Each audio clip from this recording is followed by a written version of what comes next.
process, either as voters. Let's even stay with voting.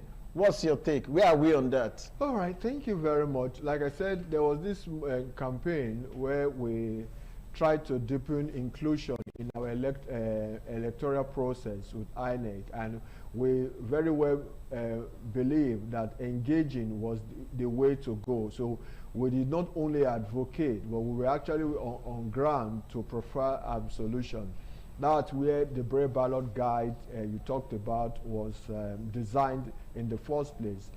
First piloted in Osun State in 2018 gubernatorial election that held on the 18th of September 2018, and thereafter deployed nationally at the 2019 general election. One would have expected that there will be a progressive use and coverage in terms of distribution of the use of the Brave Ballot Guide. And Brave Ballot Guide is a system by which visually impaired and blind voters can access the ballot independently and be able to vote for candidates and parties of their choice. Like I mentioned, used nationally in 2019. After then, we continue to engage INEC to find out how we were progressing. Since then, in every election, we have always monitored. I have always been on the field to see the inclusion and the deployment of materials for the blind, the hearing impaired, even those with albinism, the provision of magnifying glasses for them to use. And what I see is that, like you noted, INEC seemed not, the momentum seemed to have dropped. I wouldn't know what happened. I recall that not only did we provide this guide, these materials, assistive materials for INEC, we also embarked on collecting data to know where voters with disabilities, the polling units, they vote, so that with that record, INEC can deploy materials meant for the individual voters to use depending on the disability type. And we also ensure that the CVRO, Continuous Voters Registration, that INEC now have, would, in the process of registering, you would have your disabilities type and stated in the form, so that they know firsthand that you are one with a disability, and on election day, seamlessly, you'll be able to participate in the process. But that's not what we are saying. INEC has always had this logistic problem. And I think that for a group of persons with disabilities, for that matter, it should not be much a problem. Even though we know nationally they do have their challenge. But I would say that from what I monitored in the last election, I'm not impressed at the pace INEC is going. I think that, yes, it's fine that we had this problem 2018 when it was piloted, 2019 it was used nationally, and given the obstacles the election, if in the obstacles the election, organizing the election for a state like Edo, Ondo, and all that, you cannot successfully deploy these materials for the persons with disabilities to participate in the system. I wonder what happens in general elections. I mean, like you said, this is a 27 years democracy. And one would expect that at this stage, disability participation in elections should be a given. It should not be something we are still urging INEC, trying to encourage INEC to do. It should be a foregone conclusion that persons with disability can indeed participate in the electoral process, because the electoral process is accessible and inclusive. So we can only call on INEC to do the needful. Let's move over to representation. Do you think that persons with disability are adequately represented in leadership and in governance? Well, they are not. The Convention on the Rights of Persons with Disability, UN Convention on the Rights of Persons with Disability 2006, Article 29 has asks that state parties should open their political and public space for the participation of persons with disability. And that was also ratified by the Discrimination Against Persons with Disability Prohibition Act of 2018. But what do we have? I think that as we tinker with our constitution, we have had the Fifth Amendment, and of course, the INEC, I mean, the National Assembly is also making move to further come with amendment. I think we need to have seats reserved for persons with disability. It's not enough to come up and say by political parties, where for some of them will say, but they say power is not served a la carte. Well, we are talking about representation. Of course, of course.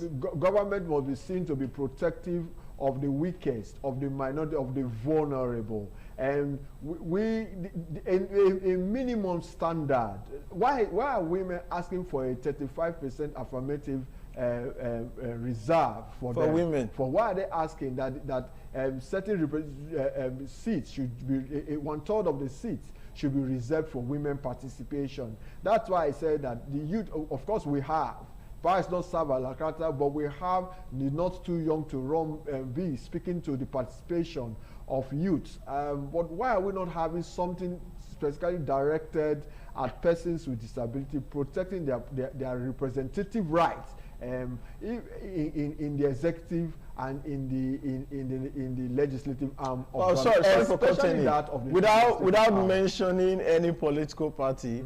I heard over the news that a particular political party has mentioned that as part of their policy, women and persons with disability who want to contest under their platform will be given their expression of interest free at a very minimal discount. I say that is tokenism. That is just, that's playing to the gallery. It's like, oh, the Kingsley Okojen has the money to buy the form, and I do not have, and we are contesting for the same position. You have paid for the form, and I've given the form free. Who do you think the party will hand over the tickets to? The one that did not pay to contest, and the one that paid for it. Until they make such persons their candidate to say, okay, we have reserved because this person have indicated interest, this party is presenting this person to run for that seat, then there's no guarantee. And even where parties are willing to do that, what is the assurance that other parties will follow suit? So I think the way to go is to have our constitution amended, to have a represent, and it is done in all democracies.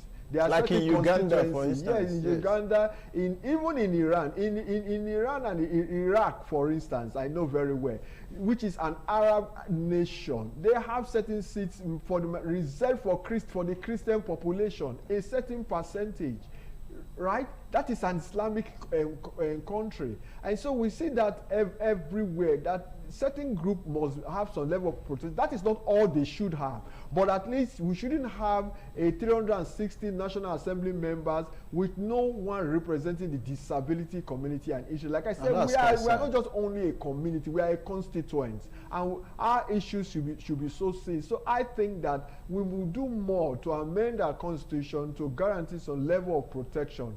That way, it will be a far cry for disability representation. You look at the executive, you talk about women, you talk about youth. How many governor or president have in their cabinet a one with a disability holding a substantive position, apart from what they try to do sometimes, having an SSA on disability matters?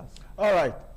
But very quickly, in 30 seconds, I've known you over the years. I've seen people in politics and in governance. I don't think some of them have some of the qualifications that you have to contest. Looking at the future, are you considering? I hope you know what I'm saying. Are you considering contesting for any elective position? Because I know you are more than qualified, more than qualified than some of the persons I see out there. Would you consider that? Not for the moment. Yes. We'll see what the future holds. But because I'm preparing to be your campaign manager. Thank you so much for offering that. But I actually want to see that our system change, and our democracy, our electoral process have such integrity that people will believe participating will not be shortchanged. All right, this is a wrap on the program today. Such an interesting conversation, always with the Executive Director, Navid Melody Omosa Esquire. It is our hope that as our country's democracy continue to evolve, that disability participation will become more inclusive and accessible for persons with disability. My name is Kingsley Okoje. Spot the hitch and be a voice. Goodbye.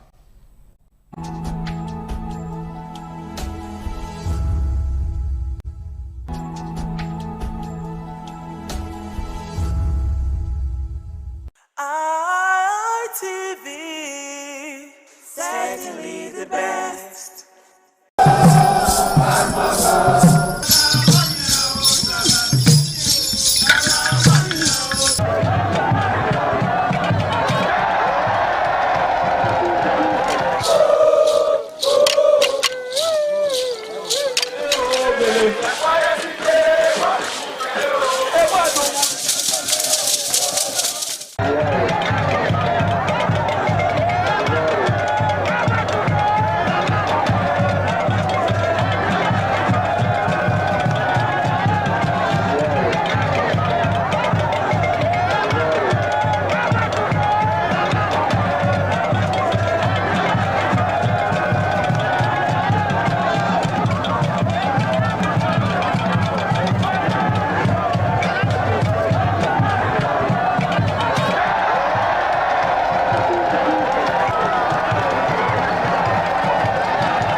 ITV, certainly the best.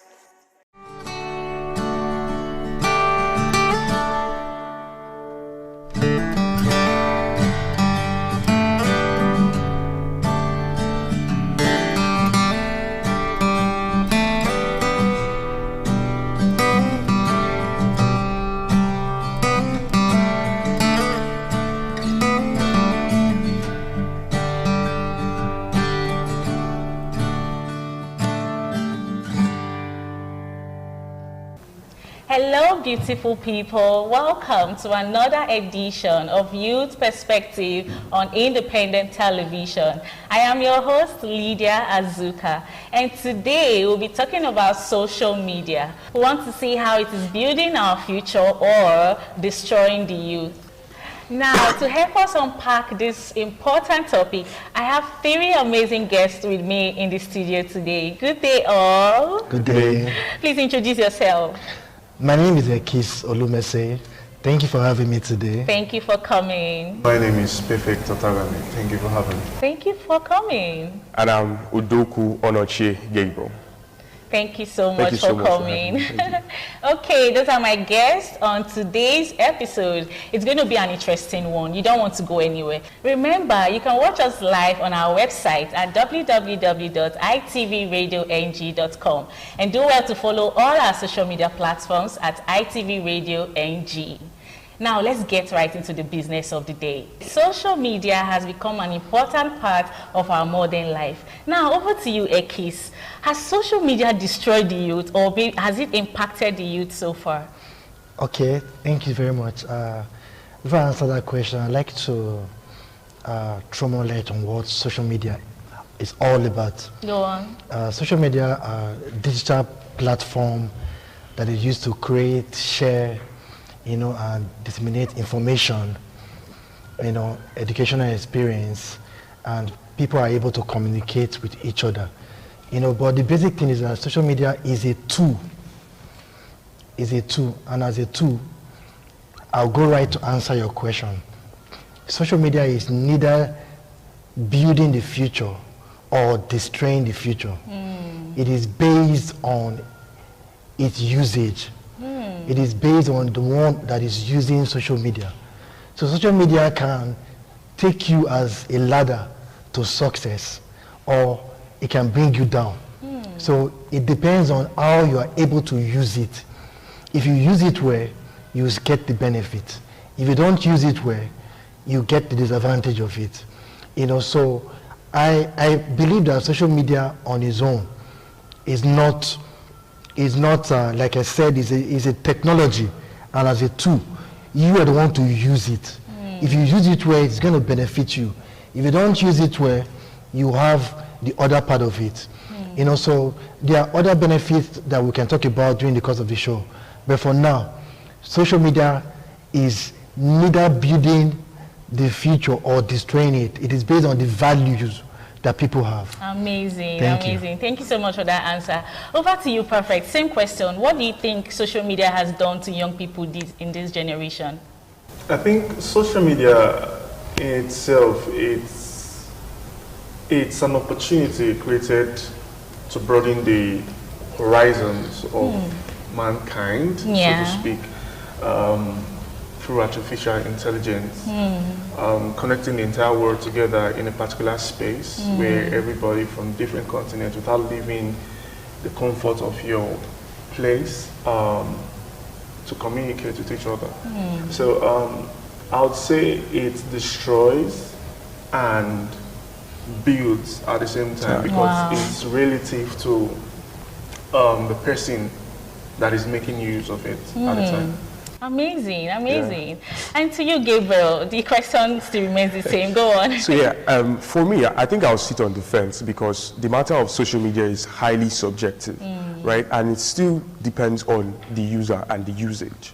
Because social media, for some people, has been that platform whereby they've been able to earn a living. While for others, they are just addicted to social media. That's why I said we cannot categorically say that social media has done more harm than good, but that's why I'm pretty much deciding to sit on the fence, because while others can consider that social media has done harm, that same social media platform is still doing good and helping people to improve their standard of living and all of that. Amazing. Now, you talked about social media doing harm. I'm still coming back to you. How much harm do you think social media has done to the youth these days? Okay, the matter on social media now, we have a lot of younger ones who are not supposed to be on this platform.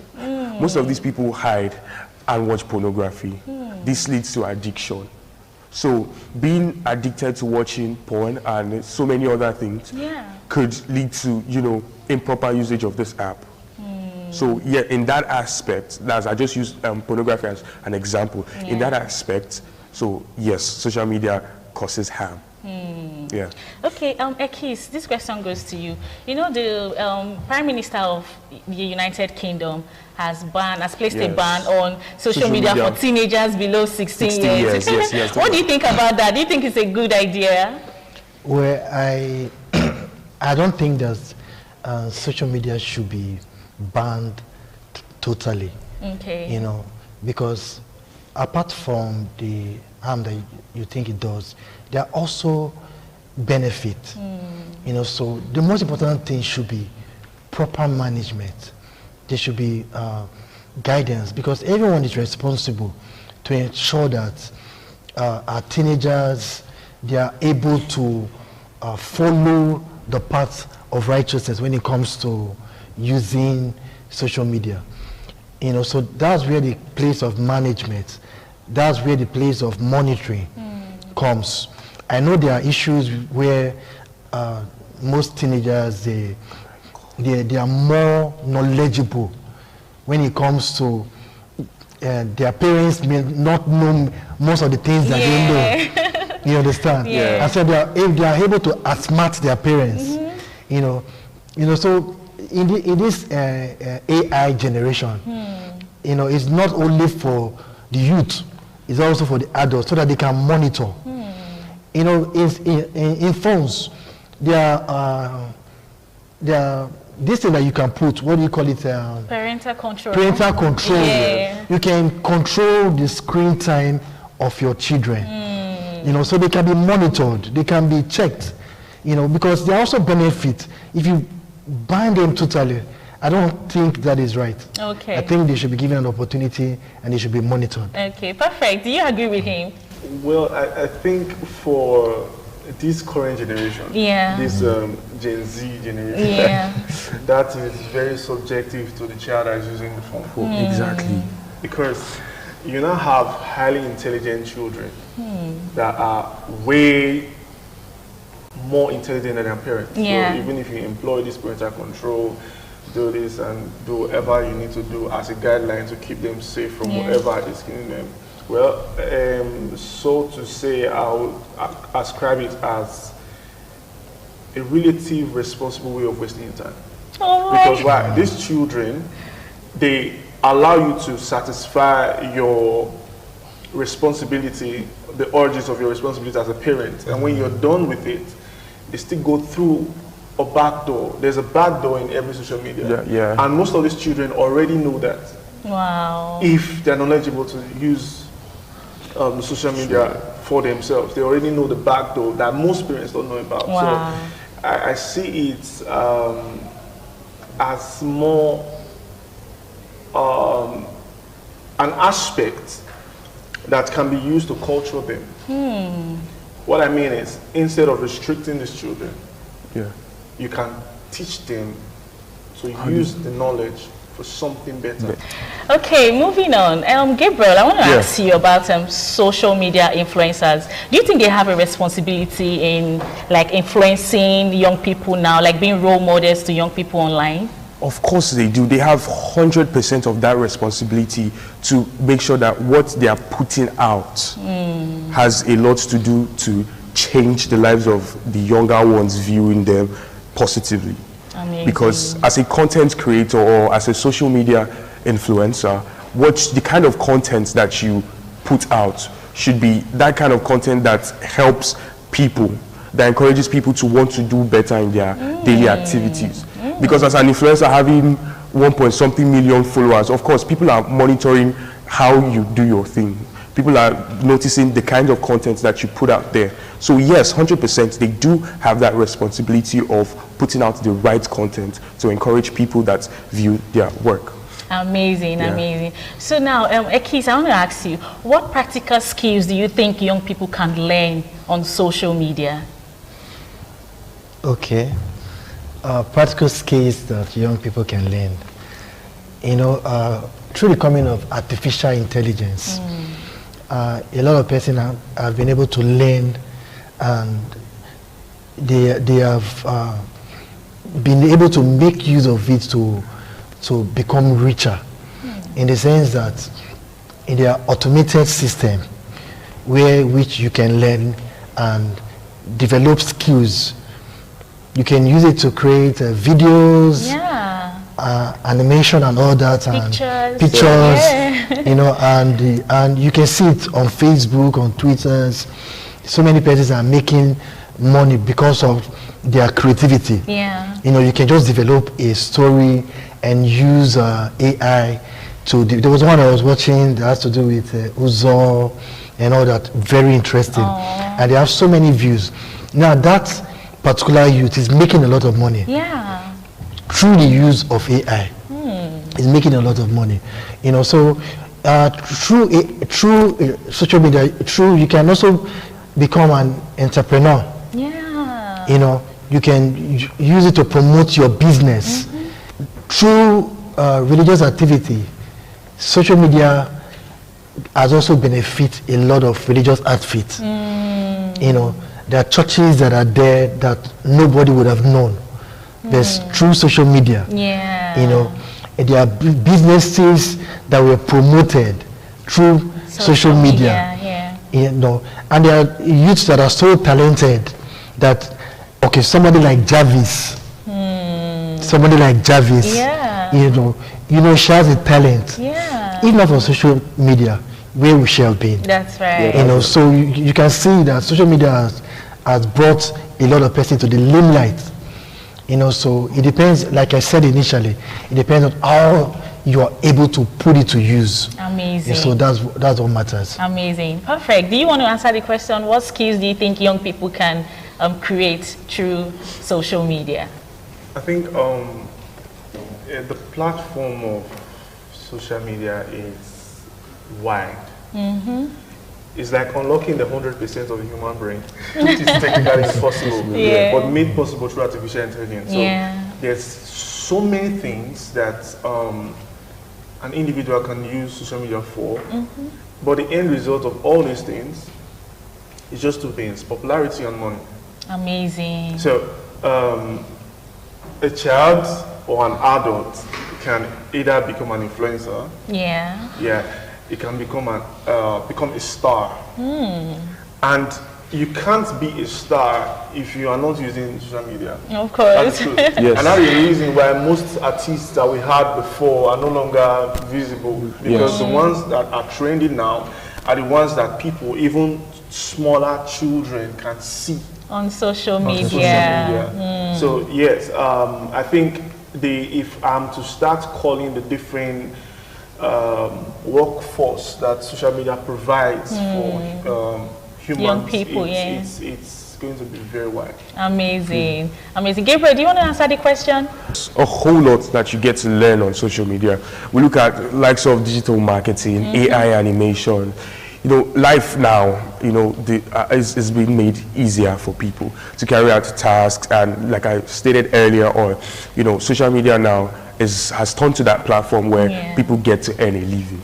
So yes, I believe that there's a whole lot of things that people can learn, a whole lot of skills that people can learn using social media. Amazing, amazing.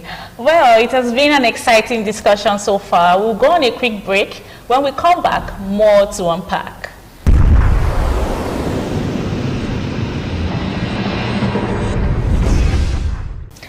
Welcome back. If you're just joining us, this is Youth Perspective on Independent Television, and today we're talking about social media and its vices. I have with me still in the studio 3 amazing guests helping me unpack this important topic. Okay, moving on, we're going to have a rapid fire round. I'm going to be asking my guests 1 question each, and they just have to answer me with 1 answer.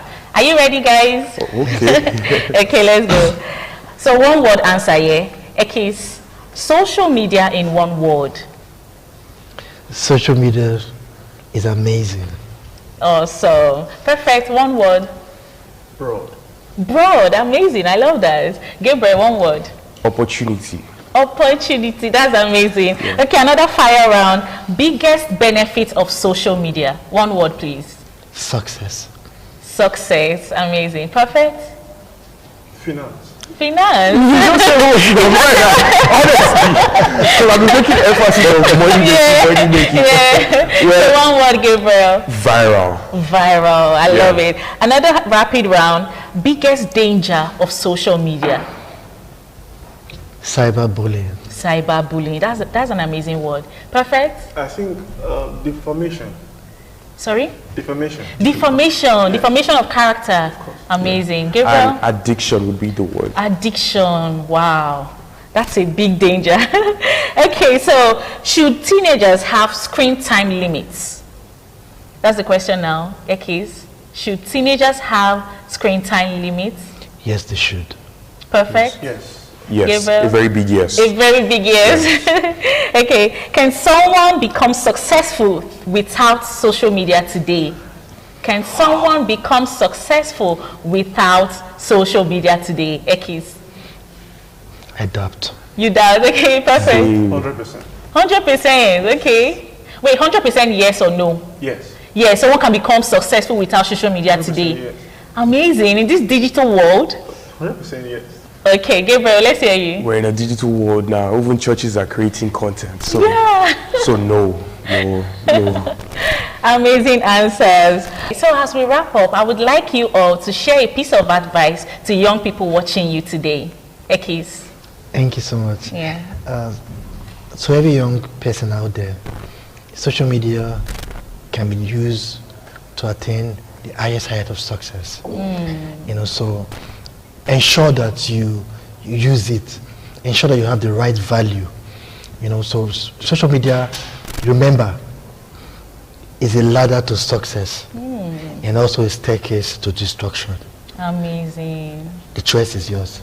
Wow, that's an amazing piece of advice. Perfect, let's hear you. Well, social media can be used positively, and it depends on you. So you have to check your character, check your personality, check your environment, and decide what you're using it for.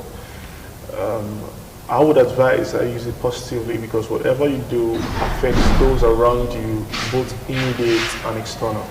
Thank you so much for that advice. Gabriel? I'll try to keep my advice very short and impactful, right?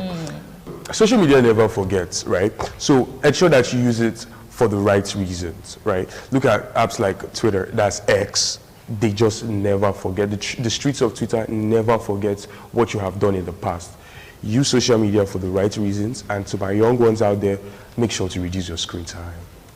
Thank you so much for that advice, and thank you all for coming on the show. Thank you very much. Well, viewers, you've heard it all, they've said it all. Social media can be impactful and it can be dangerous for you depending on how you use it. Yeah. It has been Youth Perspective on Independent Television. Please do well to follow us on all our social media platforms at ITV Radio NG. And remember, you can watch us live at www.itvradio.ng.com. I am your host, Lydia Azuka, and until next time, bye for now.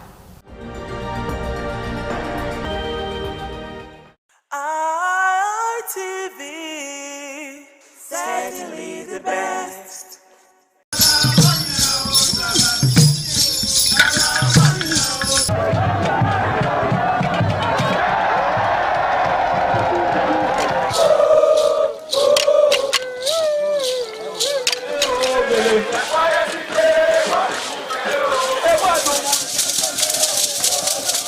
Some days, there comes the Uge Mobile Festival, which the Oba celebrates outside the palace gate.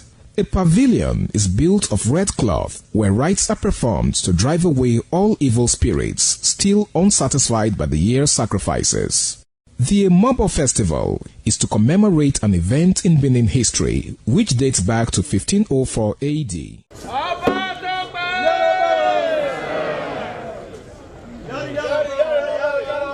Yari, yari, Oba Tope!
The Oba of Benin added a colorful mood to the year's celebration as he walks round the city center amidst cheers.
waya bota now ugi bota wese eniwa edolopewo warida hima makaba pon wa sense bota pe makage ya ke ya ye na agbon eme gboma ke na abete uyo webo katikate uyo ma na do ni malelewe ni na ya mawe toha okuma mero oha mona gbon ro beno salogba ya gbon ma yinu kan ya fe bota na mbeke na le maje de bo kianse de man de bo wi nyese ma yinu we kan na ya wi bude so venia o ga de na ni wa ni ma gun aka o no ya gba pe eharo wogba o ge ugie ni arioba awe yoko ya se ane Nigeria pe aro ogba oye na 27 years oye na ni Nigeria army oni yoko aro Nigeria ya sa arioba ni ma we ni ki maaro ena ya ma agwa kan ya na ogwa agwa ore ma lo tan pastor Calvary unamure iwie dunowo me wabe benege kai wabi tota wabi dayo ofo igbo saroba go yaro oba atokpe ise ore ma lo tan Victor Ebizugbe adono ayire wa haro pa ere boya wu wa ye wedo so na pe ni Jesu o ma ko ma na wu wa wu baba na o gota ma me ma gbo ka me ma ri gbe bo bi yoku ino do magami mi olopo oba atokpe se me so abose nje no bi ero no ri edo ba yo ka o edo ya fe ke na we okagbe o ye o ya o tagbon ya mejo to ya oba atokpe ise eni mawu ma gba kan ni wa o ari egbo be ibi yoko re Nigeria ma ge kede do ade na ri egbe ibi yoko re Nigeria de la o da ni ma emi do lowo wa no ro ma se de hiya i ogi ma rugo die ka ti ma rugo da iwi no re o to so rewo ni e lu ma iya lu ma yo de sia iwo na lo rewo wo ye ma yu no kan no bo woni wa ni ameke na we o pe ha ro wogbon ikiri o pe ha ro wogbon iyokore ya do kon ya we ya fe ami ani ga ro ya fe ma me ya alawo ma adowe vote adobi e wo la o to e osire wo Nigeria ena ya fe ma ye ma ge o tenere pastor Calvary unamure uage ige o to we so ge wo kebe igina dona na dobe pedi we ba wo kina yena ma yena domo wese edono obo kan domo sa ikaka bo gitu wa edono pe o ni ka gitu wa sin we wa be nege kai eme no kai me o kari oba owo tebo ma oge Nigeria ma ya gwa kan ara bi omo na ga nwa ne ka setting osun ya be wo ebo nwa ne omo ga gba opi we va ne baba egi o obi omo okya na ibe ka me we sai me won so pa na igba opi we va na yari tota oje ne bi egbe yo bi egbe agwale mi no rewo amayi ka wo na abo aka de tokun mi upe hairogma no yin onya ugie ma jena na yari egbe yo be isogiare omo na bi ebe ukponi ona we upe hairogma obukana yena eso won do ne ya bia ne also ya wa won do o ma mari bie orupe hairogma ana do miewe ori wodo ne ba yiri yo egi yo bo kan ana do miewe upe hairogma original ni mari egbe bo be sogi awe magari setting suwon enia anari egbe obe sogi awe sebo na ni ma maga ye seti dole inia ni maga ye egbe kian owo kana omodo ona ga bo kana we ipede kesugie ame upe kesugie oyeje na ona yin omodo ne ke ba pa eni omo kan ori pase ai enwon momo nse ai enwon mo kan se yen so awe ni oku oba adele hewe owo kana wane so kuma no kind ye mi mana ọmọ náà yà gbàgbọ́ pé ìhárọ̀ ọgbọ́n ra dé mẹ́má mi àlùkà ọ̀nà màá sọ pé èkì ẹ̀kọ́ yẹn nẹ̀ orí má rí rí èmi má jí èmi yé ẹ̀bá yẹn lọ́ọ̀gì bá sẹ̀ ẹ̀bá ẹ̀kọ́ ọ̀nà owó ègbé ọ̀sẹ̀ ẹ̀bá aláàrí yìí èkè ọ̀kàkà bọ̀rọ̀ ọba àtọ́pẹ́. iṣẹ́ ọ̀sàlóbà aláwo wo lẹ́ẹ̀dì máa láàrí yìí èkè. iṣẹ́ èrò rí náà àmì àwọn ẹgbẹ́ òun ni na lawo da e ma ni ala po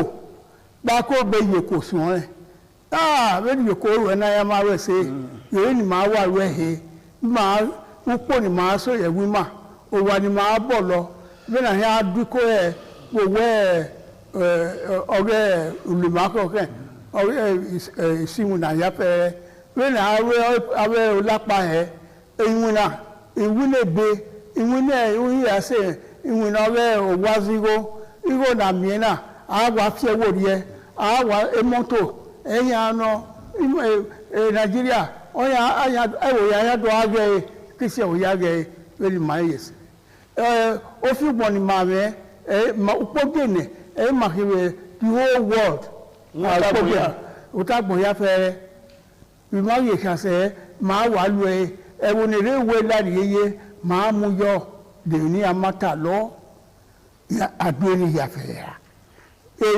alauda orora bi alauda oro wo ye ye ni maye na ni wan ya yo se gbima wana lo se gbe o trace rewo na fi wo re cda na fi yo ba ri we ge na egbina rewo ba ri ge e ba gbina se ya se gbodon we ra re mu yo ààrẹ àrọ̀nà dọ̀wé àwọ̀dẹ̀wé àsọ̀màgbé àìbọ̀yọ wíyà pẹ́ẹ́rẹ́ yàsẹ̀gbẹ̀rẹ̀ ànìmáré nà mú kò tẹ̀hàn rẹ̀ àyè mìíràn nà mìíràn mà yé mú gbóbi ní màmúà ìgbìlótọ̀ yìí jáwé à ẹ̀yìn náà yàfẹ́ ẹ̀yìn màgbé nà níwọ̀n ẹ̀ wí ní ìyàyẹ àyè yúgbó ní à àyè yógò ní à òwò àríyé ètèlè oríkèrè àkúlẹ̀wò làwà wẹ́ẹ̀nù wà láwà nà ẹ̀wà fi àyàfíọ̀ n'orí ìyàsẹ̀rẹ̀ yà awọ̀ rẹ̀ ayéwo ebè sùkú awọ̀ akókò èmò nídìí ẹ̀ àjọ iye mọ́tò àyàgbé ní àwà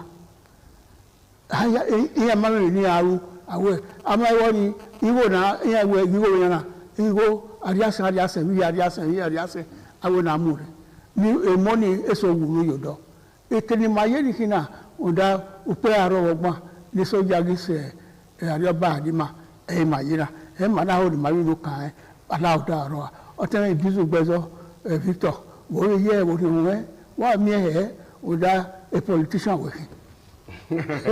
ọ̀wẹ́ ọ̀wọ́dọ̀ wẹ́rẹ́ lílẹ̀ ó púpọ̀ àṣẹ ẹ̀mẹ̀rẹ̀ yìí ọ̀sán àbọ̀ ọ̀nà fi àgbẹ̀mọ̀ yẹ. iṣẹ́. ọ̀wẹ́ àwẹ̀ ní kókó bẹ́ẹ̀ni wọ́n so. lókàsó ló pọ̀ yèrè so súgésúgé mami ẹ̀wò náà o sálógbó ọ̀rẹ́ ìdí àìní mà ń dáwẹ́ màní èkúi màní náà gbọ̀n màmá mú gbé màá yà dí àìní gbé mà ń dá màá mẹ́ máa ta ẹ̀ máa ta tó tábà gẹ́ ẹ̀dọ́ gbé màá rọ̀ gẹ́lẹ́gẹ́lẹ́ náà yóò bá rí iṣẹ́ zà yà pa yẹn náà mú ẹni mà bọ́ ni màá tó bí màá rà lú ọ̀rẹ́ gbé mà yà yẹrẹ wẹ́ ẹ̀gẹ̀dẹ̀ wọ́n náà ra a mid-western region àríwẹ̀ ọ̀nà kì í region ìfà ọ̀tẹ̀ pẹ́ẹ́nà fi àgbẹ̀dẹ̀ ìmútẹ́lá náà rẹ̀ náà gàgẹ́ ọ̀nà dọ̀ ayé a 12 states ọ̀nà wà gáyé ní ìmọ̀ níkùí mà níwí mà rí ọ̀rẹ́ gbímọ̀ yìí màmá yẹn fi pa yìí sẹ́sà ọ̀rẹ́ gàgẹ́ sèkèrè mà yẹ yẹn náà lọ state màmá náà. A democracy 27 years ìpín ìhárọ̀ ọgbọ̀n ra ìhín onyangi mama efi state okpa mami wọ́n sì gbóná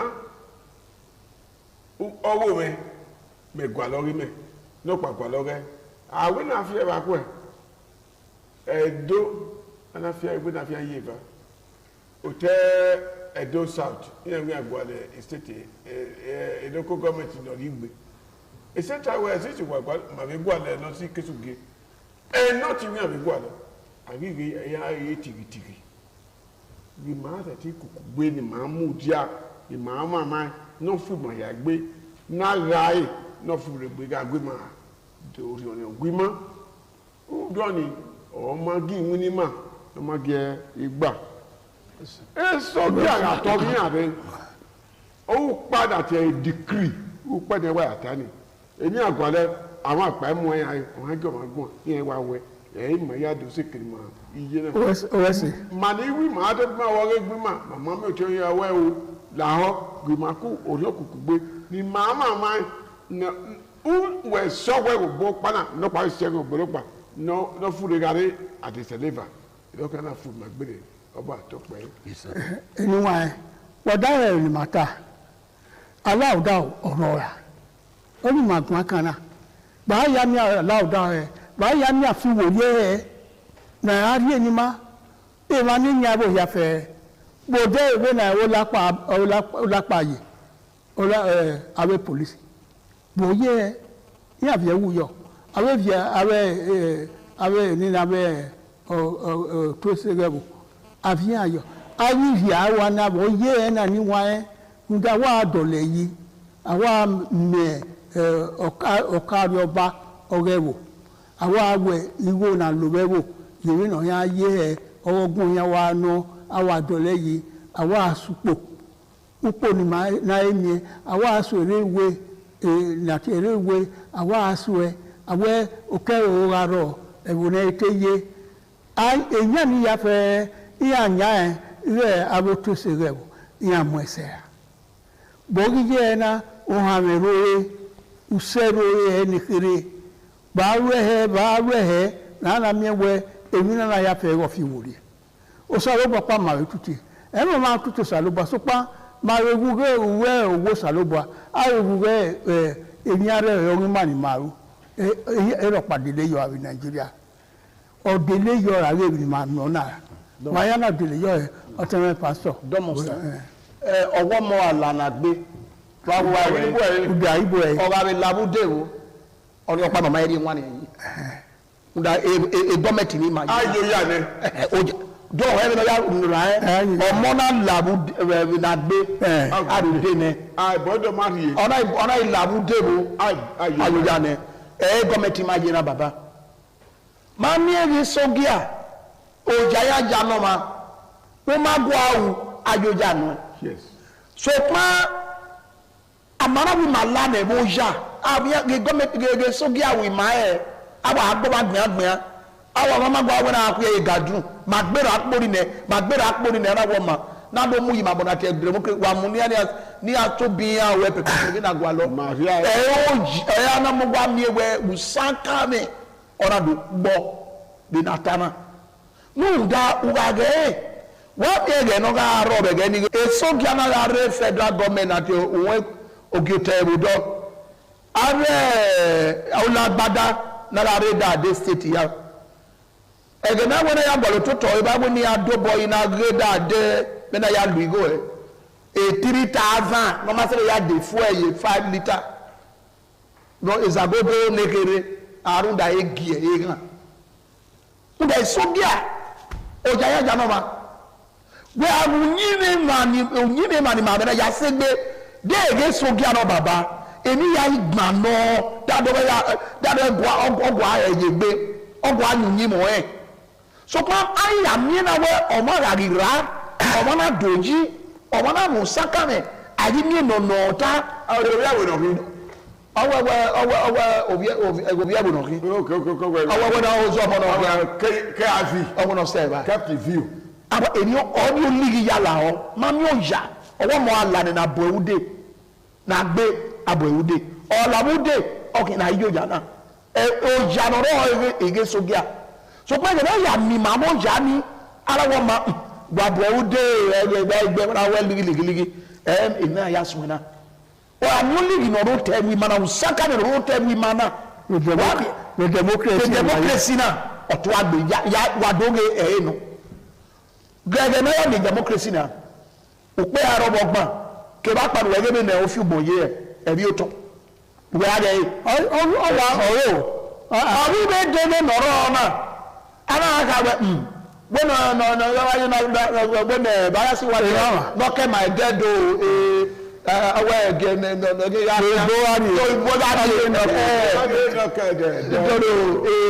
oyibo paria ona do kede do bi kede do la de Nigeria we say petrol jere era mu fe e ma no rai na wa je na o wa mu go no so ya dole do na yi o wa mu ko mo de Nigeria o ga wa to le do na pa o do emu ko bia e wo na gwa lo ma mi e go ri se ga gbada egbe no to le bi gbe jora ana we me mani ade ni edo ki e o kari oba ofie e wa ya fie ana do akari oba e ba ni kolo lokman ati corruption ona do ri ama we ki so giani no uda mama mi ala go da ropa no ro kere ni ade wo mana koko ayobo keke na e ga gbo ma gbia le ni yara ma eni ya use mu dia kere ona so hade to e le ne pize o ma se 5,000 wa mu go kere mo bo emiliki ima ya mu da re ni o na wa bona ke sko e ko re wa to miliki 10 kobo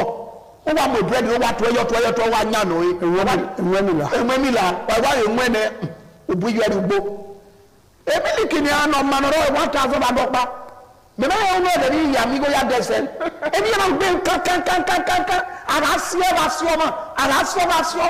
ani ari oba no ro na ma mo egbero ya wiye bo no wa one ode na amu moto na ya igbo wa e ma no mi moto mi ni onu amu hie e me bo ti frustration ologo wa na wo gbe do po emi na wo gbe ga logo asokito ero bo ga asokito be government oyin na roge o wa keka igo we ya ri card we agbe mo gbe we o pa ga ro be na asokito Sullivan no gbera igi se wa o ni o ga ri oba o me yi se wa onope oro we ba ti ni we oro wa gbe no o igbe na fun na we o ma no wota o ma ka mo ni go ri card o igbe na fun na o we 15,000 e na ge gbe me e na ge e na me we ka mi me we ke agbe no we di go be ni o le li mere me na be na wa ri oba se na ka ma me go ri oba me ye le ni oro ga 1 naira aya ri card in Central Hospital no ga ri ring road ma me 105,000 you know di yo bona do ba je ni ba mi ma ye school baba be ge no gbe ya de so dia ni aga de ni ma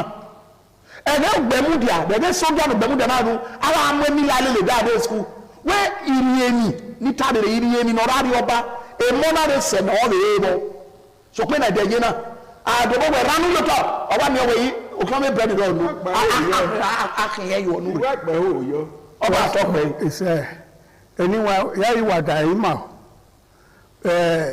ba we hege na yena ba ya fe wo ye he bi so be aboda enya we nya nia ne kere ma bera zebe no yasunu ma bere inura no rewo pe no yare ma bere ukupe ni ma le iye mego igo ni valu yi ma bere o ha no rewo ne kere ma bere wi Nigeria no ipa japa este japa no gibe japa donya emi ni japa enu dada yena otogbe eyere ya pa iya ni we pa ma be won oyibiri owulo yode nda Nigeria no lato atopa ni wulo na gbewa ibi ma ya ki oye ya fe popo wa no ewo ni gba oye Nigeria obiyan obuwa oye baya dole yiye enera oye remuva wa ma egere ya sunni bene edoye ni a gaka we ne be nupo no ki ma eni wo na amuyoko oni ma ye lo ni a eye no ipe weva ni wa re oye ipe yan 7,000 5,000 no ma ye lo ni so pa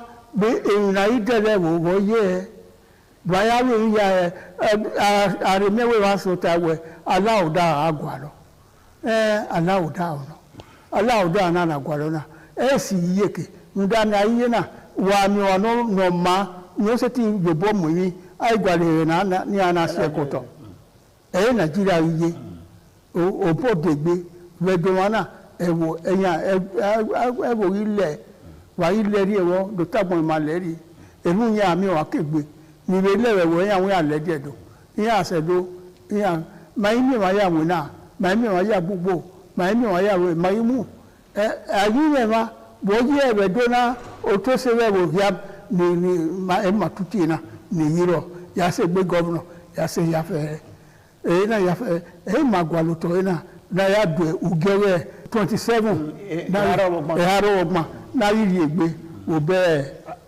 soja ima ehun se de rewe ni ma ebo ewe na do boy mu lo tedo aye ke na we mu la o ma fa o ma okene ola o erewe na ya ola wo mi ya la ni ya awiyala ekene ya mwela ayamweluwa ayamwele kene ya mwina onyo tani no na ya ni wota bizugbe we bo wa de you look at baba so abona de by ma ya na fi we de gare dagbe ma ya do te won pa owo karaha ogo ko iko yo ibu no bi ye ibu ere mama ke ma yi na de wa gbe ma na awa gbe na so abona de logo ma mu ma gba awani ma we no wi obo ni ma yo wi gbe ma na so abona ge ma mi we ni ma si pagbe nere si ma dige ma be ya ni obo ye peti na ya mo ma ayupo o wa ni lapo ni e pe ni no ka iwani muja ke be na ya di okoko ga le dagbe yan na te a dividend na okoko do re ariegbe ni ma ya riegbe egbo ma na do lawo logo taba na logo wan gesu ukoyi maru baba ya ni me kaka bodo mu pa mu were idoge we imata we de owo de mo pa ni iseza o ti my man so pa when ori igbegun an ori iyin ka we ni o ke no ori opata o pa ni ma mu e ma mu lekete yeye so do ni gi ma lele wa ni gba ori mo na House of Assembly, House of Senate, House of Representatives, the President, the Governor wa ya we he e ma ni wa gba ori wa ra gba ora mu haya e ma na gbon ni awulo o ha me gbe do won dowe no be se ti be mu gbo no yo boy wi na e ma ya gba ko ibode agbeso wa amoso amoye imu agona do zigo yo na ya fan e ma gwa kan so de na ge uhi udome ore na ya du bege ne arioba ore yiko ya se ani ima upe aro ogma ni gbera aluga no gedegbe oke yiro ma e tuti awe otuario be Nigeria ni afi worie ni azio kugbe we allow da ogaro o te sele no de ndaye ni gbera abi ye emo irowebe abi gbugbe yana ye ri bai ai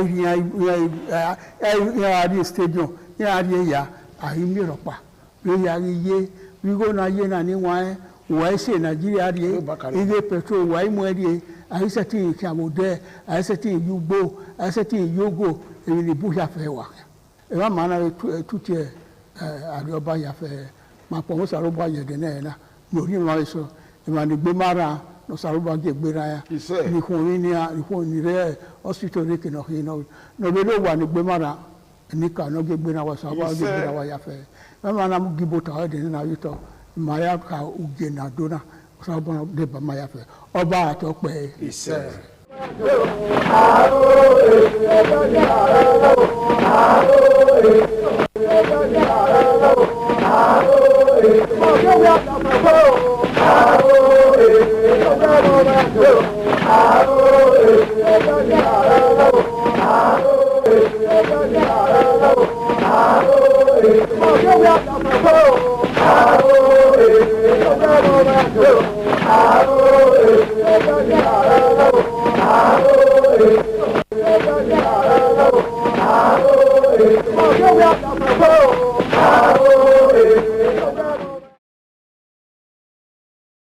ITV,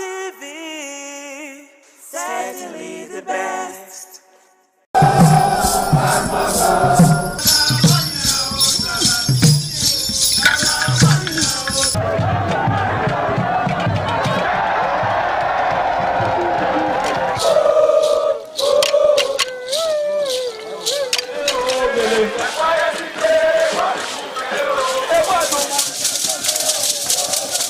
This is Aqua Game, a popular game in Africa played by our ancestors to entertain themselves after each day of farming.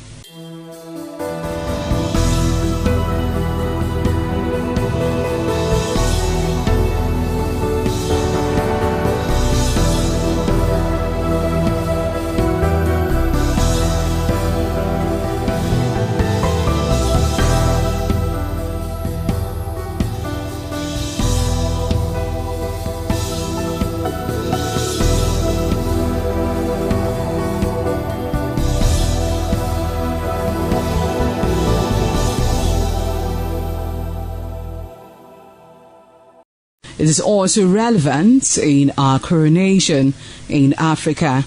It is a sport and indeed very interesting, as every seed had a role in the game.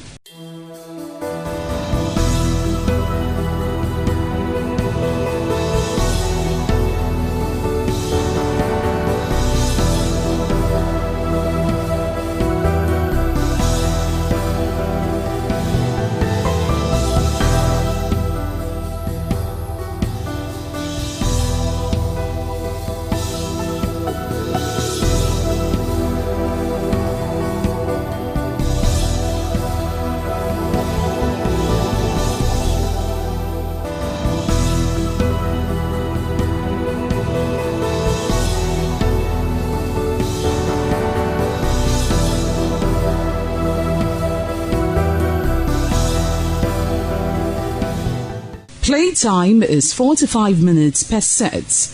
There is no age limit as long as you can spin Aqua Seed. Ayo or Aqua Game, known as the game of intellectual. This game requires a lot of mathematical skills. Aqua Game is played with carved wooden box containing 12 holes.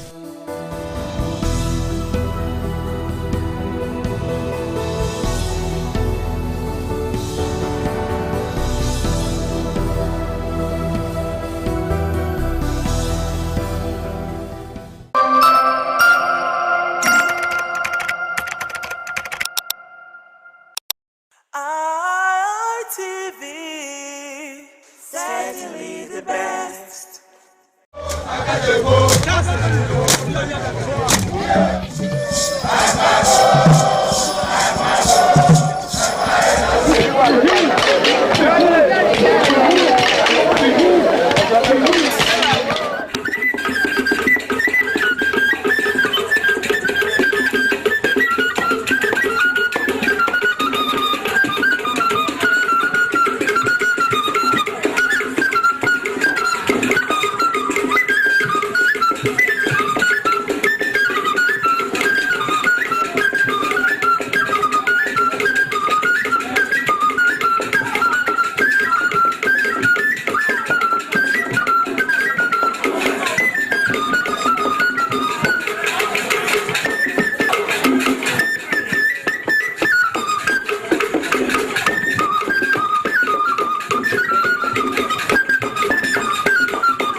or masquerades displaying their skills during Ikpo Festival in Abiama community in Ikpoba-Oka local government area of Edo State. In Benin, Edo State, Ikpo Festival originated in the 18th century in Ugo Town in Orionwo local government area during the reign of Oba Akembuda. Or masquerade dance was introduced to Abiama village by the ancestor of the town to create oneness and good neighborliness among the people of the community.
Abiama is a vibrant and culturally rich Benin Edo community situated within the Ikpoba-Oka local government area of Edo State, deeply tied to the ancient Benin Kingdom, as narrated by the Ohenore of Abiama community, Chief Aloha Osaodion.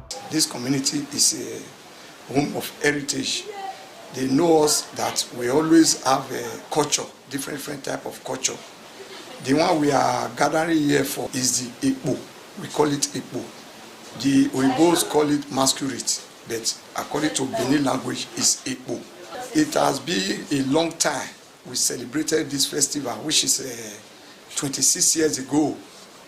Since 3 years ago, when the Royal Majesty said that I should be the head of this community for now. So we all the brothers and sisters, home and away, we now join our hands together that this thing is supposed to come at this time, since I am now the head. That is why the elders is sitting around me, the women, the youth, our brothers and sisters, to make sure this celebration is successful.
In Aviama, Ekpo Festival is celebrated in 4 days according to traditions. However, Ekpo Festival is used to cleanse the land against any epidemic in the society. The Ekpo moves from house to house during the cleansing process as the masquerades dance to satisfy the gods of the land.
This Ekpo festival is a festival that has been existing for a very, very long time.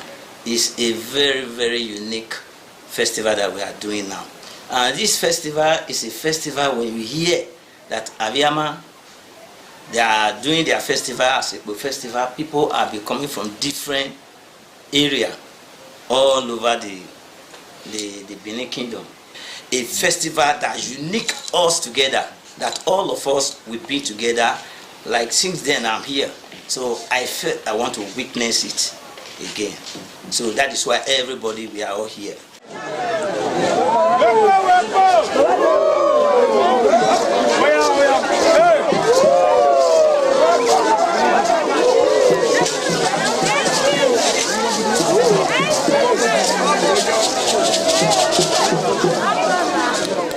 This Ekpo festival, it cleans good or every bad thing in the community. It's just like as we are doing Christmas. We are doing it here, happiness. We cook, we eat, we play together, we marry together. Everybody have your own way of his life. You can't force somebody to do it. But we are doing it to gain it. We are happy, as all of us are here. When you go inside the town now, everybody's happy. Every year we will be doing it now. But 26 years ago, we thank God today we are still doing it. Abiama is particularly famous for its spectacular Ekpo festival. In the community, Ekpo is revered and the dignity is respected throughout the land, as the dance steps are viewed and interpreted by the elders to mean one thing or the other. After the Ekpo dance from house to house, they reconvene in the village square for final dance in the presence of the elders and the Ohen Nori.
There are a lot of benefits associated with this festival.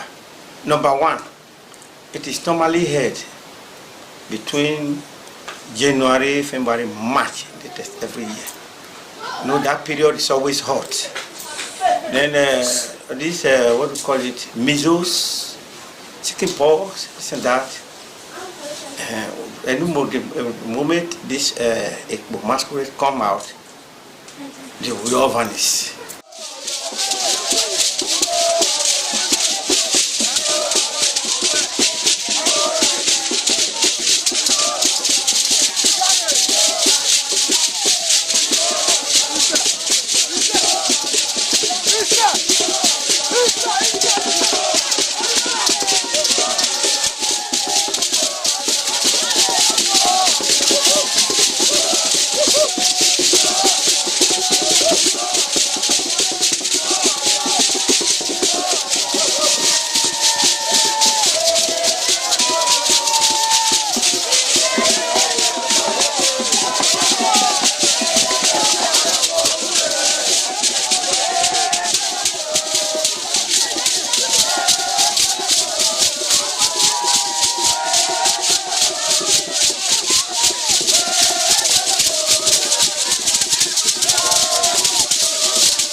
The Ekpo, after performing this dance, they return to their final home for peace.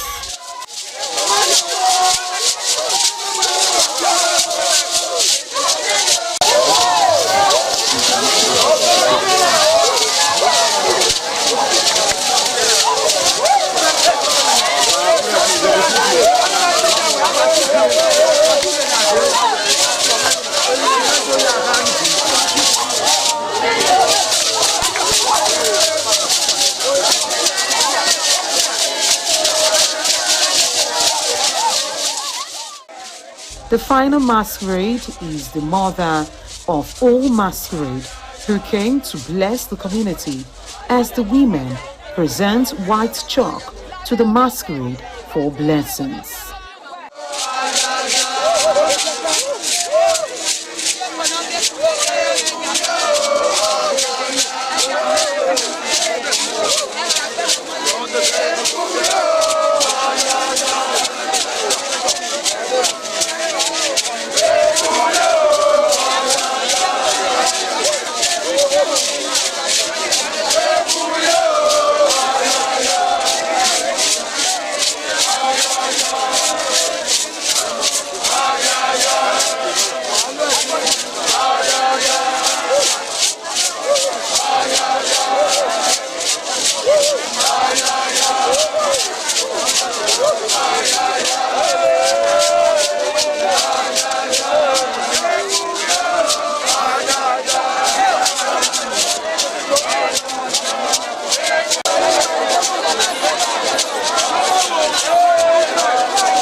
The Ekpo Festival comes to close till the next year.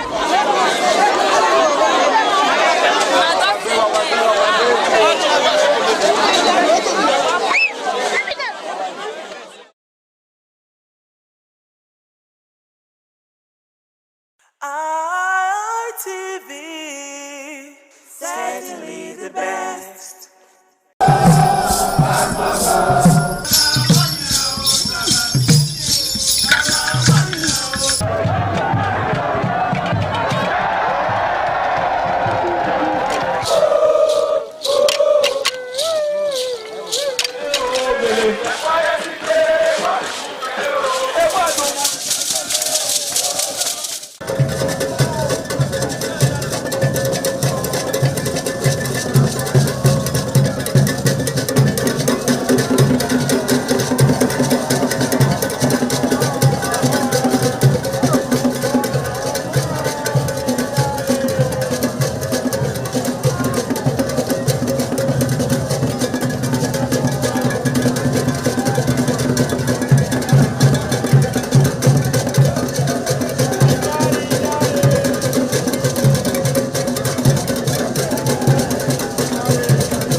Ọ̀yọ́bọ̀ àtọ́jú ọba àtọ́pẹ́.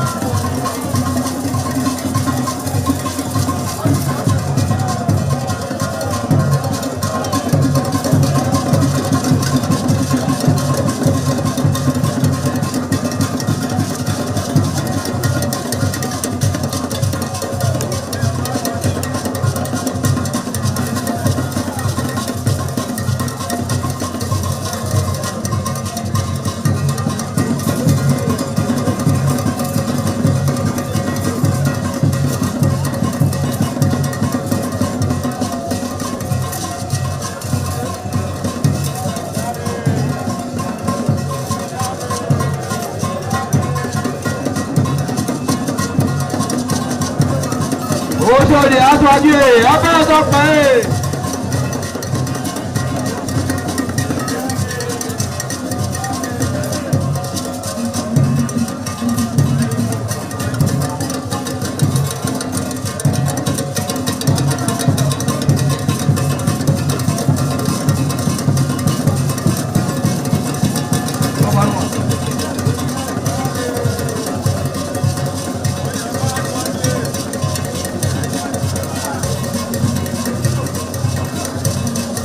Ọ̀yọ́bọ̀ àtọ́jú ọbẹ̀ ọ̀dọ́pẹ́.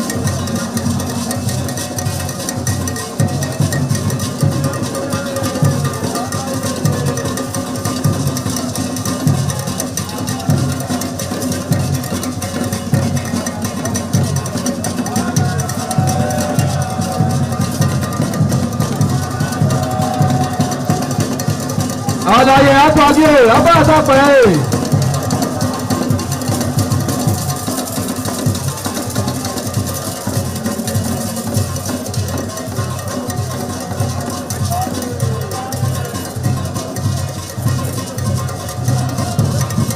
Ẹgbẹ̀júwà.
ITV, certainly the best.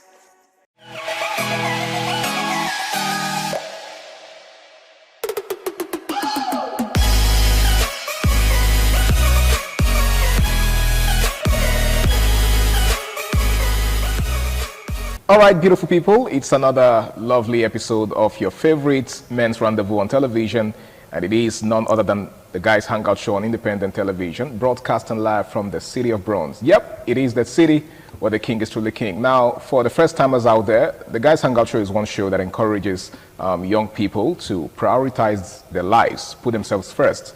You know, we live in a society where little or no attention is given to the needs of men. Why is that? Only God knows. But hey, if you don't put yourself first, who's going to put you first? So that's basically what this show exists for, okay? So we encourage young men, basically, you know, to prioritize themselves and prioritize their needs. It's only when they put themselves first and invest in themselves that they can have to give to others. Just like the adage says, you can't give what you don't have. My name is Harry Aigboje, and of course, it's my pleasure to have you join us on this beautiful episode of the show. Now, like you already know, I'm never alone. I've got some amazing gentlemen in the house with me, and together we're going to be taking a look at a very interesting topic that we have to discuss tonight. Now, to my far left is a very amazing person. He is a social analyst, and of course, he's also an educationist. He goes by the name of Ramsey Uwaila Abu. Good to have you, Ramsey. Thank you very much, Mr. Harry. And as usual, it is always a pleasure to be on the show. Indeed. And as good advocates of good things in society, or as satirists, The Guys Hangout Show has been a platform for us to correct some of the ills in society and as well expose its vices in order for it not to be repeated by the younger generations. Absolutely. I mean, who's in a better position to, bring some of these issues to the fore than the natural leaders of society? Yeah. There are lots of responsibilities on men's shoulders, so we really can't afford not to live up to those expectations, right? Yes, all right, it's good to have you in the house. Thank you. Now, seated next to him is a friend and a colleague. He took out time from his busy schedule to be with us today. Of course. Yes, of course, and he goes by the name of Michael. It's good to have you, Michael. Thank you very much. It's a privilege to be here again to, showcase and show what the guys is all about, anyway, this is a wonderful platform for us to actually discuss things that pertains boys, guys especially, the good and the bad. We don't have to be biased, understand. Thank you very much for the privilege. Thank you so much for coming. Now, gentlemen, we have a very interesting topic before us. We're taking a look at emotional intelligence, right? The need for people to learn to control their emotion. Now, if you take a look at a lot of young people today, you will discover that there seems to be a lack of emotional control. For example, when someone is very happy, they tend to do something crazy. They tend to do things that, they later begin to regret. And then when they're also very angry, they go to the extreme, right? Some of them do some very crazy things, only for them to start regretting it later. Now, you will agree with me that there is need for emotional control. Why do you think a lot of young people don't seem to have that ability to control themselves when they are at the apogee, when they are at the height of their emotional expressions? Okay, let me say lack of emotional discipline. It's almost becoming a widespread thing in our society. Not almost becoming, it is. It is a cankerworm that is eating deep into the fabric of the society. Lack of emotional discipline among the youth today can be tied to a number of factors. Okay. But before going to this number of factors, I want us to dwell on I want us to give a working definition of lack of emotional discipline. To be able to discipline yourself first is one of the greatest things you could ever do in life. It's very easy for you to tell the next person you are not doing this, you are supposed to do this. But how about yourself? How about you? So that is what many of our youths don't have. Now when these emotions come, we know that emotions sometimes tend to take us off our natural state, that state where our senses are complete. But that notwithstanding, there is still need for us to take control of our emotions, because the resultant effects of our emotional actions most times are very detrimental. People tend to take permanent decisions in temporary settings because they couldn't just suppress their emotions. And as youth, we all know that the youthful age comes with its own youthful exuberance. There are that curiosity, that need for exploration and all that tend to make our emotions flare up, and some of us even we are not being controlled by our temporary emotions instead of sitting down to say, what will be the resultant effect of this particular thing? But what are some of the factors that are responsible for this lack of emotional discipline? One, peer pressure. My friends do it, I will also want to do it. It's almost becoming a new normal now that if you are, let me use your language, if you are the type that is rugged in quotes, so they seem to see you as a macho man, that man that is taking control over that tough guy. So instead they want to also do so that people will call them tough guy. No one is thinking about the consequences. And these consequences most time are very, very detrimental, either in the long run or in the short time. So I think youth need to sit down and take total control of their emotions. If they are able to take total control of their emotions, it will save them a whole lot. Religiously, in terms of a relationship and all that. We'll get to that in the course of this discussion. Absolutely, we will definitely get to that. Now, Michael, there is a story in the Bible of a king, I think Herod, who asked his wife's daughter to entertain him and his guests. Now, the lady performed so well that he was super impressed. He was impressed to the point where he, gave her a blank check, asked her to, name her price or ask for anything. And then we all know how that story went. The lady asked for the head of John the Baptist, and the rest, they say, is history. Now, that was at the height of the man's excitement.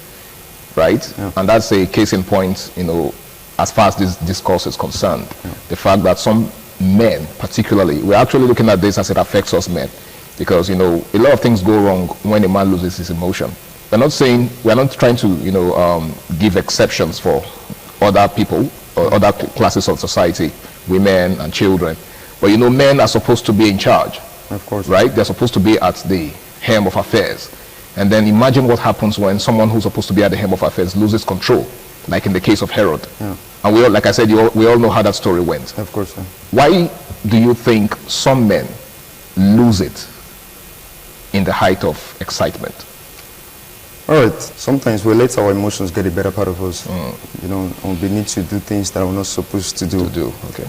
Understand? So when a society whereby my colleague just said that this exuberance, you know, cloud of memories, cloud of memories and everything, you get. So right now, when some persons are in a kind of state, it's better for you to calm down, all right? Better for you to calm down and think.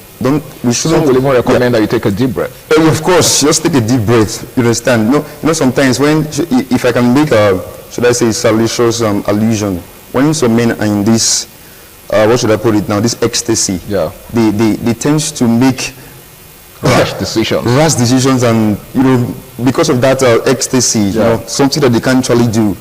You get, so they just start making those promises because of the height, the peak, the apogee of that excitement, in quotes. You get, so I think people should, most of the time, they have to calm down when they're in situations, whether they are, see, we have some people that are belligerent.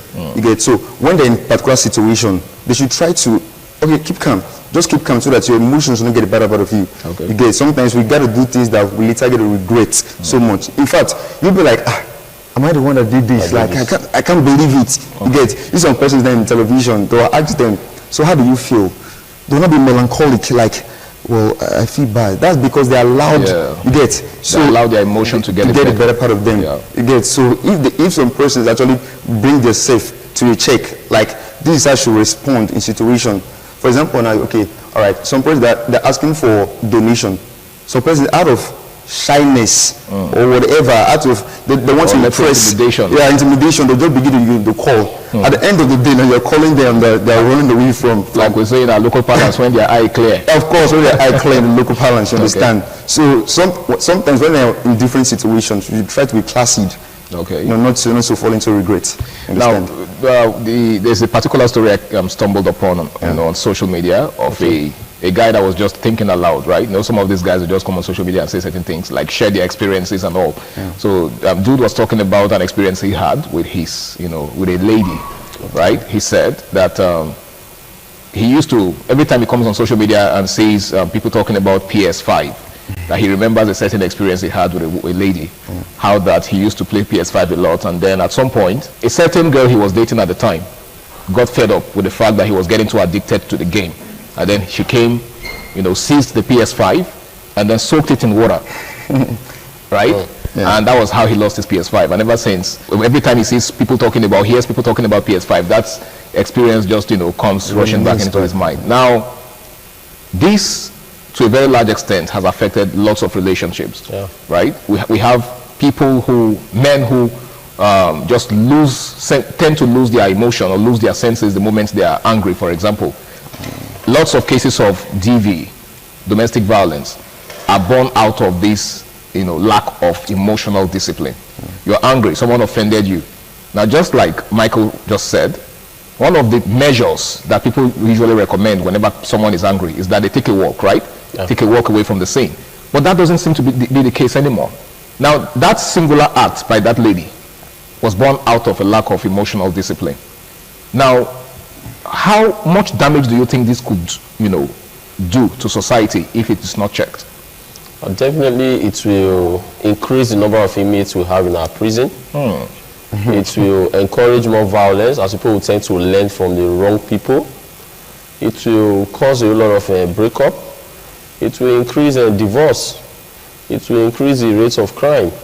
You know, when we're talking about emotions, it all starts from the mind. People should learn to put their mind in check. Well, before you act, definitely these things have been conceived on the mind. You tend to brood on it on the mind. You tend to ruminate on it on the mind. If you are able to keep those things, those negative things on your mind in check, it will not result to emotional outburst. You're saying it all begins with meditation. Meditation, premeditation. You see, some of these things that people do out of, I call it emotional outburst. They've conceived it on their mind for some time. Though some persons are short-tempered, but that notwithstanding, you still have to do with something of the mind. They ruminated on it on the mind before they will say, okay, let's take this action. So these things should be discouraged. If it is not discouraged, we'll have so many ladies who will later regret their actions in relationship. And going to the case you just cited, sir, concerning the young lady that decided to soak the PS5 of her boyfriend immerse it in water and all that, that's because she couldn't just keep her emotions in check. Now, this is the same lady that will sit down later and say she will regret that thing she have done. That was not her intention. Her intention was just to get the attention of the man. But now that she have done it, the man is scared. If a lady could do this, next time she might decide to go for the TV or the refrigerator or any other appliances they have in the house. So the guy seems to be living with the trauma now. The guy seems to be living with the trauma, and the lady also live with the trauma. She's traumatized. There are some ladies that cannot, there are some people that cannot keep their emotions in check. And after the action, they always regret it. So the guy, the lady, the emotional outburst is not okay for any of them. So what we need to tell our youth out there is they should learn to always take responsibility for their action, and they should learn to always keep their emotions in check. They should learn to always guide their hearts. Not many things comes into the heart. It depends on how you ruminate on it before you give it out. The heart is like the processing unit. If you process it well and decide to say, okay, let this thing go, or I will report this to the authority, you do this yourself before doing that thing. Not you trying to just get everything at this before you want to attack. No, at the end, those are right to become wrong. So I think people should learn to discuss some of the things they intend to do with themselves. Before bringing it out. Okay, now, Michael, while he was talking, he made reference to the need for accountability. And that's should I call it a currency that seems to be lacking in recent time, in modern day, because a lot of persons would rather push the blame to someone else, the blame for their actions to someone else. And the blame game continues. It seems like a cycle. It's a never-ending phenomenon. Someone does something wrong, and instead of owning up and saying, oh, yeah, I did this, and this is why I did it, and I'm sorry, they keep looking for somebody else to push the blame to. And then the person you're pushing the blame to also wants to push it to somebody else. Where does this lead us? All right. There is this cliche which Nigerians always use, is the devil's work. Okay. All right. It's not the devil's work. It's inbuilt. It's in you. You need to be cultured. You need to be disciplined. Sometimes you don't have to let it out. There are sometimes you just need to calm down. You just need to calm down, and that thing you want to. There's this thing that, should I call it the super ego, is pushing you to say it. You don't have, sometimes hold it down. You don't have to let it go, because when it goes out, it causes damage. Sometimes we need to be, not sometimes, all the time, we need to be disciplined. Like you rightfully said, see, these things they are inbuilt. If you want to, okay, let's assume we're in a particular place right now, all right, and some things are happening. I think the mind is one of the fastest system in the body. Processors. Yeah, one of the fastest processors you get. So you need to process some of the things you want to see. Is it going to affect this person? Is it going to affect me later? What's going to be the common pants for this thing if I let it go? So sometimes you just need to think, process everything, and before you see everything will be copacetic. You understand? So sometimes we just need to let things go. Okay. I myself now, some persons do complain about me some certain times. They'll say, why don't you get angry? Because I know what's going to happen if I get angry. I can't go to prison because of you. I can't spend the rest of my life because of you. So all I have this particular method. Either I keep quiet, or I start singing, or I leave. You get? So we just need to have. Those are your personal measures. Yeah. So I have this particular modus operandi. That's the way I operate it. So whether I start singing, maybe if you reach you, but I don't care. You get? So for peace to reign, you get, for peace to reign, I just need to be placid. Before you know, everything will be cool. All right, guys, in case you're just joining us, it's still the Guys Hangout Show on Independent Television, and tonight we're taking a look at the need for for emotional discipline. Now, emotional discipline seems to be lacking in our day because a lot of persons just allow themselves go when they are at the height of their emotional expression. There's absolutely nothing wrong in, being yourself and expressing yourself, but, it's very important that you learn to put a check on your emotion, else you do things that you will regret, either good or bad. Now, Ramsey, let's take a look at the attendance effect of these things, right? Now, while Michael was talking, he made reference to the fact that sometimes the effects of these things are long-term. Yeah. And so, for example, the things you say cannot be taken back. Words are like eggs, and when broken, you can't retrieve them. And that is why you must mind your words, you must mind your actions. You must not throw stones at every dog that barks at you. A man that is focused will not always want to attend to distractions. Some of these things these people do, they are distractions. If you are on the moving bicycle, then there is no need to stop. Have you seen anybody that is sleeping on a bicycle? Of course not. No, if you want to get to your destination, you keep moving. Now, definitely the people will get on your nerves. People will want to say things that will distract you. But like I always told my students, you don't throw stones at every dog that barks at you. That is a way of keeping your emotions intact. Now, you see, the effects of emotional outburst, most times they outweighs the benefit of it. So if you check some of the things that you will do when you get angry, then you keep your anger in check. And let's not forget, anger is just a letter different from danger. If a man is very hungry, it will lead the man to a dangerous place that the man did not even expect. So with that, I expect everyone these days to say, I won't get angry. Instead, I will report to the authority, or I will do this later. You must sit here and start looking at the resultant effects of what this thing will be.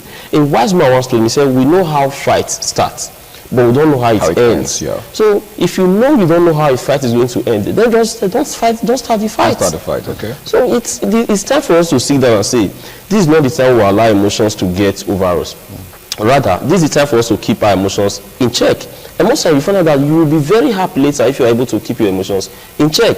Because when you see the resultant effect of most things that will occur when you are not keeping your emotions in check, you find out that it's so detrimental. It outweighs the positive aspect of it. So I think it's always good for us to control our emotions and don't allow our emotions to control us. Like I said before, when you see people that are taking permanent decisions in temporary situations, you know that they are not able to keep their emotions in check. Now, there's a school of thought that it's better to express yourself than to allow your emotions to accumulate. Because when you allow that to happen, it will get to a certain point where, there will be an explosion. And once that explosion takes place, a lot of things go wrong. Do you share that opinion? Yeah. All right. The thing now is that I think it's a stupendous idea. See, share your opinions, but let it be packaged in a way that will not affect the next person. Okay. See, let's assume someone upsets me, and it's been bothering me, causing through my veins, everything. So I want to let the person know. There'll be a way. I have to take the person away from the public or from that place, so that person will not feel embarrassed. And I'll take the person to a particular place and start first. See, you need to make the person feel calm first, compliment the person first, and then start making your own complaints. Okay. In that, using that modus operandi, it will make the person feel guilty. Like, oh, I'm so sorry. But if you come in a bellicose manner, just in a hostile just be shouting and everything, it deteriorates everything. So there should be a particular way, like I said, the packaging. Just call the person to a particular place. At least the person should be reasonable enough to know, okay, for you to even bring this thing to my table, I think let us solve it. If the person keeps talking and make everything worse, you can tell the person, okay, I've said what I have to say, and well, to God, I've already done my part and done my level best, and you take off. So it doesn't just develop a particular pattern that will not make things worse. Okay. Rather make things, ameliorate things. Okay. You get, so it's just be the way you think. All right, Ramsey, what you just said borders on manner of approach. Do you share that thought? Yes, another angle to this particular issue is that there are some things that are better left unsaid. Okay. Maybe instead of saying it and before you know it creates rancor, state of agibagi, chaos and all that. But then, what you say and how you say it are two different things. you can decide to say something bad in a very good manner, in a way that the person you are talking to will not even know this thing is as bad as that. So if you must express yourself in order not to add fuel to fire, you must learn to put words in order. You know, when a child said, "Mommy, if you are my mother, you shouldn't have allowed Mama Nkechi to beat me like this. I never knew someone can beat me." The child is using words to manipulate his mother.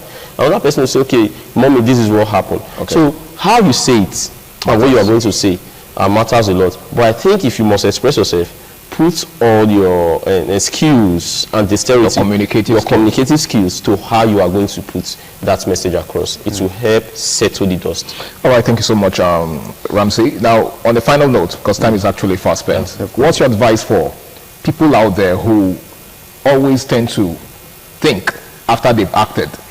Right? There are people like that. Of course. Whereas the normal procedure is to think before acting. But there are people who only begin to think after they've done certain things. What's your advice for such people? Yeah, some persons should develop this habit of packaging themselves to the extent that they don't have to regret their actions.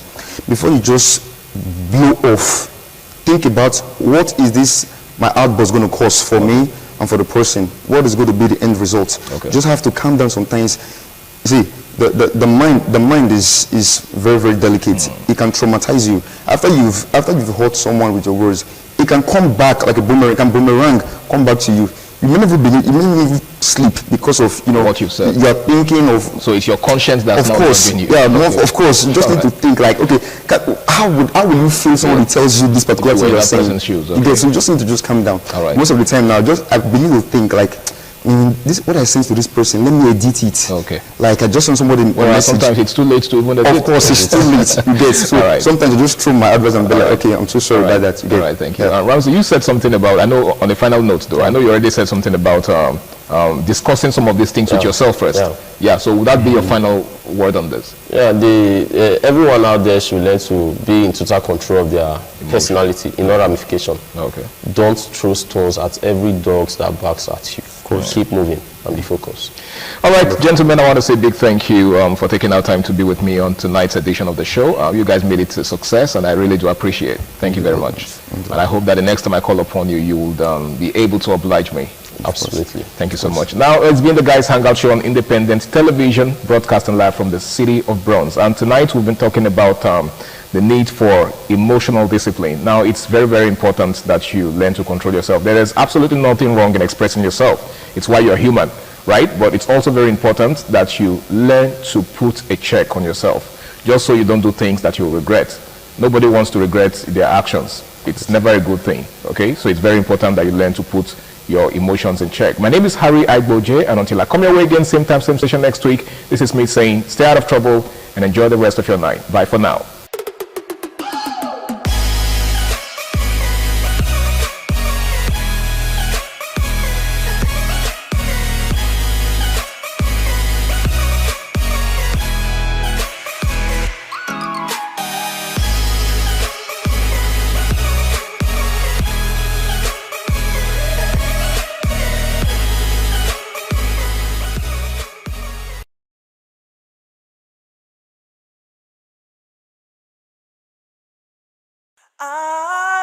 ITV, certainly the best.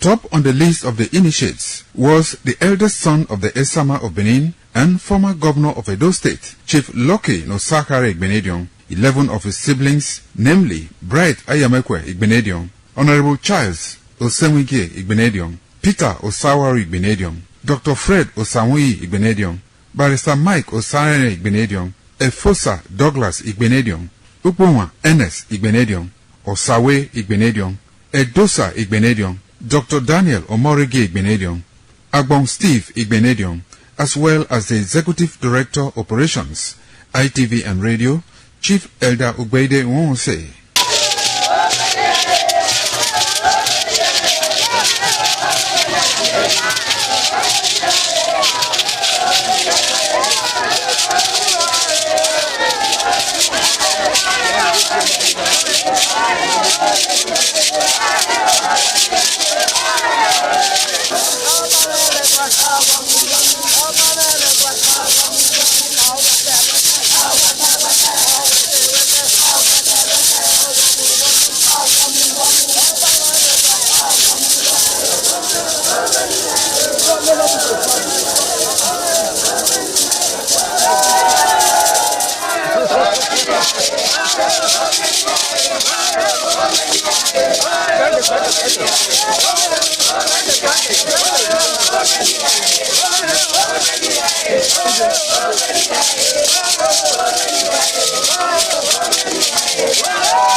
It was a vital aspect of Okada community's cultural heritage, which emphasized the significance of age, responsibility, and community service. Over 50 notable sons of Okada were also initiated. According to tradition and customs, those initiated, dressed in white traditional attire, were made to undergo some rituals, while the Odionwe pronounces blessings on them and assisted them to take a seat with the elders.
On the news tonight, Boko Haram kill teacher, abduct students writing NECO exam in Borno State.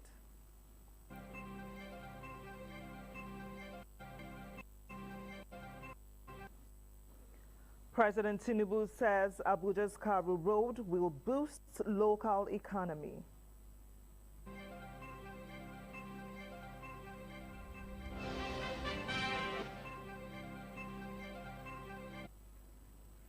Lagos NSCDC parades suspected vandals.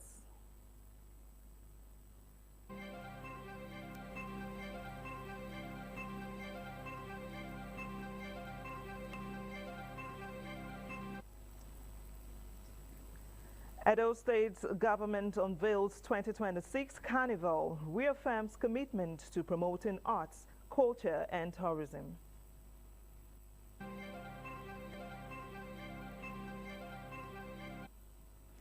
Igbinedion Education Center holds a language, science and ethics fair.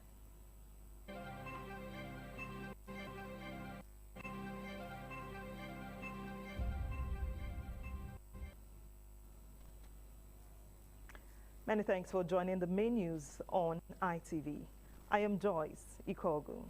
Wilson Omasho joins me live on our network studio. Good evening, Wilson. Trust you had a great day. It was a fantastic day just finished viewing the match. Brazil came out tops, 2-1. They're next to the next round. It's a pleasure, Joyce, sharing the screen with you tonight. Good evening. Pleasure is mine also. And in our Lagos Network studio, we have Messelina standing by. Good evening, Messi. How have you been? I'm very well, thank you, Joyce. Beautiful evening to you, and good to see you on the screen tonight. Good to see you also. Now, remember, you can watch ITV Live online at www.radiong.com/live. Do well to follow our social media platforms on Facebook, X, Instagram, YouTube, and TikTok at ITV Radio NG.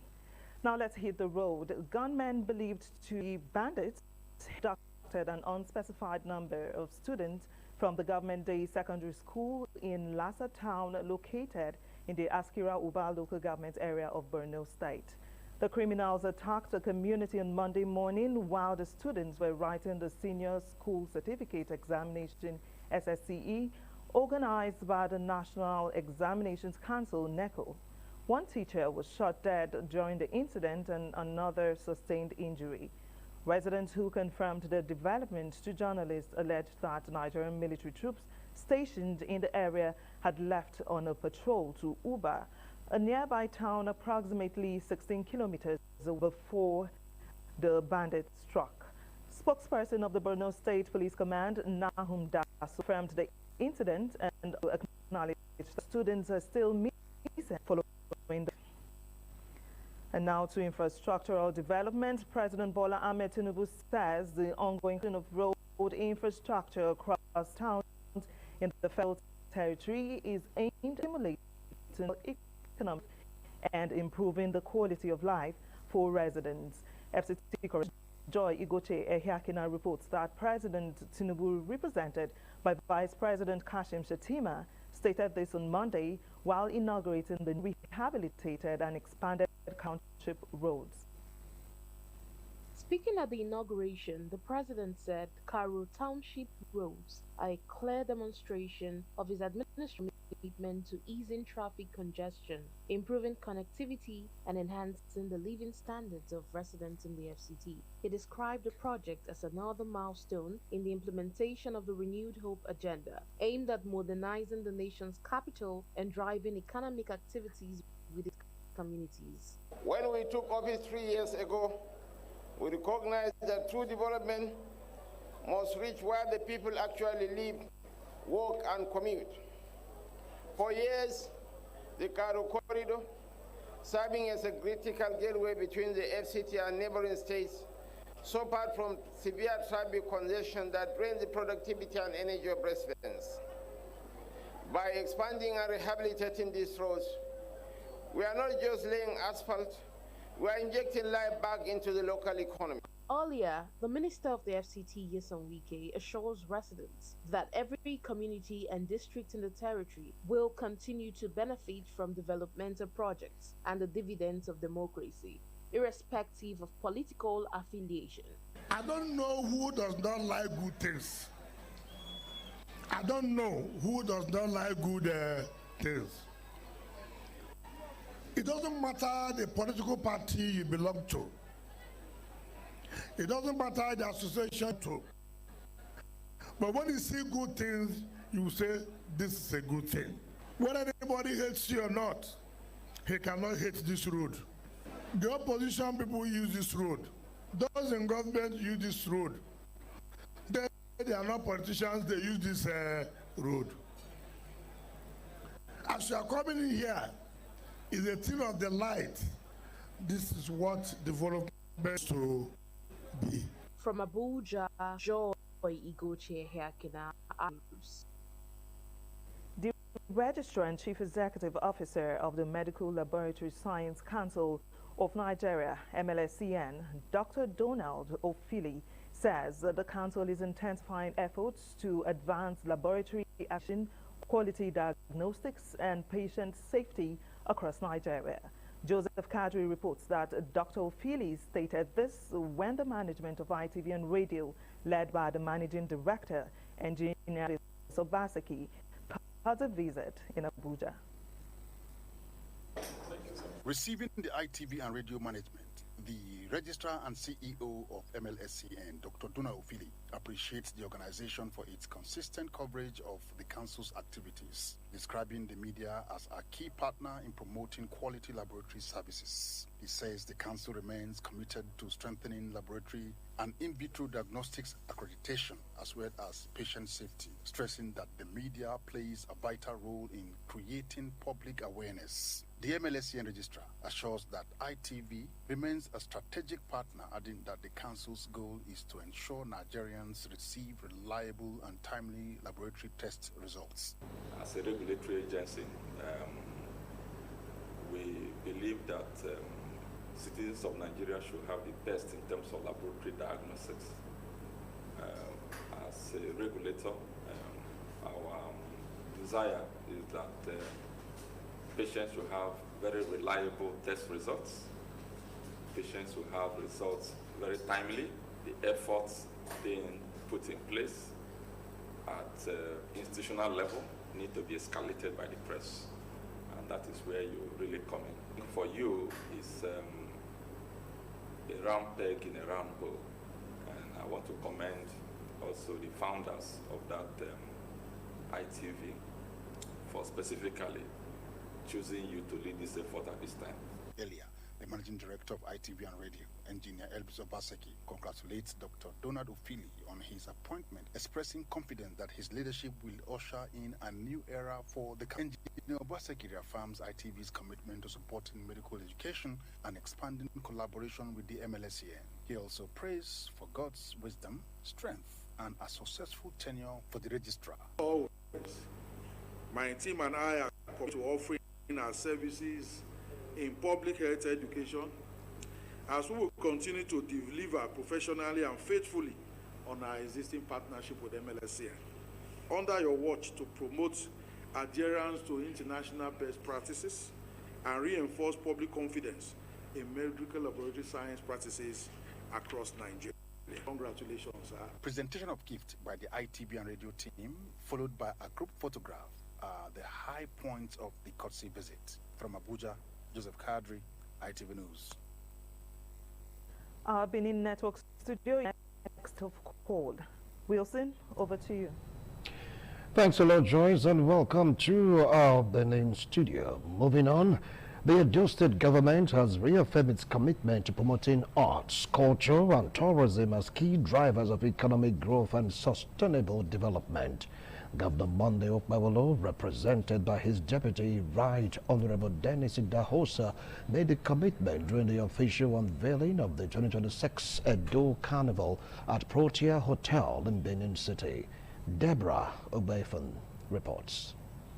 The unveiling ceremony brought together government officials, palace chiefs, development partners, stakeholders, and key players in the creative industry, marking the commencement of preparations for the second edition of the Edo Carnival, expected to be one of the state's biggest cultural events. Delivering Governor Monday Okpebholo's address, the Deputy Governor, Right Honorable Dennis Idahosa, described culture as a major driver of Edo State's economy. The creative and cultural industry have become powerful drivers of economic growth, tourism, job creation, and global engagement. Every costume, performance, artwork, musical production, and cultural display represents an opportunity to empower our youths, create wealth, and showcase the best of Edo to the world. The Deputy Governor called on development partners, private investors, and other stakeholders to support the successful hosting of the 2026 Edo Carnival. As we look forward to the 2026 Edo Festival, I invite all Edo people at home and in diaspora to come together, help us in making this edition bigger, richer, and more impactful than ever before. The event featured goodwill messages from the convener and special advisor to the governor on protocol, Honorable Daniel Eromoseli, popularly known as Piccolo, Commissioner for Information and Communications, Prince Kasim Afegbua, Commissioner for Finance, Engineer Emmanuel Okwebo, and other stakeholders. A panel of discussion moderated by Nollywood actor Nusa Okonzoa, popularly known as Baba Rex, highlighted the role of culture and the creative economy in driving tourism and economic development. The unveiling of the 2026 Edo Carnival, themed "The Spirit of Edo," ended on a hopeful note, with stakeholders expressing confidence that the festival will further position Edo State as a leading destination for culture, tourism, and investment in Africa. In Benin, Deborah Ugbefun, ITV News. The Edo State House of Assembly has unanimously stepped down a letter seeking the removal of Honorable Charity Ighodala Ighobarehia, member representing Ovia North East Constituency 1, as minority leader of the House. Assembly correspondent Joy Obaisiago reports. The NDC does not exist as a political party. At the peak of Monday's plenary, a letter from Honorable Natasha Irobo Sausawa, a member representing Ego constituency, was read on the floor, wherein she stated that she had resigned from the People's Democratic Party, PDP, and joined the Nigerian Democratic Congress, NDC. Majority Leader Honorable Jonathan Ivama argued against her move on the grounds that there is a subsisting court order directing INEC to deregister the NDC, and described Honorable Natasha as a floating member of the House.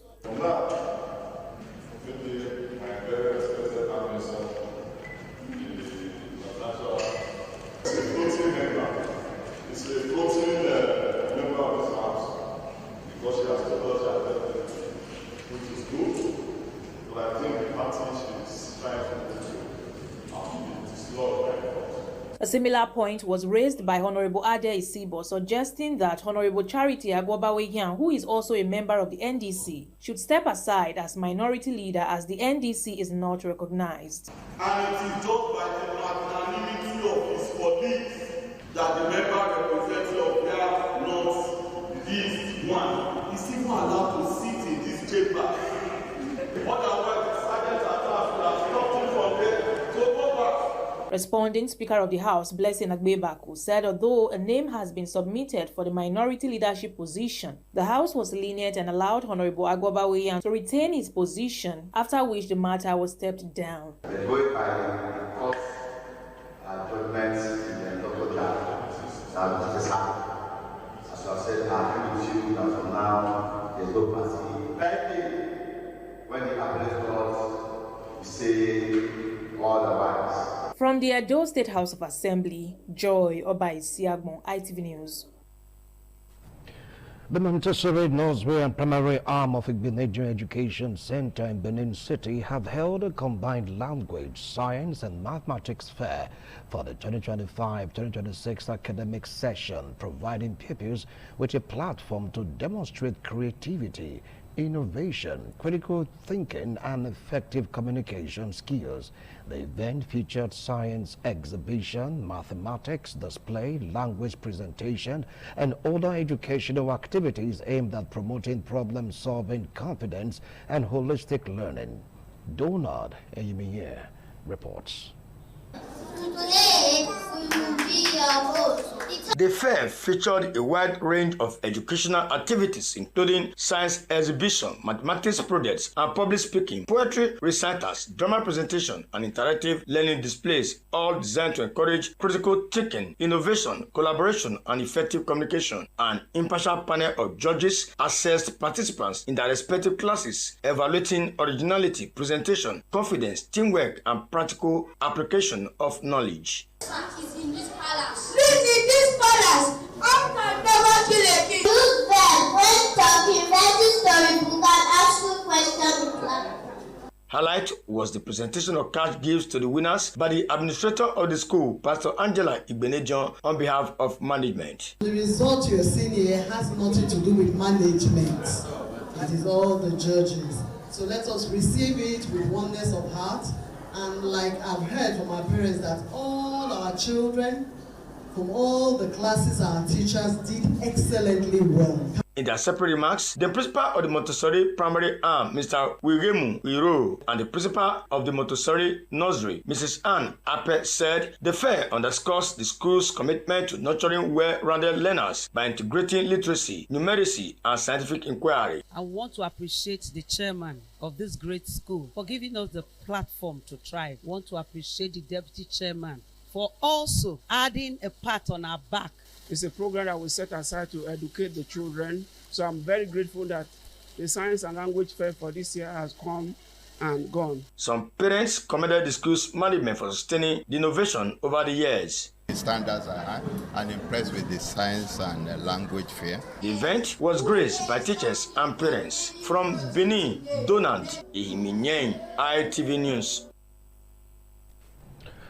The Chief Executive Officer of Uyi Technical Limited, Elder Francis Omori Oloton, has been accepted an apology from a former chairman of the Nigerian Bar Association NBA Benin branch, Ede Asenogwa, leading to the striking out of a criminal case instituted against him.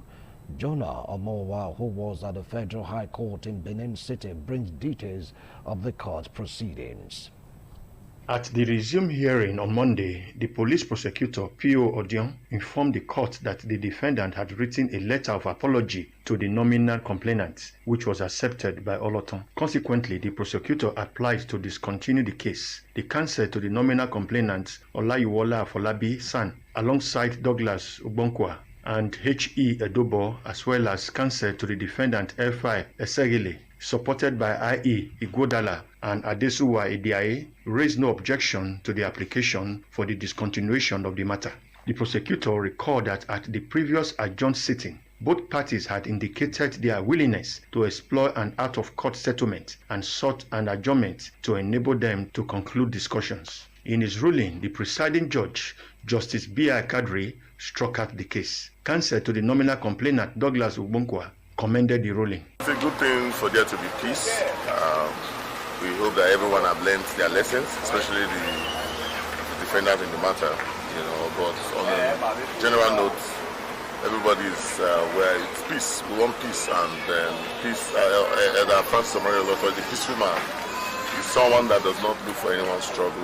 The ruling has brought to an end a 4-count charge Oloton instituted against Asenogwa and Jessica Ighodala, who is said to be at large over allegations bordering on cyber-stalking, cyber-bullying, and perversion of justice. From Benin, Jonah Omowa, ITV News. We now take you to our Lagos Network studio, where Mercelina is standing by with more reports from that region. Over to you, Mercelina. Many thanks, Joyce, and welcome to our Lagos Network studio. The Lagos State Command of the Nigerian Security and Civil Defense Corps has paraded 7 suspects involved in different criminal activities ranging from vandalism to stealing. The State Commandant Kashira Dedotun in a press conference said the community engagement with locals in the state is paying off. Aigboji Ikwere completes the report. Briefing journalists at the command headquarters in Ikeja, the State Commandant, NSCDC, Mr. Keshua Dedotun, represented by the State Command Public Relations Officer, SC Oluwaseun Abolore, said on the 27th of June 2026, the Corps arrested 2 suspects around Okunaja area of the state for vandalizing power armored cables, while some of the suspects are at large. Unscrupulous elements, which were arrested on Saturday, 27th June 2026, around the Okunaja axis of Victoria Island in Lagos. These 2 suspects were arrested for vandalizing armored cables worth millions of naira. We also have another case of theft of 8 lithium batteries. These suspects stole 8 lithium batteries from Orchid Road in Lekki, and they were arrested by our men on the 15th June 2026. Another suspect was apprehended for vandalizing transformer earthing cables at Shogunle community in Oshodi. The commandant said its community engagement has been paying off as many communities have started to partner with the NSCDC in the fight against crime. Commandant, Mr. Dedotun Sunday Keshiru, FNARC, he has been able, within the first quarter and the second quarter of the year 2026, apprehend a lot of suspects. The commandant assured that the command will ensure the safety of critical infrastructure in the state. From Lagos, Aigboji Ikwere, ITV News. The Lagos State Police Command has arrested a 21-year-old man after officers intercepted an unregistered commercial shuttle bus during a routine stop-and-search operation along the Lekki-Ekpe Expressway.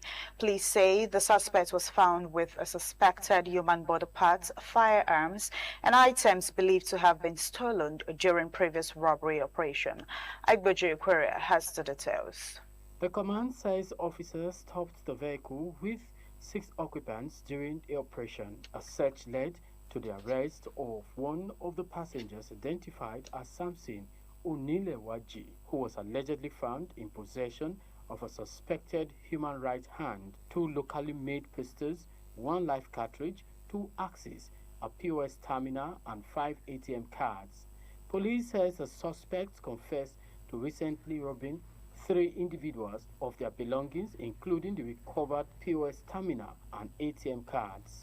They said efforts are ongoing to identify and contact the victims so the recovered property can be returned. The command adds that investigations are underway to determine the identity of the owner of the suspected human hand, the circumstances surrounding its possession, and its intended use. Police says efforts have also been intensified to identify and arrest other suspects linked to the case. The suspect will be charged in court upon the conclusion of the investigation. From Lagos, Aigboji Ikwere, ITV News. To the main news on ITV. Let's take a breather. More reports in a bit. Do stay.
The Nigerian Society of Engineers has inaugurated Engineer Chukwudi Mudiaga Akpotowo as the pioneer chairman of its Owedo branch known as Luxury Branch, marking a significant milestone in the growth of the engineering profession in Edo State.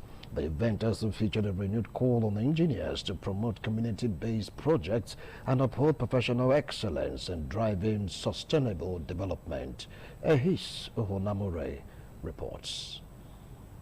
Speaking at the inauguration, the president of the Nigerian Society of Engineers, Engineer Ali Masuya Rabiu, urged the new leadership to prioritize professional development through regular training, innovation, and collaboration with relevant institutions. As we commence activities of this new branch, I'd like to reiterate that the professional development of our members must remain at the forefront of your agenda.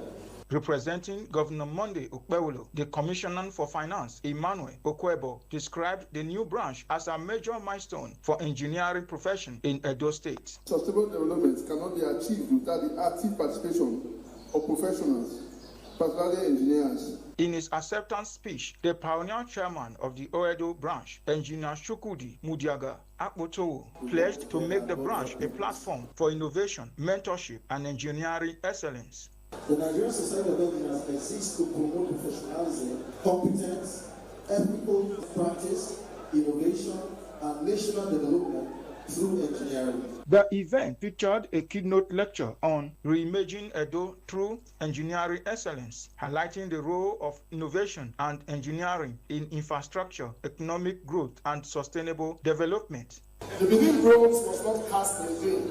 It was a product of mastery, patience, accumulated knowledge, and the refusal to settle for the ordinary. That spirit believes in every engineer who has ever solved a problem that others said was impossible. High point of the event was the presentation of awards to distinguished contributors to the engineering profession. Members also took time to inspect the ongoing flyover projects being executed by the Edo State government. I'd like to commend His Excellency the Governor of Edo State for this initiative to deliver a lot of value, not only the people of Edo State, including the people of Delta State and Nigerians generally. From Benin, Ehis Ohunamure, ITV News. Chairman, Edo State Land Restitution Committee and Managing Director, Edo State Geographical Information System has assured property owners in the Horoma community with genuine papers of getting back their landed property. The chairman announced this at the end of a meeting organized for all property owners and investors in the area. Jonah Amowa reports. The decision followed the outcome of the findings made by the Land Restitution Committee set up by the Edo State government to look into petitions of land disputes filed by property owners in the community. According to the chairman of the Restitution Committee, the numbers of claimants who filed petitions were more than the total number of lands in dispute in Okoroma. Valid claims 2,671, and from the claim of those who said they have or they bought land, we have 7,959 plots being contested, whereas available plots is 394 hectares.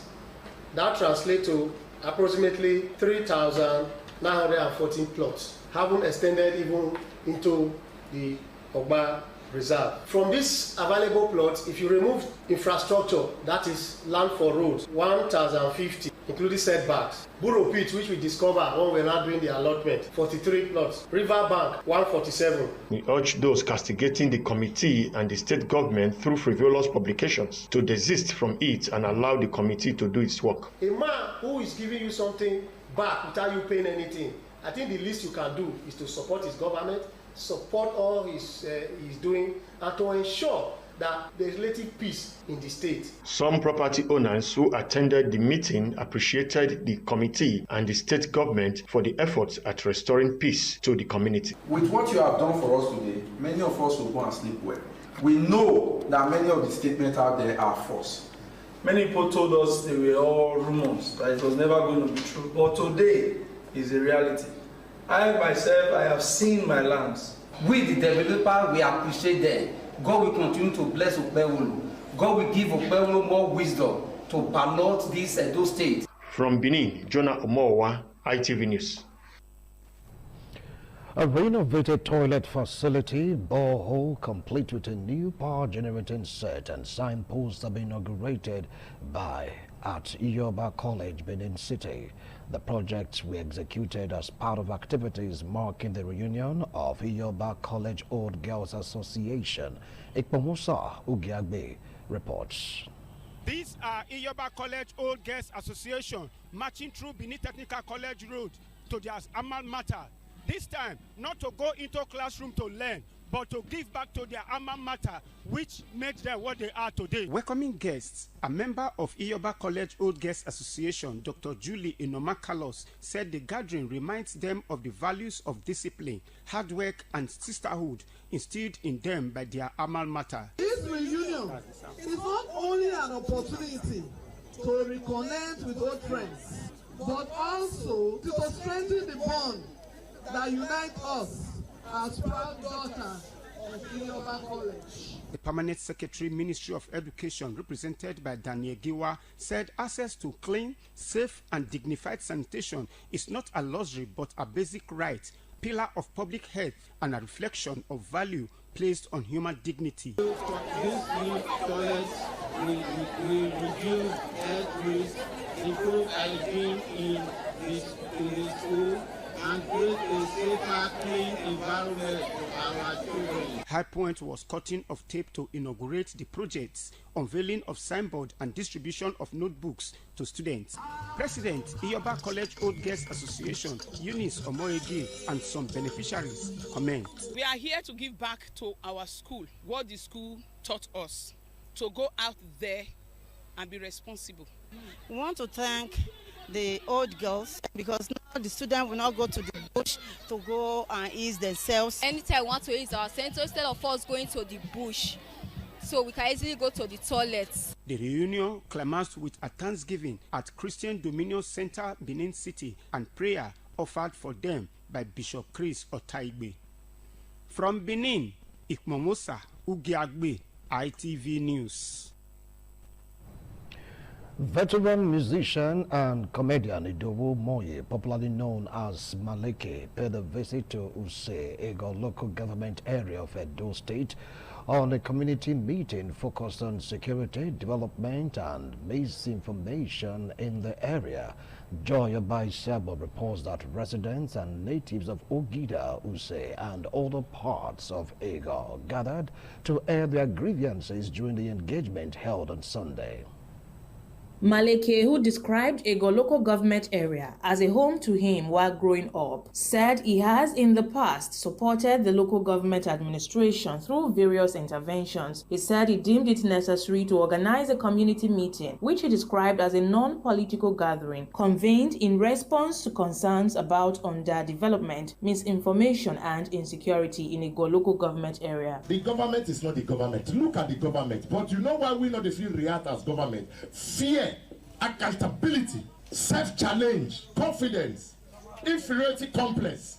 When you are constructive in what you are doing, government will see reason with you. The musician urged residents to embrace unity and speak with one voice to drive the growth and development of the area. Those that were not here, you get it from the street. I think they'll pass the message to you. Not sitting down there shouting. Participate. and don't be political. You cannot deal with the human mind. You cannot come as and be shouting. Let's deal with ourselves. In terms of security, now we dey sell ourselves. So this is all we are talking about. Agon, we leave. Present at the meeting was Mr. Eugene Otubo, Special Advisor to Governor Monday Okpebholo on political matters and mobilization. Among other stakeholders, called on the Edo State government to extend infrastructural development, particularly to the Use area. The situation in the Edo local government, especially in Use, the situation is very, very bad when it comes to the roads and the insecurity. The interest of the governor is to make sure the issue of insecurity will be a thing of the past in few months from now. We need to create more unity amongst ourselves,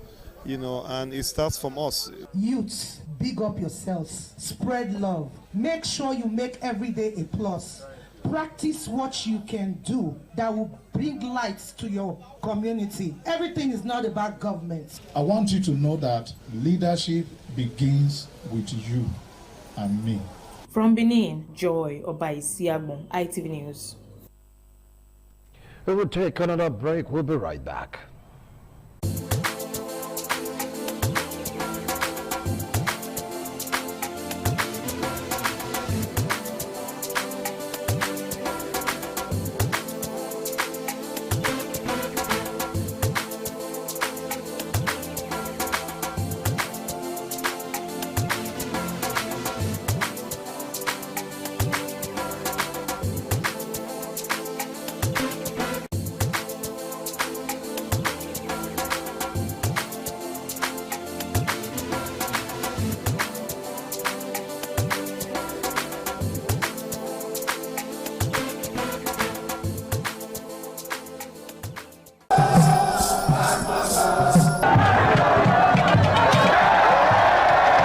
Some days, there comes the Ugemobo Festival, which the Oba celebrates outside the palace gate.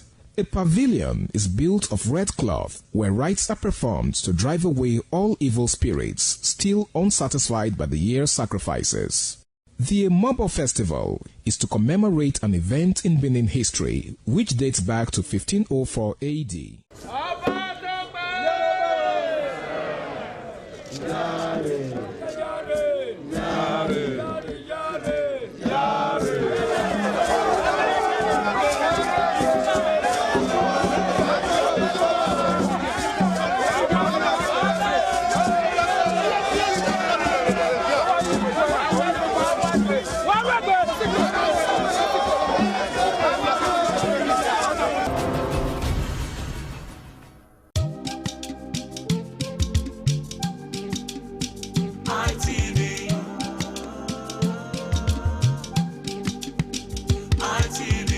ITV, certainly the best.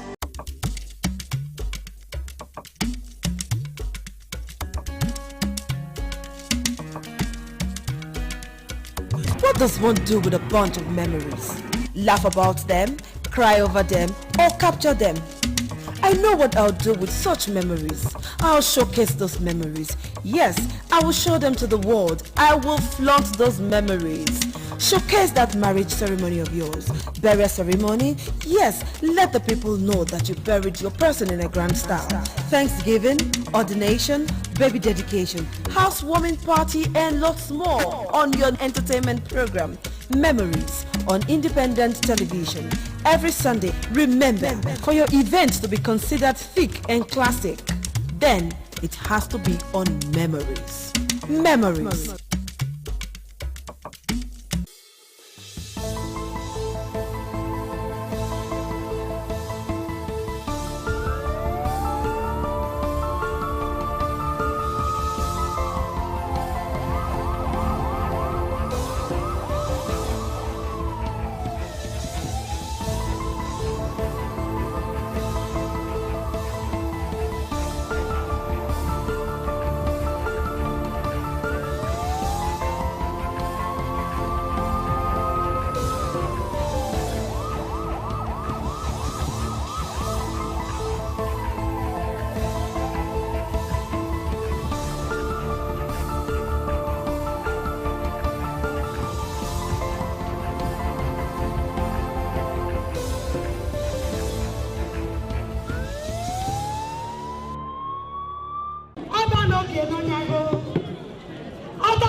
Benin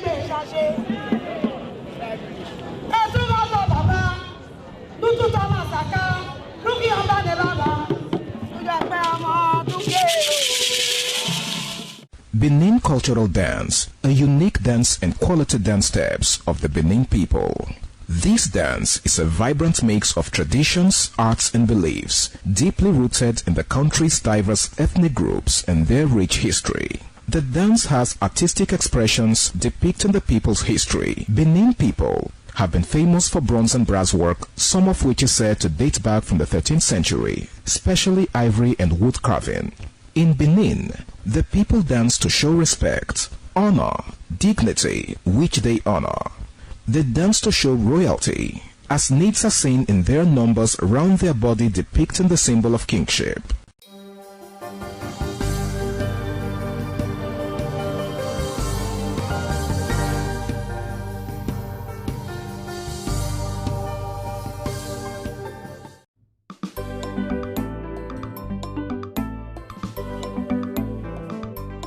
Thank you very much for joining us on the program Healthy Living. What is the kidney? The kidney is an excretory organ in the body, which is for metabolism. Tuberculosis affects many organs in the body, but the common ones it usually affects is the lungs. Epilepsy is a neurological problem.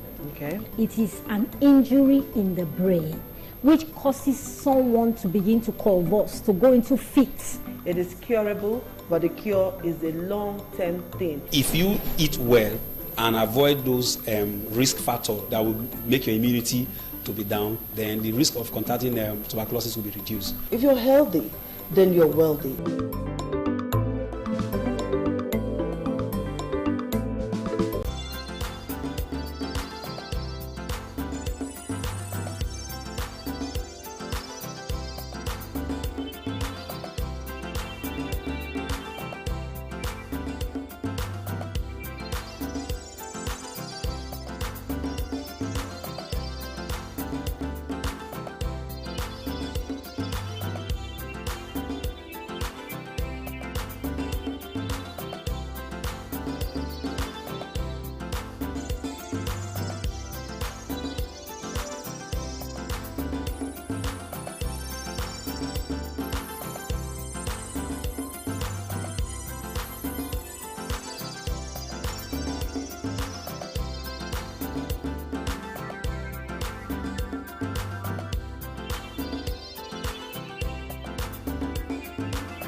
The ongoing maintenance of Sapele Road by the Edo State government has continued to attract mixed reactions from residents and motorists in Benin City. While some have applauded the government's decision to carry out preventive maintenance on the busy highway, others believe attention should instead be focused on roads in more critical condition across the state. Ehis Uhonamore reports. As rehabilitation work continues on Sapele Road, residents and motorists have expressed different views over the state's decision to embark on the project. Some commuters argued that the road was still in relatively good condition before the maintenance commenced. They maintained that limited government resources would have been better directed towards repairing roads in worse condition across Edo State. Others also claimed that the sections of the previous road surface offered a smoother driving experience than the newly rehabilitated portion. Me if you say the old one strong pass, although I'm not engineer. Now what if you say the old one strong pass the new one now. But if you say the government for channel the energy to some roads, you get some roads where no good at all. This one where they call it, I don't know the type of company where they work on the road now. If you drive motor, they go now. You say your steering go they shake, and they lose things for motor lake like that. So I want the government, may they tell the company, may they come amend the road because they know you're the one aware. However, other residents welcomed the intervention, describing it as a timely and proactive measure aimed at preserving vital public infrastructure. They noted that carrying out routine maintenance before roads deteriorate significantly would enhance road safety, prolong the lifespan of the infrastructure, and reduce the cost of extensive reconstruction in the future. Why we have some issue for over the years is because when they construct, they don't maintain. So what the government is doing now is checking up, and it will help and encourage every other places, because by the time they are doing this maintenance constantly, it will make the road last long. The different opinions reflect the expectations of residents for improved road infrastructure, even as the Edo State government continues its road maintenance program across parts of the states. From Benin, Ehis Nhunamure, ITV News. Stakeholders across the country have continued to assess the impact of governance on national development, citizens' welfare, and the nation's political landscape ahead of the 2027 general elections, calling for accountable leadership and people-centered policies on the program this morning on ITV. The report by Esther Ogoro is presented by Ikpomosa Ugagbe. Speaking on governance from the Benin studio, Dr. Daniel Ehariafu of the University of Benin said national development depends on measurable progress. Also speaking, political analyst Harrison Izeko said government policies have failed to positively impact ordinary Nigerians, while constitutional lawyer Matthew Ederase blamed unfulfilled promises for the growing loss of public trust. If poverty is increasing, you cannot say there is development. You say if there is inequality, there is no development. And the third perspective, governance in respect to justice and all that.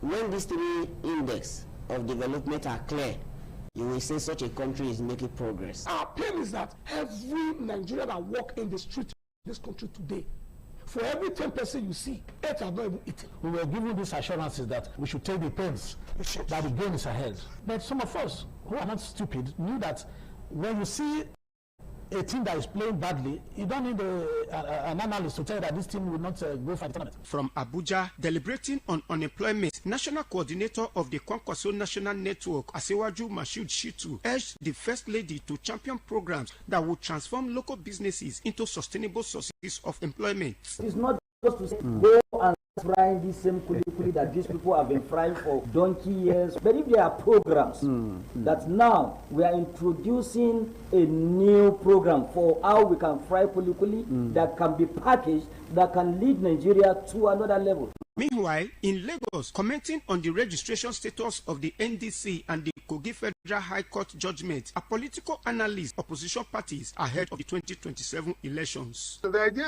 is basically, whether direct or indirect, is to destabilize every party and make it like APC, and that's where the one party thing comes to play. Ikmomosa Ugiagbe, ITV News. In our talking business, Nigeria generated more than 20 trillion from crude oil export in the first 5 months of 2026. According to figures released by the Central Bank of Nigeria, the country exported about 148.9 million barrels of crude oil valued at approximately 20.22 trillion between January and May, urging people to show greater empathy towards celebrities. Speaking during a recent interview, Okolowo addressed the relentless criticism and ridicule many public figures face online. According to him, many people who attack celebrities do so without understanding the immense pressure and unique challenges that come with living in the public eye. He stressed the need for greater compassion, noting that public figures are human beings who also grapple with personal struggles despite their fame. Okolowo described the label as dismissive and unfair, other than that belittling other people's success often prevents one from achieving their own. He also cautioned against assuming fame will never touch one's own family. The actor urged the public to lead with empathy instead of insults.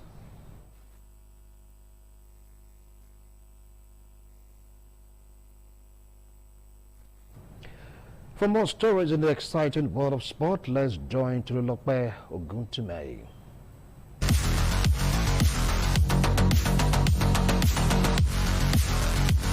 Abubakar Yusuf and Success Ogujobi emerged champions in the men's and women's singles event at the 6th edition of Dabnosh National Open Tennis Championship in Abuja.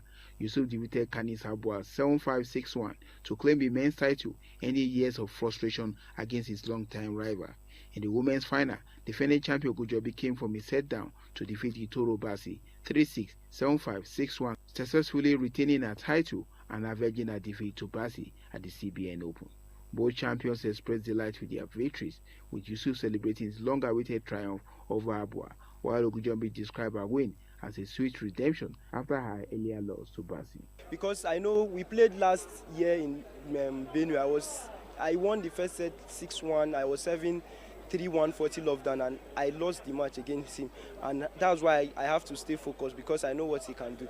I feel so excited winning, defending my points from last year, because it's going to boost my ranking and it's going to keep me motivated. Managing Director of Dabnosh, Emmanuel Oche, praised the players for their impressive performances and high standard of competition, while announcing an increase in the tournament's prize money with this edition. With this output, I want to say wholeheartedly that we're increasing right away from 500 to a million naira for the prize money for the male, and for the women from to 800,000 naira. So that's the starting point, and we look forward to more competitive games between them. In a doubles event, Kanis Abua and Musa Mohammed claimed their men's title with a 7-6, 3-6, 10-8 victory over Matthew Abamu and Michael Emmanuel, where Good News Aino and Success Ogujobi won the women's crown by defeating Blessing Omotayo and Nero Suwe 6-4, 7-6. From Abuja, Tolulope Ogutime, ITV News.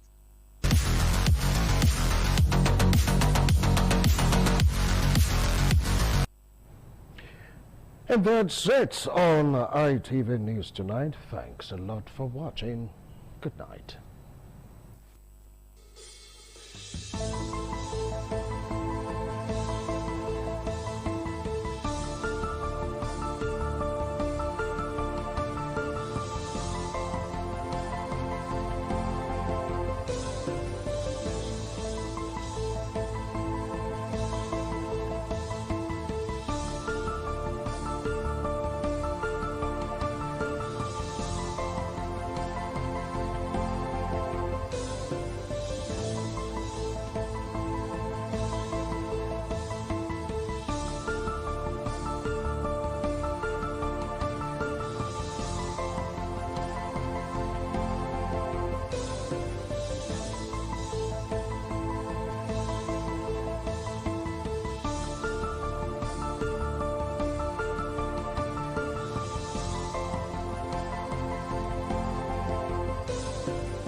ITV, certainly the best.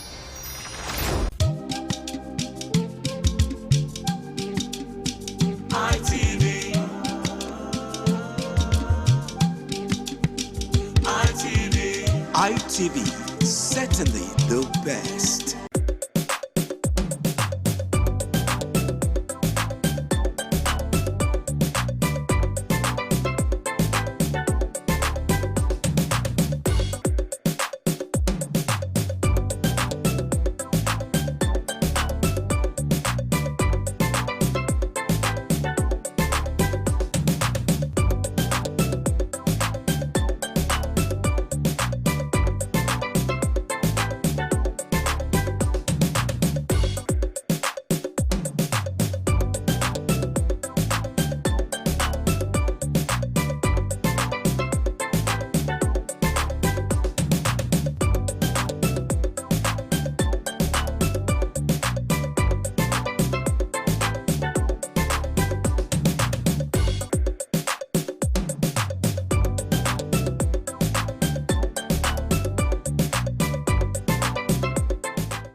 The land of Onwa is inhabited by the people with common ancestry, language, religion, economic and socio-political ties. However, irrespective of their subtitle differences in language and culture, they share common traditions. The people are known for their hospitality. Onwa traced their origin to Benin Kingdom as a result for a man to find a comfortable place for living. The name Onwa was derived from the largest and longest river in the area, which is known as Onwian or Onwa. It means one who makes merry in affluence.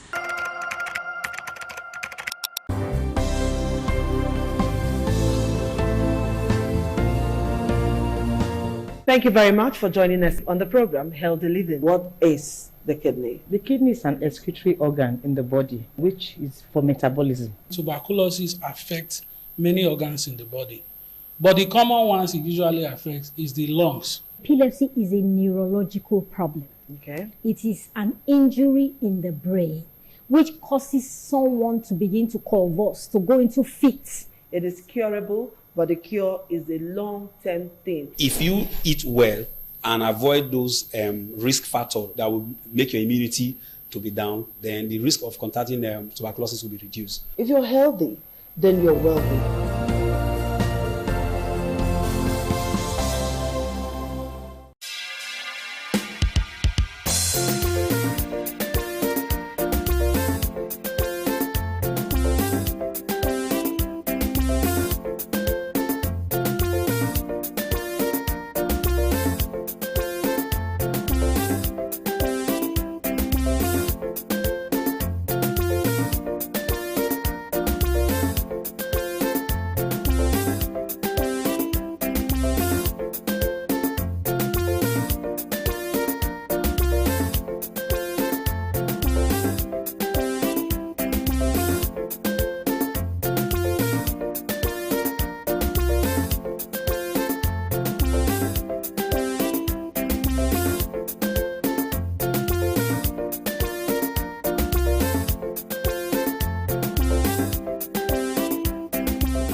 Some days, there comes the Ugemobo Festival, which the Oba celebrates outside the palace gate. A pavilion is built of red cloth where rites are performed to drive away all evil spirits still unsatisfied by the year's sacrifices. The Ugemobo Festival is to commemorate an event in Benin history which dates back to 1504 AD.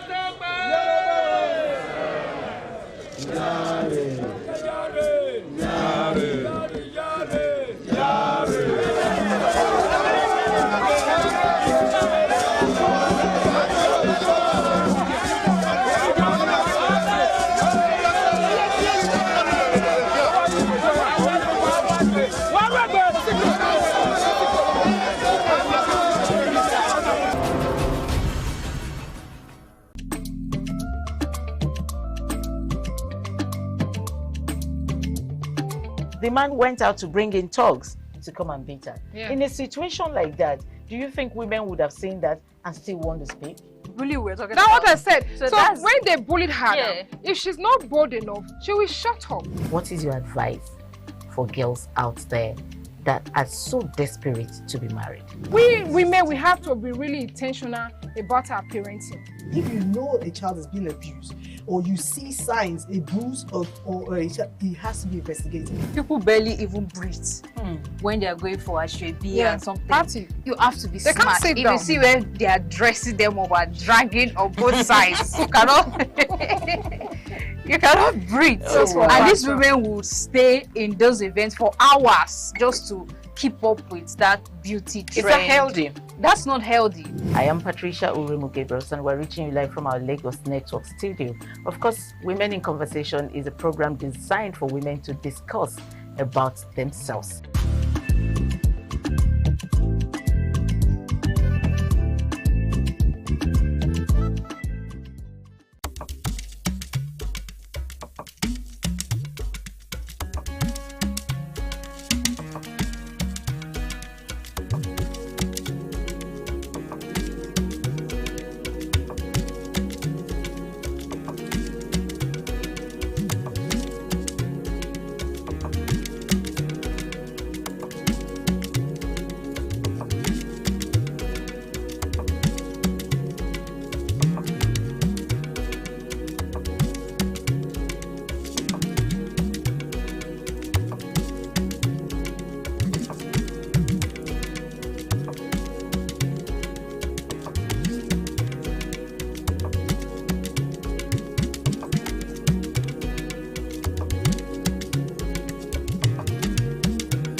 Onwa is rich in culture and traditions. The people are a mixture of traditional worshippers, Muslims and Christians. Onwa is located at the northern part of Edo State. It consists of two local government areas, that is Onwa West and Onwa East. It has a total number of 13 clans and 21 political wards, according to National Population Commission 2006 census. The population of Onwa people is put together at 251,686. The people love tradition and culture. Historically, the people ancestors in deep quest to hand down on their future children a society of love and friendship.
Certainly the best.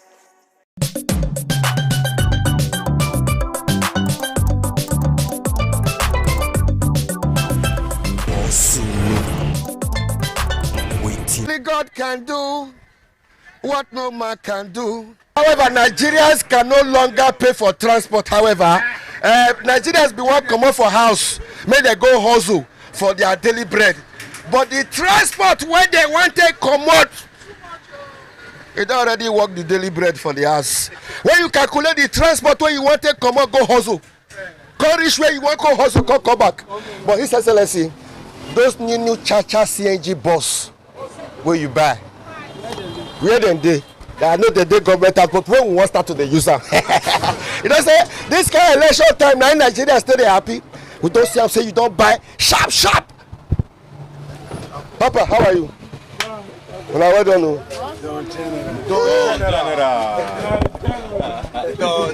Anyway, you do for Nigeria, they watch us for ITV, for Facebook, for YouTube, they watch us online. We must continue to thank you. This bus don't reach like 10 years now. Now the former governor. Abi, don't reach 10 years. They go 60 years. This bus don't go 16 years. 60 years. Let me say we are due for new one. Yes. Overdue. That's why Akpakomiza don't go carry some come now. That one not they use, they use diesel and fuel. And a CNG. I've been an electric bus. Our governor go buy also. That's CNG. 100 naira. No, not be 100 naira. For this election time, a free Mayana. No, for this election time, from now till January 16, now free. If they not carry us free, we'll change it for them.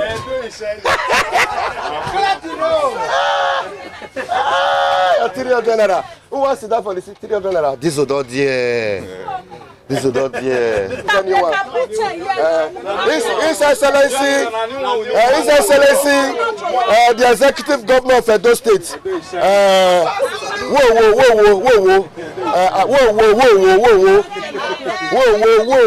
I beg, those new bus bring and come and make them go pack all this one.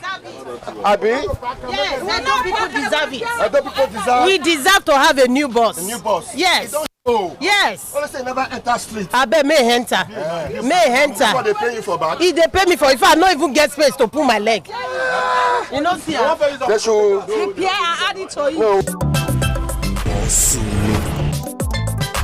Waiting they have. Comfort. Okay, this your son. No wonder. Opa was the try for me. Yes. What you try for My brother. Okay, but the transport, say transport. This is not there. No option this one. This is not there. Make 200 naira. From where to where? From AVP to. Oh my governor, you should be ready to lay good foundation. Earlier the better. Because in the nearest future, you become one of the leaders. So we are praying. Amen. I know say you don't buy, but bring them out. I don't say they shine. I know it's shining. But hunger dey. Transportation, however, transportation is one of our biggest challenges in Nigeria. Even me as a worker, whether they work for private sector or government sector, you go see am say transportation don't take 90% of our salary. Now, hear what? May I tell you what they rain now? They say all the hustle they hustle now. They say na belle and toilet with the hustle I put. Now so what if you save again? Wetin concern you for what I talk so? Wetin concern you? I make I help you finish am. Say Not be the country we dey. Say the work where they work. Na belle. Na belle o, no dey fit save again. You mean say Nigerians now as a civil servant, you know if you save like 2 million naira. After you don't receive your salary, you know if you get 2 million naira as balance. No, say as a Nigerian, you don't work, pay house rent, feed the children, pay school fees, don't do it. You know if you get 2 million naira as balance for your. Now me say you be Yahoo boy now. Don't be say you dey work. When you want see am? We will increase your salary. This new bus, you go enjoy the AC. Amen. The new bus is coming. Make the new bus quick on. As you bring it and make NEPA light day. No light, no light for you go buy solar fan. No. All the old women don't buy solar fan. So they carry solar fan follow body now. You go buy inverter fridge. Go buy solar fridge. We not go fit wait for NEPA again. We not fit wait for light. They want to kill us in this country. Everybody that they buy solar for us. Go borrow money from Lapo. And then they go. If to say not be public transport, if you see Nigerians they trek. Even so many Nigerians now don't park their vehicle now. They don't park big men now. People don't park their motor. Yes, because of fuel. When it's too expensive. Now this Iran-American war na ekosan. Na ekosan. We not get refinery. No, now because of the American. We not get refinery. Donald Trump don't want Iran now. We not get refinery. You know you say we don't give out to Chinese company. You know Excellency. I beg bring out the new boss. I beg. Oh, we'll bring out the new boss. This is about 15 years. We don't to repair this motor. Bring out the new. Okay. What did they happen? Oh, your money. Oh. What did they happen? 500 naira. What did they happen? 500 naira. But you don't try to enter this, but we still make government may bring out the new boss. We now increase. Wait, let me be the answer. What did they happen? See the way people they rush enter public bus. What did they happen?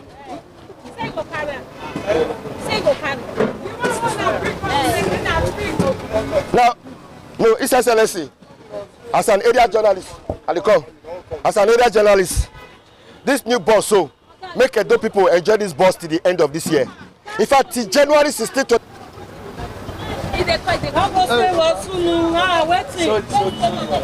Where this one now? Madam, you don't see all that small bus enter where you call the enter this one. You don't see small one enter. You don't take up. Why you call the enter this cheap one? It's not cheap now. It's cheap. I go say cheap. It's not cheap. This one is supposed to be free bus. No. 300 is it cheap? It's not cheap. It's supposed to be free. You know you say fuel don't go up. Okay, why did they want us to vote for them? Is it not because of all this? Now they tell an American you free from now till January 16th. See me now, I want to pay. I want to pay. Oh my governor! I'm also a passenger. I stay in Airport Road. Just now you are in Airport Road. We do queue for it because it's cheaper. The other buses are carrying 600, 700.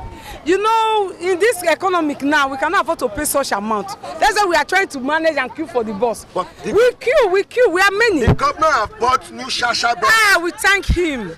Long may he reign. That bus AC deal. Yes, we knew. That bus not be cho. You mean it? That bus not be diesel, not you be fuel. You mean it? That bus now. Bus for our governor. It's not the hyper. So where are you going? Where are you going? Now you the enter goes Ghana or South Africa.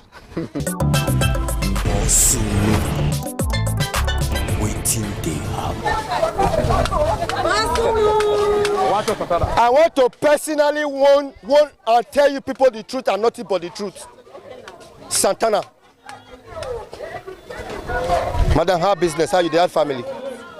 People they complain. I'm not talking now. People they complain. Say that they sell Santana, whether if they buy a riches, you call risky. Government wants start to call the checker now. Government wants start to check the Santana now. We trust what we do because we they eat from inside the Santana. We they eat from inside. So me now, I go do what's no good. I'll come and eat from inside. I eat from inside. If I buy this Santana go us now, like how many days if you stay for us? Like this one will be like this now. If you stay 1 week, nothing will do. 1 week? Yes, nothing will do. He gets stash. The one when no get stash, 3 days he don't pay. Okay, may I tell you now what people when they chop Santana they complain. They say why be say Santana the smell, the cassava scent, it is scent where. These some people just chop Santana and once you tell them say chop them. If you just open some, what did they cost them? That one, another person go answer that one. What did they cost her? I don't know. My own on the smell. Your own on the scent. I said my own on the scent like that. They smell like that. Because if you put them for water now, say you soak them, you quick wash them. Once, if you too take for ground, now you go get that odor. Yeah. But if you quick wash them, quick make them, you know, get that odor. How much for that one? 100 naira. 200. For one. 3,500.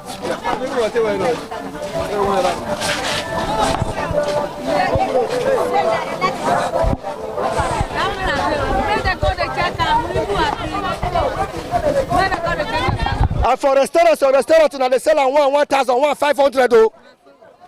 3,500 for this one, sir. 3,500 for that big one.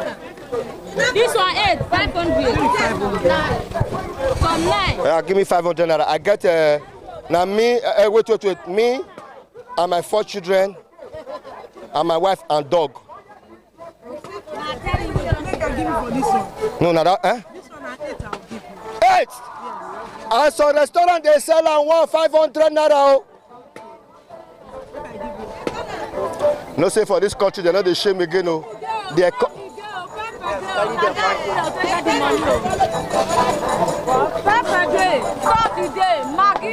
Okay, inside the Santana 500 when I buy. Now inside the soup, pepper. Oh yeah. Now 9 now give us. 500 naira. Let me say if I open restaurant now, how much I'll get for this one now? I buy. How many give me 9 for 500? 200 naira. With soup. Thank you, eh? Thank you. So cut now. Thank you.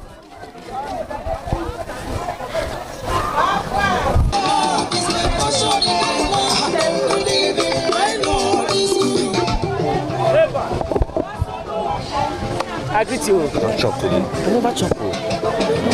Seriously. You never chop today? I never chop.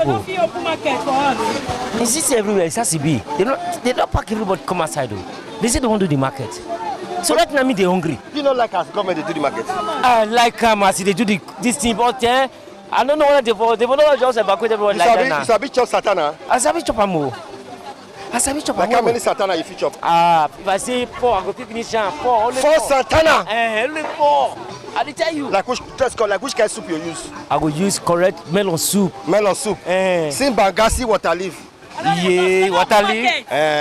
All of the portion is a market. You like to chop satana? Too much. You like how well? Or dash you satana? Okay. Hey. You buy another hot. Open na me, you know say na satana dash you. I don't see. Na 4. I don't see. Ibabo. I buy a dust now. Okay. God will bless you. God will bless you. Now 6, 9 days side. Okay, you want to do the menu too? You fit chop up. Carry, they go. Okay. I don't buy a dust now. No problem. Mama gonna say find somebody where you go dash. So as I ask you just now, you dey hungry, so you dey hungry. No ma. And I told you they tell me. I didn't tell you so. Madam, no concern if soup no day. No concern you. Go enjoy the satana. Go enjoy the satana. I hear you. Enjoy the satana. I hear you.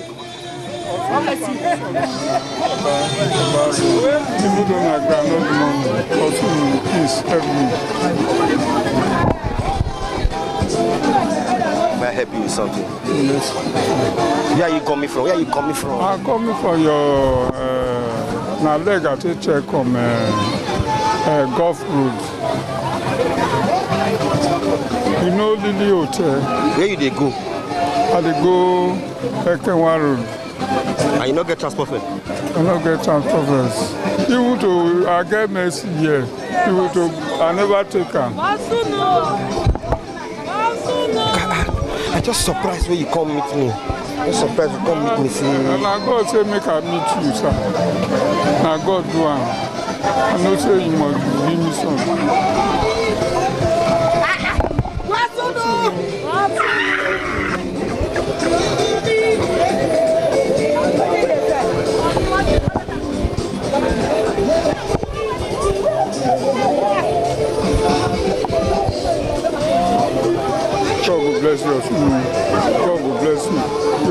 they go promote you more. We have been hearing of you for Isa Radio, and they go promote you more. God bless you. Enjoy.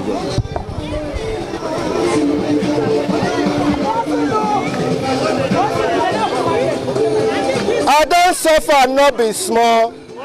On Posse, I get sense. Poverty no good at all. Hey, now I make I join this business. No, you know what this man? This is not my Chinese, that Nigerian Chinese guy. This is the only Benin man who speak Chinese. You see, China make parable last 2 weeks. He said, "Chao la." Chao la.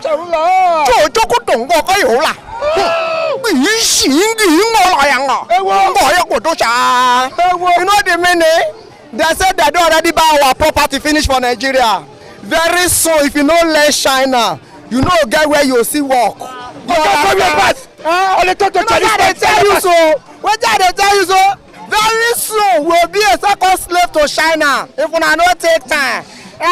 You shall talk to us how the situation of the country. For the situation of the country. Under Kuku Ching Gondo. The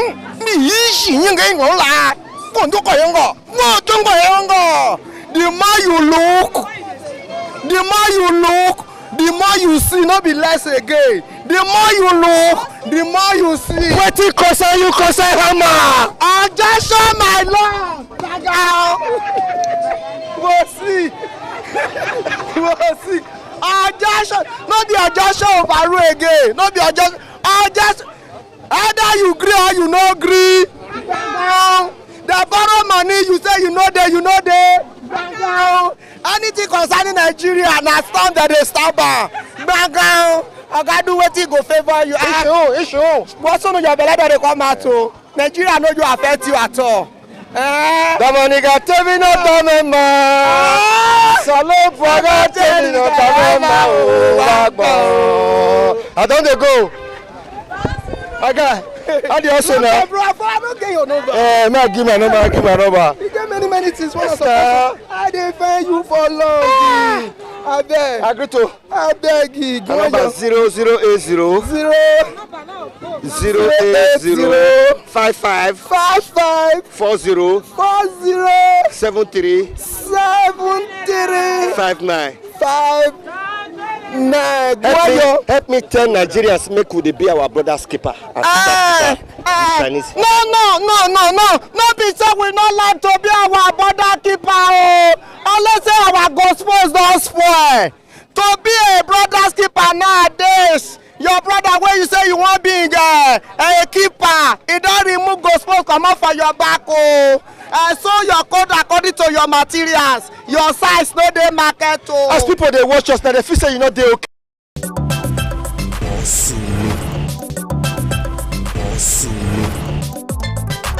Waiting they happen soon. Now waiting they happen. Now waiting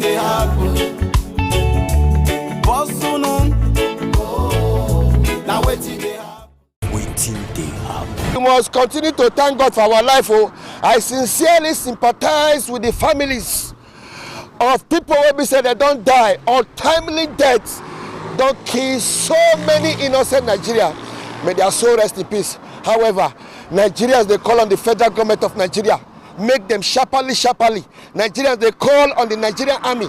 Nigerians they call on the Nigerian police. Nigerians they call on all the security apparatus for Nigeria. Make them wake up, because Nigerians are not smiling because of the way things can happen now for this our country. However, we must continue. Waiting they happen. Agree to. Money no they come from heaven. Do better till money go come. Now true all that they tell you so. Agree to now. Mommy, how are you? Everybody they holla. Good morning.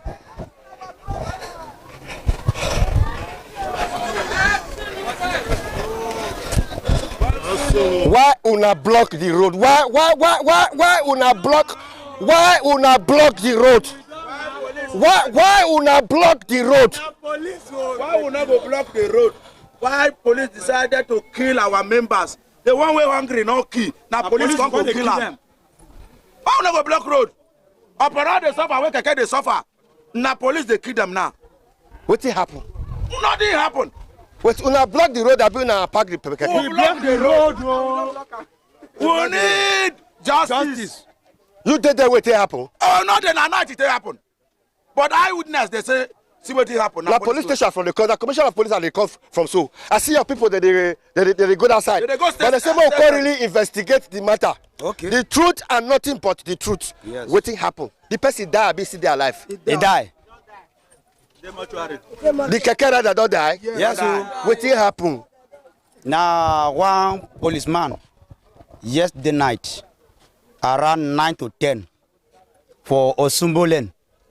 That keke rider, he won't go carry a wife with his family for where it is same market for Osumbolen. The man park. According to people who did deal, they say the man park. So now the policeman, the worker they come. Now he can with the leg go, you know carry motor, you know carry bike. Now leg they use you. Now he can say the man park for center of road. Now the man say how I park for center of road where barrow they pass, we barrow they pass there. Now from there, now he can tell us say make a park where. Now he say you don't already park where. See walk away the walk away where they there. Now from there they can change word. Now he come out the tear gas. I can spray for nose before you know the man fell down. Before people come they shout, make a come help. Before one of our brother come run go there, the man already give up before they all can go hospital. No still. Now yeah, in for the impact with this the keke rider. Yes. One na chairman for na park self. All of them go straight.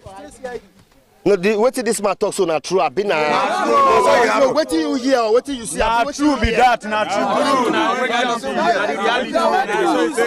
And that man always they do am. They drink akai. Sometimes he go come here. He go enter drop. The policeman. He go enter drop. He carry reach your house for password. He carry 500 give you. If you see he talk too much, he go bring gun. Sometimes na dagger.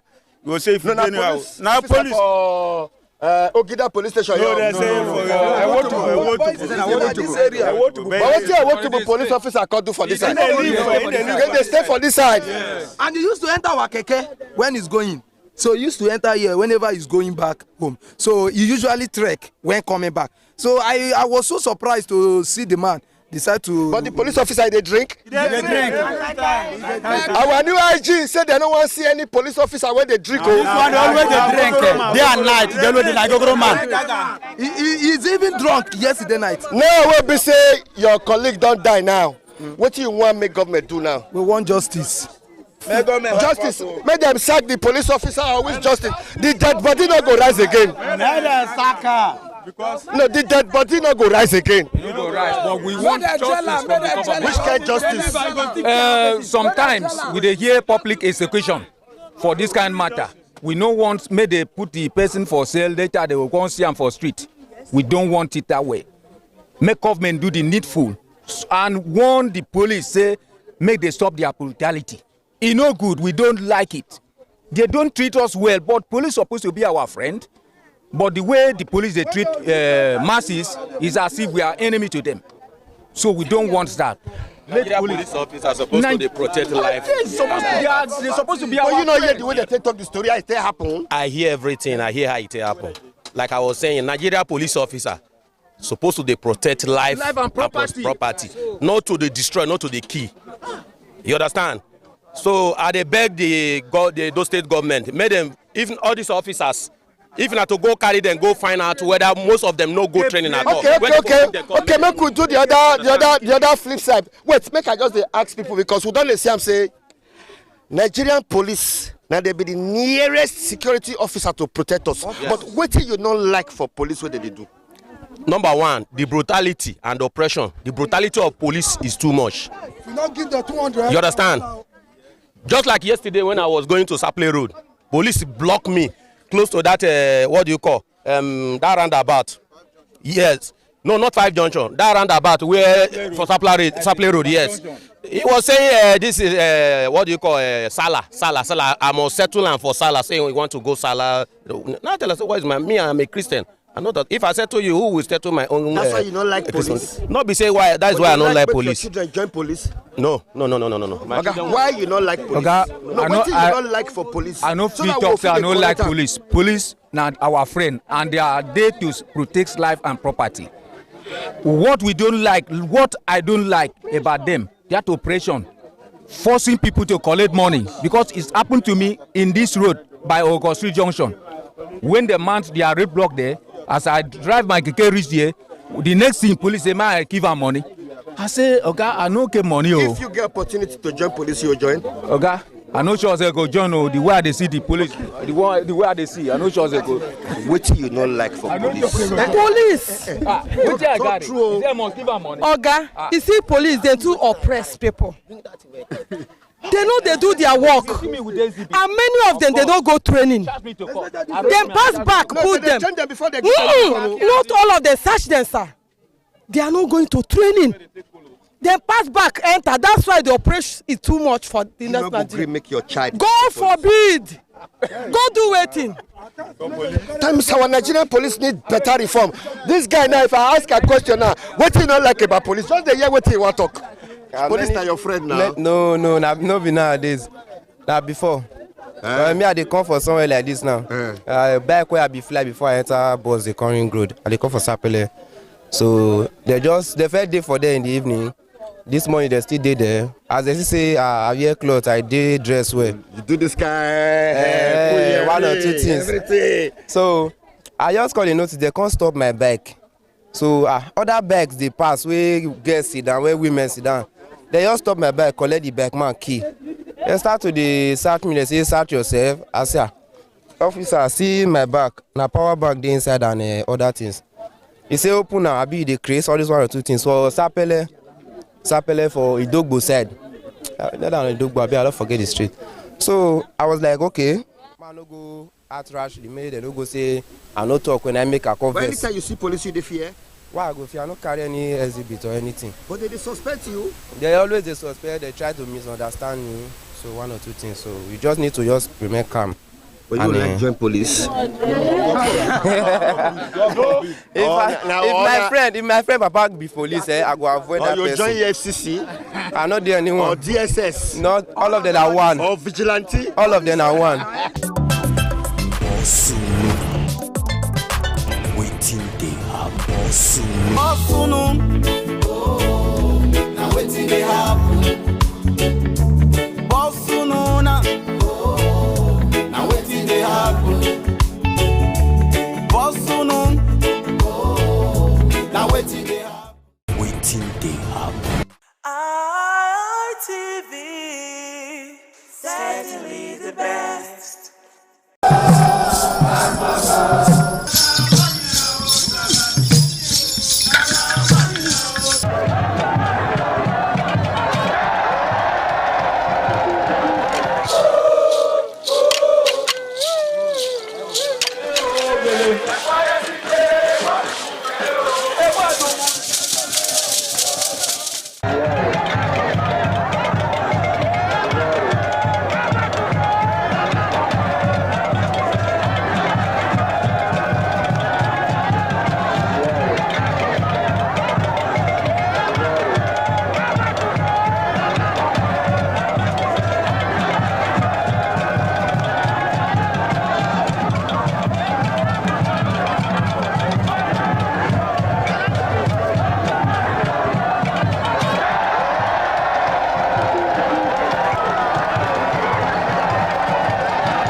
Hello, good day, and welcome to WIC Women in Conversation, where this is a table where women sit together to discuss things that are pertaining to the families, to the world in general. We talk about things that we think should be addressed as women.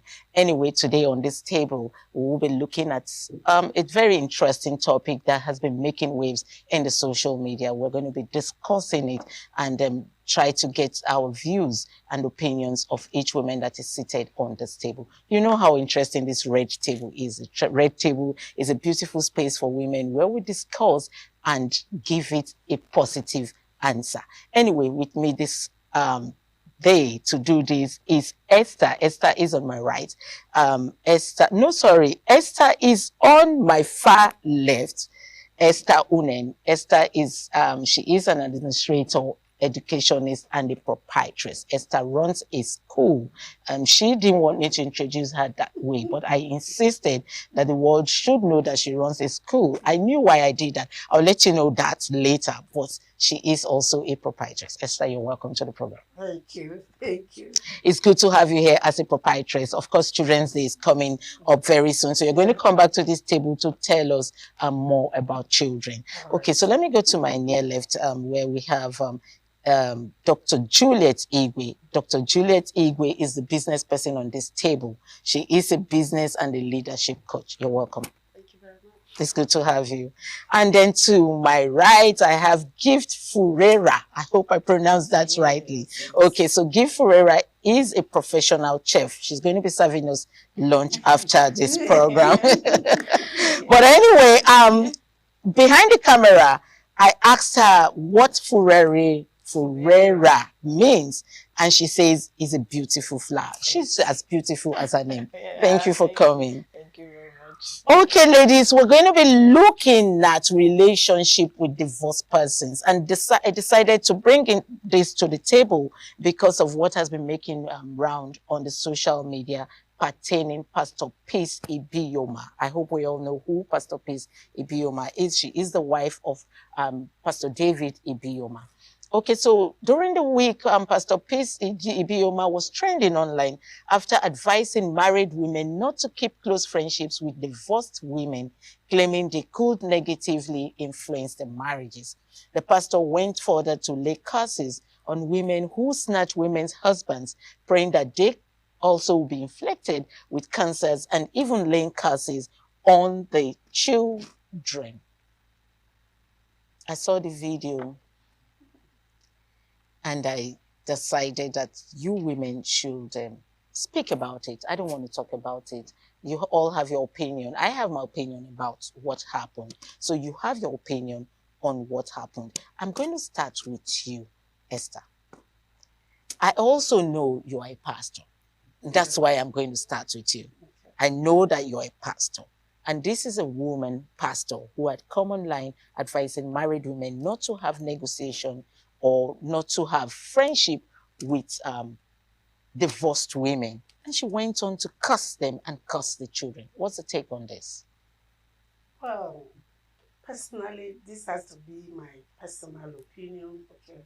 So for me, I don't really think, based on my own personal opinion, that she was right to say, using myself as an example, that I don't have any business to do with women who are divorced.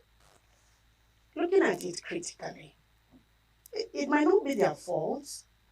And going through what has been happening, what if the woman decided to leave the marriage for her health? Or domestic purposes, domestic violence purposes. Like we all know and we've been saying. So on that note, would I say, oh, because my sister left her marriage, I should not have anything to do with that? No, for me it's wrong, because it's not her fault.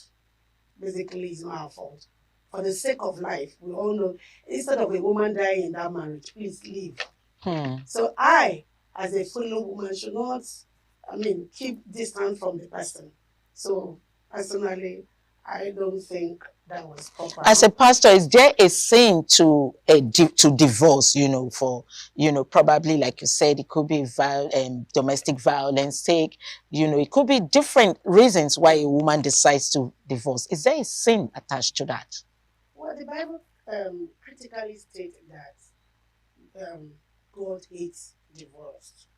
But now, in this situation, under these circumstances that we are finding ourselves, if it has to do with threat to life, I mean, they should be separated. They should stay apart, Maybe after a while, after counseling and after advice, they could come together. But at that critical time, that has to do, like we have been initially talked about, domestic violence, the person should stay. They should be separated. Gift, let me come to you. Okay, this is a heart-touching story. I'm sure the video made so much waves on the social media, and I'm sure you have also seen the video where she laid curse and saying such women that goes around to take people's husband should be infiltrated with cancers. And she also went on to curse the children of such women. What's your take on it? Do you think it was the right thing to do?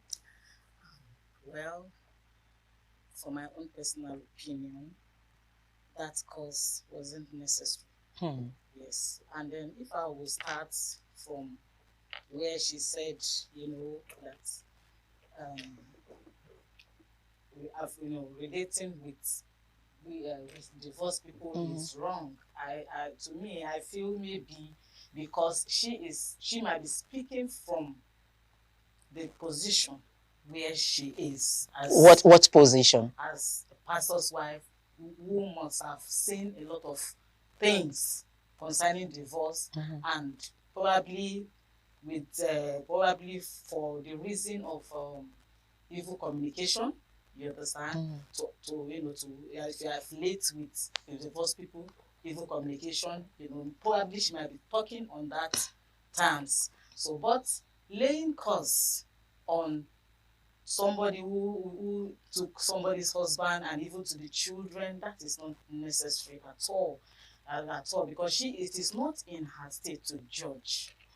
Yes, it is not in her capacity to judge, because judgments, even let's look at karma. Even if she does not curse, let's just leave everything to karma. Karma will always catch up with anybody that defaults in any way. Okay, so that is, Dr. Juliet, I know you're a business person, but this has to do with women. This has to do with family. Okay, if you have a sister that is divorced, Pastor is saying that Pastor Peace Ibioma is saying that you should not associate with your sister. Do you agree with her? Well, I do not totally agree with her. But there's a part where you agree with her. Yeah. Please go ahead. Where I agree with her. Okay. Because I want to believe that she's speaking from the perspective of a mother. A mom will always want to advise her children. Just like we are mothers, we advise our children, don't follow this person. This person might influence you. Don't go here, don't go there. So that is the perspective I want to agree with her to a certain percentage. But the fact that even if it's my sister, I shouldn't relate with her, except if that my sister has always been a negative influence on me, right? But if I know that my sister need help, relating with her in that time of stress, that time of divorce, would actually be what she needed to really rethink her decision for divorcing that man. And maybe through coaching, I'm a leadership coach. I thought it was just for business. Okay, you do leadership coach too, right? Course. Good. So through coaching and support and therapy, she might find a common ground with her husband. And that would even help to resuscitate the marriage. Okay, behind camera, I was discussing with a man, not even a woman. And he said to me, she probably is trying to say out what she's experiencing, but might not be able to, say it as a pastor and as a pastor's wife. not to tarnish their images. But that she might be experiencing, I'm not saying that's true. That's what the man over behind the camera said to me, that she might be probably experiencing ladies in the church Trying to her husband. Okay, so she could be speaking from that angle. Do you agree with such scenario? Well, you know, the thing is that you know, she might be, you know, talking in, you know, with what she is going through. I'm going to stop you a little bit, Gift. Let's quickly go on a very short break. We'll be right back. When we come back, we'll continue this discussion. Please sit. Come back. It's to the table of WIC, Women in Conversation, where we discuss everything pertaining women, children, husband in a little bit anyway. But without the men, actually, we won't have the women. So we also discuss them. I just make them jealous when I say we discuss about them a little bit. We were talking on relationship with divorced persons, and you were saying something before we went on a short break. Please go ahead. So what I'm saying is, you know, she is a pastor's wife. And most pastors' wives, they go through stuffs that they cannot relate. They cannot share because they should be the one advising, not them talking about what happens to them. So probably is a ground for her to now peer up. Oh, wow. Yeah, probably is a ground for her to now, you know, say what is inside. I'm not say what she has been swallowing. Yes, yeah, okay. You know, so it could be that, and it could be not. It could be not it, because she is a mother that has a lot of people she takes care of, and she could be saying her mind to them, and she could be, you know, advising them on something that they should, you know, also guard themselves about. Okay, so yes. A lot of Nigerians have.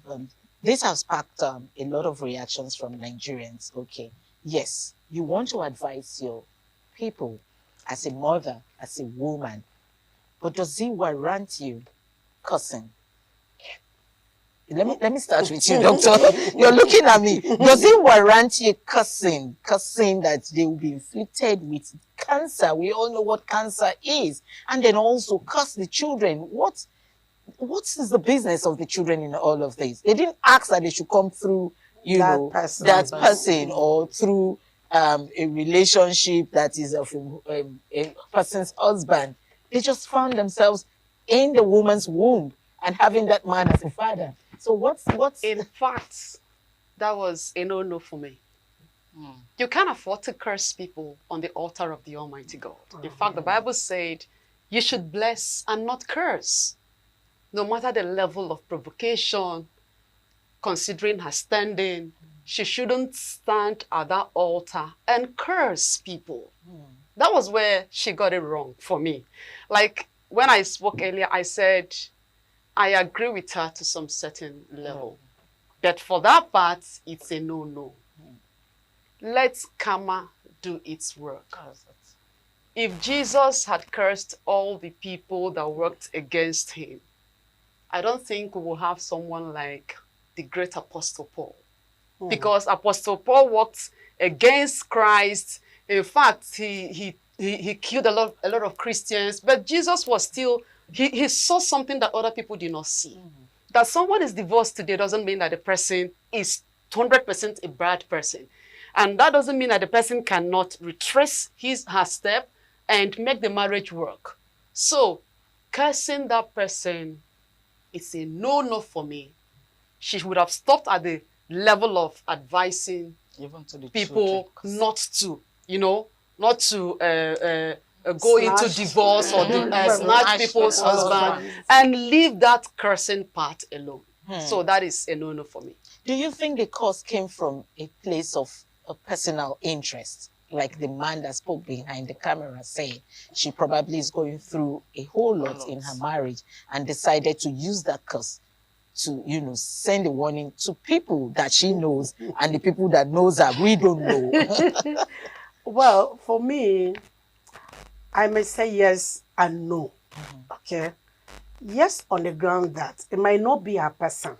It might not be, it could be maybe close relations, or as a pastor's wife she is, people from the church that she has close encounter with, and in the course of advising, in the course of ministering, she has heard a lot. So I from that angle, maybe she felt that's the right channel to address people. Don't go about snatching your fellow women's husband. So I see that maybe based on what she must have heard or having close people around her. So that's why I feel it could be she's coming from that angle. So cursing is okay? No, I'm not saying it's okay. You asked, is it based on what the person outside behind the camera said? So I'm saying it could be from a personal experience that she came to do that, but it's a no-no for me. Okay. She shouldn't have done that. Cause is from God, if at all he wants to. We are not in position to curse anybody. And as a pastor, we are in position to bless. You are to bless your friends, you are to bless your congregation, you are to bless, the people that comes in contact with you. It is not, let me use myself as an example, it's not in my position to curse anybody. Okay. Thank you. Let me come to you, Gift. Okay. Your name is Gift, so you give a lot of blessings. Let me put it that way. Was it right that she asked, or rather she cursed the children? Do you think God will listen to such prayers? We are not God. We are just assuming as humans, and with what we have studied in the Bible. Do you think such curses, like the Nigerians will say, is in all water? Do you think such curses can get anywhere in the presence of God? Well, especially for the children. I'm going to say that in two ways. The two ways I mean is that, because she is a woman of God and she stood upon the altar of God and made that curse even to the children. Like in the scripture, there's a word that says, and God will visit the iniquity of the parents to even to the 10th generation. He was going to visit their iniquity. And several times, so many people have heard in the scripture that God allowed the whole family to go down. Like Korah went down with his family, like the one that wanted to hang Esther and Haman went down with his whole family, So on that, she might be right. Okay, and then the second one, like I said, I'm talking about it in two ways. The second one is, or we have a new dispensation now, and that dispensation is dispensation of grace, that our Lord Jesus Christ has paid it all for us. So I believe that those things are shadows, that have passed. So on this note, the children shouldn't have been involved in that cause. Okay, so let's come down to, we're just looking at the Christianity aspect of all of this, and then the divorce and and then taking someone's husband. Let's move it to our brothers and sisters in the Islamic religion, where they are allowed to marry more than one wife. In that situation, will you say that someone had come to take someone's husband? Go ahead. For me, it's their culture, it's their religion.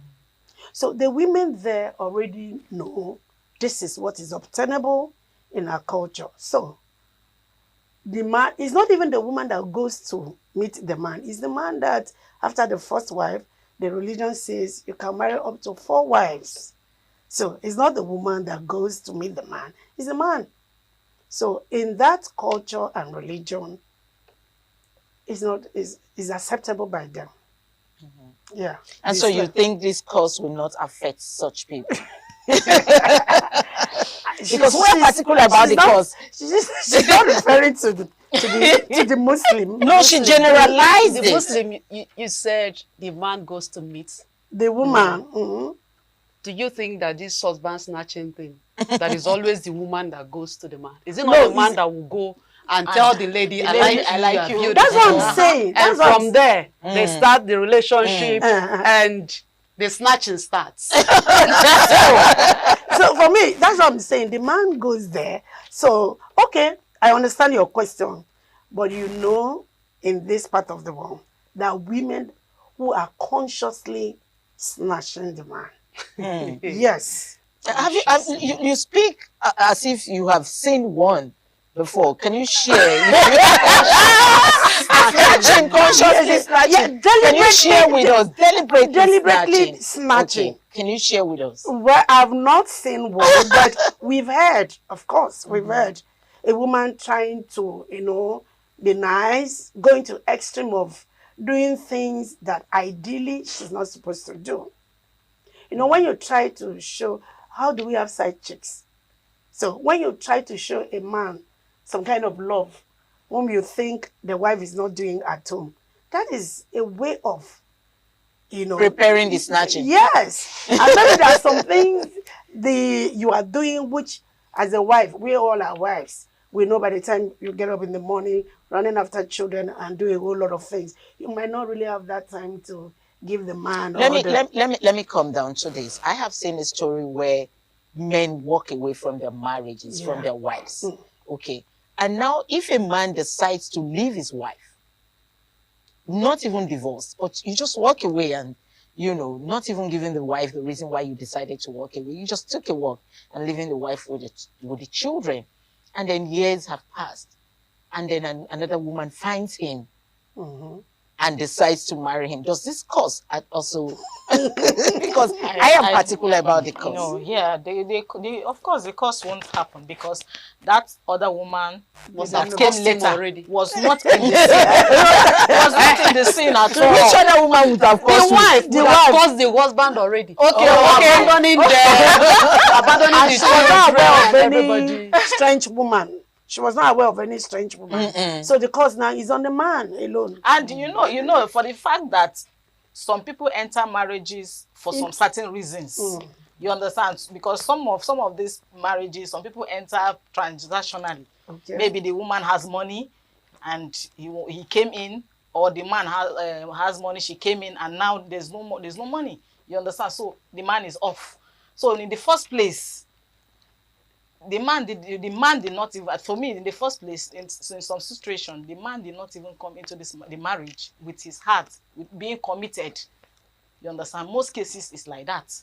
Okay. Yes. We've just been told that our time is almost up. So, but one word from every one of us. What is your advice to those that snatches someone's husband?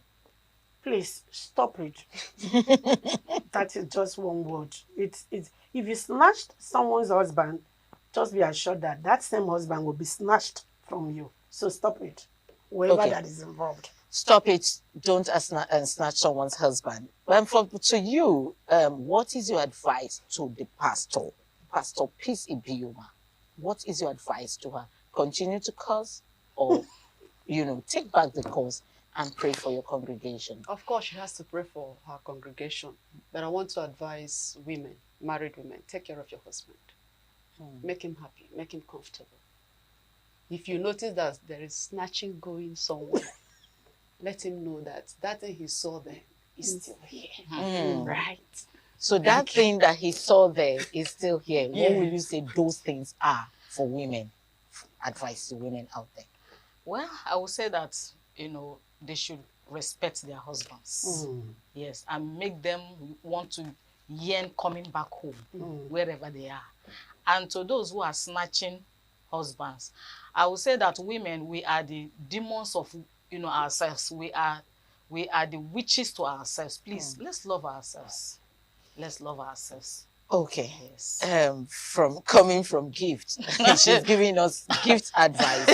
Let's love ourselves. Yes. Stop snatching. But you also, Dr. Juliet also said that let's do those things that brings the men back home to know that those qualities are still in us. Give me one of those qualities that you advise a woman. Look good always. She already said respect your husband.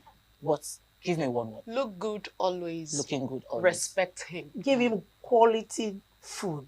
I know you're from Akwa. I know you're from Akwa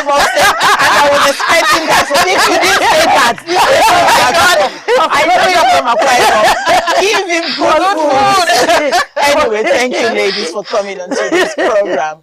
Esther said, give your husband good food. Very important. I know why I say that. Very important. I know men that don't want to eat outside. They will tell you, no, until I get home before I eat. That's because their husbands give them good food. Their wives. And then their wives give them good food. And then coming from Juliet says, look good, just like she's looking good. I mean, there's no way her husband will see her and don't want to say, oh, come back home. And then from Juliet, and from Gift says, respect your husband. It is very important to respect your husband, because when you respect him, he will also respect you. Anyway, this advice I leave with you women out there. Stop snatching other people's husband. Until I see you again, I am Patricia Uremu-Giggles. Thank you for joining us today.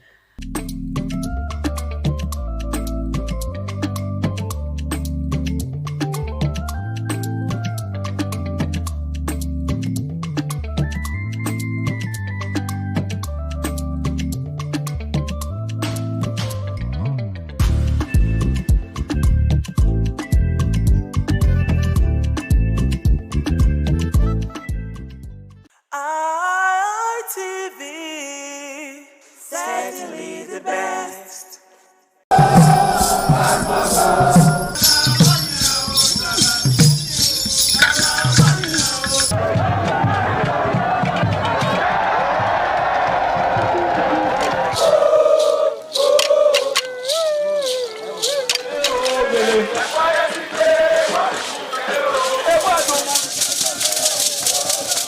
This is Aqua Game, a popular game in Africa played by our ancestors to entertain themselves after each day of farming.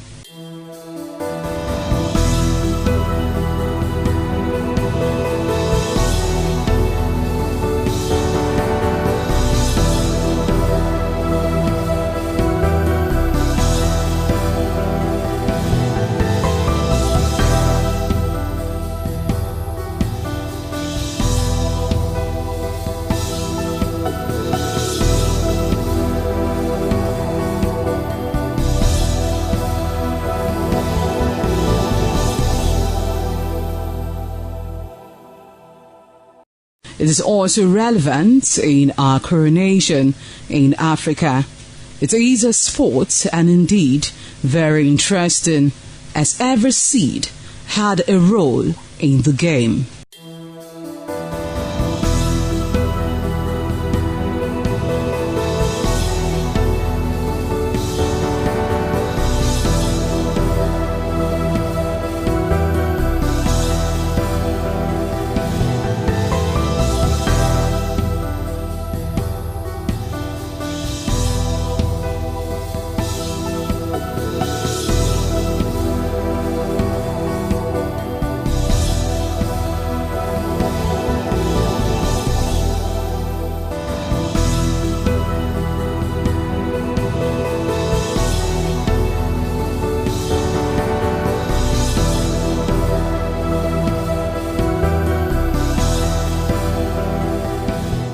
Playtime is 45 minutes per set.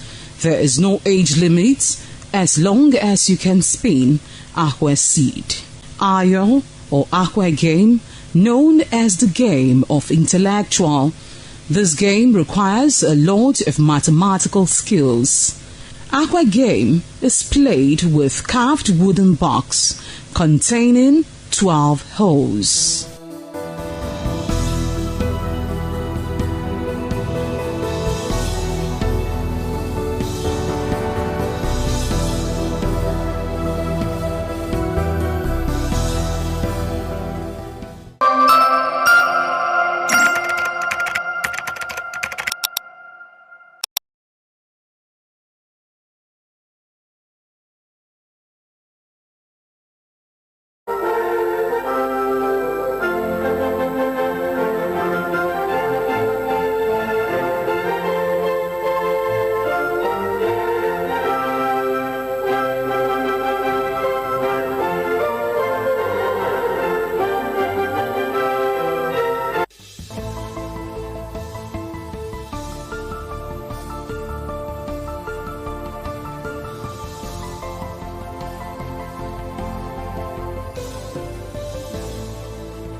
A lovely evening to you and thanks for joining us on ITV News for this time. I am Harry Igboje. The Edo State government has reaffirmed its commitment to promoting arts, culture and tourism as key drivers of economic growth and sustainable development. Governor Monday Okpebholo, represented by his deputy Right Honorable Dennis Idahosa, made the commitment during the official unveiling of the 2026 Edo Carnival at Protea Hotel, Benin City. Deborah Ugbefo has details. The unveiling ceremony brought together government officials, palace chiefs, development partners, stakeholders, and key players in the creative industry, marking the commencement of preparations for the second edition of the Edo Carnival, expected to be one of the state's biggest cultural events. Delivering Governor Monday Okpebholo's address, the Deputy Governor, Right Honorable Dennis Idahosa, described culture as a major driver of Edo State's economy. The creative and cultural industry have become powerful drivers of economic growth, tourism, job creation, and global engagement. Every costume, performance, artwork, musical production, and cultural display represents an opportunity to empower our youth, create wealth, and showcase the best of Edo to the world. The Deputy Governor called on development partners, private investors, and other stakeholders to support the successful hosting of the 2026 Edo Carnival. As we look forward to the 2026 Edo Festival, I invite all Edo people at home and in diaspora to come together, help us in making this edition bigger, richer, and more impactful than ever before. The event featured goodwill messages from the convener and special advisor to the governor on protocol, Honorable Daniel Eromoseli, popularly known as Piccolo, Commissioner for Information and Communications, Prince Kasim Afegbua, Commissioner for Finance, Engineer Emmanuel Okwebo, and other stakeholders. A panel of discussion moderated by Nollywood actor Nusa Okonzoa, popularly known as Baba Rex, highlighted the role of culture and the creative economy in driving tourism and economic development. The unveiling of the 2026 Edo Carnival, themed The Spirit of Edo, ended on a hopeful note, with stakeholders expressing confidence that the festival will further position Edo State as a leading destination for culture, tourism, and investment in Africa. In Benin, Deborah Ugbefo, ITV News.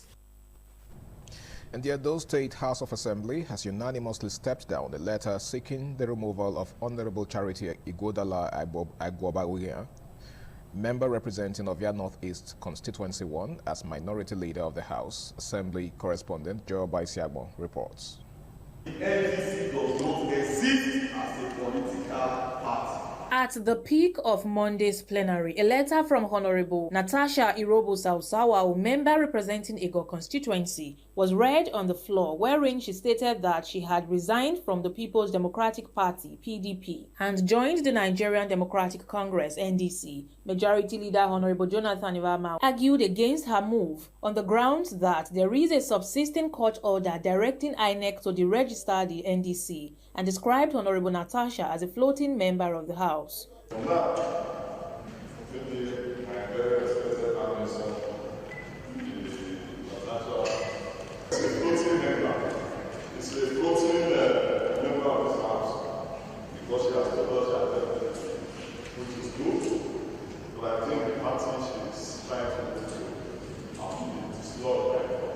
A similar point was raised by Honorable Ade Isibo, suggesting that Honorable Charity Agwobawiyan, who is also a member of the NDC, should step aside as minority leader as the NDC is not recognized. And it is just by the magnanimity of his colleagues that the member representing of their North-East 1 is even allowed to sit in this chamber. Otherwise, the sergeant at arms would have stopped him from there.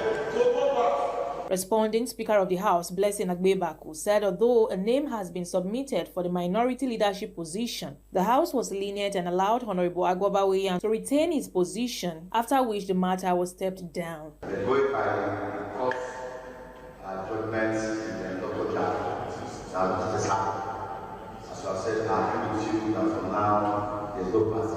Friday, when the address calls, we say all the rights. From the Edo State House of Assembly, Joy Obaisiagbon, ITV News. The Montessori Nursery and Primary arms of Igbenedion Education Center at Benin City have held a combined language, science and mathematics fair for the 2025-2026 academic session, providing pupils with a platform to demonstrate creativity, innovation, critical thinking and effective communication skills. The event featured science exhibition, mathematics display, language presentation and other educational activities aimed at promoting problem solving, confidence and holistic learning. Donald Himie reports. The fair featured a wide range of educational activities, including science exhibition, mathematics projects, and public speaking, poetry recitals, drama presentation, and interactive learning displays, all designed to encourage critical thinking, innovation, collaboration, and effective communication. An impartial panel of judges assessed participants in their respective classes, evaluating originality, presentation, confidence, teamwork, and practical application of knowledge. In this palace. I can never kill a king. Use them when talking, writing storybook and asking questions. Highlight was the presentation of cash gifts to the winners by the administrator of the school, Pastor Angela Igbenedion, on behalf of management. The result you're seeing here has nothing to do with management. It is all the judges. So let us receive it with oneness of heart. And like I've heard from our parents that all our children from all the classes, our teachers did excellently well.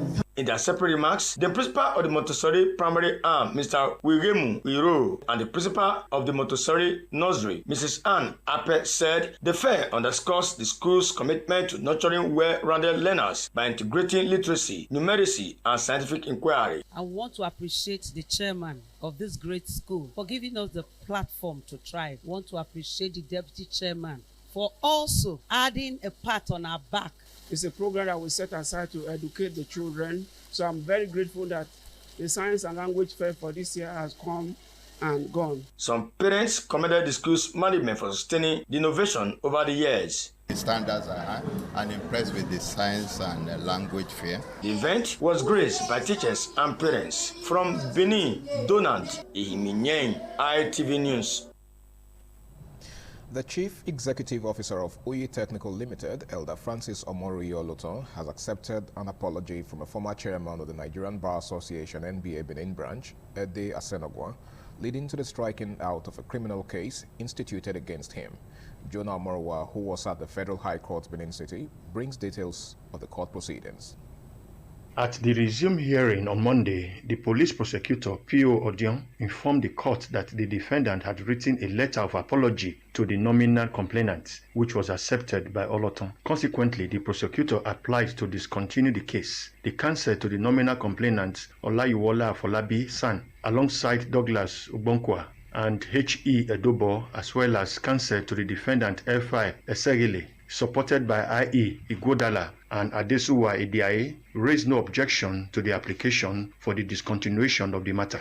The prosecutor recalled that at the previous adjourned sitting, both parties had indicated their willingness to explore an out-of-court settlement and sought an adjournment to enable them to conclude discussions. In his ruling, the presiding judge, Justice B.I. Kadri, struck out the case. Counsel to the nominal complainant, Douglas Ubonkwa, commended the ruling. It's a good thing for there to be peace. We hope that everyone have learned their lessons, especially the defendant in the matter. But on a general note, everybody's where it's peace. We want peace, and peace. Elder Francis Omori Oloton, the peaceful man, is someone that does not look for anyone's struggle. The ruling has brought to an end a 4-count charge Oloton instituted against Asenogwa and Jessica Igodala, who is said to be at large over allegations bordering on cyber-stalking, cyber-bullying, and perversion of justice. From Benin, Jonah Omowa, ITV News. And that sums it on ITV News for this time. Thanks so much for watching. I am Harry Igbo. Do enjoy the rest of your night.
ITV, certainly the best.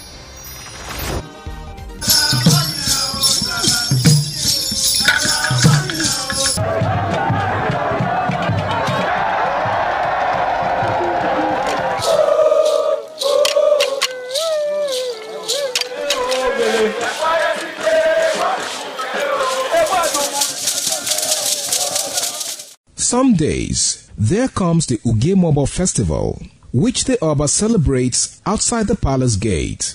A pavilion is built of red cloth where rites are performed to drive away all evil spirits still unsatisfied by the year's sacrifices. The Emobo Festival is to commemorate an event in Benin history which dates back to 1504 AD.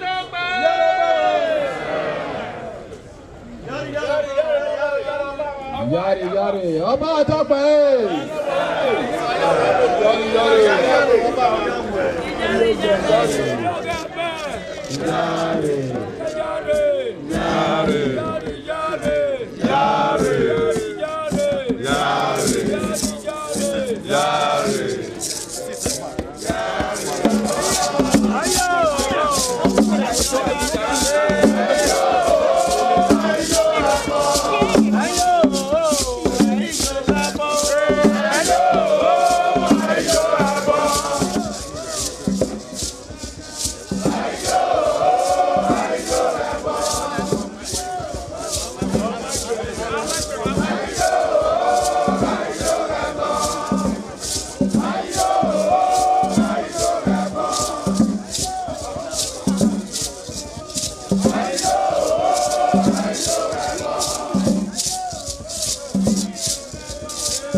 The Oba of Benin added a colorful mood to the year's celebration as he walks round the city center amidst cheers.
Top on the list of the initiates was the eldest son of the Esama of Benin and former governor of Edo State, Chief Lucky Nosakare Igbenedion. 11 of his siblings, namely Bright Ayamekwe Igbenedion, Honorable Charles Osenwige Igbenedion, Peter Osawari Igbenedion, Dr. Fred Osanwi Igbenedion, Barrister Mike Osarene Igbenedion, Efosa Douglas Igbenedion, Ukbonwa Ernest Igbenedion, Osawe Igbenedion, Edosa Igbenedion, Dr. Daniel Omorige Igbenedion, Agbon Steve Igbenedion, as well as the Executive Director Operations, ITV and Radio, Chief Elder Ugbeide Nwonse.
It was a vital aspect of Okada community's cultural heritage, which emphasized the significance of age, responsibility, and community service. Over 50 notable sons of Okada were also initiated. According to tradition and customs, those initiated, dressed in white traditional attire, were made to undergo some rituals, while the Odionwe pronounces blessings on them and assisted them to take a seat with the elders.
Oh, my son, my dear. You say, oh, my dear. Oh, where are you here? You not over. Yes. You not do so much. Yes, my dear. Where's it happening? Where's it happening? Oh, where's my dear? It's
Omonoba Nedu Ukwakolopolo, Ewai II, Oba of Benin, stepped out majestically with loud crowd to perform the Soton rites of his late mother, Queen Mother Ioba Omoni Ikoyeme, Ioba Ewai II, who departed this world 49 years ago.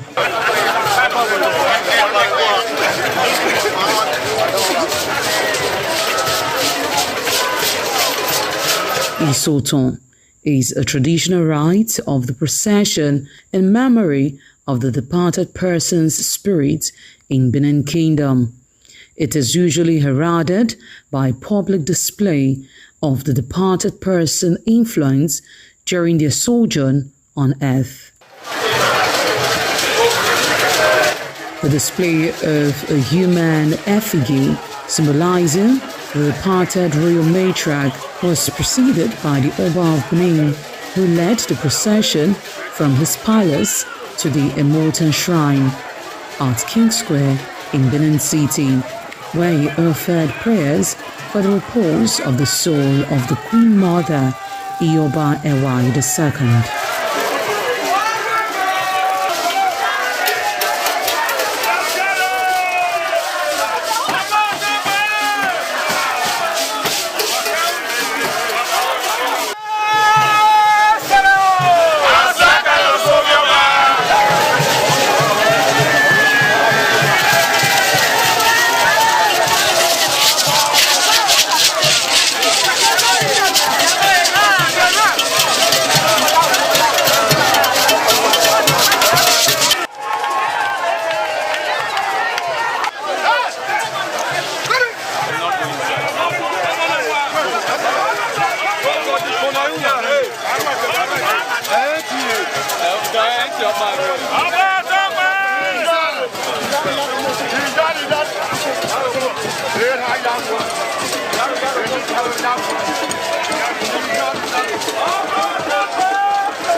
Thereafter, the priest assigned to the immortal shrine offered Oba Ewai II items for Isoton on behalf of his family. However, Chok, known as Uri, represented a mixed cheer from royal fans after ancestral spirits were invoked to bear witness and announce his arrival. On his way home, Oba Ewai paid tributes at various pilgrimage sites, including Queen Idia Tomb, beside Oba Market, where a cheerful crowd of traders abandoned their wares to catch a glimpse of the royal personage and join in the celebration.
ITV, certainly the best. ITV, certainly the best.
Ogba Masquerade Dance, acrobatic cultural dance, originated from the Gala people of Kogi State, Nigeria. Historically, this masquerade dance is used during the rites of passage as the masquerade display its energetic dance, which is deeply tied to ancestral veneration and serves as a vibrant expression of religious cultural heritage.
This Ogba masquerade dance is viewed as manifestation of deities and ancestral spirits. The masquerade performance requires immense agility and strength, featuring rhythmic, well-rehearsed body movements that are guided by traditional drums and gongs for performance. This Ogba masquerade dance has evolved into a popular cultural export, showcased of festivals, burials of noble individuals, and community events across various regions of Nigeria. The dancers typically wear brilliant, distinct attire to embody the spirit of the masquerade, while thrilling audience with their impressive footwork. For a closer look at the energetic footwork and traditional rhythms that makes up Ogba masquerade performance.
radio wa o kanya me kerule o ora koko banedo egwa kebe me radio wa o kanya me kerule o Omonomba Nedo Ukwakwalokpolo Ewai II, Oba of Benin, performing during the 2025 Ododua Festival. Ododua Festival is unique as it was organized in honor of Ioba Omoni Hwoyeme, Ioba Ewai II, as part of activities for her burial rites. The rich traditions and cultural heritage of the Benin Kingdom was showcased when His Royal Majesty Ewai II engaged the floor to perform during Ugie Ododua in the palace ground in Benin City. In the dance performance, the Ogbelaka Royal Drummers supplied the needed impetus and rhythm for the dance. However, tributes are paid by the head of Benin deities to the monarch, who was the cynosure at the event. The event can best be imagined as the spiritual rejuvenation, stunned, spectaculars and guests at the colorful ceremony. 7 masquerades representing 7 spirits and deities conveyed different meaning in company with the head of the deities of Benin, with the Oba of Benin, who exhibited a grand cultural dexterity in his dance steps.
This is Aqua Game, a popular game in Africa played by our ancestors to entertain themselves after each day of farming.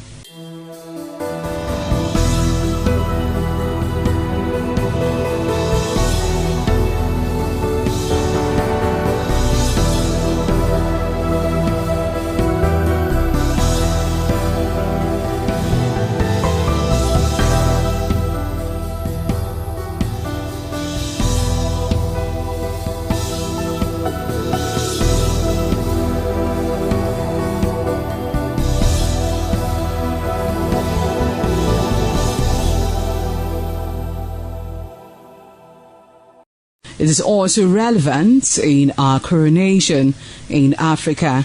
It is a sport and indeed very interesting, as every seed had a role in the game.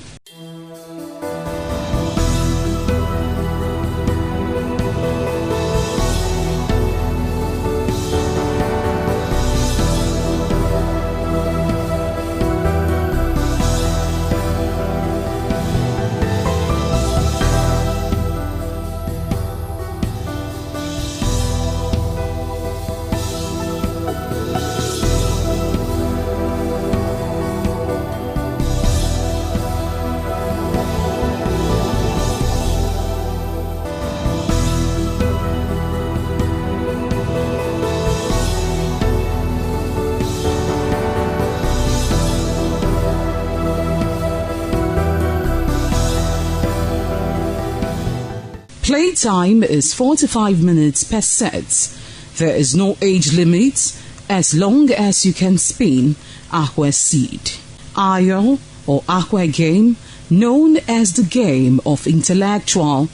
This game requires a lot of mathematical skills. Aqua Game is played with carved wooden box containing 12 holes.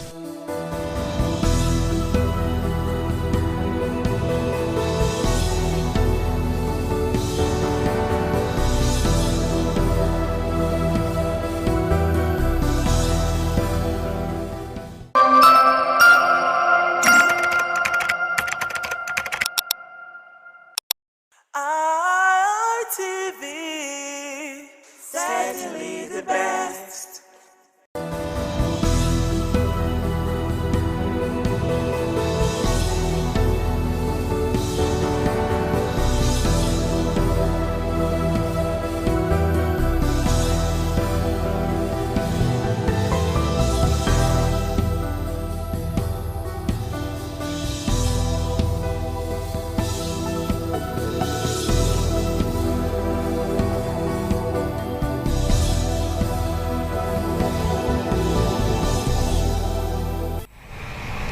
Good morning, Nigeria. Good morning, our esteemed viewers. Welcome to This Morning on ITV TMI, where we get to take a look at all of the conversations that are shaping public and social discourse here in Nigeria and even globally.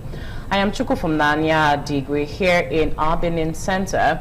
I'm not doing this alone from Benin. Also on the table with me is the beautiful and knowledgeable Anu Luakbo Stevens. Good morning, Anu. How was your weekend and how are you firing up for this morning?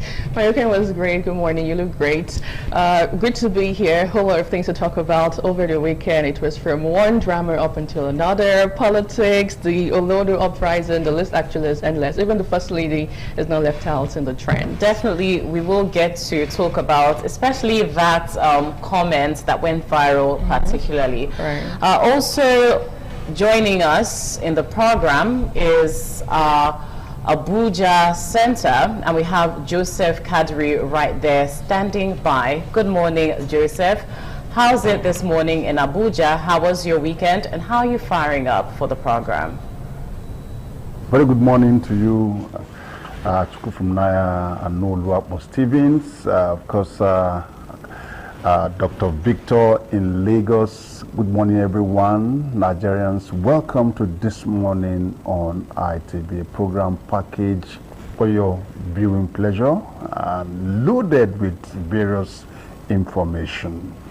Yes, Abuja is cool, calm this morning. The temperature as at this morning, very, very friendly. You don't have to use your car AC. You just wind down and enjoy the sweet, cool breeze. But we hope it remains so.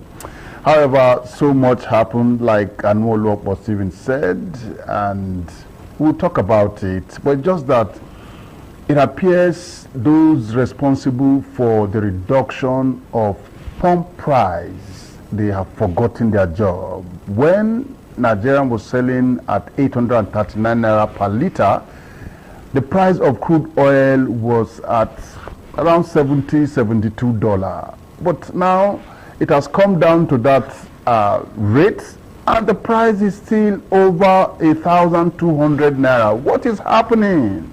So those responsible need to be providing answers as soon as possible. Joseph, for your insights on what you'll be having over on your end. While we still have you, I'll turn over to Anu just to kickstart this conversation that has gone viral over the weekend. A comment made by the First Lady of Nigeria, Oluremi Tinubu, where she made a statement saying it's not so expensive to start akara, kuli and roasted corn. You're already smiling. I wonder why you're giggling. Anyway, I'm pretty sure that you're in tune with this conversation, how it happened, where it happened, why it happened, and just give us context, Anu. Okay, so I feel when we talk about this, we should actually talk about it in the context of what happened, because if you look at what went on or what is still going on, because I checked early this morning and it's still one of the top trending currently on X and all social media platforms. The context was when the First Lady was addressing a group of journalists after an event, and interestingly she had women right behind her also nodding to whatever it is she said. And she was basically talking about the Women Empowerment Program and how she has also contributed in the renewed hope agenda of her wonderful husband, President Bola Tinubu, thus far, saying she's done a lot for Nigeria. Nigerians should keep hope alive. With little or nothing, you can start kuli business, you can start frying akara or roasting corns, right? And she also did say that she gave grants and not loan to market women or to women in particular to do all of these things. But it seems to me and a lot of Nigerians that it just went there with outbursts, with a lot of persons reacting to it, and the manner in which content creators actually switched this thing up felt like we now have hashtag Akara Revolution trending currently online, with so many persons raising interesting questions about how expensive it is to afford basic things. How much is a basket of beans, oil? I mean, there are those who would also say that gone are those days when in the olden days we had women who, through selling of akara or perhaps roasting corn, they trained their children to school. But how much was a naira to $1 as at that period, and how much is it now? How much is the school fees in the federal university? It's running up to hundreds of thousands. So the First Lady is saying that at this point, it feels like for a lot of Nigerians, it's a disconnect with the realities on ground, with other persons also asking if the office of the First Lady is even constitutionally recognized. Of course, we're aware that in Nigeria, when your spouse is the president, definitely you would also want to do pet projects, to support whatever it is, whatever agenda your spouse is currently, doing. But that's where we are. It's really a lot to talk about, but I'd just love to leave it on here at this point. Yes, thank you so much, Anu, for the insight there. It really is a robust conversation. Now, over to Joseph. There's a lot of reactions circulating, or should I say emanating, from this particular video. Like Anu said, people are saying that her comments reflect a disconnect with the actual economic realities Nigerians are facing. I mean, talking about akara, kuli and roasted corn business. The economy has deteriorated far beyond that. That's what people are saying. Do you have more reactions to share? All right, this is a very beautiful discussion, and I've actually followed through, and we should look at it from 2 points of view. One, there's a political angle, then the other one, there's a business angle to it. Political angle, yeah, we have seen many people say that why don't you ask your family members to go into that? Is that what is required at a time like this, and blah, blah, blah. Then from the business angle, the value addition angle, for some of us who, have business knowledge and have participated in some business classes, there is absolutely nothing wrong with the advice of the First Lady. Nothing wrong. In the days of former President Muhammadu Buhari, there was something of this nature.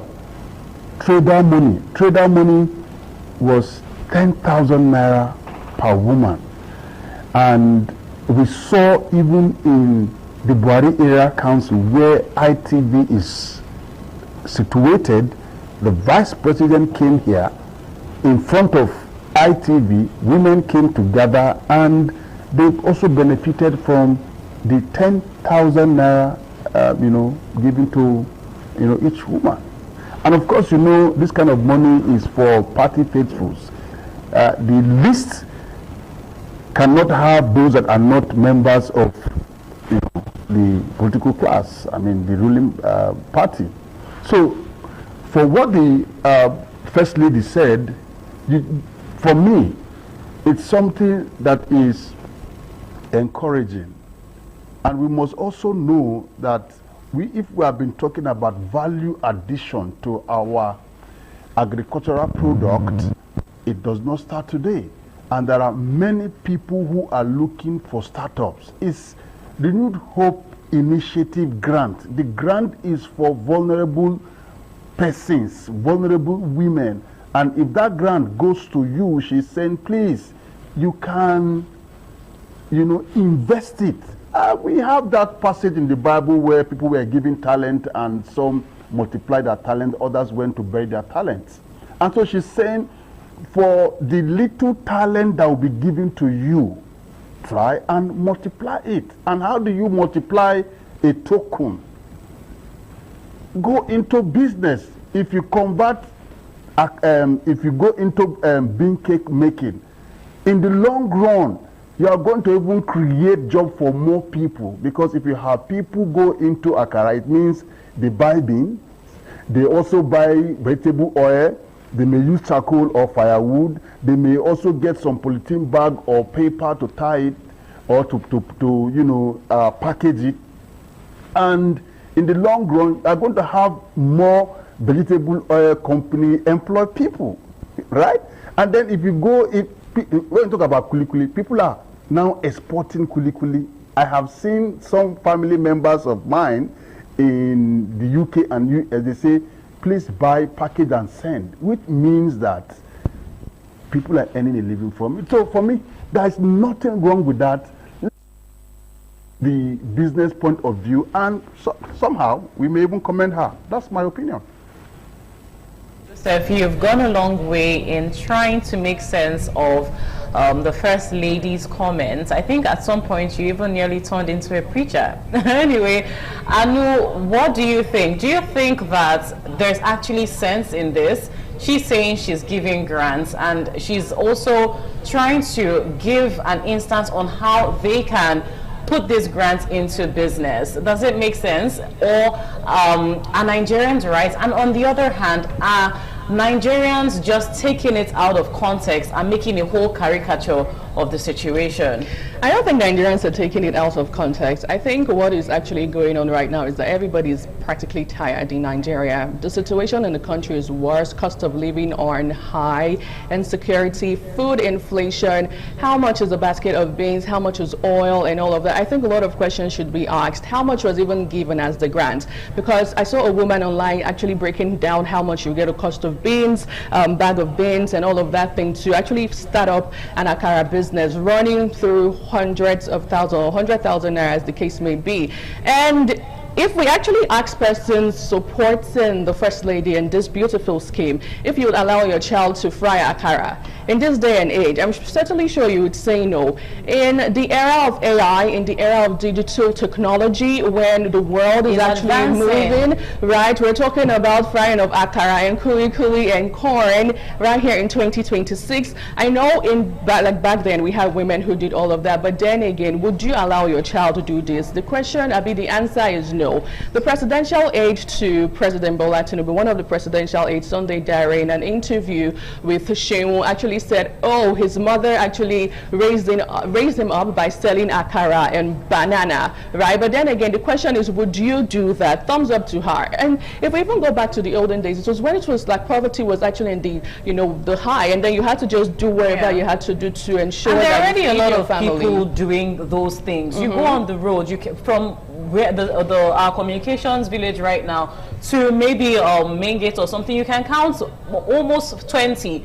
So what are you saying? Like you said, the world is advancing. Absolutely. The world is becoming digital. We need to look at other ways to empower people than talking about low investment business. And in this day and age where everything is expensive, transportation and the likes, clothing, food, insecurity, you're trying to protect yourself right now. How much would you sell? How much of akara would you sell every day or every month to even cater for your family? And you still need to save, you still need to do a whole lot of Pay things. Your rent, right? So are you advising or are you clamoring for young girls to start selling akara? I saw somebody, a graduate, actually ranting online saying, after all of the certificates I have gotten as a woman, you're now telling me to go start up akara or kuli or roasting corn. But then again, on the lighter note, Nigerians are just amazing people. Have you seen the number of content that has been created out of this? Feels like everybody right now is frying akara. Perhaps very soon I'll see your video with you frying akara on the road, or just doing your thing right there. But shout out to Nigerians. I feel like it's just another means for you to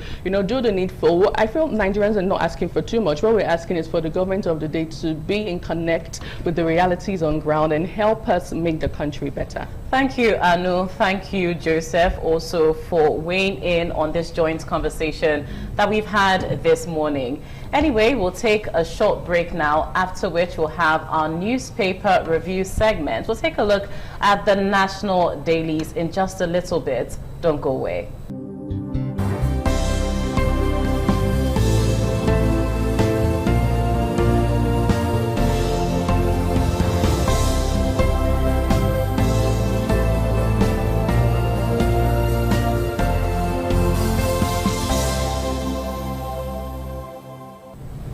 Welcome back, viewer, and if you're just joining in, you're tuned into This Morning on ITV TMI. And right now, we're in our newspaper review segment. Let's take a look at what the national dailies have headlined this morning. We'll start from Daily Sun. The major headline there says, anxiety grows in opposition camps.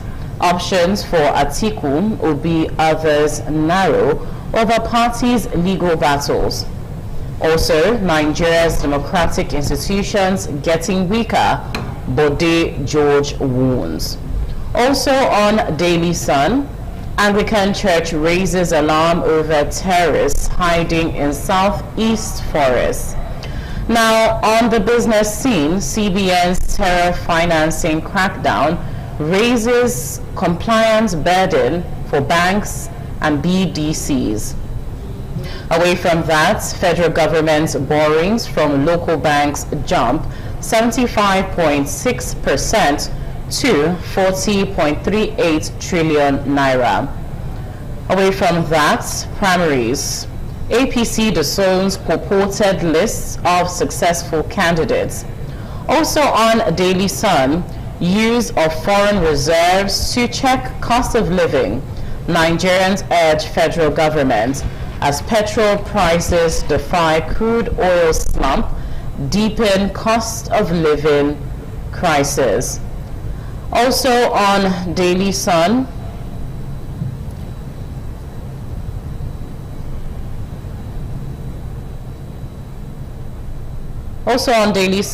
we move to the final headline where Nigeria leads Sub-Saharan Africa as 24 varsities make 2026 global rankings. Right, away from the Daily Sun newspaper, the Daily Trust newspaper is up next, leading with how gang murdered Benue made Tiala chair friend. Petrol price still high, says FCCPC on page 27, and the question is why? No comment on arrest of bandits returning from Hajj. Who was speaking? Katsina government on page 10 of the Daily Trust newspaper this morning. Well, I guess that's all we have on the front page of the Daily Trust newspaper today. All right, now let's move on to our next point of call this morning, which happens to be Nature News. Nature News headlines: Enugu Church congregation tackles SSG over portable water access claims. Also on Nature News, BOA begins fertilizer seed distribution to 500,000 smallholder farmers in Jigawa. You also see as a headline on Nature News, NADF boosts food security with subsidized fertilizer sales to South-South farmers. Away from that, Obasanjo blames greed, carelessness for worsening global warming. Nature News also headlines: Lagos Bamboo School makes global top 10 for Environmental Action Prize. In more headlines, 600 million Africans without power as 2030 global energy goal slips. And finally, Bezos, $10 million climate fund faces pressure for disbursement. Away from the Nature News newspaper, we now turn our attention over to the New Telegraph newspaper this morning, leading with a different headline completely, as it says, primaries, APC disowns a list of successful candidates in circulation, says it is fake, unauthorized. Internal collation verification processes ongoing, according to sources. Concerns as vote buying erodes confidence in electoral process. On page 4, 9, and 10 of the New Telegraph newspaper, you get information on that story. Tinubu, Lagos Governor Bode George urges Nigerians to emulate Herbert Macaulay's leadership qualities on page 4. NARD declares industrial dispute. It gives federal government 4 weeks to avert doctors' strike on page 3. Lawyers back special court for kidnappers, bandits trial. Subwriter says planned attack on Bornu military bases. Troops arrest suspected ISWAP spy. Sign death warrant of convicted bandits. Islamic clerk tells governors. Oshomowe supports death penalty for kidnappers, bandits in Edo. On page 2, 3, 14, and 16, you get details of that. Well, shout out to the Edo State Governor, Senator Mondo Prebolo, for being reactive rather than, for being proactive rather than reactive in insecurity situation here in Edo State. Well, still on the front page of the New Telegraph this morning, Sanwo-Olu Hills police crackdown as Operation Kosaye nets 88 suspects, rescues kidnapped victims on page 2. 2027, NDC will be on ballot despite local jack court's ruling. Who is speaking there? The national chairman of the party, Sereke Dixon, on page 6 and 27, says 10 million naira donations from aspirants to support campaign. Well, we'll see how that goes eventually. On the foreign scene, U.S.-Iran exchange strikes, accuse each other of violating ceasefire on page 4. Is that all we have on the front page? Okay, finally, only 25% of men have healthy sperm. Experts speaking on page 30. Okay, now we move over to Punch News, and let's look at what it's headlining. A major headline there on Punch newspaper says, Obi Kwankwaso lead NDC battle against deregistration.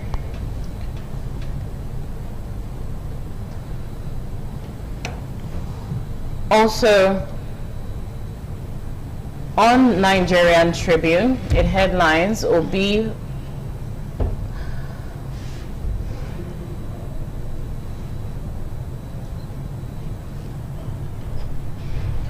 Well, on Punch newspaper headlines, Obi Kwankwanso leads NDC battle against deregistration. Now, that's a major conversation right there, and I think we can talk about it a little more.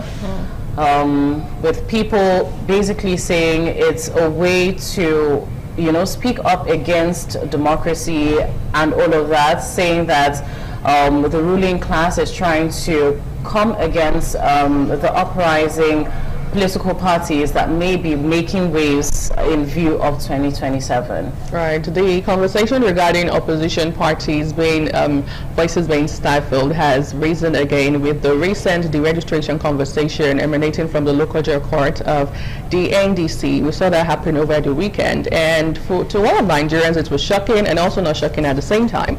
And the reason being that is because when we had the first deregistration conversation with ADC, Accord Party and 4 other political parties in Nigeria, shockingly NDC wasn't mentioned, and a lot of Nigerians reacted by saying, okay, perhaps Peter Obi had the clue and that was why he moved from the ADC down to the NDC. I feel like their names are actually similar. So now we are seeing the NDC in focus, and the conversation regarding Peter Obi candidacy with Kwankwanso has risen up again. Over the weekend, Peter Obi said that, accused the federal government allegedly that the federal government is trying all they can to ensure that he doesn't come up or he doesn't participate in the 2027 general election. And as regards to the federal government reacting to this, I do not know, but all Nigerians are clamoring for is a fair playing ground for all of the political parties in the country to participate and have the best man win.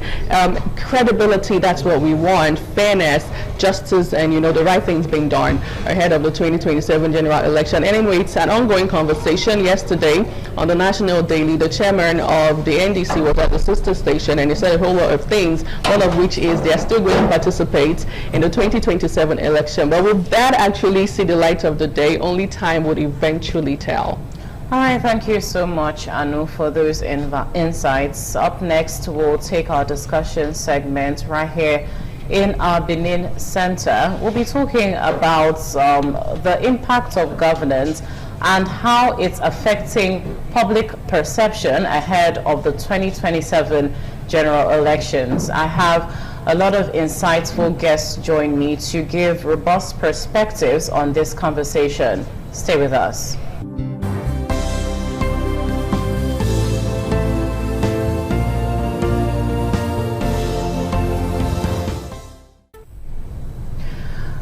Welcome back. Good morning once again, esteemed viewer. At this juncture, we're in the discussion segment right here in our Benin Center. And as I did say before, we're going to be looking at governance impacts and 2027 public perception also, and how it's going to translate in the polls come the general elections. With me to talk about this, I have the HOD Mass Communication Department of the University of Benin, Dr. Dan Eheraifo. Good morning to you, sir. Good morning. Good to have you. And also on set this morning, I have a political analyst, the person of Harrison Izeko. Good morning to you. Great to have you. Good morning. Thank you for having me. Good morning, viewers. All right. So, governance impact. It's a whole lot to talk about. While the government is talking about policies, is talking about GDP growth and all of these things that the common man may not understand, the question is, do these policies translate to real life impact? Are Nigerians feeling it? Are they saying food is becoming cheaper, transportation is becoming cheaper, healthcare services have improved, and all of this? And how is this public perception going to translate to the polls in 2027? Now, just to kickstart this conversation, Dr. Dan, I want to ask you, what is the metric that's used to I would say establish that the government is doing well, that there's good governance? Okay, I will answer you by looking at what Dudley Sears says about the measure of a country's level of development. You say if you say there is development, there are three fundamental questions you should ask. What is happening to poverty? What is happening to inequality? And what is happening to governance itself? If we take these three basic metrics of development, or index of development, you say if poverty is increasing, you cannot say there is development. You say if there is inequality, there is no development. And the third perspective, governance in respect to justice and all that. When these three index of development are clear, you will say such a country is making progress. So the question we should ask is, will you say poverty is reducing in Nigeria? If you look at the world rating of our current state, say poverty level is around 60% of the population, which means policies are good, but they have not translated to better living standard for the people. Inequality, in terms of when you look at the ratio of men who have economic power in comparison to women, are they at par? Are they in any way close? Look at our justice system. Will you say we're on the right course in terms of the justice system? If these three things are not very clearly defined and we're not making progress in this direction, we cannot talk about development. We cannot talk about governance impact.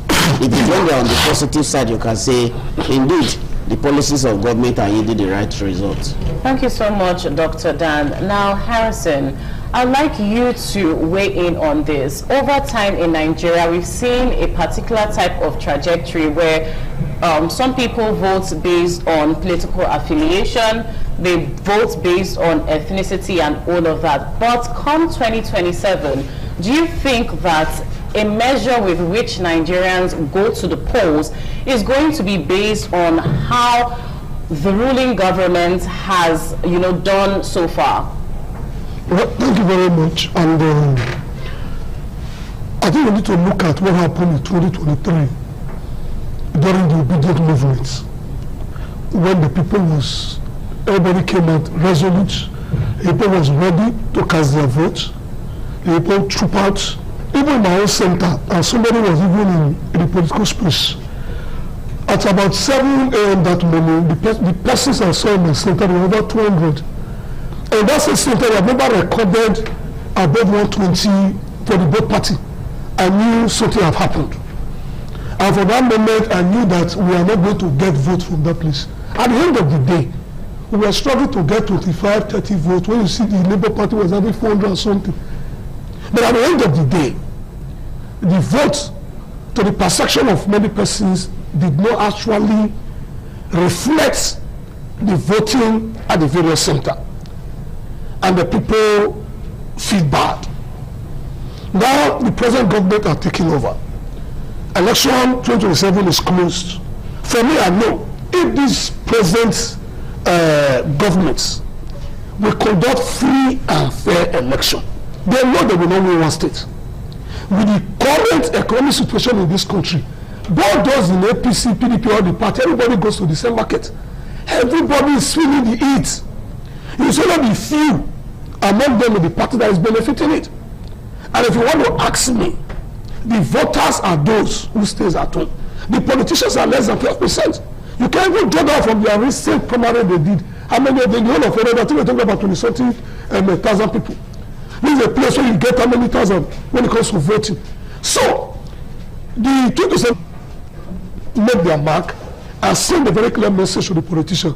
But there's going to be a problem because from what you are seeing right now, if you are not careful, APC will be running against themselves in 2027. You saw the last recent judgment again on the NDC. So there are strategic efforts to ensure that some candidate will not be on the ballot. And if it happens like that, you have no choice. Like I told some person a few days ago, that taking power from Tinubu is the camel going through the heart of illegal. Not because he have performed. If you have performed well, you don't need to reach out to the people. The people will hold their own, will vote for you. You saw what happened when Shomole was coming for a second term. He won in the 18 local government. That was Obaseki.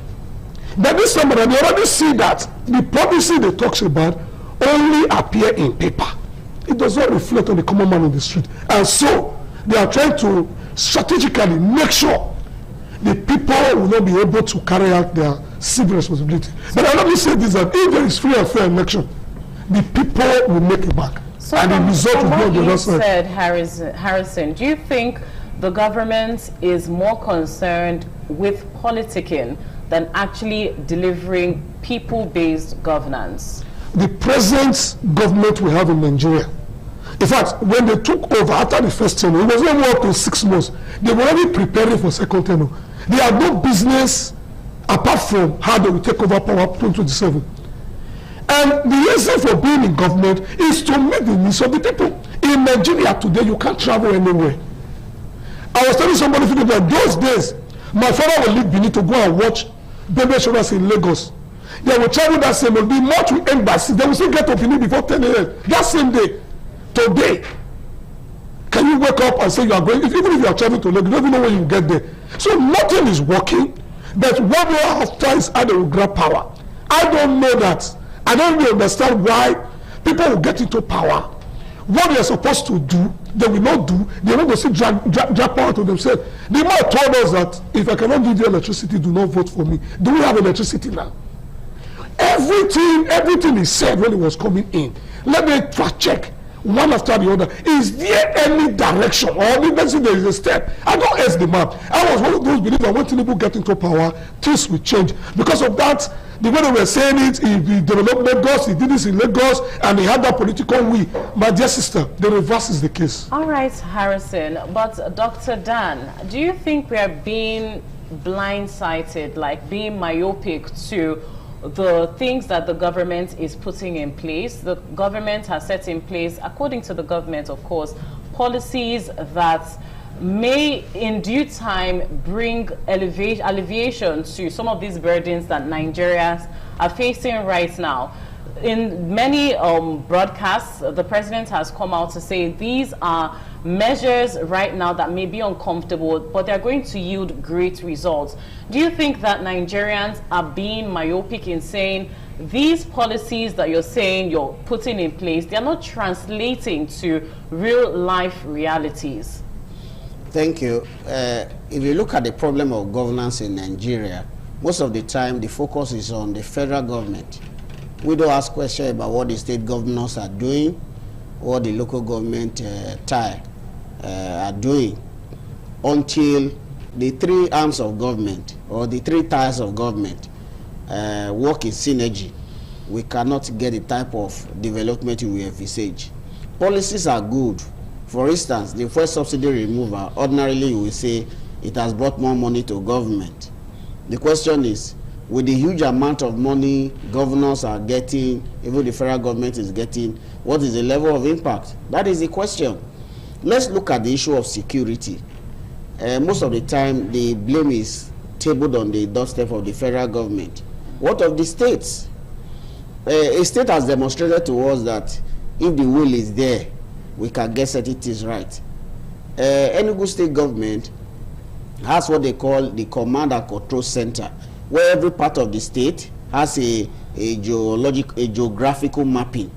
If any incident happens, they can use satellite imagery to trace who and who are involved, and such elements can be tracked and be arrested. You have seen evidence of what the governor has done in terms of addressing the issue of insecurity in Enugu state. I'm just using that as a point. What it therefore means is that if all the other governors in the nation are working in synergy, you tackle issue of security. If that is the primary focus now, and we get security right, people can go to farm. You now realize that the policy impact of government will be felt, because the man who goes to the farm to work, when he harvests his crop, he can move them freely to the city for sale. But where the reverse is the case, you realize that farmers cannot work. So even though government is telling you are spending so billions, it does not translate to real impact, because the end user is not benefiting from it. That is one perspective. There are aspects of government policy that, if you look at them from the book, they are very good. There is a problem with the Nigeria state. especially those who are saddled with the responsibility of managing either state resources or who are holding public trust for the people. Resources that are deployed, how are they used? The culture is that everybody wants to help himself with whatever is allocated, and questions are not being asked. And because these things are not addressed, what you now feel is that it's like government is not there. So what the government ought to do, because those at the helm of affairs are not accountable, their subordinates that are put in different positions also feel, if Oga can be helping himself, let me help myself too. So the implication of all of that is that there is no level of accountability. Because if you say you have released billions for so and so project, billions for so and so programs, there should be a measure of evaluation that these monies have been released. How well was it disbursed? What is the feedback from the people? Are the beneficiaries happy with it? If these things are not there, so government can claim that we have spent those billions, because their own mechanism of tracking development is not accountable, so to say. The basis of evaluation is very poor. The result is that in the eye of government, such monies have been released, but to the people, such monies did not get to them. These are the gaps. But it's checkmating how the resources are utilized, not also a function of the government. That is the point I'm making about accountability. I have said something about corruption. If the man at the helm of affairs is not doing what is right, he does not have the moral courage to ask the subordinate, the money I say you should spend or so see, how did you spend it? That is the question. Because if you look through the books, whether in the area of power, whether in the area of health, whether in the area of education, government keeps saying we have released also amount of money. So what we should ask ourselves is, those chief executives, some of them in the books they will say we have released the money, but the chief executives might not have received such money, but they cannot come out to say I received such amount of money, because they'll be removed from such position. The expectation is that if you work in government, you should serve the government whatever the government does. That is what problem with us. We are not doing that as a people. So the point we are making is that policies are there, but in terms of implementation, is very poor. So if you want to get the right result, it's like you give somebody money to build a house for you. The person say for the foundation we are going to spend 3 million. You release 3 million. Only for you to get to the site is only the foundational work that was laid. No block was laid. You did not see any pillar. You will start asking questions. What of the money I gave you? You say the money was going to be enough for so and so thing. So if the person is not doing what you want, you fire the person and bring somebody that is more accountable. That is the problem of the Nigerian state. Thank you so much, Dr. Dan. Glad you're still with us, and so are you, Harrison Izeko. We'll be right back. Want to take an intermission now. We're still talking on governance impact and 2027 in view of how public perception is going to affect the polls. Don't go anywhere.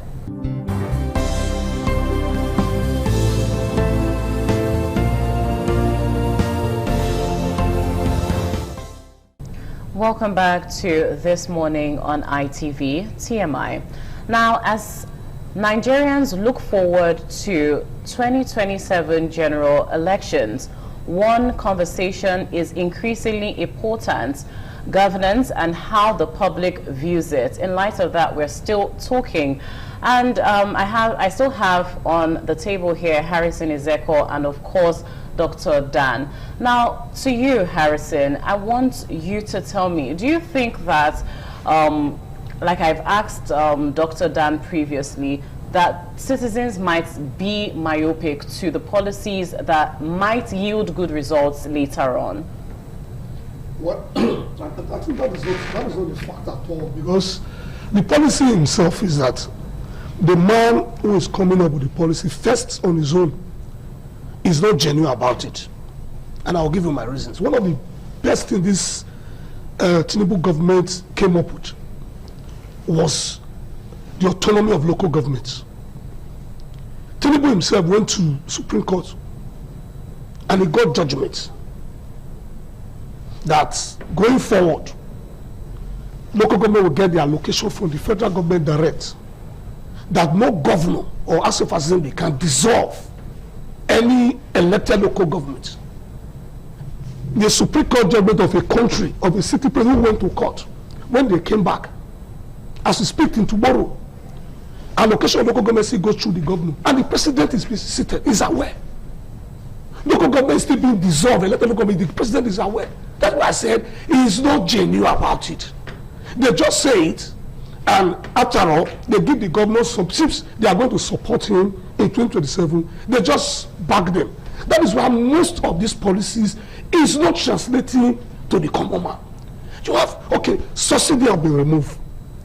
The biggest mistake Tinubu made is to begin to give this money back to the state governors and local government. Now nobody's accounting for it. When Jonathan started this audition shopping, he came up with a project and we saw what the money was being used for. During the Obasanjo tenure, we saw what the money was being used for. Today, subsidy has been removed finally. Can you show us one legacy project from the federal government that this money is being used for? When the man was asked some months ago, he said he's giving the money to the state governors and local government. Then they should go and ask their governors.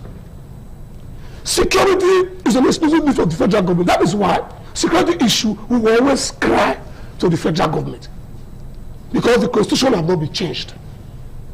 So all this money that is coming in, can you show us one legacy project? And so this is what has been done. So it's not that the people are not, they don't really want to work with the policy, but the policy is not trusted, it's not genuine. The policy does not change the price of goods and services in the market. It's just on paper. Those who are saying everything is okay because they are benefiting from it. And once you are eating, your stomach is fat, you say everything is okay. The man cannot go to the street. And what the problem is that they don't even want opposition. The followers don't want you to speak or tell them the truth about the government, what they need to do. To them, they are angry, they are angry. You see the way they will come after you. But these are things that people are supposed to do. So the Mr. President cannot know that, okay, this thing is not working. Can't we do it this way? Because our pain is that every Nigerian that walk in the streets of this country today, for every 10% you see, 8 have not even eaten. And I'm telling you, I was asking myself, I said, even me that walk, I complain like this. What about people that doesn't have job? You don't have your wife, how do they live? Today, the cost of fuel for 1 liter. If you drive from airport where I live to this place, maybe you must have spent 15,000 to come here for fuel, to and fro. How much do you earn? So the economy is completely weak. Nothing is working. So what those things they are just saying, they have done this until we begin to see the reflection on that market woman. Prices of goods and services have come down. People can live well. Security has been reduced. We are not saying that everything should be done within these 4 years. Let there be a roadmap. Let there be a road. Let there be a sign that something is going to happen. I met with the regional manager of BDC a few weeks ago, and the man said they are producing 2,300 megawatts. That is what Nigeria is getting. And I said in my area, we used to get at least 12 hours in a day. Now we can't even get 3 hours. He said nothing is wrong. It is what they have is distributing. A lot of talk, Harrison, on the shortfalls of the government. But can you maybe highlight anything that you think the government has done right? Honestly, at the level of the federal government, I just told you that the best policies that he came up with, he did not. Subsidy removal was a good policy. Local government autonomy was a good policy. Did he implement them? The answer is no. So all we are doing, for me, I'm a realist. I'm a human rights activist. Look around within us. Is there any sign that in any area that things are, you can say that this thing, it used to be this, is not better now? Me, I'm also asking, because for me, I've not seen. The issue of, I think they talk about student loan and all that. They said they are getting the money. I keep asking, say, we want to see those who have benefited. I am not saying people are not benefiting. But if we are seeing that out of the tertiary institution in this country, at least 30 to 40% is benefiting, we cannot say that you have made progress a little. Up till now, nobody is speaking to you. If you say you are doing something, even the people you said to implement, they can't even talk about it. Then is it me that will not talk about it? I've not seen anything, honestly. At the federal government level, I've not seen anything. Maybe one to just say that at least for this period, because of this, many people come out and do this. Buhari government was weak, but it was not as bad as this. At least the second Niger Bridge, a legacy project for Buhari. Our institution was not dead. Today, our legal system is in the hand of the politician. You can sit in your house. Okay. Even you are not a mayor, I can predict the outcome of a judge. That is what's going to come out with. We go on. I would like to take a little break, but before that, I want to ask you this question that I think is also on the mind of many Nigerians. One metric with which governance is judged is public safety. And in the crux of many conversations right now is the insecurity or the security situation of Nigerians. Now, how's that going to translate to the polls, Dr. Dan? Well, was it last week the Senate passed the state police bill? My worry about the bill, I have been an advocate of state police, but the way it was passed, it was more of a hurried passage, because I can't remember whether there was a public hearing regarding the passage of that bill. We don't know what the content of the bill is and what issues can generate problems for us as a people. And so because we are not aware until the harmonized version between the Senate and House of Reps is released to the public, we may not know what the outcome is. But essentially, the essence of the state police is to help reduce these cases of insecurity around us. So whether the politicians will use it for the good of the people is a different ball game. However, if the basis of the law is well spelled out, it can curb the excesses of the politician. Ezekiel talked about whether the NEL fund has made impact. I am in a university system, and so many students have benefited from the NEL fund. So let's not condemn the government. I know some schools, you have up to 4,000 students benefiting, some as much as 5,000. So in terms of the impact of that policy, students who are poor, who ordinarily would have been out of school, some of them are benefiting. But I'm not the spokesman of the government. Thank God you are saying it. That is why you said, let them come out and enlighten the government. Right. The facts are there are students that are benefiting from the student loan fund. It is a fact. So I will rest at that level. Essentially, when you talk about public safety, Ezekiel talked about the exclusive leave and all the rest. There are people who, within their neighborhood, there are state governors that are doing well in terms of tackling issues of insecurity. Look at the governor of Kogi State. Anytime there is an infraction, he wakes up himself, ensure that he follows the security agencies to ensure that the issue is nipped to the bud. That is what it means to act. So if we have the likes of Ododo, what do you call him, doing the same thing across the federation, we will address many of these cases of insecurity and we'll have peace. So let's not blame the federal government alone. That is the point I'm making. That even the local government, the state government, they are involved in security. If they are not involved, why are you releasing security vote to the state government? Thank you so much, Dr. Dan. Now, viewer, just as we promised, fresh perspectives to all of the issues that are shaping national discourse. We'll take a short break now, after which we'll continue. Don't go away.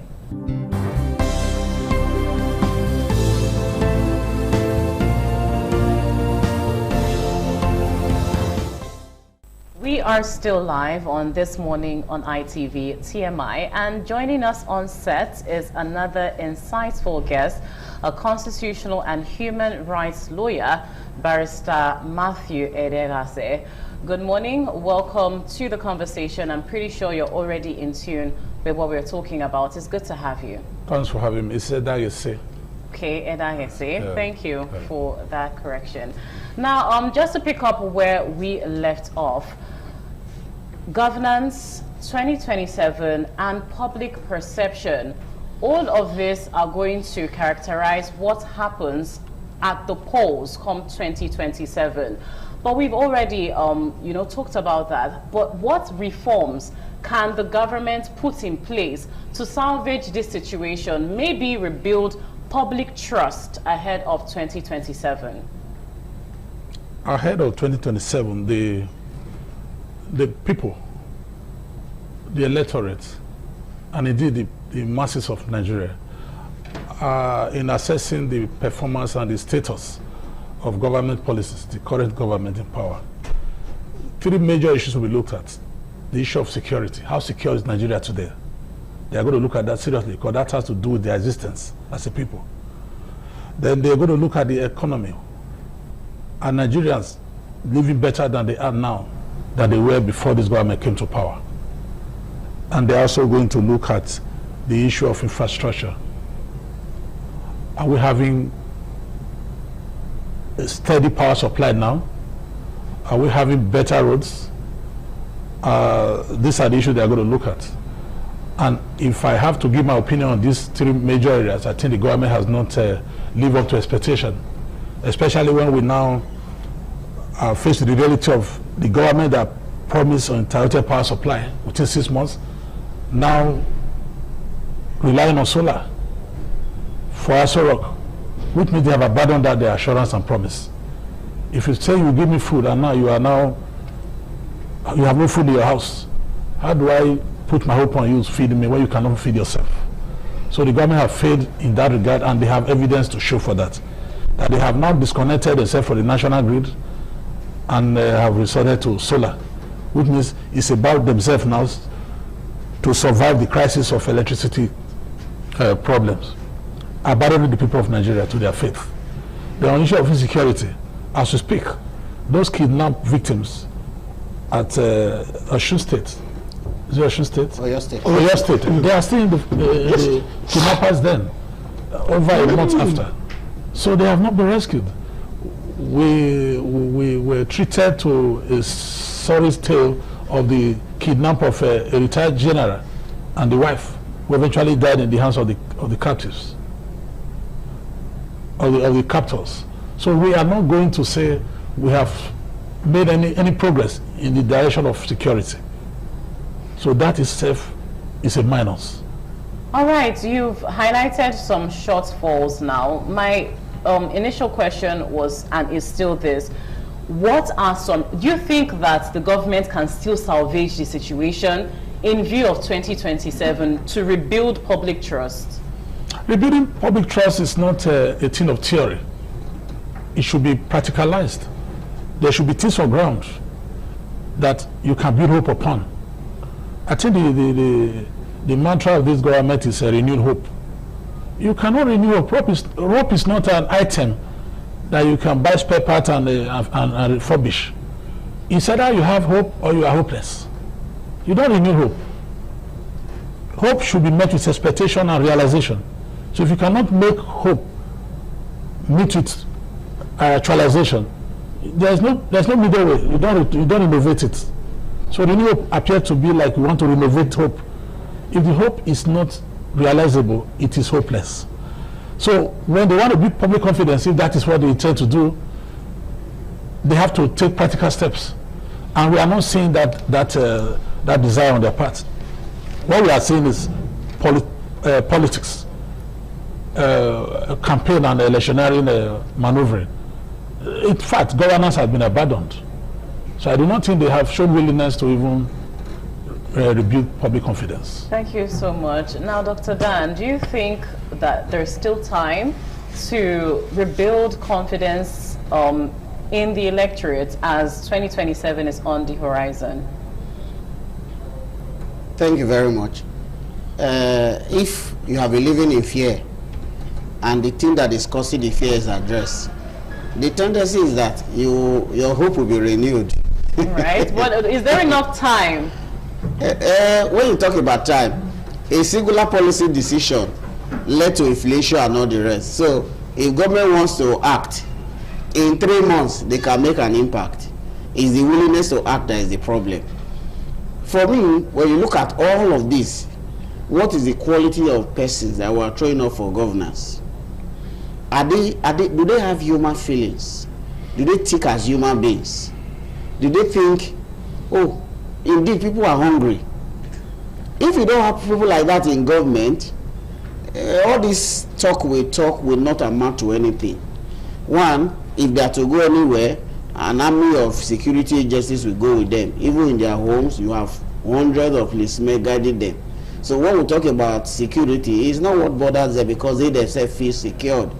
So if we must address this issue, those in governance as one of the musicians will say, I beg pity for us. So if they pity for us, we'll begin to see impact, even in the next 3 months. To address security is not what will take very long time in planning. It is the willingness to act. If you motivate the policemen, the security agencies to do right, that if you are on special duty, if anything happens to you, there is a policy that take care of your children or your family, they will put all their best into doing that. But where the man feels, if I die, what happens to my family? There is no hope. Pensions or the benefit of the individual will not even be paid. You don't expect much from such a security force or agency. So the bottom line in all of this is that government can address the issue of insecurity when it puts its act together and become decisive in its action. You recall that some months ago when the KB incident happened, the commander said he received a call that they should pull out of that place. Till today, did they get to the root of that matter? A government that is serious would have addressed that issue and demand who was the person that made the call. That has not been done till today. So the point I'm making is that we can get security right if it not take long years, long months in addressing that. It's just the will to act. 2, the issue of poverty. If the current policy does not favor importation, on the interim, you can allow importation so that it can cushion the effect of poverty in the land. So there are other policies government can take to reduce the level of hunger in the land and give hope to the people. This palliative they distribute every now and then, 10 kilograms of rice for a family of 4 or 5. How many days will they use that? Those ones are not sustainable. So get security right so that people can go back to the farms. If people go back to the farm, there will be abundance of food to eat. Poor people are not asking for too much. It is the government that is making it look as if they are asking for, they want mansions. Poor people are not asking for that. Their daily bread, they have the capacity to send their children to school. If the basics are there, life and hope is assured. But government is not doing all of this. That is where the problem is. So the responsibility is on the government, the onus is on the government to start initiating steps that can bring about abundance of food, security for the people. The issue of power, if you look at the nature of our politics, though the law has been amended that gives state the capacity to develop their independent power plants, but how many governors are taking in this direction? If you get power right, the economy of your people will become stable, but they would rather be investing in those infrastructure that do not translate to real impact on the people. So get light right. It is not rocket science. If you build to Oshomo in 2 years, it means that a governor that is serious can build power in their state. We have abundance of gas. It's about the willingness to say, this is the direction my state should go. So generally, if governors, the president are not ready to do till this line of thinking, the so-called hope will be a dead hope. Thank you so much, Dr. Dan. Now, Barrister Matthew, we are still proffering solutions. A lot has been said, and I think what's been hovering around this table is the fact that the government has failed to translate these policies to the lived experiences of the common Nigerian. What reforms do you think can be put in place right now that would strengthen, voter confidence in the government of the day come 2027? I think what we need is not reform specifically, but resolve. Actions, measurable actions by the government in power. You don't need reform to provide electricity. You don't need reform to provide security. It is resolve and the willpower you need. Sincerity of purpose. They did not do any reform to put solar in place in Aso Rock. Solar is already a technology that's already invented, it's available, it's on ground, you can access it. National grid that is collapsing every day, there is technology that can make it stable. It is corruption that is making it to collapse on a daily basis. Because money meant for power supply or a provision of power is being siphoned by some person somewhere. and there is no accountability. Nobody's asking questions. Nobody's brought to account. Security, the same problem. I do not think we are lacking the security architecture to combat this insecurity. It is also the willpower factor. Each time we hear that the insurgents invade our military bases and cut away arms. If we have no arms, which one are they cutting away?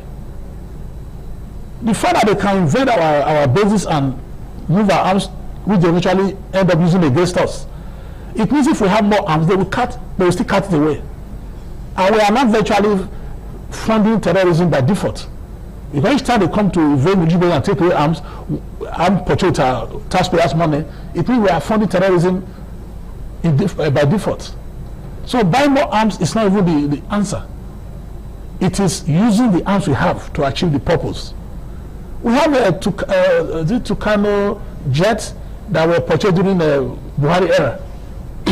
But you see insurgents, the terrorists, on over 500 motorbikes on land, moving, and that is a soft target from the sky if you are ready to really do the needful.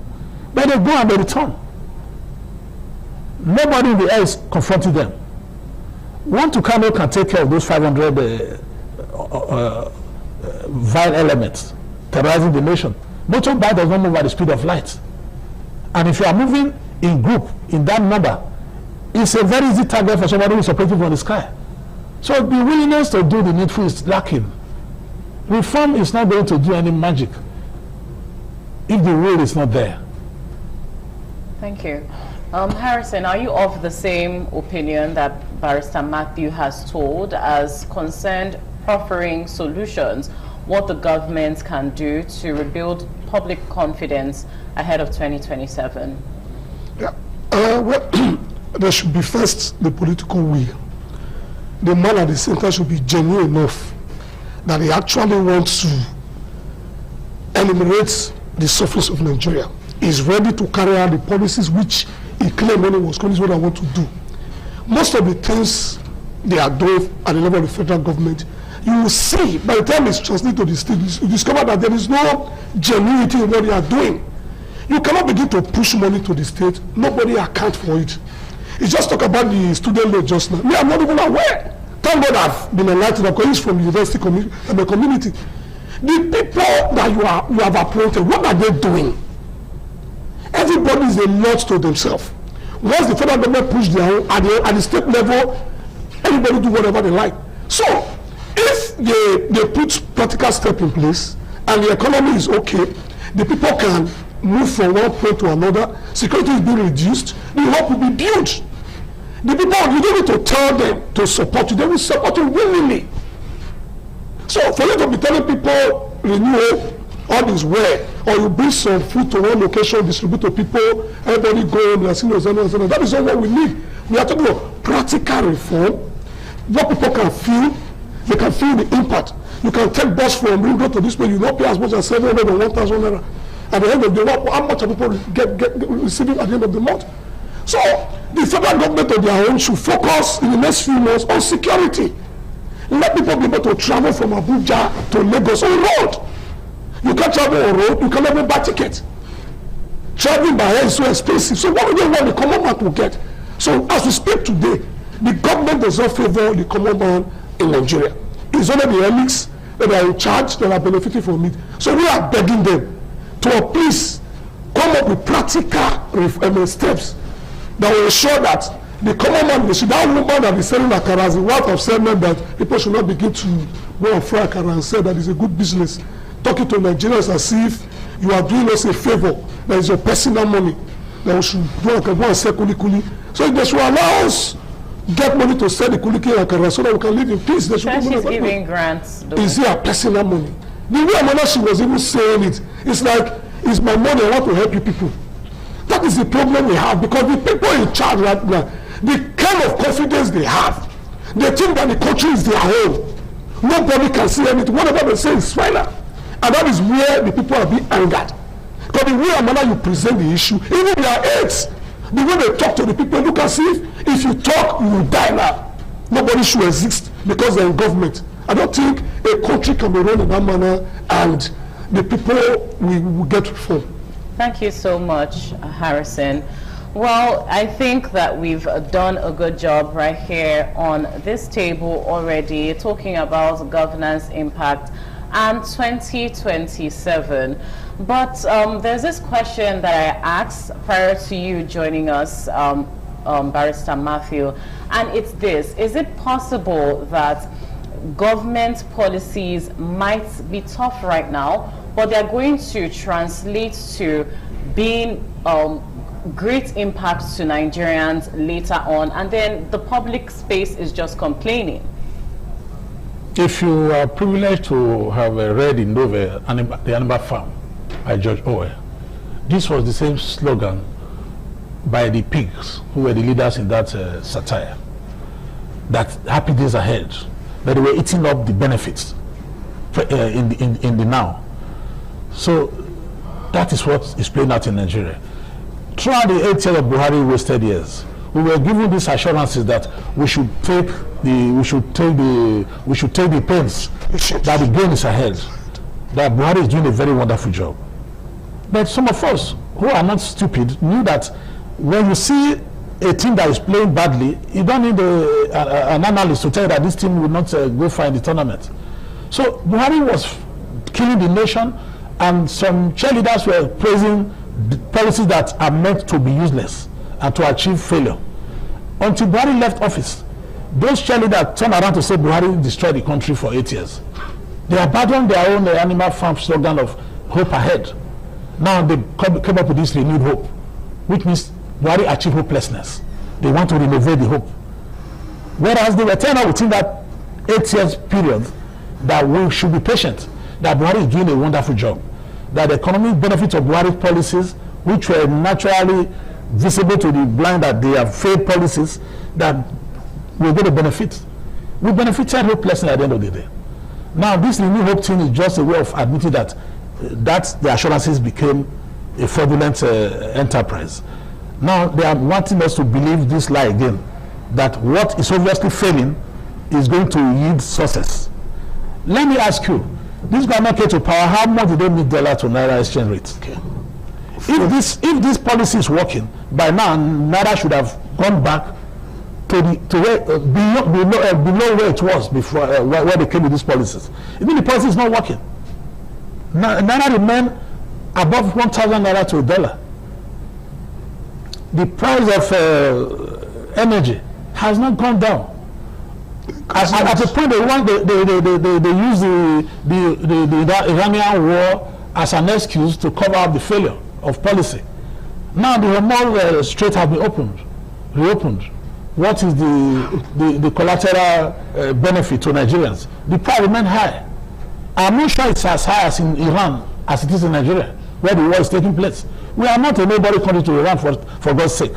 We have the crude oil here, domicile in Nigeria. We have the largest refinery in the world in Nigeria. So what on earth made Nigeria to be suffering the conquest of Hormuz closure? Were we importing crude from Hormuz Strait, or were we bringing a refinery from there? So if Hormuz is even closed, we're supposed to have a better price in here, because it means we cannot export. If that is our route to the world, we should have enough refined products. If we cannot take it out, if that is the lifeline to take it out, then how is it affecting negatively? So there is no sincerity. This idea of the gains are ahead, we should take the pain. Now let me tell you, those who are in charge are enjoying the gains already. Like the pigs in Animal Farm, they took out the meat, they said it's good for the brain. Then the bosses were working they're set to death, only to be sold to the butchers when they had health challenges, to make more money for the pigs, to feed fat. Let me tell you, the pigs in the system are promising us what they have no intent to deliver. The deliverable is already ending up in their pockets. A few days ago, the first lady of this country went on air, granted an interview which has becoming famous, that Nigerian economic policy that will lead to prosperity is kuli and akara frying. And I wonder what necessitated that kind of trade advice, because we are not lacking akara sellers in Nigeria. Kuli is not in short supply. I'm not sure you have ever gone out to look for kuli and couldn't get to buy. or akara, you wake up and say, no akara anywhere. So it's only when there's shortage in a sector, you try to mobilize government go to that sector. There's a short supply. Go and fill the vacancy. There is no vacancy in akara business. In fact, they are not making enough sales. I can't remember when last I ate akara. It's not akara, we are everywhere. So how many Nigerians want to eat akara? Is it our staple food? So why are we not saying, let's produce for exports? That is how you grow economy and promote prosperity. Kuli and akara is not the direction to achieve economic prosperity in any responsible nation. And that was what the Federalists saw as a viable economic route to prosperity. If that is their reasoning standard, it means we are in deep trouble. Thank you so much, Barrister Matthew. Now let's move to the politics facets a little bit, because that also determines what happens in 2027. Now, we've woken up to the news of the deregistration of the NDC. Do you think that the government might already realize that the public is losing trust in the government of the day and now looking for other strategies, other means to undermine the democratic process of Nigeria? What I'm saying is, do you think the deregistration of the NDC may be a political move that's prompted by the government of the day? Well, I'm not a government. I may not be able to say whether it's the government that is driving that. But if you look at politics, it is a struggle for power. And politicians use every means possible to get into office. The NDC case, even those of us who are not lawyers, thank God we have a lawyer here.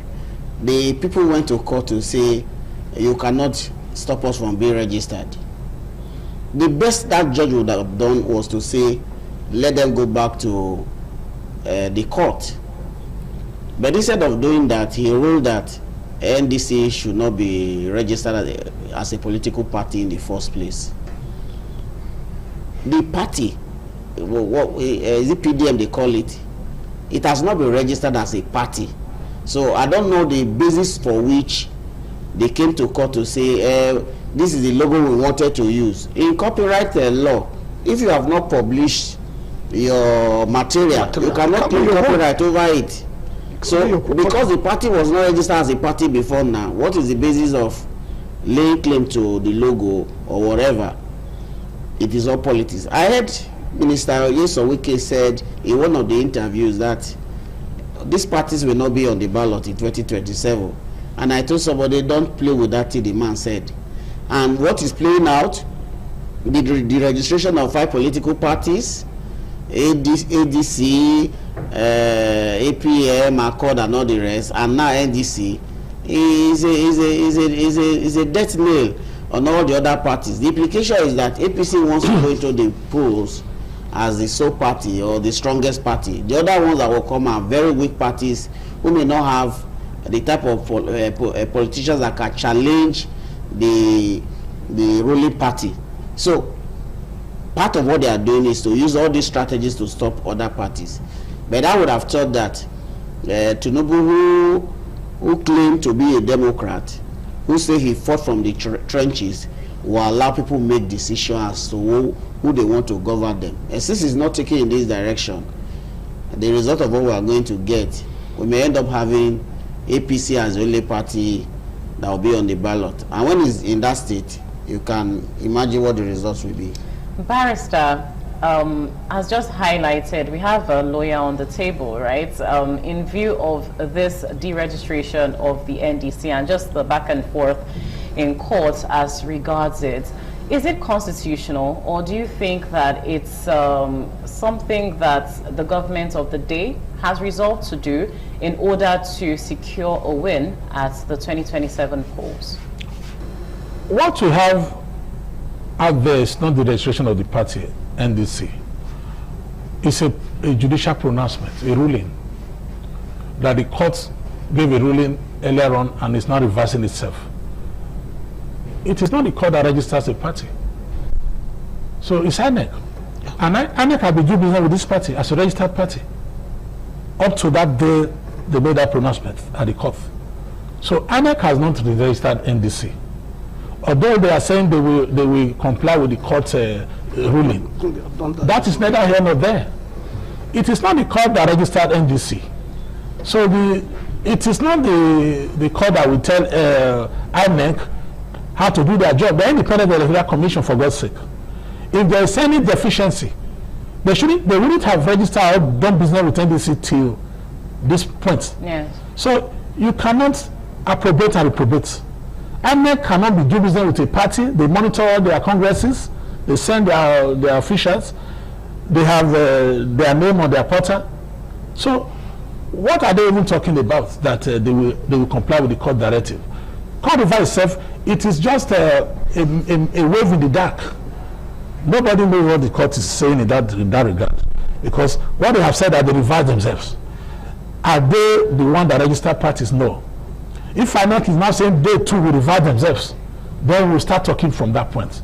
As we speak now, the court pronouncement is neither here nor there.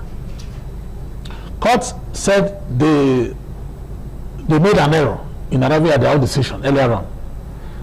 Those who went to court, I don't have all the facts. What is the issue that they're talking about logo?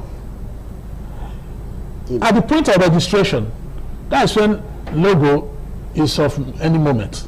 If it goes through and you are not doing business with that party based on the logo they have, on what base are you not going to say, oh, the logo should no longer be used?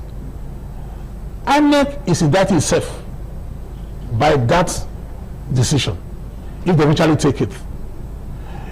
You condone to a point that you say, oh, I shouldn't have allowed it. Let me tell you, there's lectures and acquiescence in law. There's a level at which you tolerate a situation that you now have endorsed it, and you must accept it as your article of faith. So INEC cannot at this point take a step backward and say, oh, no, that logo, it means they have agreed they don't know what they are doing. That's inefficiency, that's incompetence. If INEC does that, I would personally suggest INEC should be disbanded because they are not fit for purpose. Harrison, you seem to have an opinion there. Well, you see, I just pray that God give us life and the president should live long. President Tinubu protested against Jonathan in this country. It was in the streets of Lagos, calling several names. He formed an alliance, they brought him Buhari. I do not think that he was arrested one day. I do not think that that man at that time had the same power to hold the institution called INEC, and they will not get into power. INEC, before the end of today, they are going to tell you NDC cannot upload their candidate in their portal. They are playing strips. INEC is not dependent. Let us say it the way it is. That's what the December said. Yeah. They did it to NDC. Even the people that went to court, first it was APC that went to court over that logo. Then the NDC said that went to court to say no, this logo, there's no resemblance here. You cannot say blue and this thing is the same. They want the court gave them go ahead. The people that never went to court and what God did not go to that court in Kogi after the mighty man in Abuja FCT have said that this political party will not be on the ballot. And they are acting script. Let them continue. I believe that one day the power can only exceed 8 years. Whenever it must come to an end, they let God give them long life, let them live. So that people that will also let them know that what people do to this country, you must pay for it. What we are seeing in this country today, our judicial system is a bulldog that got it. It's a toothless bulldog. Somebody can sit at home, you can tell this is the outcome of this judgment, and it will come out that way. During the tribunal, somebody was saying that you go to court and dump material. You go to court and dump material. At the end of the day, what was the outcome of the panel? Is this a country?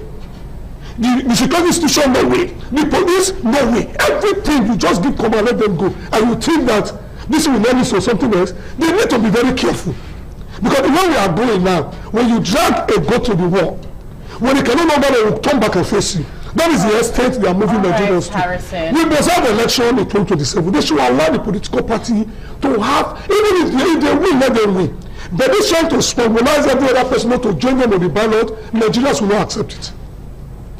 All right, Dr. Dan, a lot of talk right now about possible stifling of other opposition parties right now.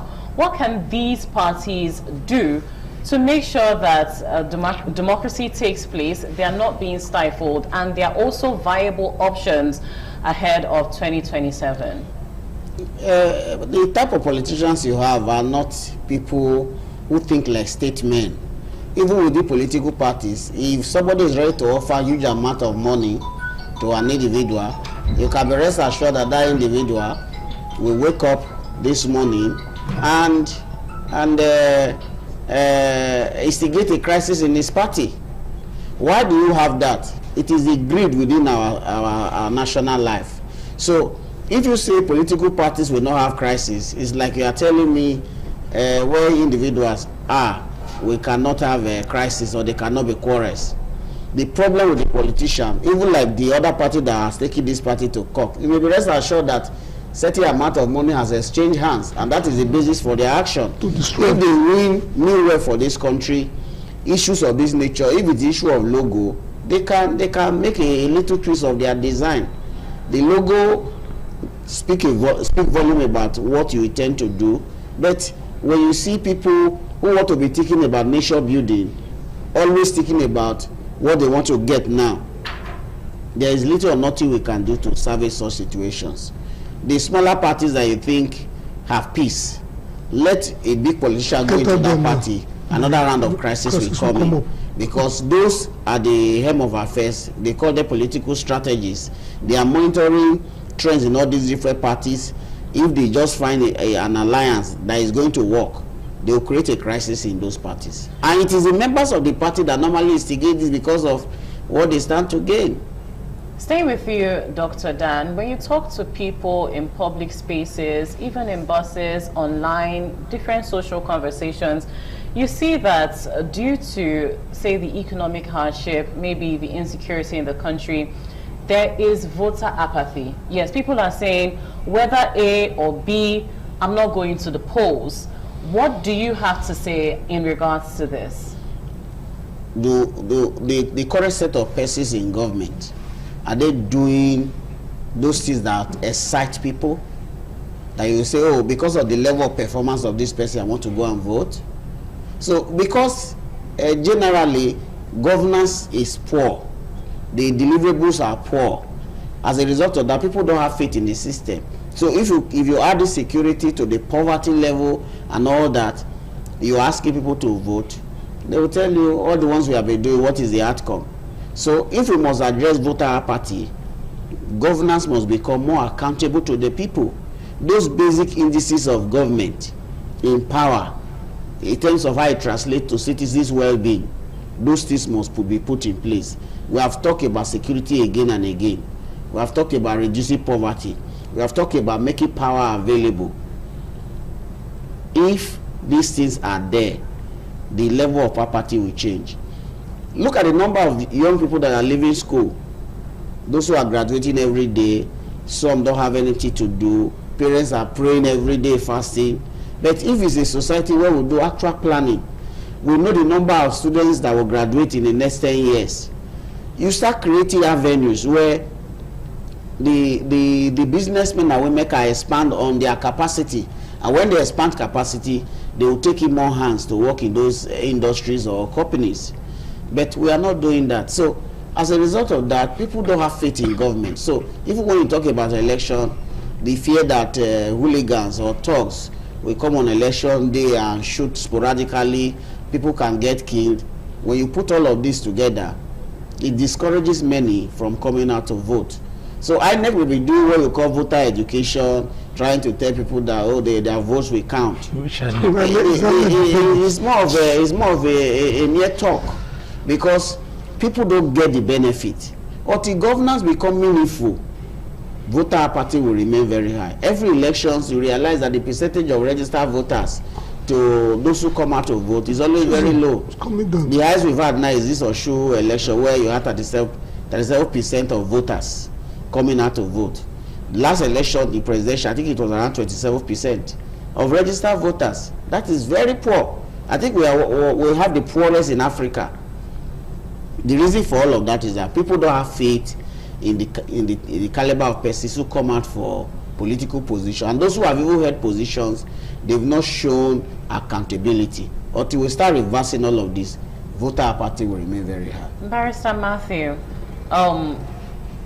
basically he spoke about the role of the government in, you know, curbing this menace of voter apathy, because if people don't go to the polls, there is no need for the polls in the first place.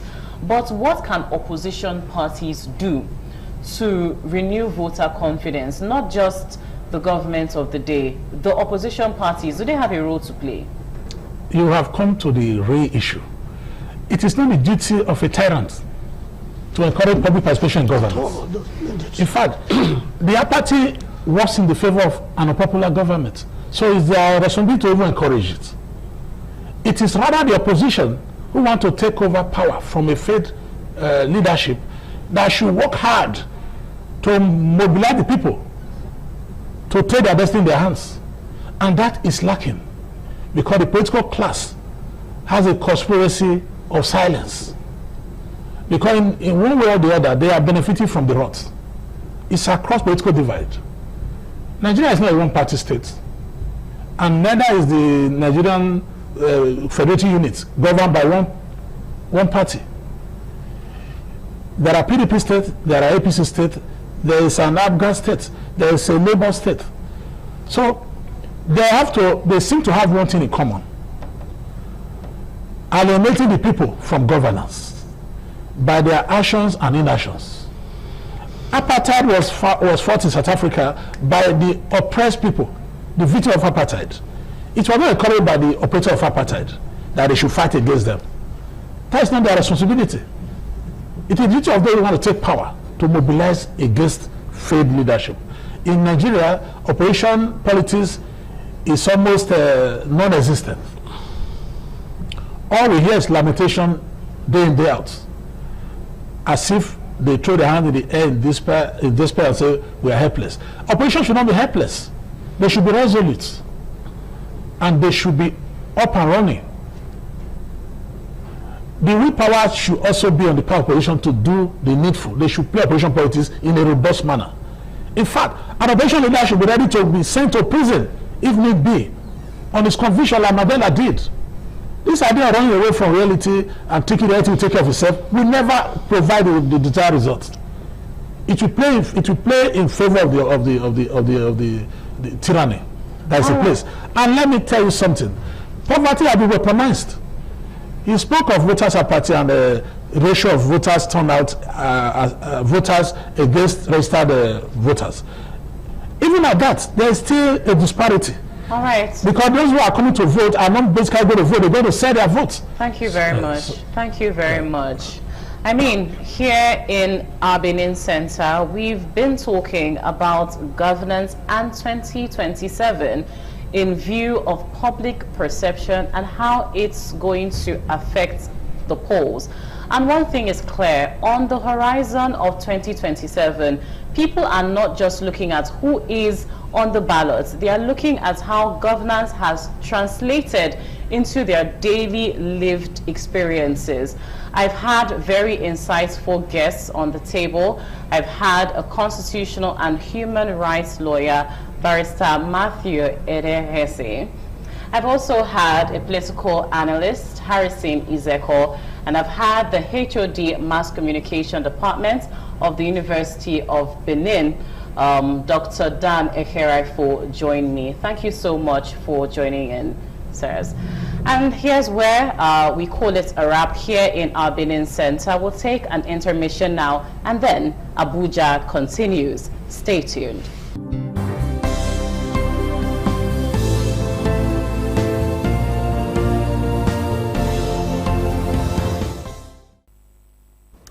It is still this morning on ITV here in the Abuja Network studio. We'll continue with the program and we'll look at the spate of unemployment in Nigeria, which of course is put at about 6%, according to the MBS statistics, and will also x-ray the controversy over the kuli and akara business comment from the First Lady, Remi Tinubu. I have with me to do this the National Coordinator, Kwankwaso National Network, Asiwaju Shitu. Very good morning. Yes, good morning. You're welcome. Thank you very much. Good morning, Nigerians. Okay. You followed that comment by the wife of the president? Yes, not even me, Nigerians. You asked that. Am I aware that Nigerians follow? Yeah. So, not just about even me, so what do you make of the comment? Yes, in fact, I am very happy that after that First Lady's statements in public that how Nigerians can engage in frying akara or kuli, that Nigerians' response was so amazing and so interesting that this is a very good sign that the way of our thinking is different. That means we are moving and we are improving as a nation. We are no more in the dark age. I'm telling you, and we continue to tell our leaders that they should please stop taking the country, especially like Nigeria, for granted. I believe they are on that seat for a purpose, and Nigerians, they did not just go there or get there on their own. Nigerians voted them to that seat of power with the hope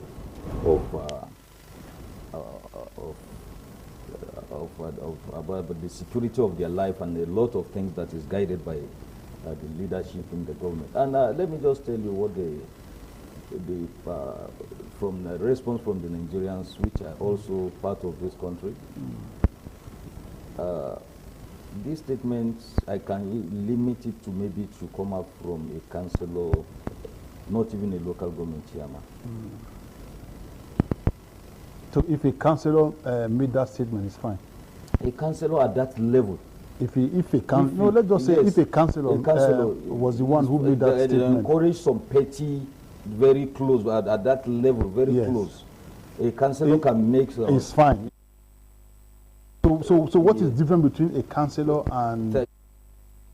Very much. It's a very good question. The wife of the president at a level, if you want to mention empowering the women or the youths, I think a level of empowerment should go to, even if we are going to be packaging kuli, should be in an advanced level. Maybe she must be ready to say, okay, now I'm introducing this to this is a new idea that can grow the GDP. Because anything that somebody like the First Lady should be something that will grow the GDP of the country. So the akara selling and kuli will not grow the GDP? That's what we are taking you to. Where it can grow the GDP will now be. Now, this is a way you people can pack akara up to exportation level. And that is if she's talking to business owners. This is what I'm saying. But she wasn't referring to business owners. Yes. She was not. If she was referring to business owners, those who have the wherewithal to invest in business, I think your argument will suffice. Yes. But she wasn't referring to them. Yes. She was referring to the vulnerable people who have not even gotten the money. That's what I'm saying. Yes. Is beyond our attention to those. The councillors are there to address those issues. Okay, that sir. Is where I'm saying, are you aware of the Renewed Hope Initiative grant? Renewed Hope Initiative grant. Are you aware of it? The Renewed Hope is the idea on paper, yes. Okay, so it's a good thing that you're aware of it. On paper. And you're also aware of the trader money. all on paper. The trader money during Buhari. All on news and paper. You didn't see when Osibanjo was sharing 10,000 naira to market women. He did. When they did, what was the outcome? But I saw it. They didn't tell them what. They just gave them the money. That's what I'm saying. They didn't tell them what to do with the money. They just gave them. Thank you. You continue your beautiful. analysis. So the Renewed Hope Initiative grant. It's a program of Tinubu where people be getting some amount of money from 25,000 up to 250,000 naira, depending on the category. So for those in this category that the First Lady was talking about, they are what is called the women petty traders and micro enterprise. Petty traders and micro enterprise, and it is just 50,000 naira one-off for beneficiary, and it's for them to invest in petty trading at the grassroots, not in the city. She wasn't referring to women that are in Kano Municipal Area Council or the ones in Lafia, the ones in Benin City, the ones in you understand? Thank you, yeah. She wasn't referring she was referring to those in the grassroots, vulnerable women who are in need of starter packs. So what is wrong with that? See, let me tell you, I said it earlier, that expectations of Nigerians are beyond the First Lady mentioning, altering that statement. As I've said and I continue to repeat, that she should leave those programs for the councillors, not even the chairman of the local government. She should be addressing other things that would take us. Let me tell you about what happens during the time of me as the national coordinator of Congo National Network. I make references to what can work and what has been done at past. The governor of Kano State. I could remember when you want to embark on programs like this as a governor, not the councillors or the local government chairman. The first thing he was able to do was he was able to establish 24 institutes. If you are going to empower women in poultry, the issue is that if you want to address issue of kulikuli, the issue is that yes, it appears this is taken out of context from my own. I have gone through the document. I have seen the document. I have seen that. You have not allowed me to. Okay, no, I see that you are deviating into Konkoso's program in the past. I'm just telling you an example. I have to make reference to what we work. Okay. See, if you want to talk, I can just be making statements now. People will. Okay, go ahead and make it. But I also know that when he made those programs, there are people that criticized him for the programs he made. I know Kano very well, and I followed it. I'm telling you, you can only criticize when you want to make critics and make it constructive. Now, what are we criticizing? When you want to make this statement, you say that, okay, frying kulikuli, I said it earlier, that we can start frying kulikuli that can lead Nigeria, that's supplying in any part of the world. There's nothing bad in that. But it's not just to say, go and start frying this same kulikuli that these people have been frying for donkey years, for centuries, and they still remain. To go and see the life of the people frying kulikuli. But if there are programs that you introduce to the country, that now we are introducing a new program for how we can fry kulikuli that can be packaged, that can lead Nigeria to another level. This is what we come out from the First Lady of Nigeria. In a large scale. We are talking about in a large scale. These people, let me tell you, let me take you there. I was fortunate to be one of the local Nigeria that was sponsored by China government to China last year. Chinese government sponsored, they pick most of Nigerians that they know that they have some passion for their country. So now, I was part of who were selected to go and have eye-opening. How do you grow your economy? How do you grow your people? We realize that there are these type of businesses that are spread all over the world. These buttons you are seeing, these are household. Some people don't do even more than 1 kg in their rooms.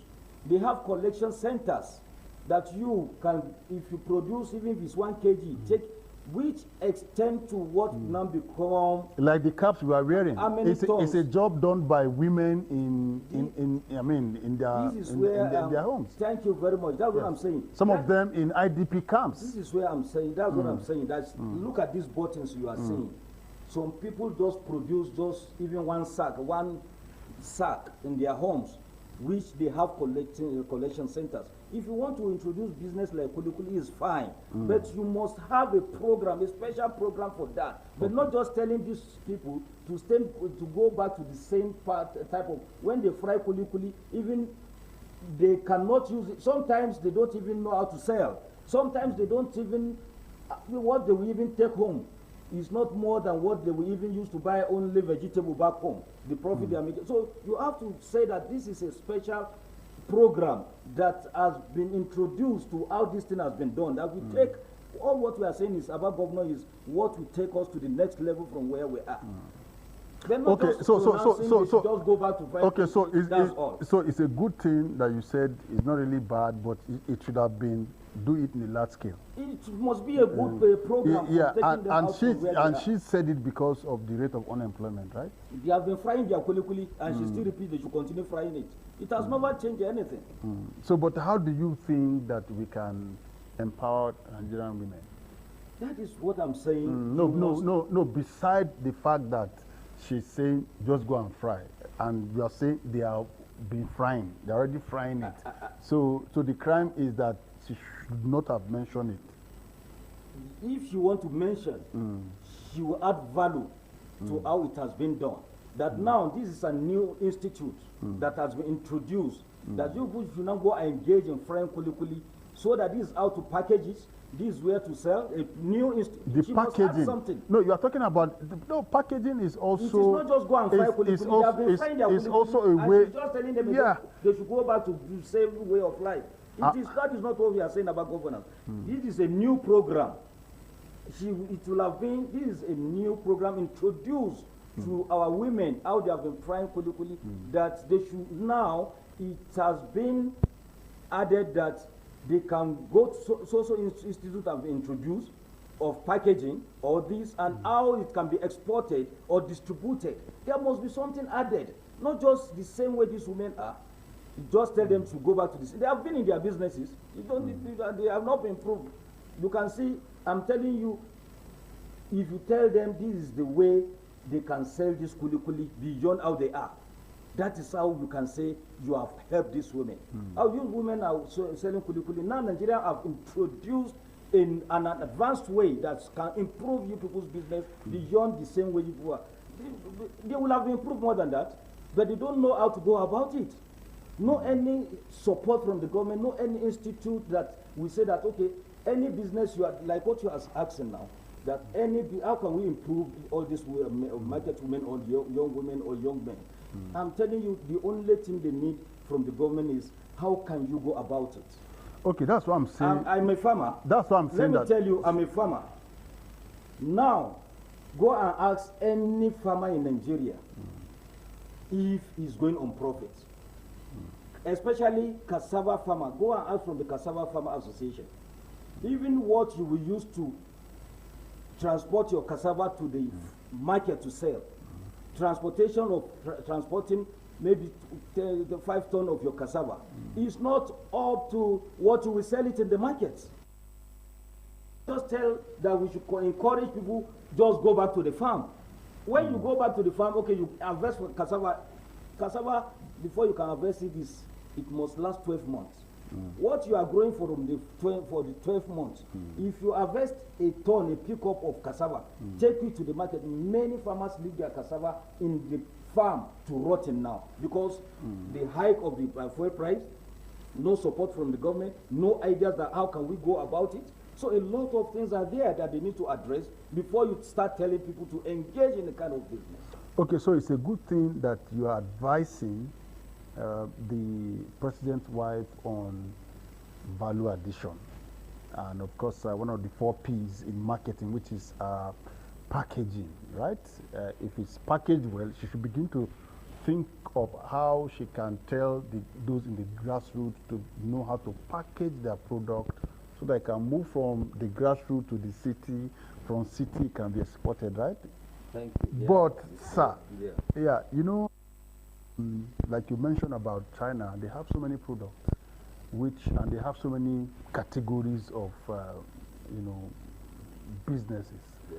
And in our own level, the corn is a small category, akara is in that category, kulikuli is in that category. And in fact, somebody even discovered that the corn roasting is not peculiar to Nigeria. Even in Italy and some other countries in the West, they roast corn and also have their own petty businesses they use to feed their family, right? So how do you think that this government can actually, beside this, I don't want us to look at kulikuli again. You understand? You understand? We have dealt that. We are finished with that. How do you think that this government can encourage those in that low level to, you know, add value to what they are doing, have a very good packaging, export to big cities, and if it's possible, to the Western world? So, yes, you know, I told you I visited China. Where you now see what happens to this government, to this present government, is what was their blueprint. That is why you are seeing the Renew Hope Initiative grant is part of their blueprint. You understand? How they can give money to women in the grassroots. That is what I'm saying, that Adibin professionals have been there when they were making the blueprints, not just writing that. What are the programs that will come up? Now, I told you I was in China. The thing you learn about a country that will grow is about your raw materials. How can you package it and export it to other parts of the country? You should not just be a nation that will just be, what do they call, a consuming nation. A consuming nation. To be a that producing anything nation. you produce in your country also to see how to be packaged, to be exported. Even if our dollar is 5,000 per dollar, it's to an advantage to us, because you are selling and you are getting 5,000 naira. I must thank you for your time with us. You understand what I'm saying? So what I'm saying is just anything they want to do, how can we add value to it that can lead us, what you know is a kind of Asiwaju Moshood Shitu, National Coordinator, Konkoso National Network. I must thank you for your time with us. You know, the time is really not our friend. 30 minutes for you, but because of the hold up, we'll bring you again so that we can have time to look at all this. Thank you so much. All right, thank you. And we'll now move to Lagos Network. We just pray. No, we'll now move that. You have to pay for that one. We'll now move to Lagos Network Studio for continuing of the program. Many thanks to you, Joseph Kadri. Good morning and welcome to our Lagos Network studio. We're still on TMI this beautiful morning on ITV. And of course, I'm not here alone. Dr. Victor Oha is here with me. We'll do this together. Doctor, good morning. Good morning. And our guests will join us shortly. So this morning we are going to be having a very interesting conversations that have been, you know, on politics. So we're going to be talking on this morning. We'll be looking at the political landscape, which is once again in focus as a fresh question emerged over the legal status of the Nigerian Democratic Congress, the NDC. Although the party insists it remains legally fully recognized and has appealed to the recent court ruling. Uncertainty persists over what comes next and what the role of INEC will play. Could this legal battle have implications for the opposition's preparation for the forthcoming 2027 election, or is it simply due process taking its course? Okay, we saw what Senator Saraki Dixon said, the NDC national leaders, where he insisted that the party has not been deregistered and will participate in the 2027 general election. He also said, according to him, he said the Federal High Court did not issue a direct ordering instructing INEC to deregister the NDC. He says the judgment only set aside the earlier order that compelled INEC to register the party, and the party remains on the register unless INEC takes further action. While he also described that the NDC has filed an appeal along with applications of a stay of execution and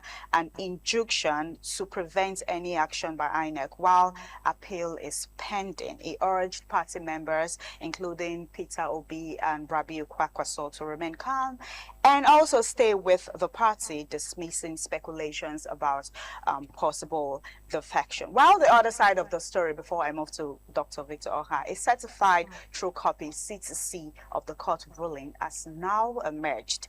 It indicates that the court restored the legal position to what it was before the December 2025 judgment that led to the NDC registration. Some legal analysts interpret this to mean that INEC may eventually have to remove the party from the register unless a higher court overturns the ruling. I mean, 2027 is just by the corner, Dr. Victor. Let's talk, before our guests join. And now we are seeing all this, the registration. First, it was the ADC, Accord, and one other party. And now, the NDC. These are strong opposition parties that are supposed to be, there. It's Nigeria. We're supposed to have like a strong opposition party, and these are some of the strong opposition parties. And now we are hearing all this, the registering here and there. Let's get to hear your take. Okay, so there may be arguments for technicalities, but I think that the judiciary should be very careful not to set Nigeria on fire. You will recall that former president or head of state, Abubakar, what's his name now? Abdulsalam Abubakar, had said that at the time AD was registered, it wasn't even qualified, but they applied discretion and registered with them. It's not the same case with NDC, because NDC went through the due process. After a while, if you apply and you have met all the conditions and INEC refuses to register, you can go to court and they'll be compelled to register you. NDC did all that it was supposed to do. Now, the issue at hand right now is that I don't know how to call it, they're not yet a registered party, so we cannot call them a political party. It does not exist as it's not a political party under Nigerian laws. It's a company registered under CAC, Peace Movement Party. What they have done now is to say that they had applied to INEC. The application is not something has been granted the status of a party. That they had applied, and they did since 2015 or so. ADC came on 2017, where ADC got registered first. Now, the challenge that we have right now is the issue of the logo. Yeah, exactly. Yeah, the logo. And they are claiming that the logo belongs to them. For me, this is majoring on the minor. I do not think that a logo is enough reason. If a logo is not okay, say, okay, change the logo. Exactly. That shouldn't be a problem. It's as simple as that. Why that becomes a major issue, and why even the court would now say, the argument of the court was that when NDC was being considered, the other party was not taken into consideration. Did the other party apply when NDC was applied, why would you bring on something that, they never brought any case before you. They brought a case after the fact, and now you are now saying that, and in any case, that logo is not exclusive to that party. That is a logo that I have known, in fact, since I was born. It's a logo that has existed before we were born. It has always been there. I listened to, what do you call him now, the NDC chairman, and he argued. He said this was a logo that Gandhi had used, a long time ago. Not only that, that even in the 60s, one of the northern parties had used that same logo. Then it was indicated, they called it Nasara, that is victory, the victory sign. So it's not exclusive to anybody. It's not something that you say, okay, this is exclusive to one person or the other. Not talk about the peace movement party that is concerned here. Now, why I mentioned the issue of AD was, having gone through all that we have gone through, the issue of registration, what happened in recent times, I felt that a judge would have applied a bit of discretion. I'm not in the judiciary, I can't tell them what to do. But sometimes judges use their discretion. Even if you know a judgment can go one way, if you understand, if you look at the bigger implication, like you are giving somebody justice, okay, which is all right, but you know that in giving that person, in passing that judgment, there may be a conflagration. You can cause a country to burn because of that. Sometimes you apply your discretion. You understand what I'm saying?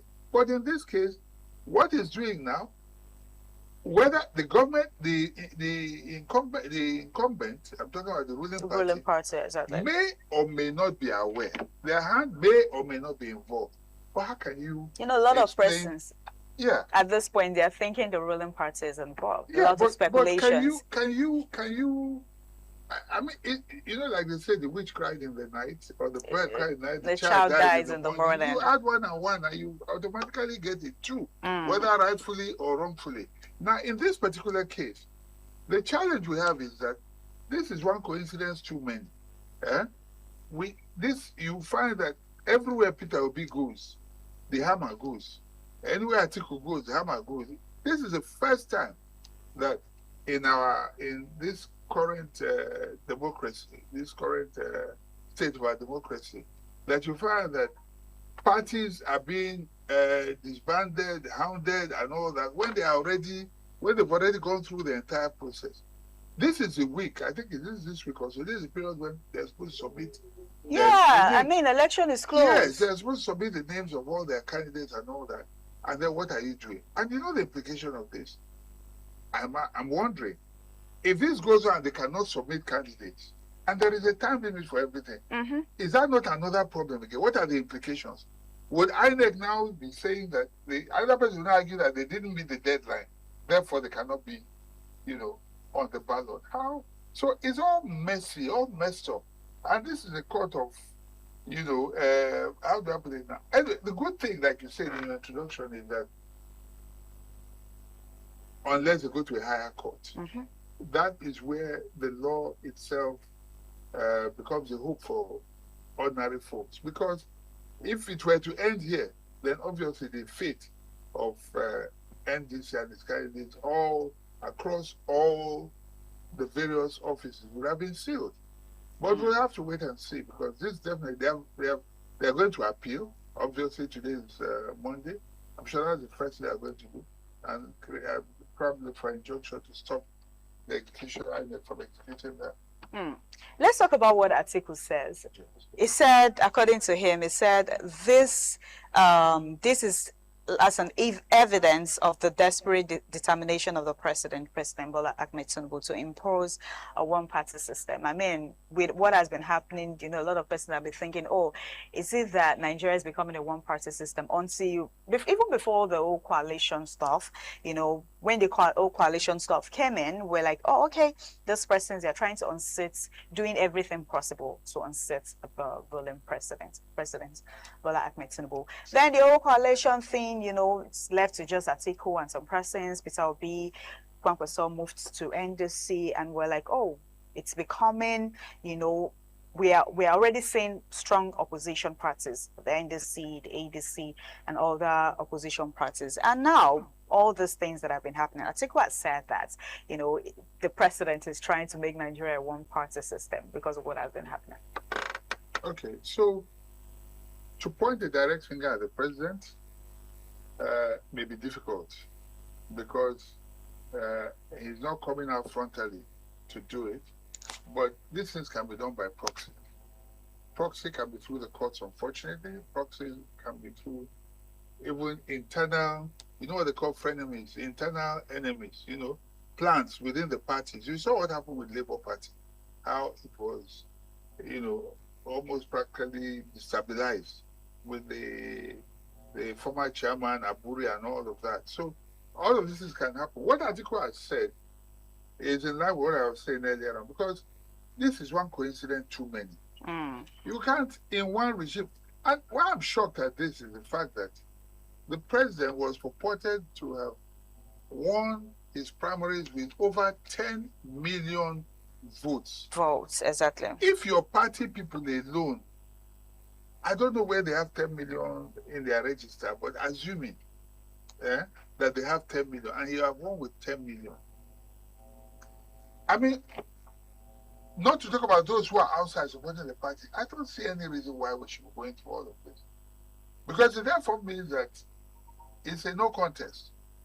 But why this should be going on is what I don't know. And look at the parties that were disbanded the other time. Accord, ADC. Shore's party was one of them. Yes. You know? And these are the loud, you have loud voices in all these places. All those parties. If we are going to say it's going to be one party seat, it may not be. Why I say it may not be is that as long as a party does not pose a threat, does not present a candidate or a strong candidate, they will be allowed on the ballot because they won't even scratch. It won't be anything. But wherever strong people go, imagine a NDC. And why I say imagine NDC, it's like, you know the story in the Bible, permit me to bring this. You remember when they said the wise men went to meet Herod to say, we hear that a king has been born. And then he looked and said, in my kingdom. And then he went after an infant. Because he's the king. Which other king? How can a child be a threat to you, a king? That is what we are seeing here. NDC is a new baby. I'm not comparing NDC with Jesus, but it's like I'm just drawing analogies, you know. You hear that a new baby has been born. NDC, that's the latest baby. Barely how many? I don't even think it's up to 3 or 4 months. Early this year. Yes, early this year. Okay, has just been born, and then because Peter Obi went there, Kwankwaso went there. It's like the wise men are saying, there's a new king in town, and then Herod is saying, bring him to me. And then when they did not come back, he decided to kill all the children. You understand? So anything that resembles a newborn baby is being killed. So, and that seems to be what, that is like history seems to be reenacting, repeating itself. So what you're saying now is all these new opposition parties, because there are some certain persons there, it's like a threat. Well, so if the ruling easiest way party to kill a party now is for a strong candidate to enter that party that poses a threat. If Peter Obi lives where he is and goes anywhere, you will find something coming up. Because when he went to ADC, there was problem for ADC. ADC was a peaceful party. People didn't worry about ADC. ADC was like, who knew ADC before? Then when the strong candidates entered ADC, and especially Peter Obi, and then Atiku, Wahala.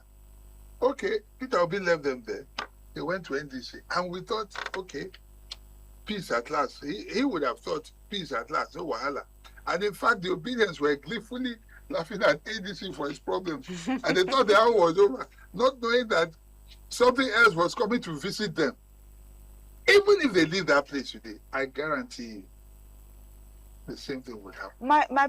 I wouldn't say it's a problem, but what I've got me thinking is why, first of all, why would they allow them conduct primaries election? It's very simple. If you feel, oh, this is happening, they are not qualified for this, then they do not need to conduct primaries election, because what people are saying is, you've allowed them conduct primaries election, they've done their primaries election, most of them, and now you're saying, oh, because of this, we are deregistering your party when election is just by the corner. And it's already given, because at this point, I feel most youth, especially youth, most persons, they are ready to come out to vote. Because I do hear, complaints, some persons talking that, oh, the situation of the country, the insecurity, food scarcity and all of that, oh, we are ready to vote and we're ready to do this. And at this point, all of this is happening at the same time. It's making, see, what Atiku said, okay, we're not going to be pointing hand to the president directly. What Atiku said is like, Nigeria is becoming a one-party system. It's obvious, because, I mean, see what's happening. Okay, you started by asking if they knew they were, why did they even register them? Why did they? And conduct the primaries election. Why did they allow them conduct the primaries election? Again, I take it back to my analogy. Notice that Herod did not go after Jesus immediately, because he didn't know where the king was. He didn't know who he was, how strong he was, and all that. But he said, go, find out where he is. That find out where he is in this case is, let us see how strong they are. If they don't pose a threat, then there's no problem. Do you understand? They registered the party without knowing that Obi will be on that ballot. The issue of primaries, you could not have stopped them because it would have been too obvious. Do you get? And in any case, just being on that ballot, getting the party ticket alone would not have been enough. It was important to also gauge, seeing all those who are on the tickets of the party, to see how strong they are. If they don't have strong people, two of them alone may not be enough to make it happen. But having sense that they have candidates for every single, at least I heard the NDC chairman said so. They filled every slot. You know the implication of that? It means that they are on ground all over the country. Yeah? It means that they can monitor their votes all over the country. Okay? It also means that they can influence voters all over the country, unlike what happened in the case of Labour before. You understand? Because if wherever you have a candidate, it means that they can campaign. It means they can monitor their votes. Do you get what I'm saying? So having seen that, ADC, and don't forget, the leader of ADC is a demonstrated experience. And he has the wiliness of an experienced politician. See what they did there. And they said, don't pay for nomination ticket until you win. So they made sure they brought in a lot of innovations in that party. And having seen that, every opposition is a strong opposition. Nobody knows that better than the president. So why we cannot point a finger at him, truly, because he has not come, he's not the one that initiated the case. But wherever there's a loophole, people can squeeze it. Dr. Victor, I want us to drift a little. We'll come back to our question. Have you seen you've seen the trending video of the president's wife, where he says that she has given us grants to some women, to people to empower them, and there are lots of things we can do as Nigerians, because according to her, she has done her best at Nigeria. They've done their best for Nigeria. I mean, we can venture into frying akara, selling corn, kili, and the rest of that. And I've been seeing a couple of Nigerians. I mean, Nigerians are funny. I've been seeing a couple of Nigerians, couple of videos on the internet saying, oh, Madam President, we started frying the akara. You want us to fry? Nigerians can be so funny. I mean, at the same time, it's funny, but at the same time, it's not funny. Some persons are saying, oh, she said that, she just said that, saying that, okay, these are some things you can do. And a lot of persons are saying that, I mean, we're in 2026, where AI has taken over the world, technology, and now you're saying that, okay, there are some things you can do. You can fry akara, you can, sell corn, you can sell quickly, you know, to help yourself, because we've done what we can do. We've done our best, according to her, you know, to help and, you know, advise or support Nigerians. And this particular video has been trending on social media. A lot of persons have been talking, different people with their different reactions. Definitely. Let's get to hear your own reaction before we go back to our topic. There's an aspect you didn't talk about. Okay, let's She said she gave out 2 billion at one point, 1 billion at one point, and I'm wondering from which source did you give it out of your pocket? Where did that money come from? That you are saying, I gave. In what office? I gave. Capacity? I've done my best. You know, in what office and in what capacity? Does the Constitution recognize the office of the First Lady? In what capacity are you giving this money? And leave that, but don't be shocked. The president, after all, talked about Agbado when he was campaigning. That's corn. So it's not anything new. It probably started from the bedroom, this discussion. They have decided what Nigerians would, how Nigerians will live. Why? Let me now address the issue, as you said. We're at an age where we should be talking about education, empowering our young people. Fine, maybe argue that she's talking about the market women and all that. But in this day and age, for you to open your mouth, even if that is what you meant, not everything should come out of your mouth. That people should, you have done your best after all. People should go and fry akara. People should go and there's nothing wrong with akara if it's well packaged. Nothing wrong with kulipuli. There are people who are making. Yeah, no disrespect to this person saying this things. These are our delicacies and things like that. But it is, for me, the intent and the position of the entitlement mentality that she's using, or the condescending way that she made that statement. I would have thought that, you know, we would be looking at how to get people off the streets by taking them to school. People who are selling akara don't sell akara because they want to sell akara. Do you understand what I'm saying? And even at that, how much akara can you sell to make ends meet in today's Nigeria? I think that whoever our advisors are, it is totally wrong. Nigerians are offended at the moment. Yes. Nigerians are angry at the moment. What we need is a word of comfort. We need encouragement. And we need to be able to get some of that subsidy money that was saved. We need to see how that thing can be channeled in more productive ways. Loans and things that will empower people properly. Not you go and give somebody 5,000, 10,000, say start akara. In all reality, look at it. If you want to take a vehicle from here to Ekpe and come back, that 10,000 will not even. It can't take you there back. I'm not talking about Uber. That's what you'll be talking about, almost 60,000, 2 or 4, 80,000. You understand? Just public transport. And then what empowerment are you giving? I mean, so, if this is what they're discussing, and the bedroom as well. If this is what they are discussing, I mean, what they think of Nigeria.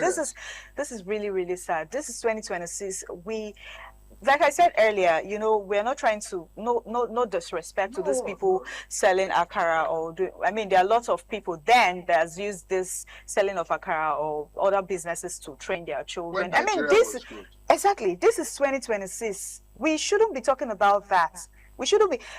There are lots of it. Like you said earlier, Nigerians are angry. Nigerians are sad. This is not it's insensitive. Even though they are making jokes out of it, coming out on social media, saying different jokes, video. Oh, Mrs. President, this is what you said we should fry akara. We started frying akara. Even though they are making jokes out of it, it is sad. Yes. No, but you see, the people who are coming out there are coming out to. It's more like they're just mocking her for what she has said. Because your own child will not go and sell akara. Exactly my point. You know? You would not even allow your child to sell akara. Exactly, to do that. You know, so speaking in such a condescending manner to Nigerians who are suffering right now, who can barely make ends meet, your take home cannot take you home. You understand? And then you are coming to tell them go and sell akara. It's not. Dr. Victor, let's come back to our conversation. I just wanted us to talk on this because, I mean, it's trending. So, at a stance now, do these opposition parties still stand a chance? I mean, election is very, very close. Very, very close. I think what is happening, the strategy is to destabilize them. If you were in NDC, for instance, now you are already a candidate, you will start panicking. Because the next thing is, so what happens?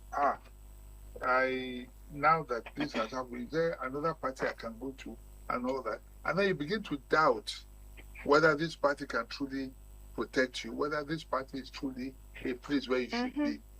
And then, of course, the natural thing is to say the shortest place is a ruling party, APC. So the idea, basically, whether directly or indirectly, is to destabilize every party and make it like APC, and that's where the one party thing comes to play. Yeah, it's like that's the only party. If you want to be sure of anything, go into APC. If you're anywhere else, stable, you cannot be sure. Even if you win, the courts might turn it.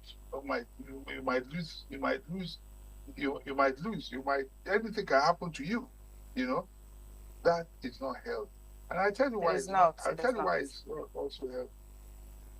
What you are getting into the party now, APC right now, are not loyalists. When you get people through fear, not respect, they are not going to be loyal to you. Any day anything happens, they will abandon you they will just abandon you. That party can self-implode. It means you are just gathering people using fear mongering and fear tactics or threats. And when they all gather there, it's not out of love. I've heard people who are in the ruling party say denigrating things about themselves.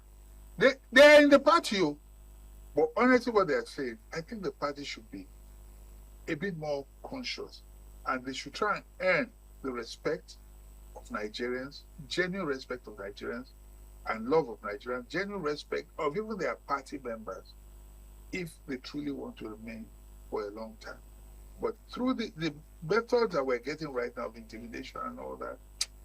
The question is, how would they earn that trust again back from Nigeria? How are they going to earn? I'm talking about the ruling party. How are they going to earn that trust? Because, I mean, we are in Nigeria and we're seeing what's happening. They should allow democracy prevail. What is happening right now is not helping much, but sympathy is always with the weak. And so what is going to happen basically right now is that with what is happening, every decent person will say, what is going on? You understand? And you find even the international community will begin to sympathize with the opposition parties. That will not be healthy for them. That will not be. And to think of it, the ruling party already had like over 30 governors with them. Yes, yes. And you mentioned of something about threats. Yes. And they're still threatening. Yes. Why would you? You already have 30-something governors, 31 or 32 governors with you. Most of the members of the National Assembly, majority are with you. Okay? Your presidential candidate had 10 million votes. What are you afraid of? Unless, of course, the foundation is not sure, and they are not. It's like what we are hearing is not true. That's why all of these desperate measures are coming on. So what I would just have to tell Nigerians is go out there, get your voter's card, go out during voting, cast your votes, vote your conscience. You are in Nigeria and you are seeing what has been happening in the country. Go cast your vote and vote your conscience. Yes, I always tell you that. Vote your conscience. And thank you, all our viewers, for joining our Lagos Network. Dr. Victor. It's fine. Always a pleasure. And join us again tomorrow. Thank you all for joining our Lagos Network studio this beautiful morning on TMI. I am Restelina Unkwo. We'll be handing over to our Benin Network studio for the continuation on TMI. Do stay with us.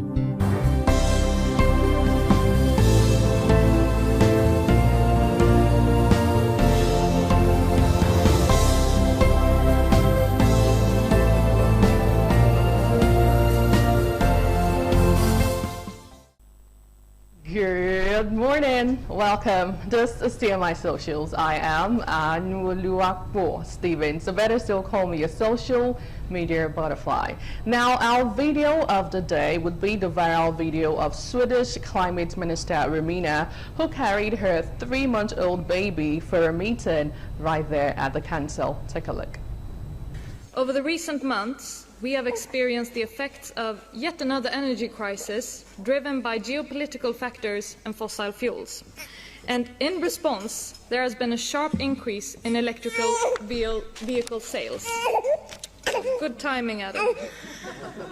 This shift in car sales can also be attributed to our earlier efforts to set predictable and ambitious CO2 standards. Very pleased to be back in the Council and looking forward to today's discussions on many different topics. Happy also to be an example of not having to choose between being a present minister and a present mother. And I think that there are many things that makes Europe a wonderful place to live. One of them being just this, that we can have the possibility of attending.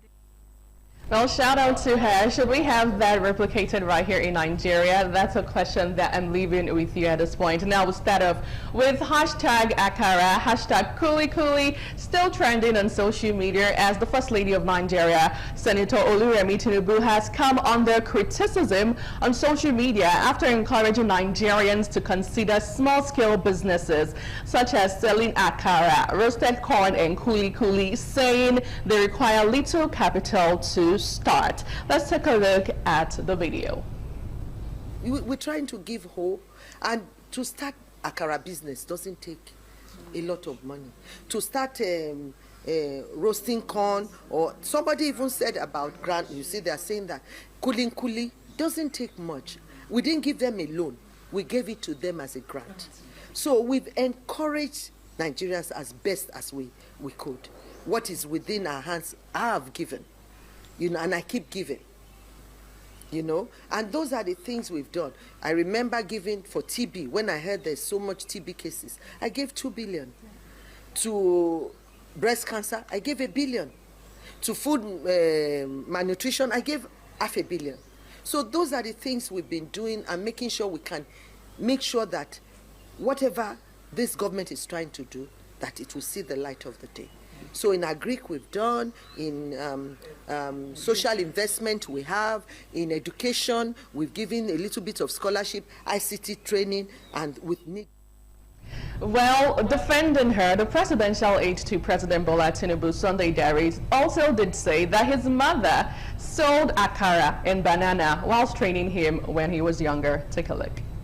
Nigerians to explore small-scale businesses such as selling Akara, roasting corn. And it does look like the president and his wife, there's something about corn and in that family. And he also talked about, she also mentioned making Kuli as pathways to economic empowerment. How do you think on Nigeria this sits? So when you look at the informal sector of our country, which is, its resilience continue to lift this economy, it's also because of these small-scale entrepreneurs. Those that sell Akara, those that sell, because you find it predominantly everywhere and also in the north. They're also significant. And our point, you must not miss our point. Our point is that whatever it is, try and do something. Have some level of entrepreneurial skill. Sheon, look at me. Wherever I am today, my mother sold Akara. Wherever I am today, my mother sold bananas. I carry bananas on the tray in my head to markets in Jos Plateau State. My mother sold oranges. And through that, they were able to train me. What is wrong with that? If that was right 60 years ago, what is wrong with that? Well, Nigerians, the debate is still on as we speak. But let's see how you took this online. Moving over to tweets and reaction. This user says, in this era of technology, artificial intelligence, automation, and global digital economy, Remi Tinubu believes empowering people to roast corn, fry akara, and kuli is the best she and her husband can offer Nigerians. Another user reacting on Instagram wrote, who will plant and harvest the corns? The same farmers that bandits are killing and chasing driven away from their farms? Good question. Well, this user wrote, the First Lady is absolutely correct. However, many Nigerian youth struggle to recognize and take advantage of the immense opportunities around them. And he went on and on and on. Away from that, hashtag Olodo Uprising, currently trending on social media with the Pela culture. Now here is the gist. As an online exchange emerged between Nigerian rapper YC and popular TikTok streamer Habib Hamzat, better known as Pela, following YC's comment about an ongoing Olodo Uprising in Nigeria. Let's take a listen to the video. This Olodo uprising that we even have right now. Olodo uprising? Yeah, bro. It's terrible. I promise you. It's like we are trying so much to accommodate unintelligent people and ignorant people because we don't want them to feel bad and all these things. So now they're now like the majority. There's a massive attack on the educational system in Nigeria, bro. Aside from like the kidnapping and the Boko Haram, which is like, bro, those guys are literally going at that nerve center. Other factors, you know, leadership not prioritizing things that are important, the society not celebrating academic excellence. People don't even want to go to school anymore. Like, it's just like, why? It's Yahoo culture. It's not even just Yahoo culture. Now we have Pela culture. You know, so if we keep rewarding all these guys, like, oh, people see that, oh, you just have to just. Well, speaking about Pela culture, here was how Pela responded to this. Very wicked people. They don't want to train them. Wicked people. Our First Lady, man, they said they have bring akara and corn and but don't come outside for graduate people. Say me they come say the time when me I tell say I want they pay cameraman 1 million. Say me they don't bring certificate, bro. I don't even mean it that time. Say me they bring certificate. All of them call the rat on my head. They won't skip that topic where that woman talk. Man, I better rant on top of that thing. On a weekend, I go pour you speak. Oh, well, this is Nigeria. Now, moving over to how you took this online, hashtag Olodo Uprising versus Pela culture. This user wrote, Pela is the definition of hard work and grace, and also proved that education isn't important in this generation anymore. Really? Another user on X says, for once, I have seen a Nigerian, or Nigeria speak my mind boldly. Olodo core culture has become the most celebrated thing in this space. It was really a shame because there was a time excellence was what we were all striving for, especially in academics. Now, away from that, let's take another reaction on this story with this user responding, I never followed any of those unintelligent content creators. I don't see anything you can learn from them. It's a big lose. How deep they have gotten to our young boys and girls mentality and their view of the world. YC, no lie, there is a massive attack on the present and future of Nigeria. Oh well, as we would say,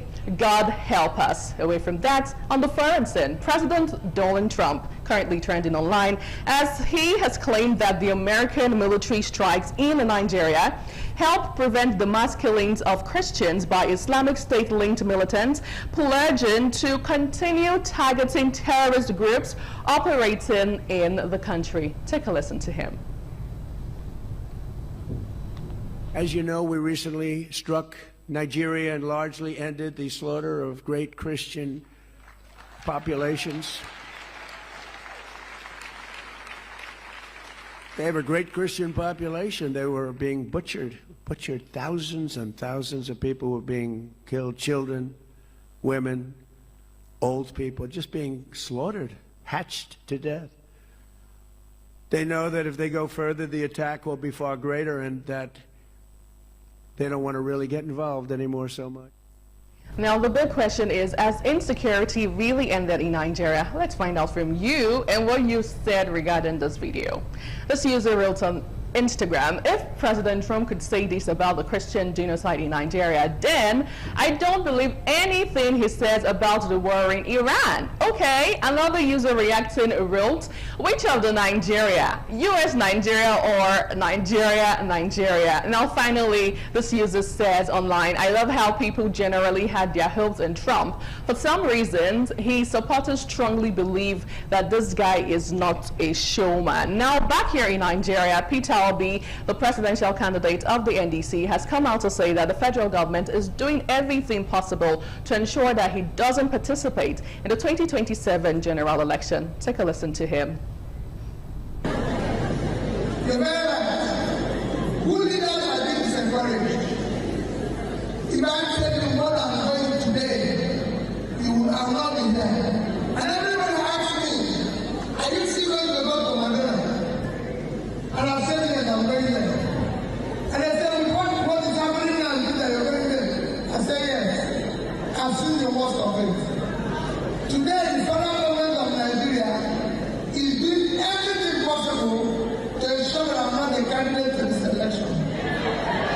But I'll tell you, they won't win.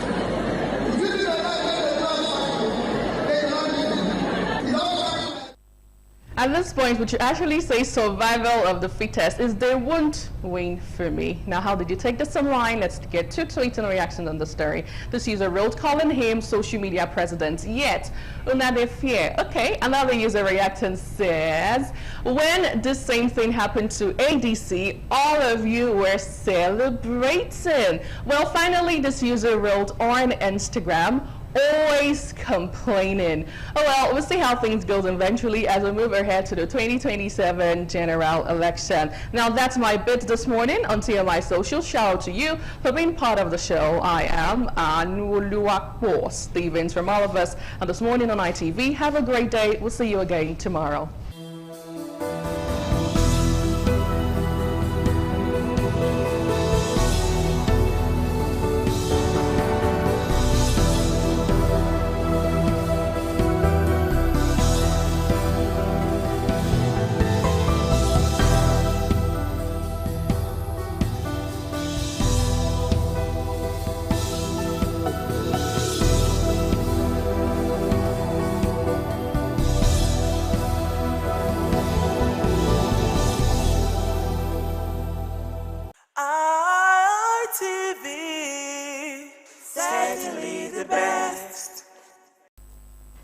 On the news tonight, Boko Haram kill teacher, abduct students writing NECO exam in Borno State.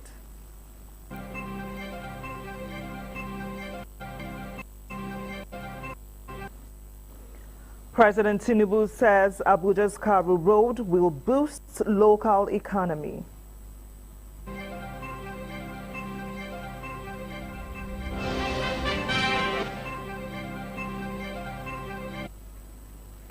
Lagos NSCDC parades suspected vandals.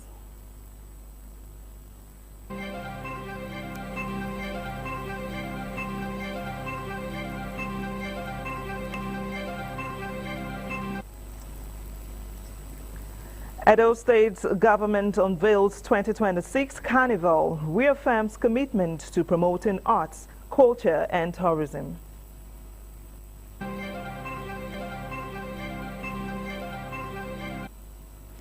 Igbinedion Education Center holds a language, science and ethics fair.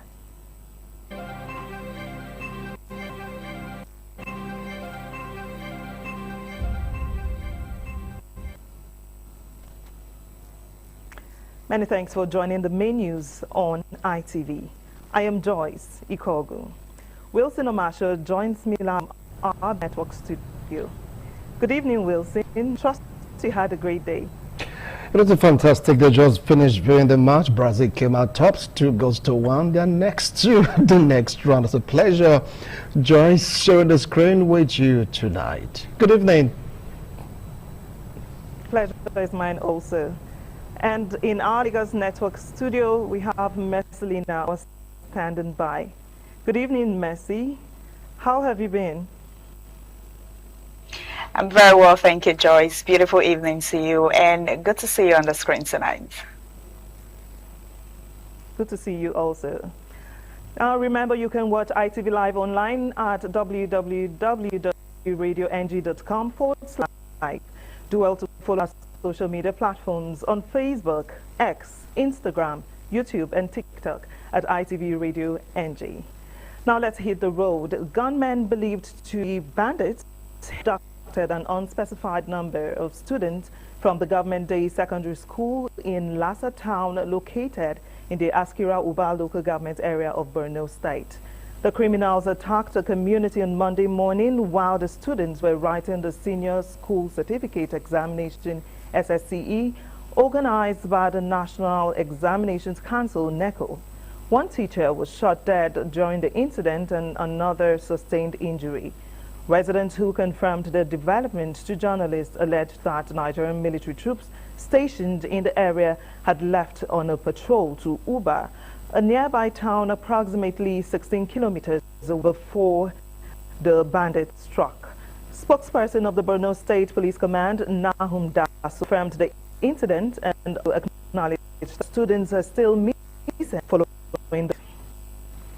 And now to infrastructural development. President Bola Ahmed Tinubu says the ongoing of road infrastructure across towns in the federal territory is aimed at stimulating economic and improving the quality of life for residents. FCT Correspondent Joy Igoche Ehiakina reports that President Tinubu, represented by Vice President Kashim Shettima, stated this on Monday while inaugurating the rehabilitated and expanded township roads.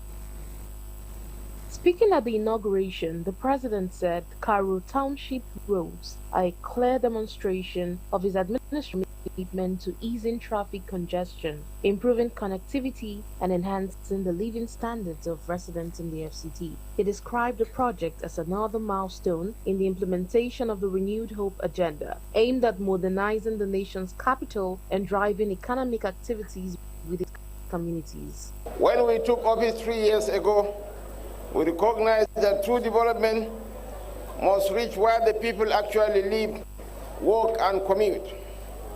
For years, the Karu Corridor, serving as a critical gateway between the FCT and neighboring states, suffered from severe traffic congestion that drained the productivity and energy of residents.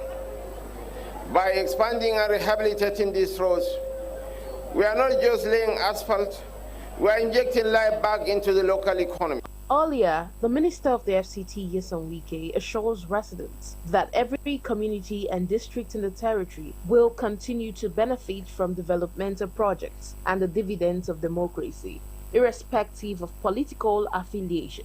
I don't know who does not like good things. I don't know who does not like good things. It doesn't matter the political party you belong to. It doesn't matter the association to. But when you see good things, you say, this is a good thing. Whether anybody hates you or not, he cannot hate this road. The opposition people use this road. Those in government use this road. They are not politicians, they use this road. As you are coming in here, is a thing of the light. This is what development is to be. From Abuja, Joy Igoche Heakina. The Registrar and Chief Executive Officer of the Medical Laboratory Science Council of Nigeria, MLSCN, Dr. Donald Ofili, says that the council is intensifying efforts to advance laboratory action, quality diagnostics, and patient safety across Nigeria. Joseph Kadri reports that Dr. Ofili stated this when the management of ITV and radio, led by the Managing Director, Engineer Sobasaki, had a visit in Abuja.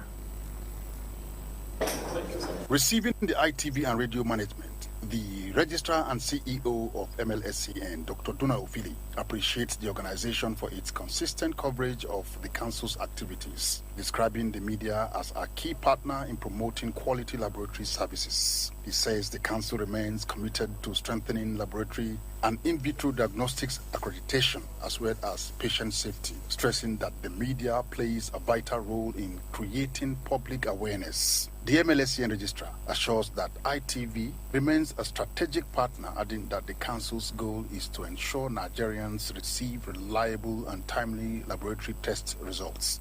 As a regulatory agency, believe that citizens of Nigeria should have the best in terms of laboratory diagnostics.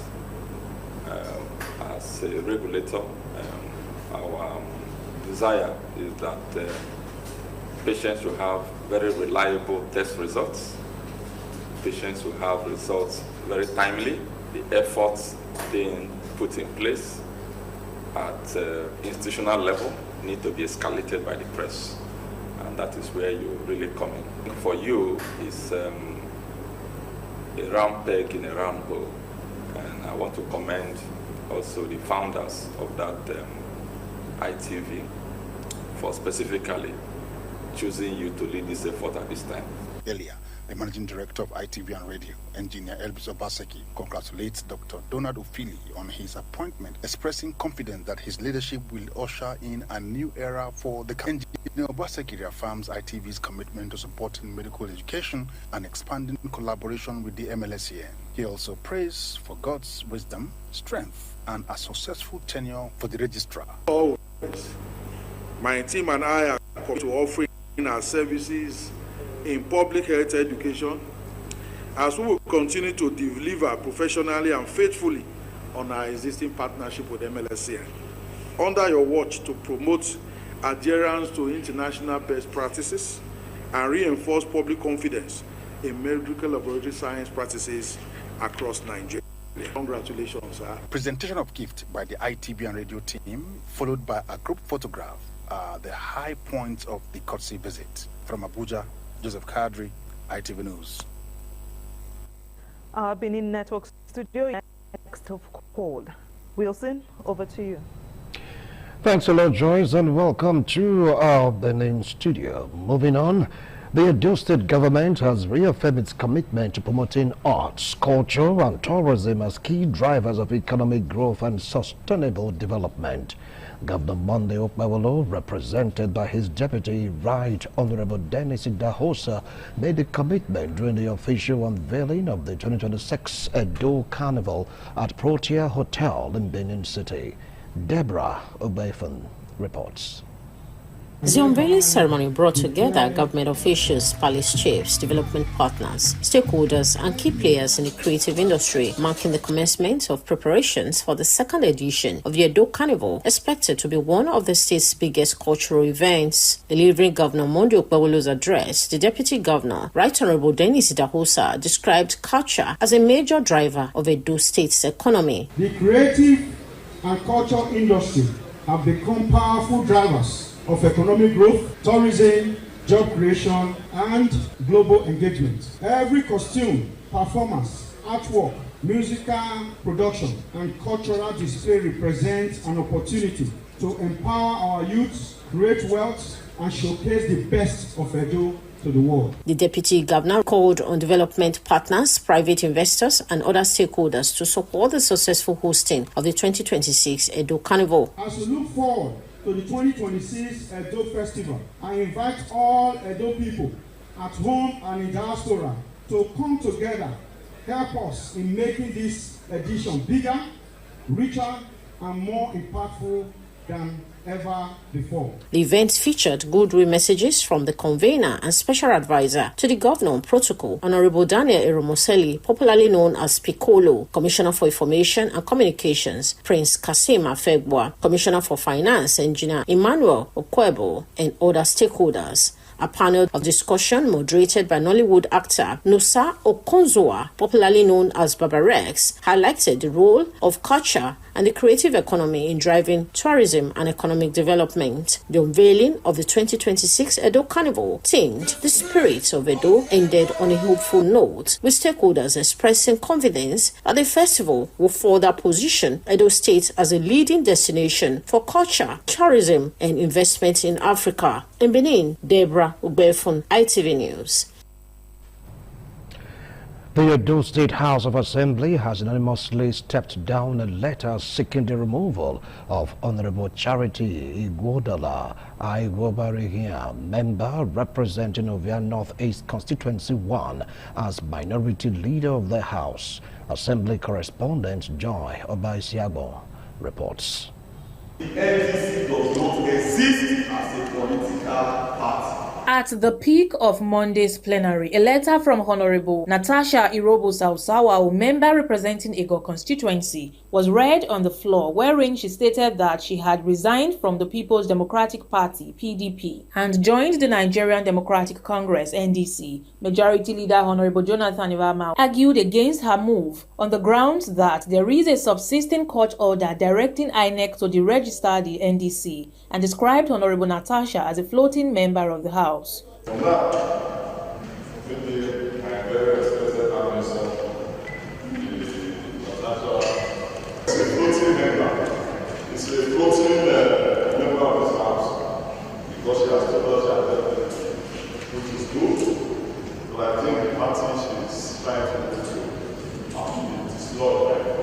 A similar point was raised by Honorable Ade Isibo, suggesting that Honorable Charity Agwobaweyan, who is also a member of the NDC, should step aside as minority leader as the NDC is not recognized. And it is just by the magnanimity of his colleagues that the member representative of their North East 1 is even allowed to sit in this chamber.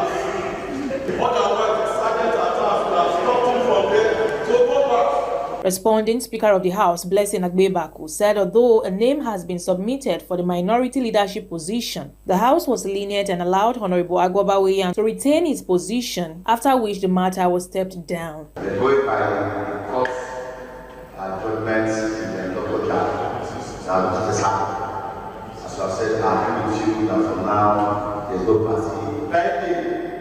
When the appellate court, we say otherwise. From the Edo State House of Assembly, Joy Obaisiagbon, ITV News. The Montessori Nursery and Primary Arm of Igbenedion Education Center in Benin City have held a combined language, science and mathematics fair for the 2025-2026 academic session, providing pupils with a platform to demonstrate creativity, innovation, critical thinking, and effective communication skills. The event featured science exhibition, mathematics display, language presentation, and other educational activities aimed at promoting problem-solving, confidence, and holistic learning. Donald Eyimiye reports. Today, we will be your host. The fair featured a wide range of educational activities, including science exhibition, mathematics projects, and public speaking, poetry recitals, drama presentation, and interactive learning displays, all designed to encourage critical thinking, innovation, collaboration, and effective communication. An impartial panel of judges assessed participants in their respective classes, evaluating originality, presentation, confidence, teamwork, and practical application of knowledge. Is in this palace. This is this palace. I can never kill a king. Use that when talking, writing story book and asking questions in class. Highlight was the presentation of cash gifts to the winners by the administrator of the school, Pastor Angela Igbenedion, on behalf of management. The result you're seeing here has nothing to do with management. It is all the judges. So let us receive it with oneness of heart.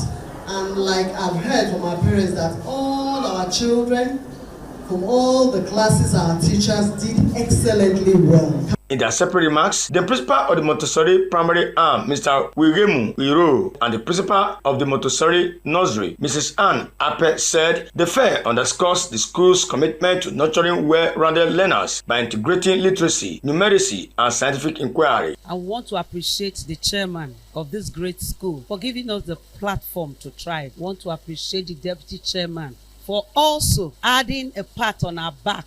It's a program that we set aside to educate the children. So I'm very grateful that the Science and Language Fair for this year has come and gone. Some parents commended the school's management for sustaining the innovation over the years. The standards are high and impressed with the Science and Language Fair. The event was graced by teachers and parents. From Benin, Donald Eyimiye, ITV News. The Chief Executive Officer of Uyi Technical Limited, Elder Francis Omori Oloto, has been accepted an apology from a former chairman of the Nigerian Bar Association NBA Benin branch, Ede Asenogwa, leading to the striking out of a criminal case instituted against him. Jonah Omowa, who was at the Federal High Court in Benin City, brings details of the court proceedings. At the resumed hearing on Monday, the police prosecutor, P.O. Odion, informed the court that the defendant had written a letter of apology to the nominal complainant, which was accepted by Oloton. Consequently, the prosecutor applied to discontinue the case. The counsel to the nominal complainant, Olayiwola Afolabi San, alongside Douglas Ubonkwa and H.E. Edobo, as well as counsel to the defendant F.I. Esegele, supported by I.E. Ighodala and Adesuwa Ediaye, raised no objection to the application for the discontinuation of the matter. The prosecutor recalled that at the previous adjourned sitting, both parties had indicated their willingness to explore an out-of-court settlement and sought an adjournment to enable them to conclude discussions. In his ruling, the presiding judge, Justice B.I. Kadri, struck out the case. Counsel to the nominal complainant, Douglas Ubonkwa, commended the ruling. It's a good thing for there to be peace. We hope that everyone have learned their lessons, especially the defendant in the matter. But on a general note, everybody's where it's peace. We want peace, and peace. Francis Omarioloto is a peaceful man. He's someone that does not look for anyone's struggle. The ruling has brought to an end a 4-count charge Oloton instituted against Asen Ogwan and Jessica Ighodala, who is said to be at large over allegations bordering on cyber-stalking, cyber-bullying, and perversion of justice. From Benin, Jonah Omowa, ITV News. We now take you to our Lagos Network studio, where Mercelina is standing by with more reports from that region. Over to you, Mercelina. Many thanks, Joyce, and welcome to our Lagos Network studio. The Lagos State Command of the Nigerian Security and Civil Defense Corps has paraded 7 suspects involved in different criminal activities ranging from vandalism to stealing. The State Commandant Kashira Dedotun, in a press conference, said the community engagement with locals in the state is paying off. Aigbaji Ikwere completes the report. Briefing journalists at the command headquarters in Ikeja, the State Commandant NSCDC, Mr. Keshu Adedotu, represented by the State Command Public Relations Officer, S.C. Oluwaseun Abolore, said on the 27th of June 2026, the Corps arrested 2 suspects around Okunaja area of the state for vandalizing power armored cables, while some of the suspects are at large. Unscrupulous elements, which were arrested on Saturday, 27 June 2026, around the Okunaja axis of Victoria Island in Lagos. These 2 suspects were arrested for vandalizing armored cables worth millions of naira. We also have another case of theft of 8 lithium batteries. These suspects stole 8 lithium batteries from Orchard Road in Lekki, and they were arrested by our men on the 15th June 2026. Another suspect was apprehended for vandalizing transformer earthing cables at Shogunle community in Oshodi. The commandant said its community engagement has been paying off, as many communities have started to partner with the NSCDC in the fight against crime. Commandant, Mr. Adedotu Sunday Keshiru, FNARC, he has been able, within the first quarter and the second quarter of the year 2026, apprehend a lot of suspects. The commandant assured that the command will ensure the safety of critical infrastructure in the state. From Lagos, Aigbaji Ikwere, ITV News.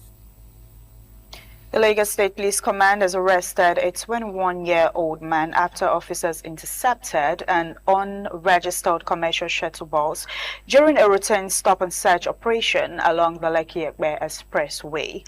Police say the suspect was found with a suspected human body parts, firearms, and items believed to have been stolen during previous robbery operation. Aigbaji Ikwere has the details. The command says officers stopped the vehicle with 6 occupants during the operation. A search led to the arrest of one of the passengers identified as Samson Onilewaji, who was allegedly found in possession of a suspected human rights hand, 2 locally made pistols, 1 live cartridge, 2 axes, a POS terminal, and 5 ATM cards. Police says the suspects confessed to recently robbing 3 individuals of their belongings, including the recovered POS terminal and ATM cards. They said efforts are ongoing to identify and contact the victims so the recovered property can be returned.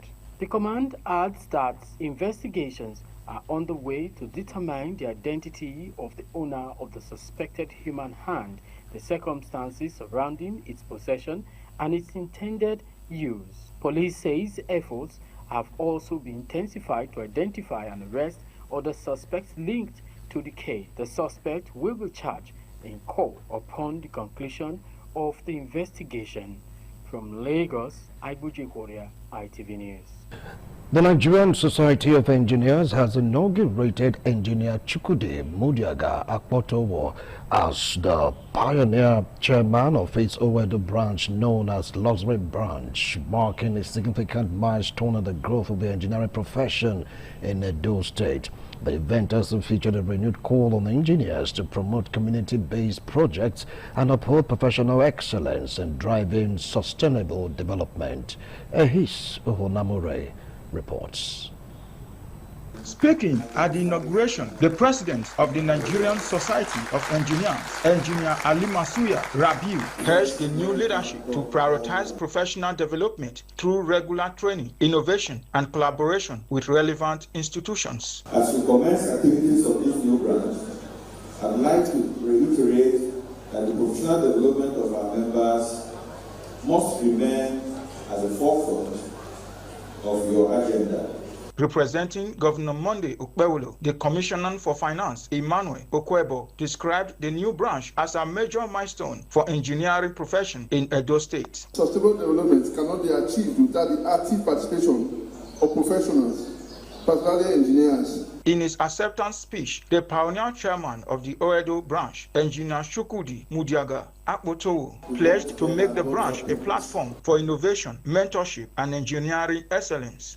The Nigerian Society of Engineers exists to promote professionalism, competence, ethical practice, innovation, and national development through engineering. The event featured a keynote lecture on reimaging Edo through engineering excellence, highlighting the role of innovation and engineering in infrastructure, economic growth, and sustainable development. The beginning growth was not cast in vain. It was a product of mastery, patience, accumulated knowledge, and the refusal to settle for the ordinary. That spirit lives in every engineer who has ever solved a problem that others said was impossible. High point of the event was the presentation of awards to distinguished contributors to the engineering profession. Members also took time to inspect the ongoing flyover projects being executed by the Edo State government. I'd like to commend His Excellency the Governor of Edo State for this initiative to deliver a lot of value, not only the people of Edo State, including the people of Delta State and Nigerians generally. From Benin, Ehis Ohunamure, ITV News. Chairman, Edo State Land Restitution Committee and Managing Director, Edo State Geographical Information System has assured property owners in the Horoma community with genuine papers of getting back their landed property. The chairman announced this at the end of a meeting organized for all property owners and investors in the area. Jonah Amowa reports. The decision followed the outcome of the findings made by the Land Restitution Committee set up by the Edo State government to look into petitions of land disputes filed by property owners in the community. According to the chairman of the Restitution Committee, the numbers of claimants who filed petitions were more than the total number of lands in dispute in Okoroma. Valid claims 2,671, and from the claim of those who said they have or they bought land, we have 7,959 plots being contested, whereas available plots is 394 hectares. That translates to approximately 3,914 plots, haven't extended even into the Ogba reserve. From this available plot, if you remove infrastructure, that is land for roads, 1,050, including setbacks. Burrow Pit, which we discovered when we were not doing the allotment, 43 plots. River Bank, 147. We urge those castigating the committee and the state government through frivolous publications to desist from it and allow the committee to do its work. A man who is giving you something back without you paying anything, I think the least you can do is to support his government, support all he's doing, and to ensure that there's relative peace in the state. Some property owners who attended the meeting appreciated the committee and the state government for the efforts at restoring peace to the community. With what you have done for us today, many of us will go and sleep well. We know that many of the statements out there are false. Many people told us they were all rumors, that it was never going to be true. But today is a reality. I myself, I have seen my lands. We, the developer, we appreciate them. God will continue to bless Okpebholo. God will give Okpebholo more wisdom to ballot this Edo State. From Benin, Jonah Omowa, ITV News. A renovated toilet facility, borehole complete with a new power generating set and signposts have been inaugurated at Iyoba College, Benin City. The projects were executed as part of activities marking the reunion of Iyoba College Old Girls Association. Ikpomusa Ugiagbe reports. These are Iyoba College Old Girls Association marching through Benin Technical College Road to their alma mater. This time, not to go into classroom to learn, but to give back to their alma mater, which made them what they are today. Welcoming guests, a member of Iyoba College Old Girls Association, Dr. Julie Inoma Carlos, said the gathering reminds them of the values of discipline, hard work, and sisterhood instilled in them by their alma mater. This reunion is not only an opportunity to reconnect with old friends, but also to strengthen the bond that unite us as proud daughters of Iyoba College. The Permanent Secretary, Ministry of Education, represented by Daniel Giwa, said access to clean, safe, and dignified sanitation is not a luxury but a basic right, pillar of public health, and a reflection of value placed on human dignity. This new college will reduce health risk, improve hygiene in the school, and create a safer, clean environment for our children. High Point was cutting of tape to inaugurate the projects, unveiling of signboard and distribution of notebooks to students. President, Iyoba College Old Girls Association, Eunice Omoege, and some beneficiaries comment. We are here to give back to our school what the school taught us, to go out there and be responsible. We want to thank the old girls because now the students will not go to the bush to go and ease themselves. Anytime we want to ease ourselves, instead of us going to the bush, so we can easily go to the toilets. The reunion clamors with a thanksgiving at Christian Dominion Center, Benin City, and prayer offered for them by Bishop Chris Otaigbe. From Benin, Ikmomosa Ugiagbe, ITV News. Veteran musician and comedian Idowu Moye, popularly known as Maleke, paid a visit to Use, Ego local government area of Edo State, on a community meeting focused on security, development, and misinformation in the area. Joy Abaisabo reports that residents and natives of Ogida, Use, and other parts of Ego gathered to air their grievances during the engagement held on Sunday.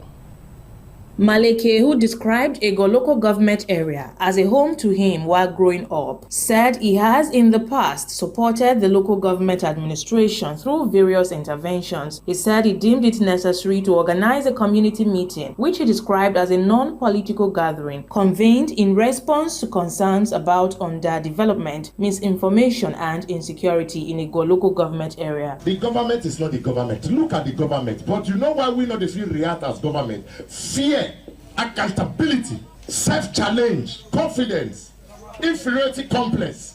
When you are constructive in what you are doing, government will see reason with you. The musician urged residents to embrace unity and speak with one voice to drive the growth and development of the area. Those that were not here, you get it from the street. I think they'll pass the message to you. Not sitting down there shouting. Participate. and don't be political. You cannot deal with the human mind. You cannot come as and be shouting. Let's deal with ourselves. In terms of security, now we didn't sell ourselves. So this is all we are talking about. Agon, we lead. Present at the meeting was Mr. Eugene Otubo, Special Advisor to Governor Monday Okpebholo on political matters and mobilization. Among other stakeholders, called on the Edo State government to extend infrastructural development, particularly to the Use area. The situation in Edo local government, especially in Use, the situation is very, very bad when it comes to the roads and the insecurity. The interest of the governor is to make sure the issue of insecurity will be a thing of the past in few months from now. We need to create more unity amongst ourselves, and it starts from us. Youths, big up yourselves, spread love, make sure you make every day a plus. Practice what you can do that will bring lights to your community. Everything is not about government. I want you to know that leadership begins with you and me. From Benin, Joy Obaisiagbon, ITV News. The ongoing maintenance of Sapele Road by the Edo State government has continued to attract mixed reactions from residents and motorists in Benin City. While some have applauded the government's decision to carry out preventive maintenance on the busy highway, others believe attention should instead be focused on roads in more critical condition across the state. Ahis Uhonamure reports. As rehabilitation work continues on Sapele Road, residents and motorists have expressed different views over the state's decision to embark on the project. Some commuters argued that the road was still in relatively good condition before the maintenance commenced. They maintained that limited government resources would have been better directed towards repairing roads in worse condition across Edo State. Others also claimed that the sections of the previous road surface offered a smoother driving experience than the newly rehabilitated portion. Me if you say the old one strong pass, although I'm not engineer. Now what if you say the old one strong pass the new one now. But if you say the government for channel the energy to some roads. You get some roads where no good at all. This one where they call it, I don't even know the type of company where they work on the road now. If you drive motor, they go now, you just say your steering go they shake. And they lose things for motor lake like that. So I want the government, may they tell the company, may they come amend the road because they know you're the one aware. However, other residents welcomed the intervention, describing it as a timely and proactive measure aimed at preserving vital public infrastructure. They noted that carrying out routine maintenance before roads deteriorate significantly would enhance road safety, prolong the lifespan of the infrastructure, and reduce the cost of extensive reconstruction in the future. Why we have some issue for over the years is because when they construct, they don't maintain. So what the government is doing now is checking up, and it will help and encourage every other places, because by the time they are doing this maintenance constantly, it will make the road last long. The different opinions reflect the expectations of residents for improved road infrastructure, even as the Edo State government continues its road maintenance program across parts of the states. From Benin, Ahis Uhunamure, ITV News. Stakeholders across the country have continued to assess the impact of governance on national development, citizens' welfare, and the nation's political landscape ahead of the 2027 general elections, calling for accountable leadership and people-centered policies on the program this morning on ITV. The report by Esther Ogoro is presented by Ikpomosa Ugagbe. Speaking on governance from the Benin studio, Dr. Daniel Ehariafo of the University of Benin said national development depends on measurable progress. Also speaking, political analyst Harrison Izeko said government policies have failed to positively impact ordinary Nigerians, while constitutional lawyer Matthew Ederase blamed unfulfilled promises for the growing loss of public trust. If poverty is increasing, you cannot say there is development. You say if there is inequality, there is no development. And the third perspective, governance in respect to justice and all that. When these three index of development are clear, you will say such a country is making progress. Our pain is that every Nigerian that walk in the streets of this country today, for every 10 person you see, 8 are not even eating. We were given these assurances that we should take the pains, that the gain is ahead. But some of us who are not stupid knew that when you see a team that is playing badly, you don't need an analyst to tell you that this team will not go far in the tournament. From Abuja, deliberating on unemployment, National Coordinator of the Kwankwaso National Network, Asewaju Mashood Shitu, urged the First Lady to champion programs that will transform local businesses into sustainable sources of employment. It's not just to say, go and start frying this same kuli that these people have been frying for donkey years. But if there are programs that now we are introducing a new program for how we can fry kuli that can be packaged, that can lead Nigeria to another level. Meanwhile, in Lagos, commenting on the registration status of the NDC and the Kogi Federal High Court judgment, a political analyst and co-anchor Dr. Victor Ohai alleged that the ruling government is taking steps to weaken opposition parties ahead of the 2027 elections. So the idea, basically, whether direct or indirect, is to destabilize every party and make it like APC, and that's where the one party thing comes to play. Ikmomosa Ugiagbe, ITV News. In our talking business, Nigeria generated more than 20 trillion from crude oil export in the first 5 months of 2026. According to figures released by the Central Bank of Nigeria, the country exported about 148.9 million barrels of crude oil valued at approximately 20.22 trillion between January and May. Although export volumes declined slightly compared to the same period last year, stronger international crude prices boosted export earnings by nearly 30%. The report also showed a decline in crude supply to local refineries, prompting industry stakeholders to urge the federal government to ensure adequate domestic supply in line with the Petroleum Industry Act. Talking entertainment, Nollywood actor Deyemi Okalonwo has criticized the growing culture of ridiculing public figures on social media, urging people to show greater empathy towards celebrities. Speaking during a recent interview, Okalonwo addressed the relentless criticism and ridicule many public figures face online. According to him, many people who attack celebrities do so without understanding the immense pressure and unique challenges that come with living in the public eyes. He stressed the need for greater compassion, noting that public figures are human beings who also grapple with personal struggles despite their fame. Okalonwo described the label as dismissive and unfair, adding that belittling other people's success often prevents one from achieving their own. He also cautioned against assuming fame will never touch one's own family. The actor urged the public to lead with empathy instead of insults.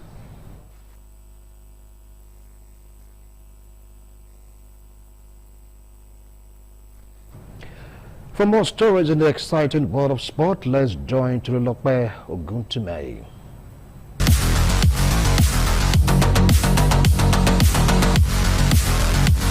Abubakar Yusuf and Success Okojobi emerged champions in the men's and women's singles event at the 6th edition of Dabnosh National Open Tennis Championship in Abuja.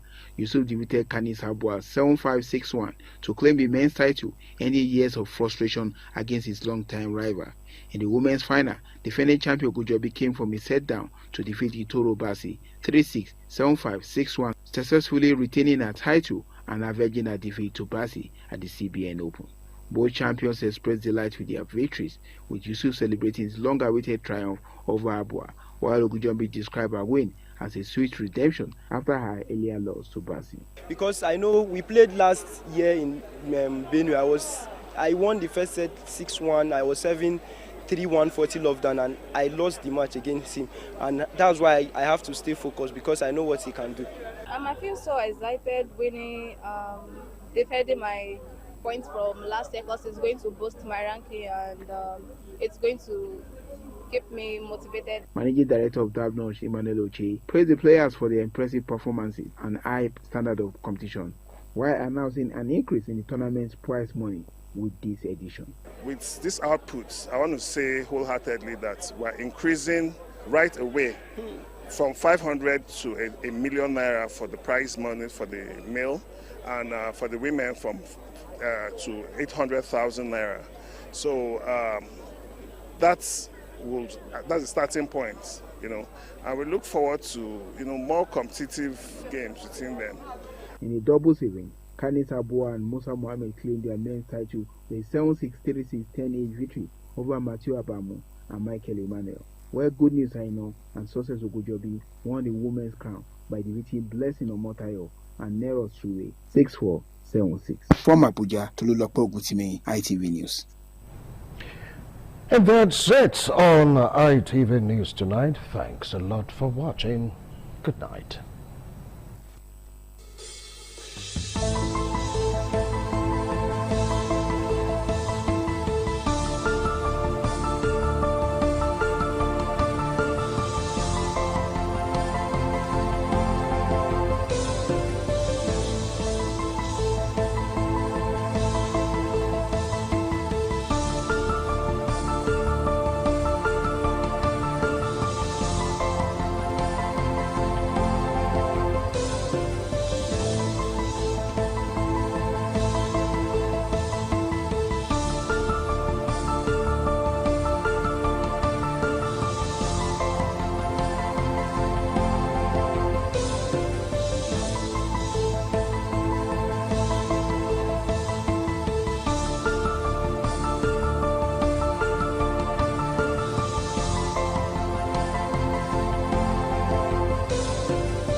ITV, certainly the best.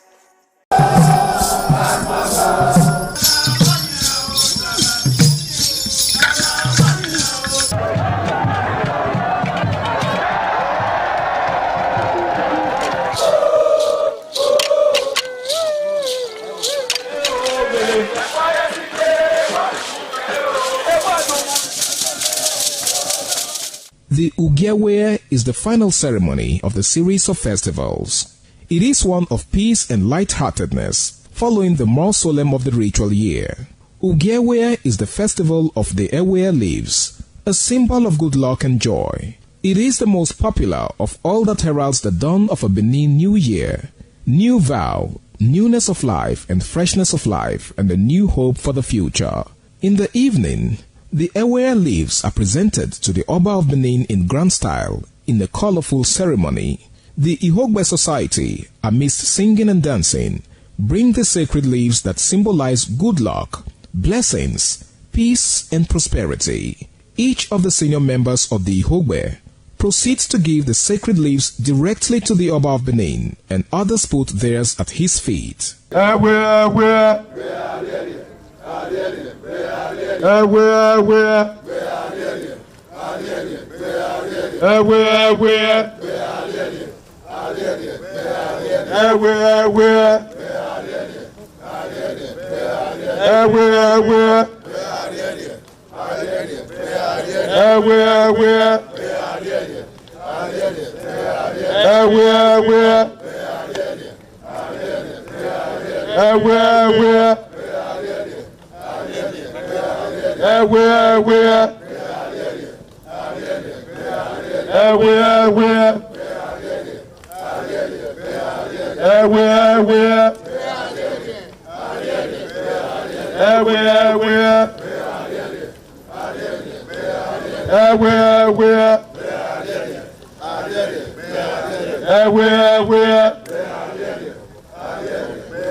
Akinuto enue. Yagomani diagwa. Akinuto enue. Ibiagomani diagwa. Akinuto enue. Ibiagomani diagwa. Akinuto enue. Enue. Ọba tọpẹ osanore umadogemo agbọn eje ni awọde wae nọri ọba osanore ọba umadogemo agbọn eje ni awọde wae.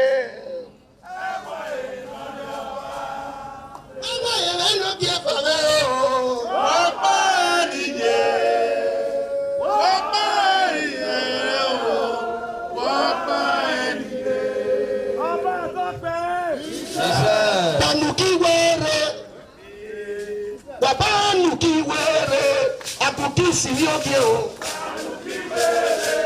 Abuki sivyoke ko. Amira na yoki. Ebi na ya yoku wasa ya yewa. Eke no kuye na to kumaka. Aba yano. Bahu manjo.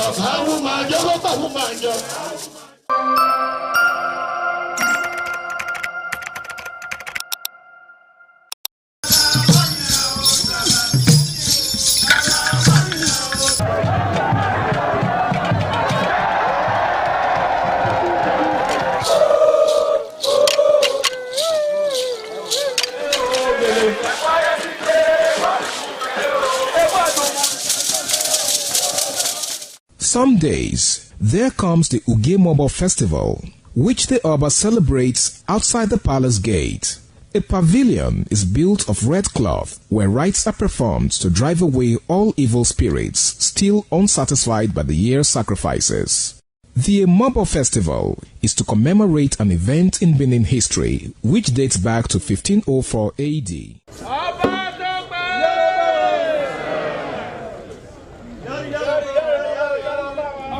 Yari, Oba Tope!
The Oba of Benin added a colorful mood to the year's celebration as he walks round the city center amidst cheers.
Hello everyone, thank you for joining us on the program Healthy Living. I'm Adesu Walsawage, and today on Healthy Living we want to look at geriatric care. which is a specialized healthcare focused on the need of older adults, usually that kind of sometimes 65, 70 thereabout. And the goal is to maximize their independence, because for some at that age, they begin to lose their independence. Some may lose their minds. Some may not recognize things anymore. Others will be bedridden. Others will be so troubled by a combination of ailments, illness, and all of that. And then we want to see how they can get quality life and manage multiple chronic conditions together and not in isolation. And we know that geriatric care often happen, is a family thing usually, because we stay in the part of the world where families take care for the elderly in the family. They don't just go dump them in one healthcare center or the other, or one home like is commonly found in other climes. So here in our climb, we still take care of our elderly. But how do we take care of these our elderly people? How should we take care of them? Once one is getting aged, this fear of being maltreated begin to set in. Usually they say, okay, you are the first son, your mother should stay with you, or you are the first daughter, your mother should stay with you. Often time you see that when our elderly ones stay with their daughters, they usually get some quality care. But when they stay with their sons, all right, there are some wives that will not want to tolerate the husband's mother, and then they tend to maltreat them. They even beat some of them. I'm telling you this for free. It's what we have seen. So how do we care for these elderly ones in our society, or in our homes, in our families? How do we care for them medically, socially, and all of that, so that they get maximum care in their old age? So joining me is Marilyn Akpomera. She is a certified healthcare giver. So Marilyn, good afternoon. Thank you for joining me today. Good afternoon, ma'am. I'm glad to be here again. Yes. Thank you so much, Marilyn. All right, so caring for the elderly in our homes is usually difficult. So what are the things we should consider in taking care of our elderly ones? At least those of us who are not medical professionals like you.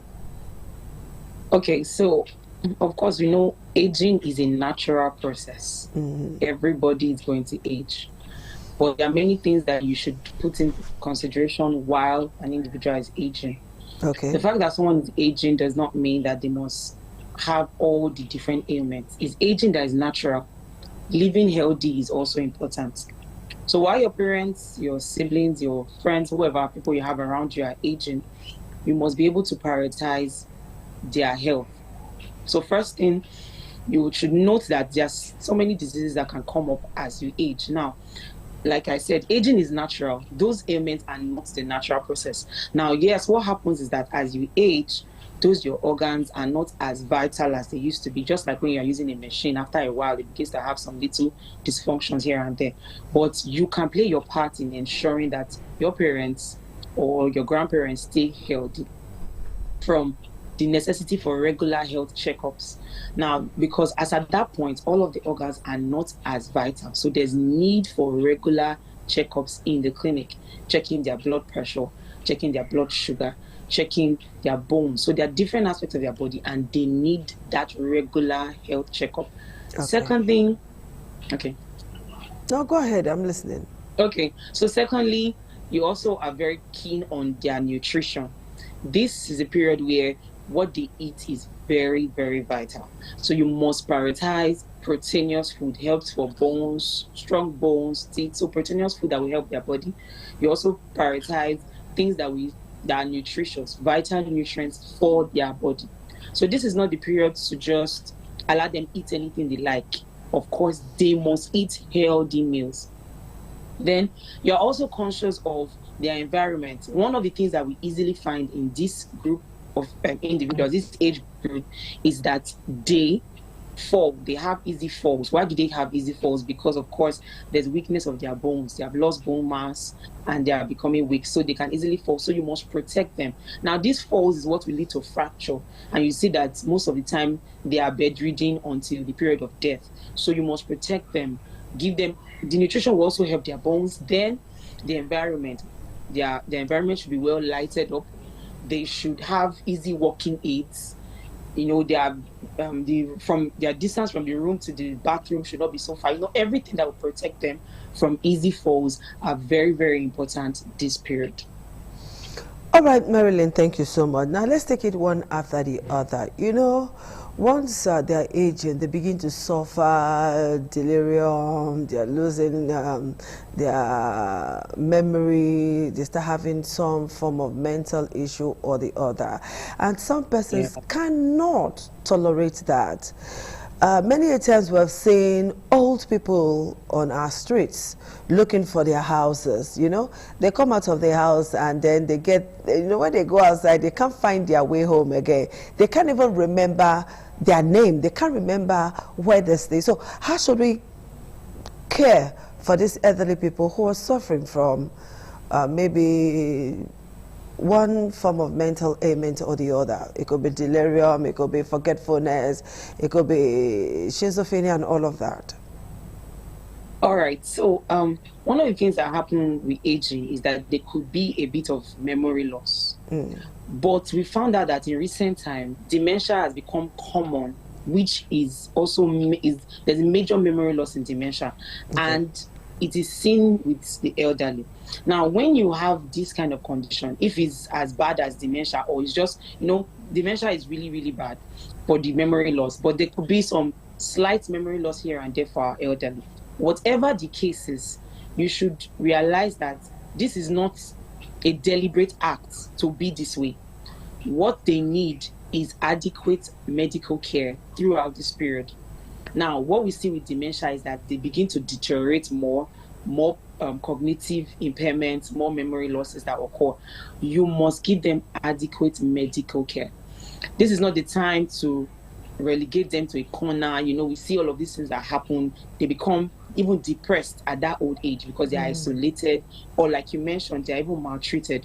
That's not adequate. That's not proper, because like I said, aging is a natural process. We all age, and you might not be one to determine how you will age, right? So you should give them proper medical care. Then, of course, be patient with them. There is a lot going on within their minds this period, so be very, very, very patient with them. Yes, it's tiring to repeat some things over and over again, and it looks like, are you not hearing me? But please be patient. Say the things that they asked you. And of course, like I said, medical care is important. So if they need medications, provide the necessary medications that they should be taking, and then the necessary nutrients for them also this period.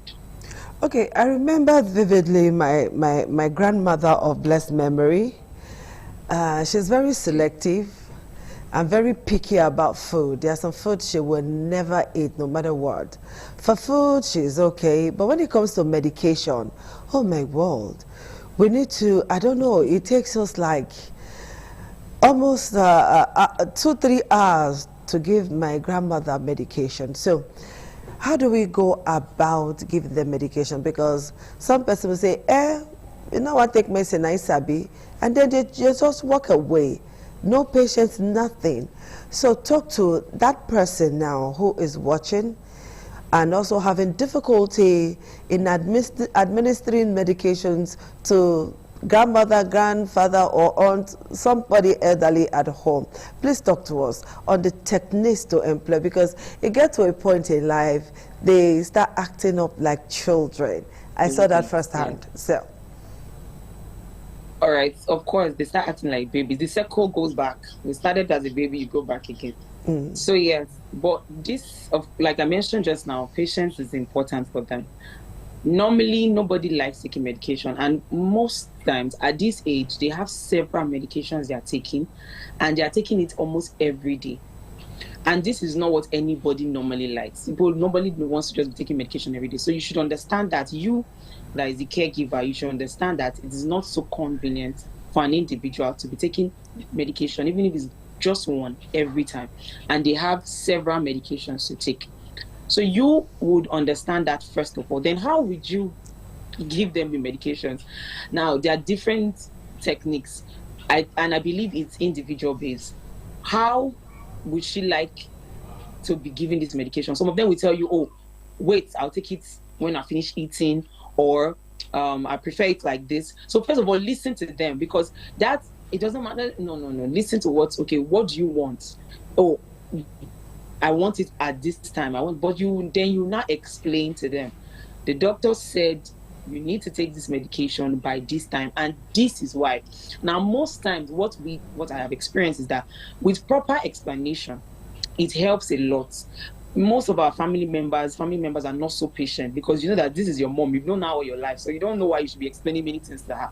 But you have to take your time to explain to her that, for example, this is a drug for your sugar. What is happening to your body is that your sugar is already high, and it can cause different complications. With this medicine, we can control it, and you can live longer for me and for your grandchildren. Bring them to that place of understanding that everybody is just showing them care. I know that you could be tired, you could be easily irritable, but just bring them to the understanding that they need this treatment, and it is for their own benefit. So it's usually what works is communication, and we find out that when you can really talk to them and get them, they would decide to take the medications. All right, is it true or a myth that it is not good to give injections to elderly people? Okay. Of course, there's no, that's not true. To give injections to elderly people, no, that is not true. We have patients that are in their 90s, and of course, so the route of administering a medication, the time is dependent on the kind of issue that the patient is having. Okay. If it's something that needs an immediate treatment, there will be need to give it. It could give it through the veins, it will give it through the muscles. Yes, during this age, there is loss of muscle mass, which is why people say, oh, don't give them. But you should also know that giving them, there's a technique to giving injections normally, but that you should not give at all because they are elderly. No. Most of those routes, intramuscularly, intravenously, that we like we normally say, is because we want quick response based on the medical condition of the patient. Okay. All right, Marilyn, you mentioned delirium and dementia. They may look one and same. How can we, ordinary persons like us who have grandmothers, grandfather, people above 60, how can we recognize the one that is dementia and the one that is delirium? What we normally see is the deterioration that occurs, the differences. Most times you see how bad the deterioration gets to be with dementia and compared to the delirium. So that's just the easiest way to say it. There is a huge loss of memory. There is a almost total loss of functioning for the brain that we see from this dementia. Now that's just the easy way. But you know that it's not easy to have this kind of patients as your parents. For us, you are seeing them as just a patient. But for you that is having them as your parents, we know that it is actually worse when you keep on seeing them deteriorate. But there is some support medically that can be provided, but most times there is no cure. So you just do your bidding to understand that these are these are the presentations that occur, and I will be managing them as they get older. Okay. Now let's talk about hygiene, because I have seen where elderly persons are abandoned in their own body waste, so to speak. They defecate, they pee on their bodies, and they just leave them like that. So what's the best practice when it comes to, at least now they are not independent, they cannot care for themselves per se. So what's the best way to care for this set of persons?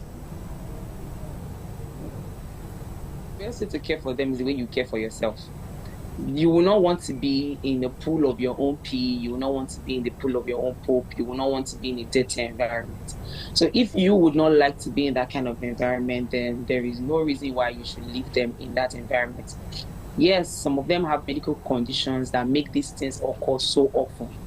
But just like you know that there's nothing comfortable about being in debt, you cannot also leave them in debt. So as much as possible, clean, tidy, as regular as you should, as regular as you can.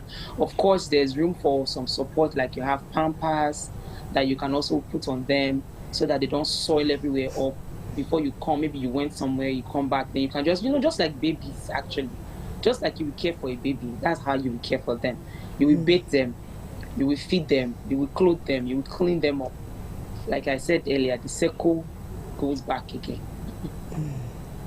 All right, something usually happens to the skin, the skin begin to deteriorate and all of that. Is there some kind of moisturizer to make them look better? Okay, if you can afford moisturizers, that's fine. But you can also just help them with their diet. So what they eat this period is important. Like what kind of food should they be eating this period at that age? More fruits, more vegetables. Of course, one thing that happens during this period is that they have loss of appetite too. So they will not want to eat much.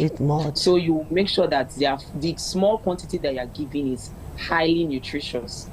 So they are having more vegetables in their meals, more fruits, more citrus fruits. We see all these skincare products and we see there's vitamin C in them and you see there's vitamin E. So those things that you find in fruit, like this, your oranges, normal fruits that you have, pineapple, apple, as long as they are also not diabetic, because when they are diabetic, you want to control their sugar. And sugar is also found in fruits. But more fruits, you can blend cucumber and some carrots and just give them. Okay, like smoothie. Yes, you can give them like a smoothie, healthy smoothies. So this is not the time to load them with just anything. No. They don't eat much, so the little must be nutritious. Okay. All right. You've talked to us about their cognition and behavior, like communication skills, the way we should communicate with them, the way we talk to them. We talk to them like we're talking to babies and all of that. We need to be patient and plenty of that. Now, can you tell us some of the things that triggers their emotions? Because sometimes you just find them crying, other times they are throwing tantrums, sometimes they are moody.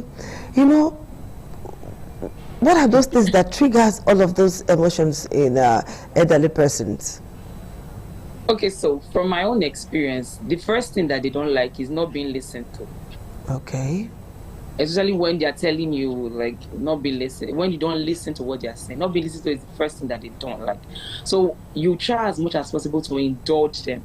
Ask them, even for the regular things, would you like, if you want to prepare their meals, or would you like it with rice and vegetable? Would you like it with... So ask them questions. Involve them in their own care. Don't just care for them like they are some outsider. No, involve them in their own care. Okay. And that's very, very important. All right. So as we round up now, what's the place of exercise in everything that you have talked to us about today on the need to care for elderly in our homes, in our society? All right. So one of the things that happen as we get older is that there is loss of bone mass. And there is loss of elasticity. So those things come normally with age. That's why you have arthritis and all of that. So what they need is, they don't need to register in a gym this period. They just need they just need some slight but effective exercises. So we advise them to take walks. They can just walk around the compound, walk around the house, walk streets maybe in the evenings. Just take some strolls, 15 minutes, 20 minutes. Okay. All right, Marilyn, our time is up. This is where I say a huge thank you to you for finding time to be with me on today's show. Thank you so much. All right, people, this is it. What goes around comes around. If you're one of those persons that treats the elderly badly or maltreats them or do things you're not supposed to do, don't forget, you are going to age soon. And it's going to happen to you. So let's do our best possible to take care of them, okay? And let them have a good life, a healthy life, a decent life before they meet their maker. We'll see you again next week. Bye-bye.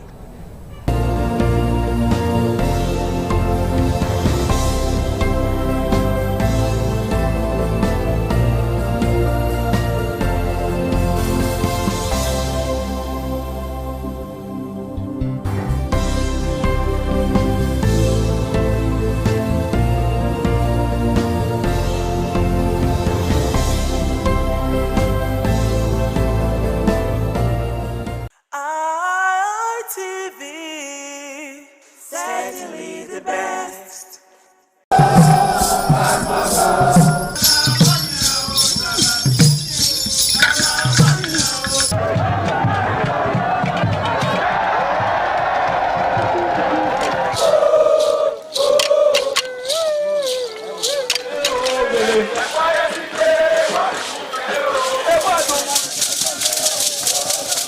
The Ekoko masquerades from Ute village, whose cult is connected with Obaewari and his mother, Elere, appear on this occasion to bless the Oba.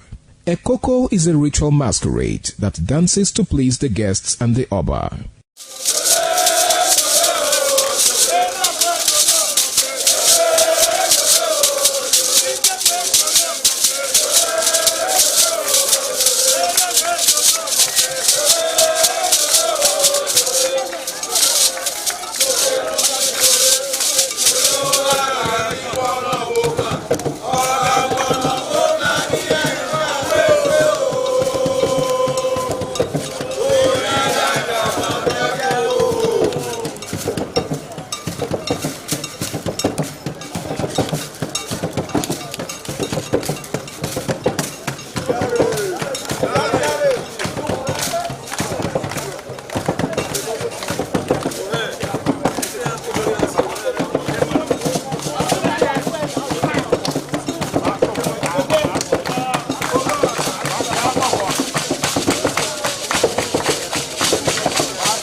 ITV.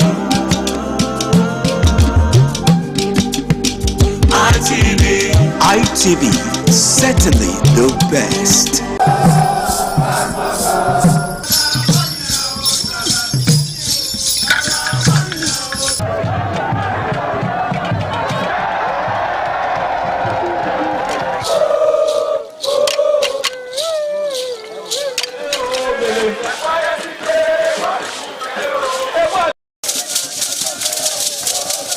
In the evening of the initiation day, all the newly initiated Edion danced to the residents of the Odion Way and also visited some homes of the various senior elders, where Chief Elder Ogbeide Onwonse was very conspicuous, especially at the country home of Sir Chief Dr. Gabriel Osawo Igbenedion with his family on the night of the initiation.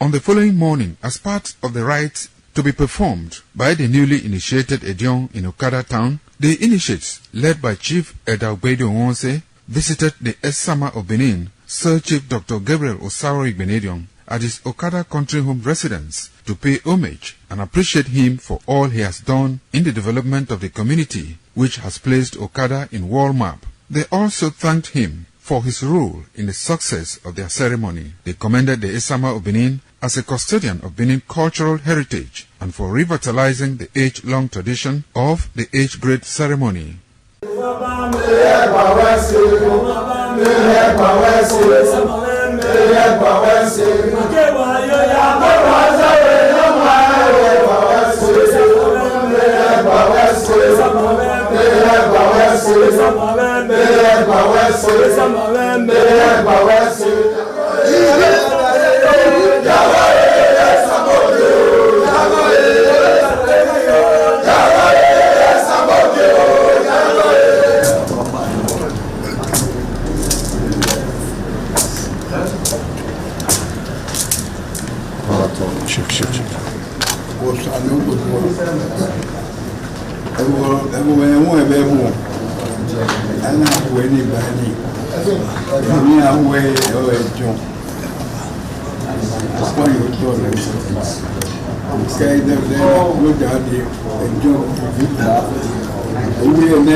ITV, certainly the best.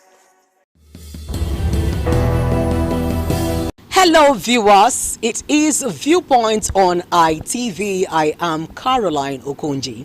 Since May 29, 1999, Nigeria has had 27 years without military interruption. And of course, that's the longest stretch that we have had in our history.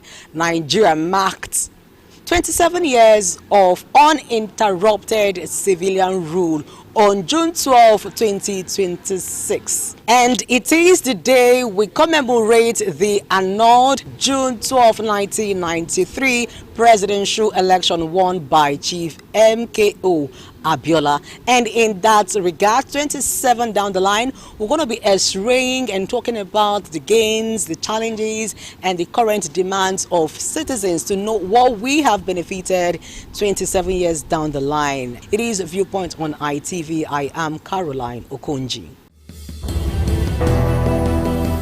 If there should be anything to celebrate, is the gift of life. But for now, in terms of our democracy, there's no dividend to celebrate about. We got our independence about 57 years ago, in 1960, 1st October in 1960. And the democracy lasted for about 6 years, being truncated by the military government. In the First Republic, then the Second Republic started in 1978 and truncated in 1983. So in that Second Republic, at least Nigeria have a feel of democracy. At that time, we operated in the region, middle region. Then under we have Bender State that time. Those parties, UPN and NPP, they have manifestos. The UPN being headed by Abu Ali. And what are the first manifestos? Talking about free education, free healthcare, social welfare, and employment for everybody. And that time, I also benefited. I benefited a field. I was in school, then those they have entitled to free education, have entitled to free books. Then after that time, it was truncated by the military. In 1998, we got the Fourth Republic. From Fourth Republic till now, which make it 27 years of unadapted democracy. The people representing us are not representing the masses. The true democracies enthrone citizenship. You enthrone the office of citizenship. It gave us ownership. As of today, the 215 million Nigeria, we are not claiming ownership of Nigeria because the government is supposed to belong to the people, according to Abraham Lincoln. He said democracy is supposed to be the government of the people and for the people. If we must ask a question, even people that are listening to me, is the democracy belong to you? Does the power enforce to you? We're supposed to employ the people. But in 1999, or this Fourth Republic, so the democratic system, people that represent us in each of the parties, do they have a manifesto? Go and check. Harry S. Truman, the President of America, also told you, say, how do you know a democracy that is working and the one that is not working? He said nobody can get rich in politics. He said when the society, when the wealthiest and the richer people in the societies are politicians, he said that society is fundamentally corrupt. It's not democracy. What can we say we are benefited in Edo State or in Nigeria? And Setman was kidnapped at Airport Road, no security. What offense does he commit to be in Nigeria? In Nigeria, we're traveling for vacation in Kevel. They were deported, called green passport. Got a call from Tripoli. They say all Nigeria must go because of our green passport. So number one, true democracy and true citizenship, anywhere we go. But as of today, nothing to celebrate. And if I must give advice, any people that must come into the system, in those days for you to become a representative or candidate for any party, you must have something to offer, must be educated. But today, what can we say? Out of the 36 states in the country, how many governors can you say is representing actually the true color of the citizenship? Where your governance is never what that a gate man that could be teaching your children. Go and find out the issue of Abu Saleh in his days. Nigeria, they benefited. Go to the West, a lot of people feel them. When the government was truncated, do you see any Abu Saleh having the house? In present day, they go and see all people representing all the governors, even for the House of Senate. The bill they are passing to favor them, not to favor the citizens. So we need to advise our people. In 2027, actually, I'm still worried if the democracy can still work because the people that are in charge of the elections, who planted them, who mandated them, it's the same people. So I just pray that in 2027 we'll have a good democracy. But this 27 years of democracy, not to benefit. Not to benefit. They are not to come to benefit. The only benefit we can benefit is the air we are breathing, which is given by God. All the political children that are in university, the governance children that are in university. What can you talk about? Primary health care. Go to private government hospital. You can't pay the bill. My father retired as a military officer for 30 years in the military. What does he benefited? But not today. People now, this Fourth Republic, what we practice today is not democracy. We practice 3 types of democracy in Nigeria now, which are called not democracy. 1, we practice bureaucracy. 2, we practice lootocracy. 3, tifocracy. They borrow, they loot, and they use it for their family. That's what we are practicing today. That is why Harris Truman told us. He said you can't get rich in politics.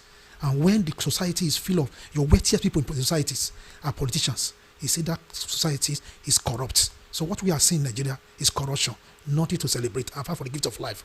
We just pray and hope for 2027 for a better country, so that the citizens who voted for the people, because the power belongs to the citizen. And when the government fear the people, there is democracy. And when the people fear the government, there is tyranny.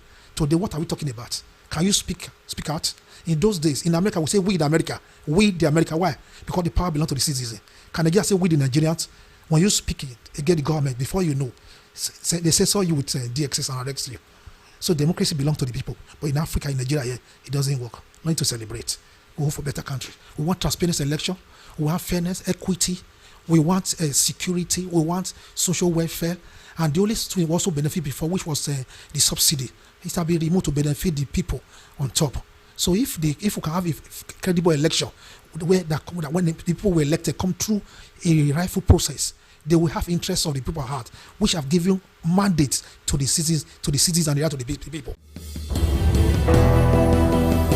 We are not enjoying anything from the democracy. This is not democracy at all. Because why? The democracy we know before, you can travel around 3, around 4, around 5. People are no longer traveling through the land again. Everybody is not taking flight. It's not everybody that have money to avoid a flight ticket because the road is not safe. If you travel by the road, maybe in the 2 hours or 3 hours time, they will start calling your family for ransom. So we are still begging the federal government and the Edo State government to please, they should beef up this security so that we can be able to sleep with our 2 eyes closed. Well, we can still thank people like the OC Anti-Kidnapping and the DPO Urban Market and New Benin for still providing security to still make sure that people are still coming out to do 1 or 2 things. The OC Anti-Kidnapping pin it down somewhere in a black spot to make sure that they can solve most challenges that we are facing this period. At least we are still begging the Edo State government to please to mobilize people like the vigilante and the rest. Even as I speak with you now, people are dying somewhere. It's like there's an uprising in Nigeria just because our own zone is very comfortable for us. There are some places that people are running for their dear life. People are dying as I'm talking to you now. So we are still begging the federal government to look into this insecurity matter. Not only Edo State, not only Benin, everywhere. I want to tell her first, say congratulations to Nigerians for 27 years of unbroken democratic or civil rule. Let me not say democratic rule, civil rule. Because to say democratic rule, you will mean that there are all the indices of a democracy are there. What I see here is we have had civilians in charge, no doubt about that. So we can say 27 years of unbroken civil rule, but to say 27 years of unbroken democratic rule, I would think that would be a stretch. A democracy actually entails a government by the people, where the people are the ones in charge and in power. The question is, in the last 27 years, have Nigerians been in power? Can we say that we have a say in what happens in our government? Because the government where those in charge can tell you that this is what will happen, and whether the people agree or not, it doesn't matter. I do not think that is a democracy that we should be celebrating as a democracy. How did June 12th come about? Because we are celebrating June 12th as our democracy day. They even mentioned the late Chief MKO Abiola and celebrated him, but they didn't mention the issues that led to Chief MKO Abiola being celebrated as June 12th hero, as democracy hero. The man is being celebrated because he won a very democratic process of election, a people decided election. He won that election, but the powers that be did not allow him to sit on his seat as the president of the federation, as it were then. So that is why we are celebrating June 12th as Democracy Day today, to commemorate, to remind us of that day, so that we make changes, so that when we want to go astray, we remind ourselves of what has happened before and what should not be allowed to happen again. Because these days, I see a lot of factors that are repeating June 12th every day. We repeat every time we want to do election. We do everything to frustrate the will of the people. And exactly what the military did then. We are only calling June 12th and celebrating MQ Abela because it was a military government that frustrated the will of the people. What about the civilians that are frustrating the will of the people today? Have we talked about them? Are we dealing with their issues, how they are frustrating the will of the people? What about the courts? Are we also looking at how they are interfering with the will of the people? Because if we say the military interfere with the will of the people, that is why we are celebrating June 12th, to say it should not happen again. Have we put in place, machineries in place to say other institutions, other powers, other factors should not also interfere with the will of the people? Because presently you have cases where everybody is saying we voted for Mr. A, but when the court decides, you see even D, it will not even be B or C, you see D sitting there in power. And you begin to ask how he got to that stage. You don't know. It's factors that vitiate democracy have interfered with that process. So I think it's high time we look at those factors, correct them, so that people can actually be the source of power, not power being the source of power. Because what we have today is, once you win election, you become the source of power. You are the doer and say, oh, you are an emperor. We have a emperor kind of system, government where no matter what the people want, it is nothing compared to what the government says. For heaven's sake, if we were running a government, a people-powered government, a people-backed government where people's will actually count, you won't be hearing of trillions of naira missing, and NPC cannot account for it. A senator will speak about it. That senator will be the one that will be vilified.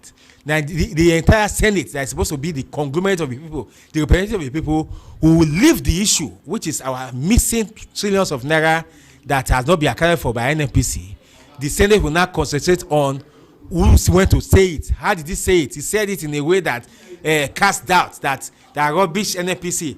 A senator stood up and said, oh, NNPC is a representative of Nigeria. If you say NNPC is a thief, Nigerians are thieves. So that's what the senator was concentrating on. It's not the fact that trillions of naira, monies that is enough to take care of a whole generation of Nigerians, is missing. That's not what is bothering senators. What is bothering the representatives of people who say they are the arm of the democracy, that represent people, because the National Assembly, the legislature, is the arm of the government that represent the people. So if you say you are representing the people, as a representative of the people, would it be your place? Would that be your issue? What you should be worried about? That they talked about you in a defaming manner. They talk about NNPC in a defaming manner. And for heaven's sake, if you steal money, you do not have character to be protected. So this attempt to, don't defame somebody's character. For heaven's sake, if you steal money, you are a thief.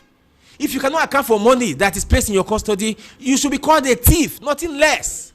That is the truth. If trillions of naira pass through your hand and couldn't get to where it's supposed to get to, for some reason or the other, it has not been accounted for, you are a thief. People should be allowed to say it. And until we get to that stage, we are not in a democracy.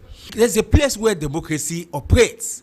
You look at a person who is ruling and tell him you have not done well. You tell him, the people say you have not done well. That's where we say democracy is actually taking place. But when we have government that the government is the law, is the Lord, whatever they say becomes the law, it's a problem. So it's high time we redirect ourselves. No country has ever sat down to say, oh, let's fold our hands and pray. No country has done it. The way it is done, the government, the public institutions act with facts and figures and their hands, their tools. That's how they make progress. We have security challenges. The Minister of Defense is telling us that, oh, because there's a war, there are so many wars all over the world, we cannot buy weapons. Well, for heaven's sake, after the First, Second World War, every nation went into weapons building, weapons development. That's why you have R&D department in every sector, every nation. How to build your own weapon. You don't hold on to the weapons that you collected from the British in 1950 something and 1960 something. As at this time, you would have improved so much. So we have immediate problems. See, it is a man that has solved today's problem that will live for tomorrow. If you don't solve today's problem, you can't live for tomorrow. Insecurity is expounding every day. It's as if the criminals are learning that, oh, nothing will happen, so let's just take the day. How many people will die in kidnappers' custody before we wake up and say, no, enough? For heaven's sake, I do not see any reason why we still have military men and policemen paid by taxpayers escorting VIPs. It's high time we have opened up some private security firms that are attached to the military and police. They must be guarded and attached to this national security institution that will have the ability to carry weapons, and they will be well trained, so that those are the ones that will guide VIPs. They should guide VIPs, our courts, our banks. Let them go and guide, so that the police and the military can face their core duty. The citizens are not asking for too much. Give us security. If you give us security, Nigerians are ingenious in themselves. They will fight their own fight. See, Nigerians have started solving the problem of power, even though it is the government that has to solve the problem of power. The primary problem Nigerians are facing now, which they cannot solve by themselves, the primary problem is insecurity. That one, governments must solve it for us. There are secondary problems like roads, power, health. Those ones come next. If you solve these first four, the other peripheral ones, the tertiary ones, they will follow naturally. But solve these first four. 1993 June 12 was a milestone. I recall leaving Benin that day by 12 o'clock to help woman to go and vote with my 504. There was an expectation it was cancelled, fair enough, for whatever reason. There were protests here and there. At the end of the day, Abacha stepped aside. Democracy was restored 1999. I can assure you, what we had before 1999 is better than what we have today. There is no progress. It's retrogression. You come from here, go to Abuja now by road, kidnappers, insecurity. A liter of fuel is now 1,350 something. Many people cannot ride motors. Children are now roaming the streets. No school. It's a sad development. Yet we are making money in this country. Who is eating the money? What does the senator do with 50 million? Children now here hawking pure water in the street. Is that democracy? That's why fella call it demonstration on Chris. We are not moving forward. We are backward. Is it the life Awolowo plan, Ezekwe plan, Ojukwu plan, Ali plan, Ogbamudian plan? Today we are no road, no water, no light, no security. That's the worst of all. They come to your house, they go to school and carry children, go to church and carry church member, go to mosque, and we say we are security. But as far as I'm concerned, the word democracy is a fraud in Nigeria. We are not moving forward.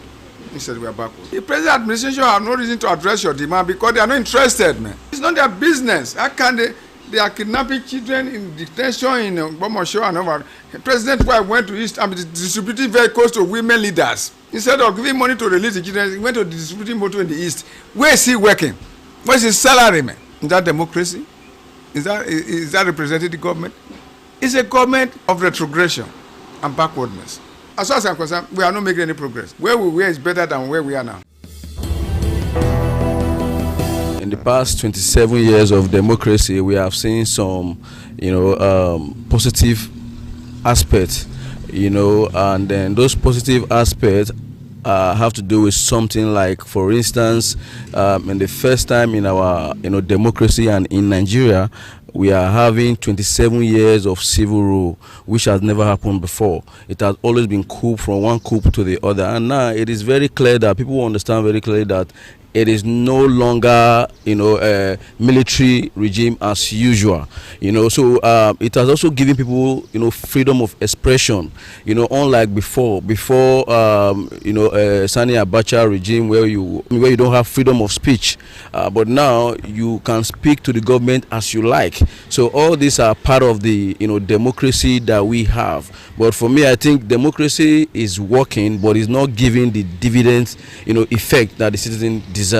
To be sincere, I would say that civilian regime is far better. Yes, we know that there have been so many, disappointment for the citizens, but I can tell you for a fact that if in a society where you do not have freedom of speech, freedom of expression, where you cannot do anything except a decree is made, or when a decree is made you cannot go against it, that is not a society, and we should be living in a more civilized society now. So I believe that civilian rule is far better. Basically, I want to talk about the challenges. I did mention that yes, we have made some good headways in civilian rule, but we have some of this disadvantage that has actually, tried to put the citizens on their nails. For instance, let's look at economy. Economy happens to be the highest of it all because economy has made so many things to go far higher, beyond the common man's reach.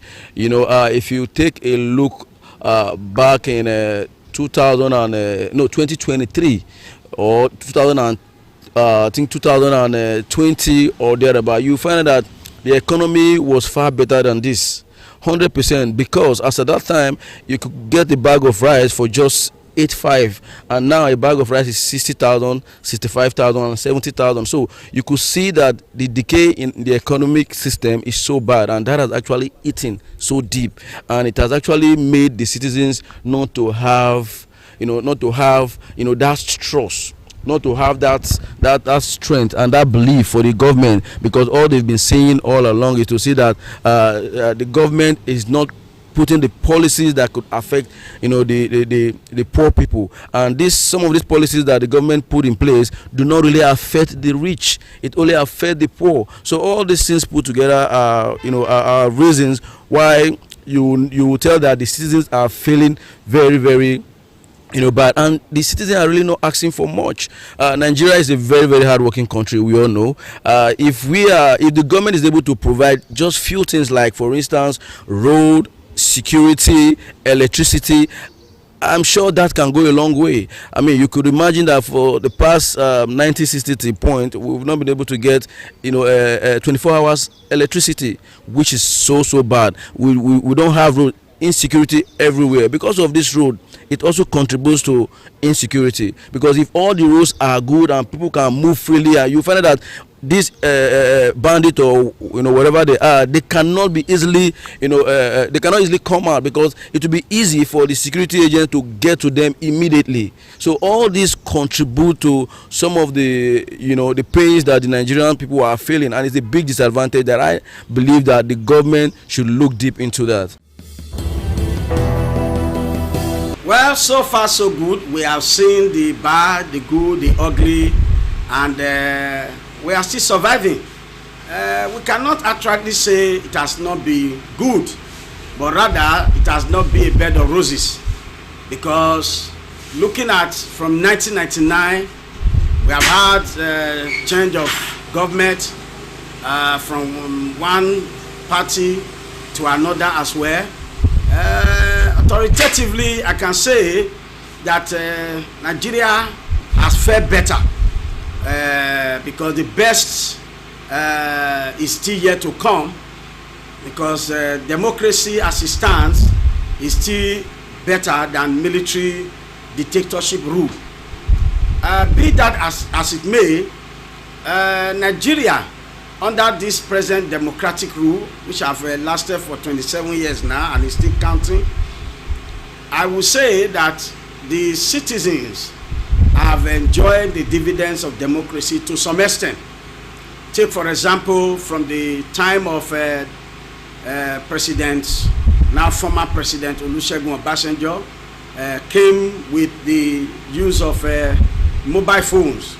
And I'm very, very pleased to say that that was a plus to that government.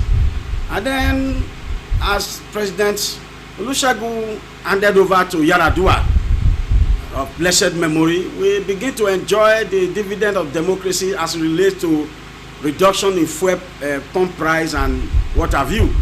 But unfortunately, that regime came to an end by reason of the death of President Yaradua, and Goodluck Bello Jonathan took over. And again, we were enjoying it. I could remember vividly at the time before the election that ousted Jonathan, cement, a bag of cement was reduced to even 1,000 naira as at that time. So I can also say that is part of the dividend of democracy, even though it was a pre-election year or before the general election of 2015 that we enjoyed that. I think it was then the batting was taken over by a new political party headed by President Muhammadu Buhari of blessed memory. Well, I can say from there on, we all know the story. From one turbulent time to another, and then came the insurgency, the banditry, the kidnapping, and what have you. It has not been so palatable. Again, one would have expected that Nigeria, with its democratic system, things will be going from bad to good, from good to better, from better to best. But the reverse has been the case. For example, in this country, you sink borehole just to get water for yourself. You pay exorbitant price in getting generator set and fuel to power it. To mention but a few things you do for yourself, and at the end of the day, you will still pay tax. I pay tax. So I know for sure that it has not been easy, and the citizen expect the best from our government. Looking at the way those who govern us live in a kind of flamboyancy, they have a lot of assets to have money and spend at will, and they live in affluence, and that tells us that Nigeria is good, but the citizens are not looking good on it. So I want to say here and now that if the government actually wants to make democracy enjoyable to all of us, they should make things better, which I know they have the power to do, because they themselves are enjoying it. So we, the citizens, need to enjoy it too. June 12, 2026, considered as a day for reflection, honoring June 12 heroes and renewing our commitment for democracy. But the dominant public conversation is what has democracy delivered, with security, accountability, transparency, national unity, poverty, and economic major demands of citizens, which is expected to be addressed and tackled as soon as possible by the government in order for us as citizens to be able to live and enjoy our lives as Nigerians and be able to say we have a country we call our own. It is a Viewpoint on ITV. I am Caroline Okonji saying to you many thanks for watching. ITV, certainly the best.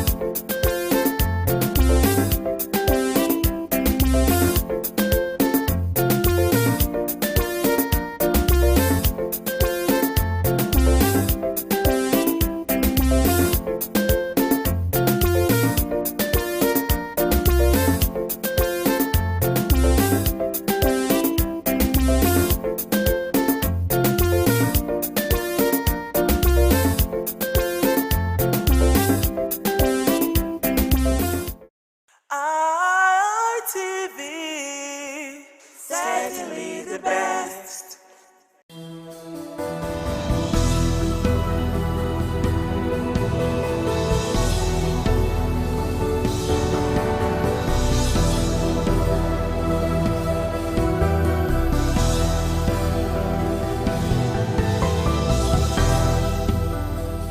All right, it is a beautiful afternoon to you, and you're welcome to the program African Discourse on Independent TV.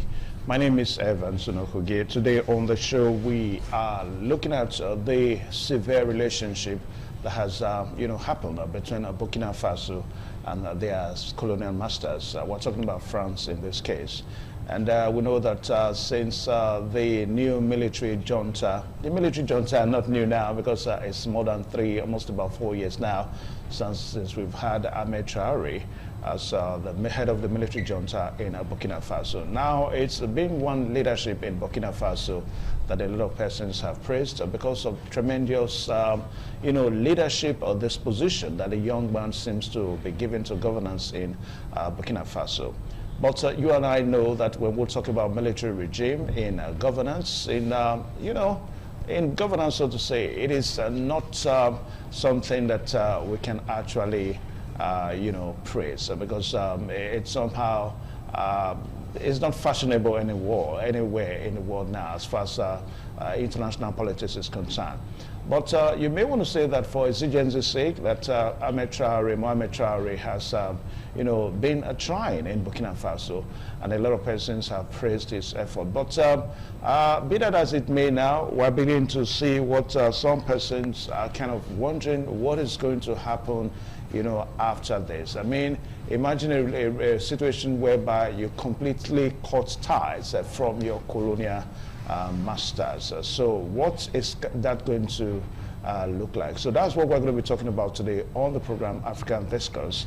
And our guest on the show today is Prince Israel Oreja.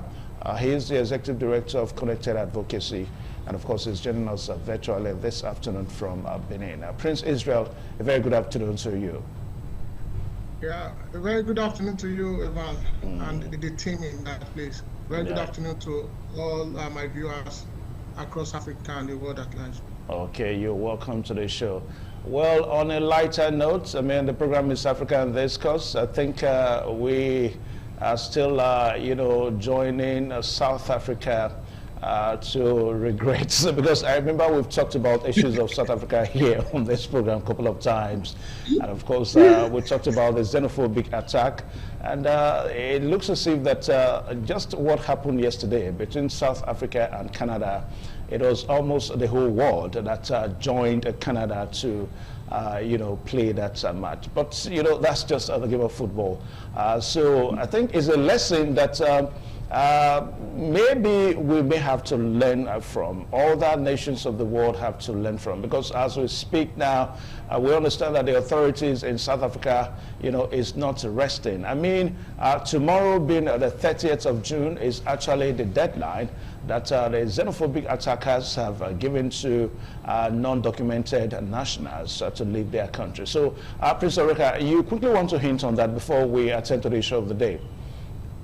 Yes. I think I support Canada with my two hands up, and I'm really happy that the God of Africa has really worked against South Africa. Because I don't know why you deporting Africa from Africa. I don't understand this.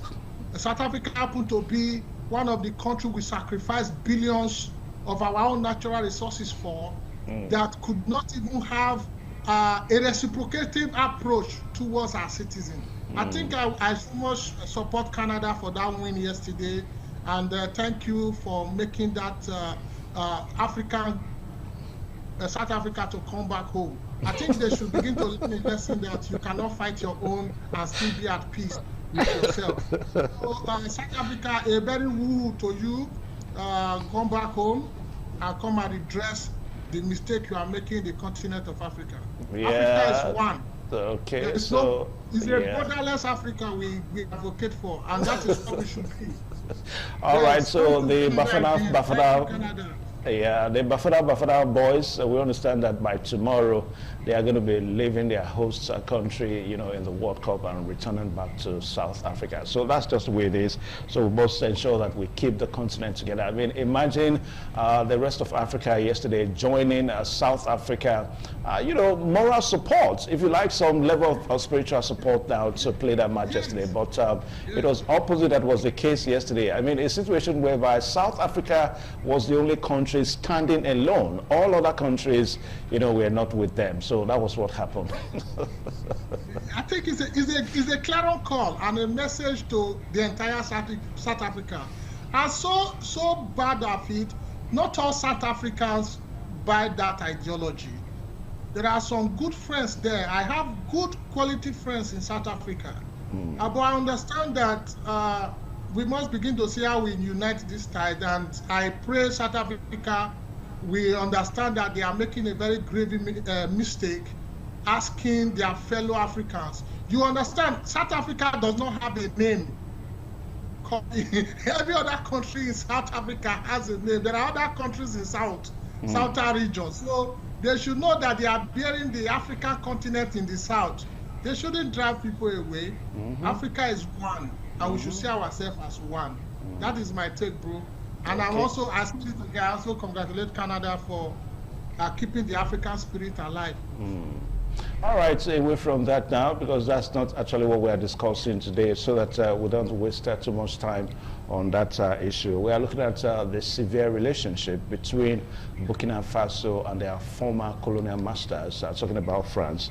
Now, we understand that it was about 3 days ago, to be precise, on the 26th of June, that this happened. Now, Prince Oreka, do you see Burkina Faso taking the right step at this time? Let's look at it from an historic perspective from when they actually gained their independence in 1960. The continuous dependency rather than equal partnership was actually not there.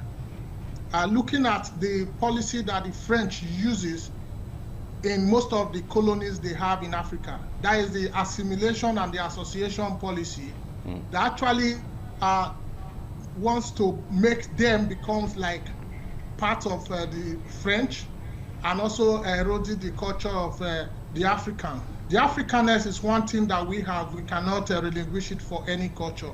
So that has been what has been in place in most of the African country. And the truth about the diplomacy here is just as redefining post-colonial relationship. But looking at that, does this new shift, will it actually solve the problem that Burkina Faso is currently having? Is a question we must ask, or the leadership of Burkina Faso need to also look at. Open more rooms for more partnership. I think that is part of the game, so that it not solely be on France, and also giving opportunity for other allies to also have a stake in the farm. Remember I told you the colonialists tag Africa as a farm. So because it's not solely dependent on, so we are leaving France to develop Africa, but we also want to improve partnership with other Western world, with like Russia, China, and the like. So it's still the same thing, but the question we need to ask is this new bride or new friendship that Burkina Faso want to go into, can it actually solve the current problem of insecurity, unemployment, economic downturn, or that is currently facing the country? These are things that we must first of all consider. What is this new partnership going to do? Because it's trying to redefine agreement with the Western world, which is fine. Looking at the old agreement, and because the things have changed, a new scenario now, new systems, a new trajectory. So, but my own take is this new brides going to do anything better in solving the economic grievances that they have with France, that they are currently having, or the political influence, or the military disappointment that they're seeing in France military on ground. So all these things must be kept in view. What do I want to achieve in expanding? Because they are not actually saying they are seceding from partnership, they are cutting ties with France. They also want to open up with other Western countries. So with these new Western countries actually solve the problem of Burkina Faso? So I think this is what I want the leadership of that country to begin to look into. How does this new arrangement actually makes a difference? Okay.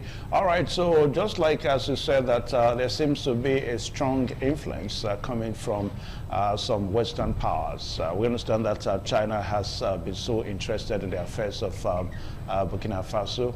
Then also Russia also has been so interested. Now, the reason that the authority in Burkina Faso is given for severing their relationship with their diplomatic masters, that's France now, is that Burkina Faso is accusing France of blatant neo-colonial ambitions and active support for subversive networks and terrorists.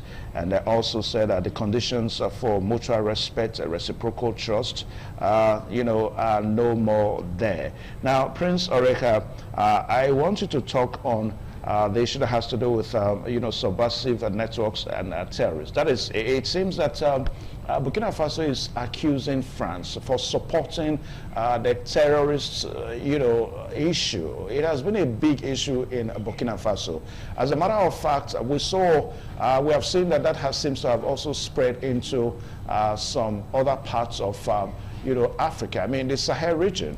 And the issue of terrorism has been a big issue. So do you really see France, that they've been subversive in certain ways to support the terrorist movements and organization, in Burkina Faso all this while?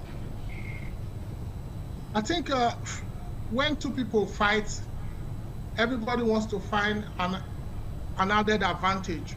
What can this do for us?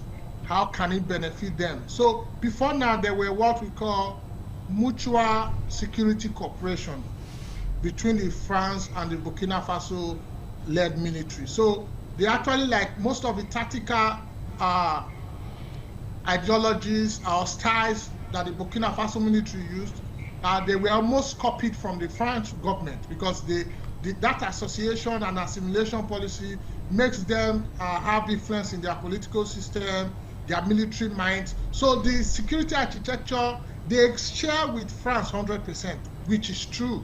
And now they are no longer want to work with them. That security hole will be porous, and anybody can use it as an issue towards attacking one another. So that is why they should also look at how do this new partnership begin to strengthen or restore those security lacunas. Because right now, they don't longer link French. French has its own security architecture in Burkina Faso and most of the French colonies. You are changing it now. Those loopholes, they have issues. Then these issues are what anybody can make use of it. So that is where the challenges are. That's why I'm saying Burkina Faso needs to, at this point, put their cards on the table very well to ensure that the new deal they are shining, what will it do differently for the Burkina Faso citizens? How can this new deal restore those security challenges, restore the economic mutual benefits, and also improve infrastructure investment around the country? I know Burkina Faso is fighting for the sovereignty of their country without no influence of external force, but right now they cannot stand alone. So that's why they are begging, they want to work more now with China, Russia, even Turkey, to see how they can strengthen their security architecture. So that lacuna must be there, because France originally was the one that managed the security architecture of most of its colonies, based on its All right, now, Prince Israel, I hope, you're still there with us. Now, let us look at, what some analysts seems to be saying. I mean, different angles that analysts are trying to look at the situation from. I mean, remember that it was sometime, almost about 4 years now, to precise, around 2022, that we had, Traoré, the head of the military junta in Burkina Faso. And of course, he promised that he was not going to be for long, that he was on the mission to save the country, because of issues around, corruption, this issue that has to do with insecurity that you talked about. So that was why and how the military junta had to come into power in Burkina Faso.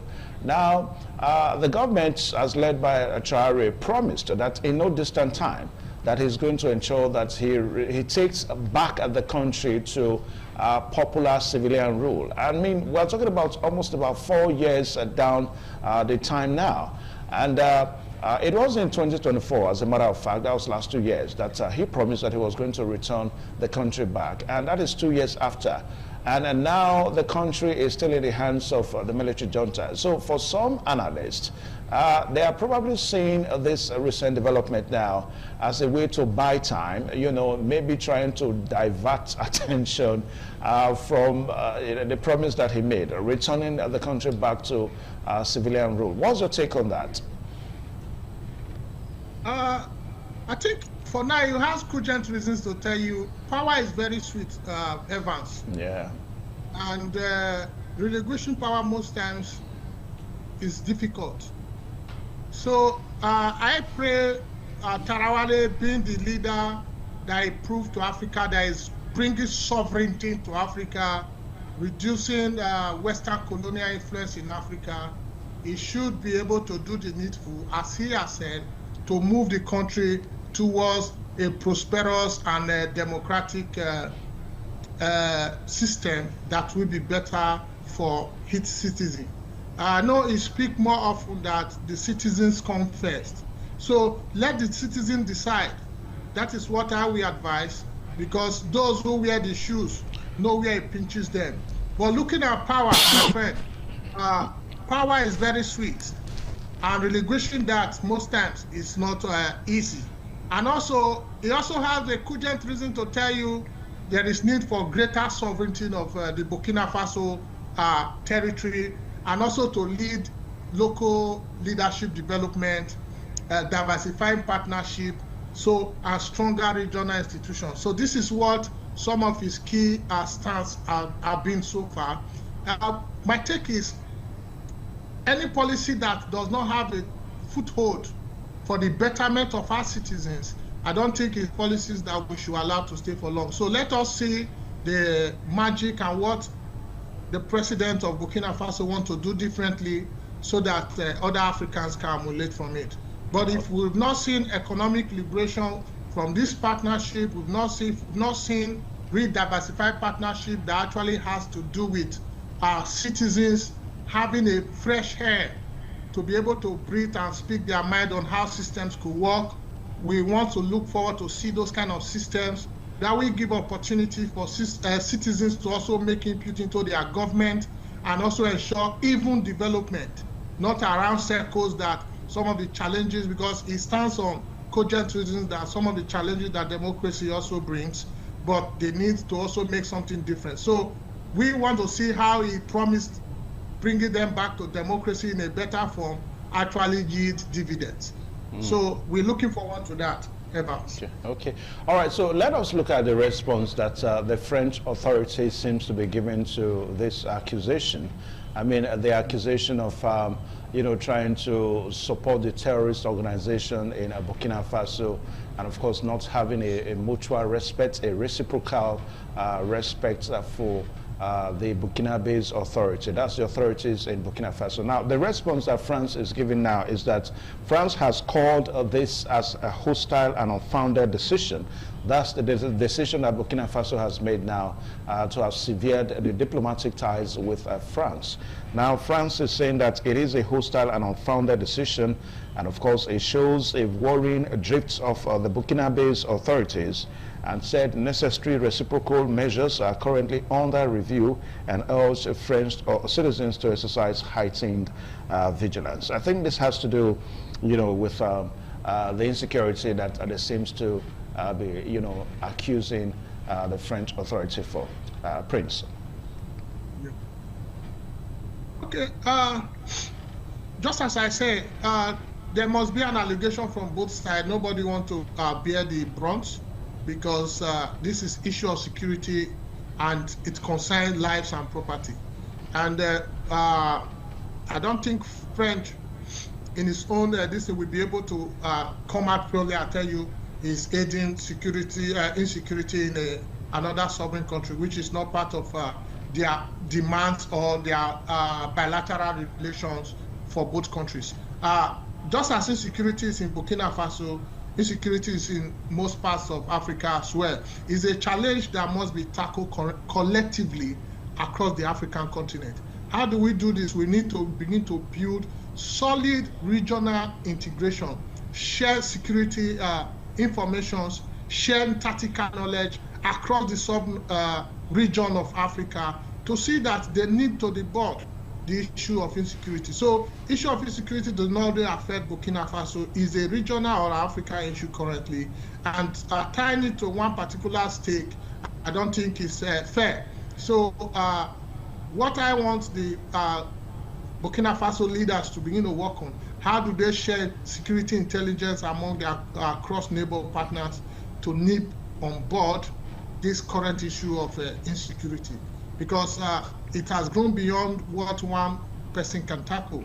So they need to share knowledge, they need to share intelligence to tackle this issue of insecurity, because the continent currently now is a regional challenge.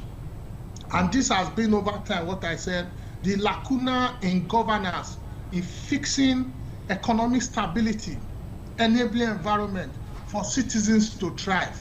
If the systems are working, I think insecurity will be one of the less things to worry about. But when youths are idle, they are docile, and what do you want them to be doing? So let them begin to think of how they could really tackle this issue.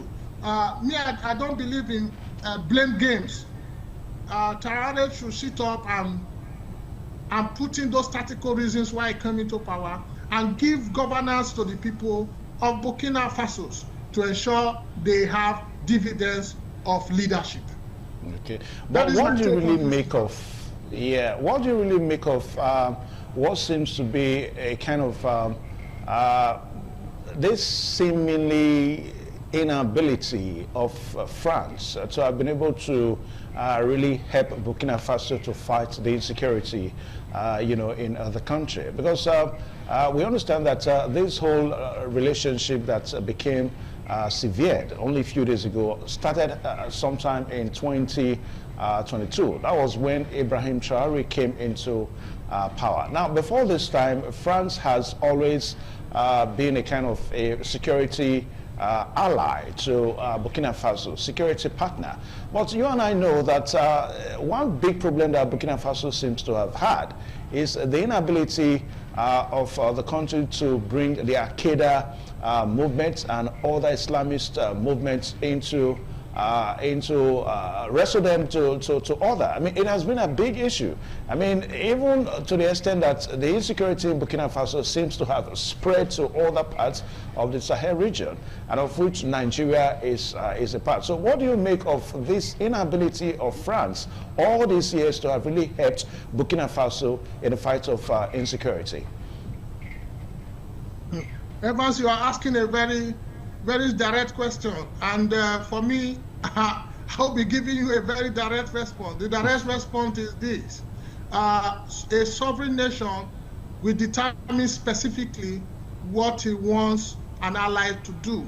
So the inability of the previous government to actually demand what he actually needs from our partner, I think that is where the issue lies. France is there to protect his investment in Burkina Faso, and those investments were actually protected. So it is the duty of the government to also beckon on the France to redirect his agreement or diplomatic ties with France on the areas of security and the outcome they want the security architecture to take. So it was a democratic system. That is why Traoré came in. It saw that lacuna and it took advantage of it. So the inability of the diplomatic ties based on bilateral relations to actually tackle or put on the table their demands. We need security. Help us the way you are guiding the infrastructure. Let also our old territorial borders be supported with this same infrastructure. And that will also go a long way to also provide adequate security for the system. So if the government demands are not actually with the yearning and aspiration of the people, this is some of the outcomes that you begin to see. So this is not a one-day thing that snowballed over time, because this has been the issue that they face. But the inability for the previous government to bring it to the table, that is what led for the reason for this particular government to come into power. So what I'm saying to this current government is, what are you doing differently? What will Africans take from you as a take-home, as an outcome of intervention that you have done through this collapsed system of security in the country? So this is what we are looking forward to see, so that we say, okay, this was what he was able to do differently. So we're looking forward to that as a way forward towards people-centered leadership. That is what I stand for, and that's what I believe should take preeminence. Okay. Now, would you also want to think that maybe this latest development now is going to really help Burkina Faso, because remember, it is not only Burkina Faso that is trying to, or that has severed their relationship with France. I understand that France is has been colonial masters. They were former colonial masters to Burkina Faso. But let us also look at some other nations in the Sahel region. Mali is there. Mali has also severed its relationship with Burkina Faso. Niger Republic, they don't want to do anything with France. Mali doesn't want to do anything with France. So would you want to say that, remember, these nations now, they have broken out of ECOWAS and they went ahead to form their own bloc. That's the Sahel region. So is it a spread of what is happening to one that seems to be happening to all of them? Now, if that is the case, what do you think is their intention? What do they really seek to achieve? I'm talking about the countries in this news, the Sahel bloc, thing now. What do they want to achieve? I think part of what they are putting as a demand is local ownership. Now, I'll pause you there. I'm still on your television, African Discourse on Independent TV. And my name one more time is Evans Okogie. Our focus this afternoon is looking at the severed relationship that has happened between Burkina Faso and, of course, their former French colonial masters. I'm talking about France. Now, 3 days ago, we saw the authorities in Burkina Faso announcing that they have cut ties with their former French colonial masters. That's France now. So what is the implication of all that is what we're looking at in Africa as a continent, and of course in the sub-Sahara region of Africa. And our guest this afternoon is Prince Israel Oreha, Executive Director, Connected Advocacy. Prince Israel, nice to have you one more time on the program. Thank you very much, Evans. Okay. All right, so we're trying to look at what the nations in the Sahel, I can't remember the particular name now, but there's a new block for it.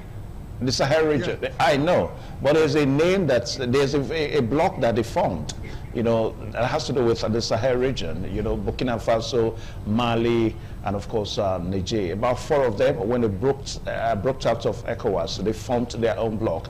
Now, Burkina Faso, Mali, and of course Niger, they have shifted, since their relationship, drifted their relationship from France now, and they are gliding towards China and Russia. Now, my question is, what do they really intend to achieve? I'm talking about this Sahel region, nations. Yeah, what they're looking forward to achieve, I hope they achieve it, because what they are looking forward to achieve is around mutual respect, local ownership, locally led solutions that actually has to do with support, not substituting for. Strong domestic institutions that actually will lead local solutions. So this is what they are trying to do while they are severing partnership from their colonial master to see if they could actually have things, because over time, before independence, everything they learned was directly from France. So they are trying to see if they could do something differently. But with this one, tackle the defeat of insecurity. With this new partnership, bring effectiveness in military. With this new partnership, ensure governance reforms. With this new partnership, build community trust. With this new partnership, ensure economic opportunity for the citizens across the bloc. Because everything we are doing fall on the rise and fall on the citizens. So if this they are agitating for not achieved, that will show is another babuzo stories to just demand their own fair share. So that's why I look forward to see what they want to do. We actually are watching. Africans are watching. Because we actually want to see governance that work for African people. institutions that is built around, strong institutions that is built around the people, that will strengthen regional economic opportunities for Africans. So with these partnerships, these new BRICS, able to give them this same, I know there is need for renegotiation, opening up ties, not to be tied to one master, but now they want to have multiple masters. With these new ties, bring what we call technological transfer to this region. Can we begin to see these regions as new Dubai of Africa that we want to go and learn from? So these are questions that are also begging for answers from my own end, to actually ensure that leadership is about putting the people first. Is this actually for the people? Time we actually also tell. So this is why they're actually pushing for. Everybody is pushing to help the people. Just like politicians are also saying we are coming for the people. So this is the same strategy. But my take is the outcome of this. Will it be able to ensure regional economic opportunity for citizens? Can it build trust for the citizens? Can it bring governance reforms? Or also tackle the issue around insecurity or military effectiveness? These are some of the things I think they are agitating for. But let it be reality is one thing that citizens are actually yearning and praying for. Okay. Now, let us look at how this is going to impact on Nigeria. I mean, Nigeria and, of course, ECOWAS. Now, Burkina Faso has since caught a breakout from the ECOWAS bloc. But you see that Nigeria, Burkina Faso, we are very close in terms of geographical location and all that. So this development now, this latest development, cutting ties with their former colonial masters, how do you think is going to impact on ECOWAS and also neighboring countries like Nigeria? I think it's not going to impact anything differently from what we are seeing. Just as I said earlier, we are watching and see what outcomes that comes out from the new partnerships. Let's see how this new mutual challenge with new opportunities with other partners actually begin to build the new Africa that we want to see. For Nigeria and Burkina Faso is just Benin Republic. We are just neighbors. So most times, that's why I say citizens, we are all looking at it to see how citizens actually work. We actually want to see a system. We cannot cut ties. We want to see a system that actually works. Citizens are tired. We want to see what they can actually do. That's why we are saying for Nigeria is a very different context. We were not colonized by France. We were colonized by the British, though we have bilateral relationship with France and other foreign powers. For us, I think it will not make any difference because our relationship with France is also intact. We are not ceasing ties any soon, but we don't know any other government in power can also want to do the same. But all they want to see rapture from France. But this be a symbolic growth for Africa, demanding sovereignty. Where we ourselves, we've seen sovereignty in Africa. It does not really look like the kind of sovereignty that an independent state actually are seeking. Though we are free from colonial master and not totally free to me, but it will not make any difference. Nigeria has its own economic policy. It has its own bilateral relations. They know it's a sovereign country on its own. It decides who it wants to friend with or want to do things with. And I think France is one of our greatest allies, and we continue to work with them. And I don't think we've seen anything to cut ties with France. So I don't think Nigeria will be the least for now, based on the indices on the table. I don't know, in case something changes in the future, they can be thinking to that direction. But for us, it will not make any difference. Okay. Now, I want us to quickly look at the very silent, silent posture of the two countries that are being accused here, China and Russia. Now, would you want to say that these two countries perhaps are kind of playing the devil's advocates? I mean, it seems that Burkina Faso seems to be more to them than the way they are more to Burkina Faso. And not only Burkina Faso, even Mali, and of course even Niger, there seems to be more, attracted to China and Russia. Why, some analysts are kind of very skeptical about this, because they will tell you that, look, even this China and Russia, they also have an ulterior motive. So in all this, would you want to say that at the end of the day, Burkina Faso probably will not blame itself for this decision? That is what I said earlier. I said they should extend the agreement very carefully, so that they will not make the same mistake our forefathers with the colonial master made. So they should check carefully what difference will this new bride brings to the table. What are they going to do differently? Because these guys, Western world, they are in business. So they will protect their own business and ensure their profit is guaranteed. Once their profit is guaranteed, whether you are developed or underdeveloped, that is not their problem. Their take is their investment. So can you guarantee their investment? If it's a yes, they put in resources. But you making your system work, that is your own headache. That is not part of their terms of reference. They do not have the prerogative of mercy to make your system work. What they want to make work is their agreement with you. So with any government in power, AGIP, the Western world, they are AGIP. Their political party is called AGIP, any government in power.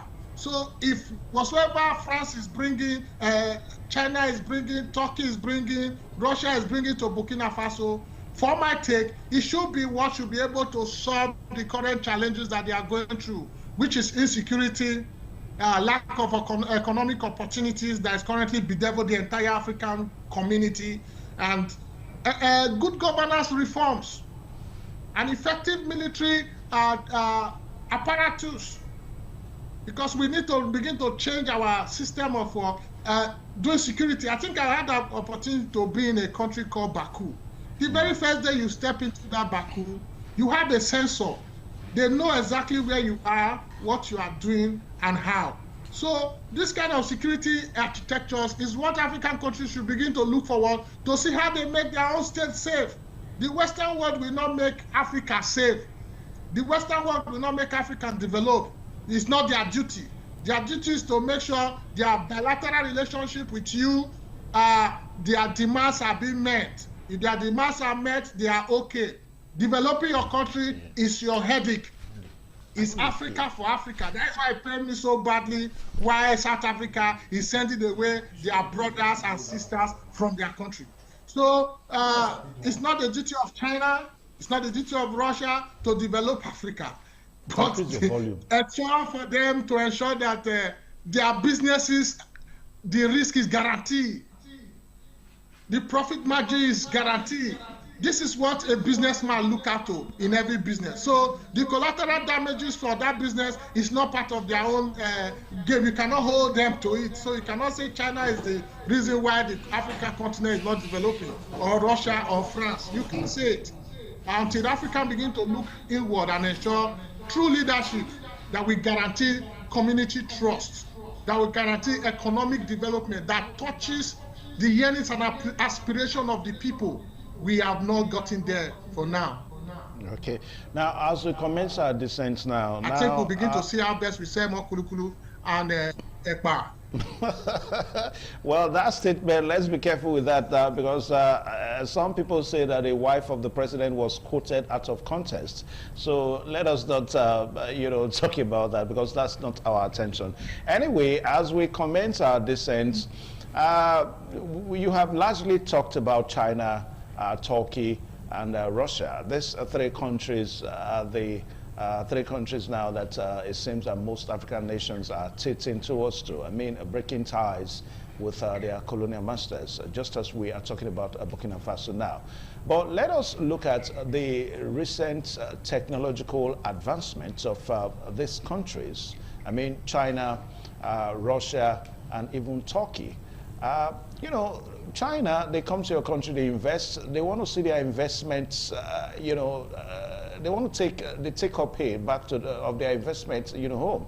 So they won't want to invest in your country if your country is not safe. So don't you think that at the end of the day, that's allowing China, Russia, or Turkey to come into some of these African nations is probably the best step to take, you know, in fighting insecurity because of their level of advanced technological advancement as it were now. That's what I'm saying. Evans, if you understand business very well, business has business ethics. For those guys, I told you, solving African problem is not the duty of the Western people, it's the duty of the Africans. So every China is in my village. They are in every nook and corners of this continent. So their businesses are going daily because they have access to the best security. Their products they have guarantee for their products. So that for them is a win-win for them. It's your duty to fix your own security challenges. If you look at most worst security hit states in Africa, China's are still doing their businesses there. So their security is guaranteed. That is what they want to see. That is why I say in negotiating, if providing security part of the negotiating engagement put on the table, they will also support in doing that. But if it's not part of it, it's just strictly on, okay, I take your mineral resources, 40–60%, they will stay by that rule. They will not move an inch from that rule. It's not their duty if the country is burning. It does not concern them. Their duty is to ensure their assets, their investment is secure. So if you are talking about technology transfer to help in insecurity, they have that technology. But is that what our leaders are putting on the table? That is another question for another day to answer, because it's what you put on the table the white man will trade with. It's trade by barter. I take your resources, I give you your percentage. Once your percentage is guaranteed, my goods deliver successfully, that business is successful. So you cannot blame the Western countries for the underdevelopment of Africa. Okay. Africa need to wake up and reject their agreement, their bilateral relations, to see areas they need security assistance and ensure it's part of their own new bargain. So that's why I say if Burkina Faso is getting a new bride, let this negotiation be fix my security or nothing. So if that is a priority for them, they will also bring in technology to fix it. But if it's not priority for whoever is doing that negotiation, you will still see the situation remain like this. Yeah, that is my take, Evans. Okay. All right. So, Prince Israel Oreka, we will pause this discussion here today so that we can make a way for another time, and that's going to be another 7 days' time, next week Monday, and we'll come here with another topic and another guest. Prince Israel, once a very big thank you for joining us on the program today, African Discuss. Yes. Thank you very much. Let African leaders bring dividends of democracy to their people. The people, you say, let Africa breathe. Let the poor breathe. Thank you very much. All right, thank you so much, Israel Oreka, the Executive Director of Connected Advocacy, and he has joined us virtually this afternoon from Benin. We'll be talking about the new relationship that has gone sour, you know, between Burkina Faso and their former colonial masters, so that's France. So that's just the way it is. It seems to be a case of a child that has that has been mentored into adulthood. Then all of a sudden that child says that, hey, no, I don't want to do anything with my father again. I can stand alone. So that is just the way it is. So let's just see how it stands out. I mean, talking about this position of Burkina Faso now, as they have broken diplomatic ties with France. So let's see how it pans out as they go towards China, Russia, and of course Turkey. All right, so until the same time next week, my name is Evan Sunokogie. Thank you so much for watching the program today. Good afternoon.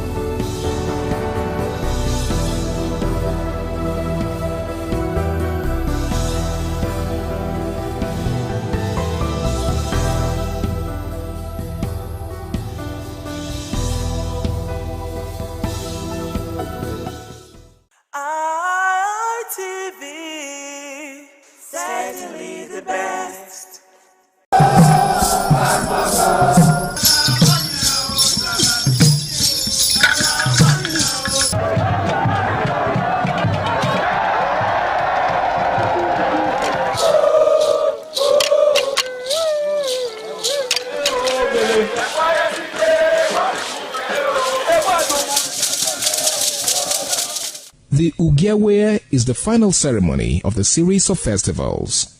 It is one of peace and lightheartedness, following the more solemn of the ritual year. Ugiawe is the festival of the Ewe leaves, a symbol of good luck and joy. It is the most popular of all that heralds the dawn of a Benin New Year, new vow, newness of life and freshness of life, and a new hope for the future.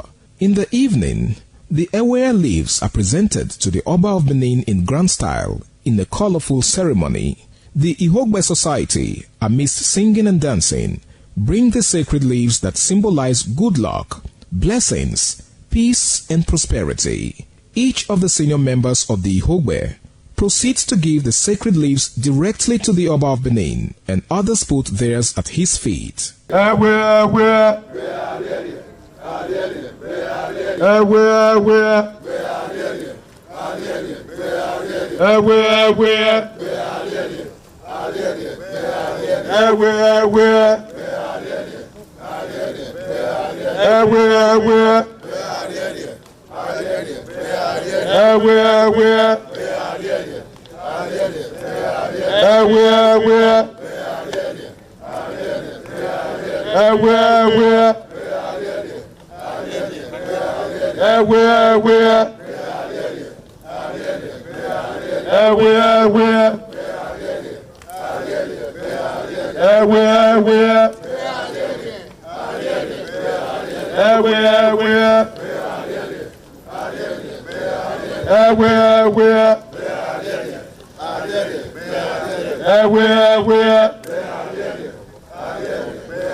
Omonoba Nedu Ukwakolopolo Ewai II, Oba of Benin, stepped out majestically with loud crowd to perform the Sotun rites of his late mother, Queen Mother Ioba Omoni Ikoyeme, Ioba Ewai II, who departed this world 49 years ago.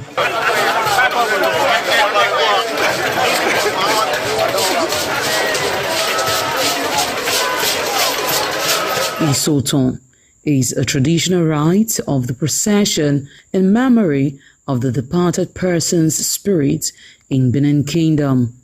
It is usually heralded by public display of the departed person's influence during their sojourn on earth.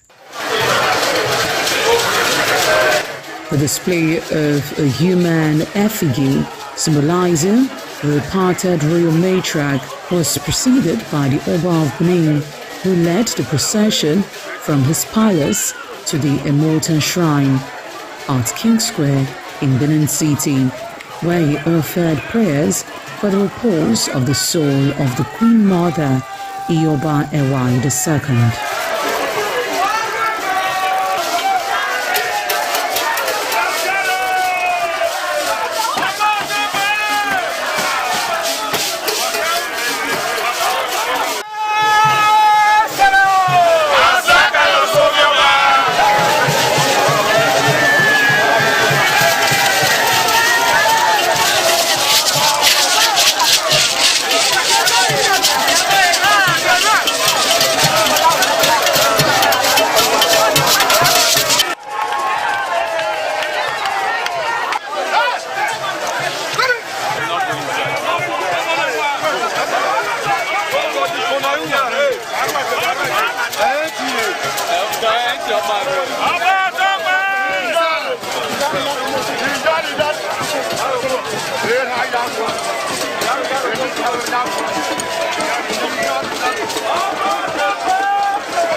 Thereafter, the priest assigned to the Immortal Shrine offered Oba Ewai II items for Isoton on behalf of his family.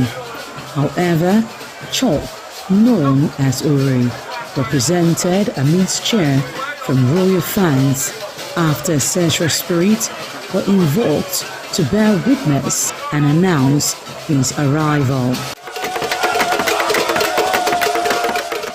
On his way home, Oba Ewai paid tributes at various pilgrimage sites, including Queen Idia Tomb, the side Oba Market, where a cheerful crowd of traders abandoned their wares to catch a glimpse of the royal personage and join in the celebration.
the best.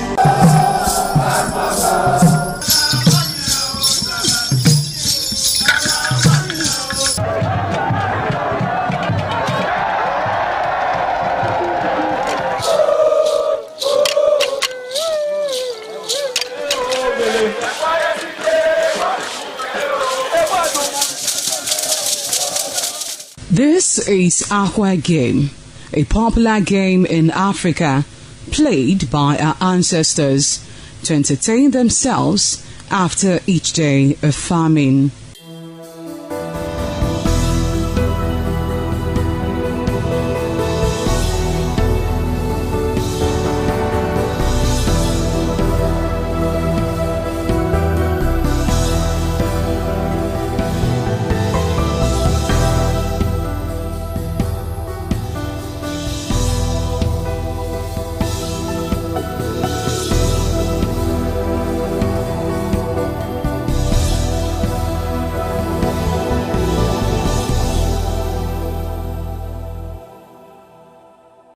It is also relevant in our coronation in Africa. It is a sport and indeed very interesting, as every seed had a role in the game.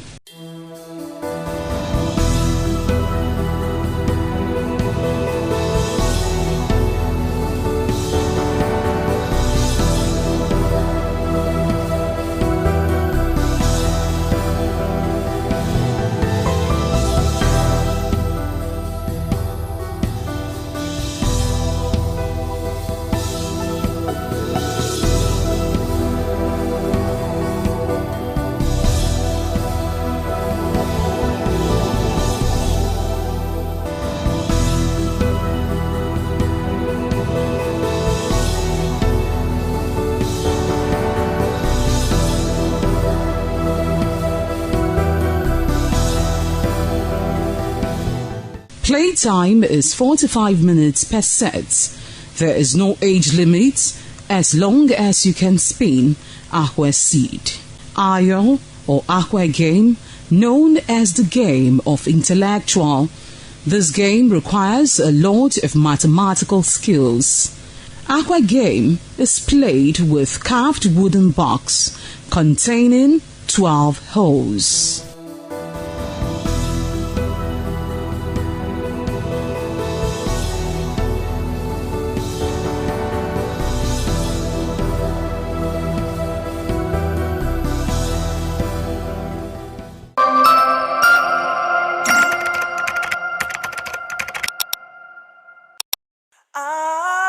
ITV, certainly the best.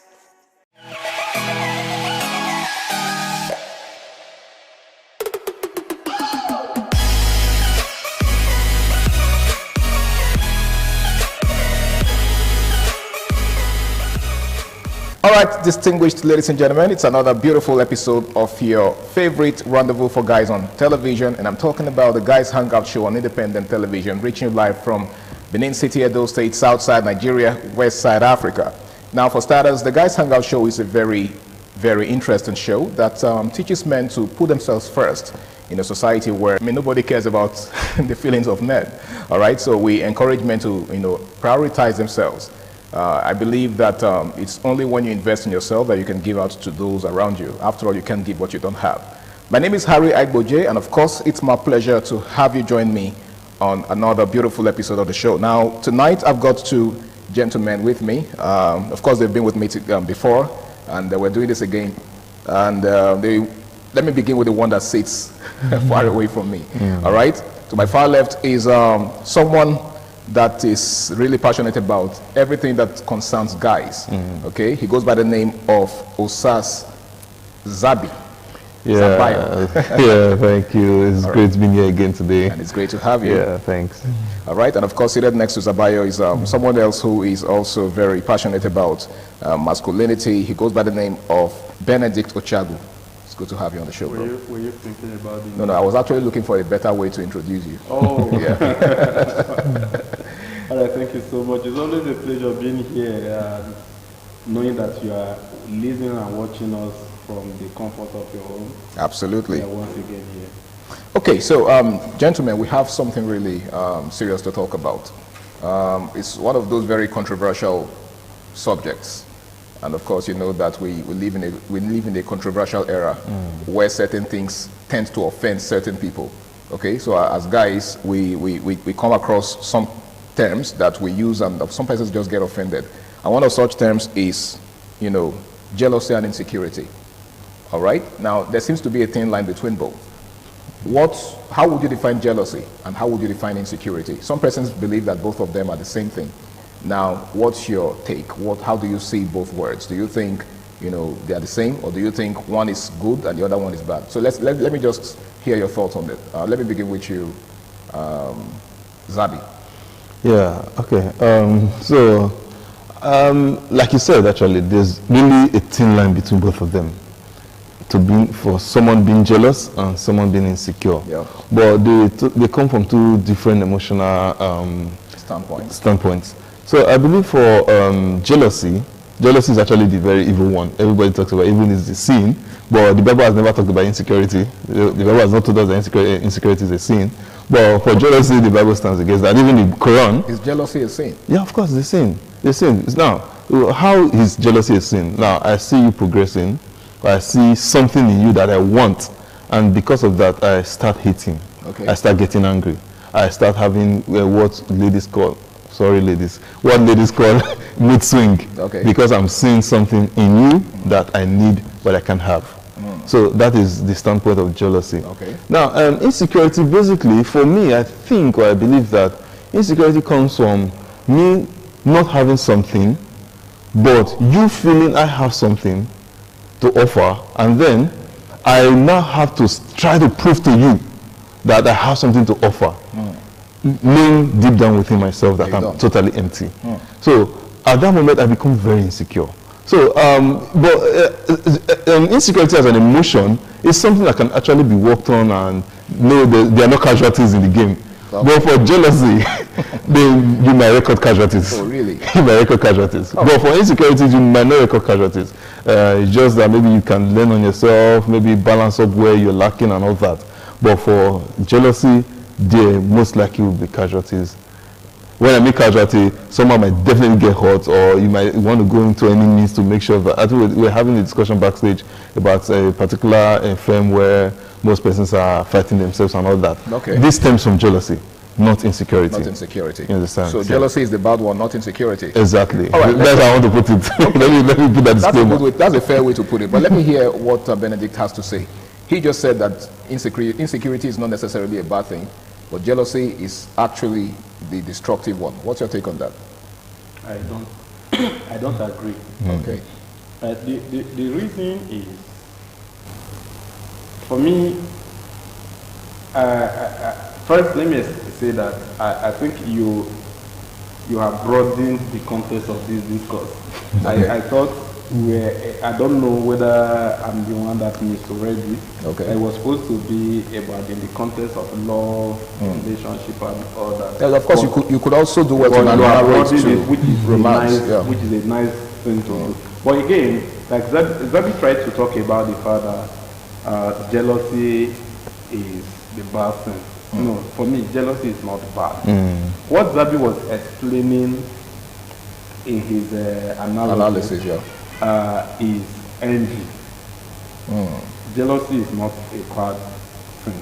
Even God is a jealous God. Yeah, I was going to make reference to how the Holy Book says that God, the Creator himself is jealous. Yes, there is jealousy is not a bad thing, but again, in grammatical context, some people seem to use interwove envy and jealousy. I think it's the same thing that people do to the word pride.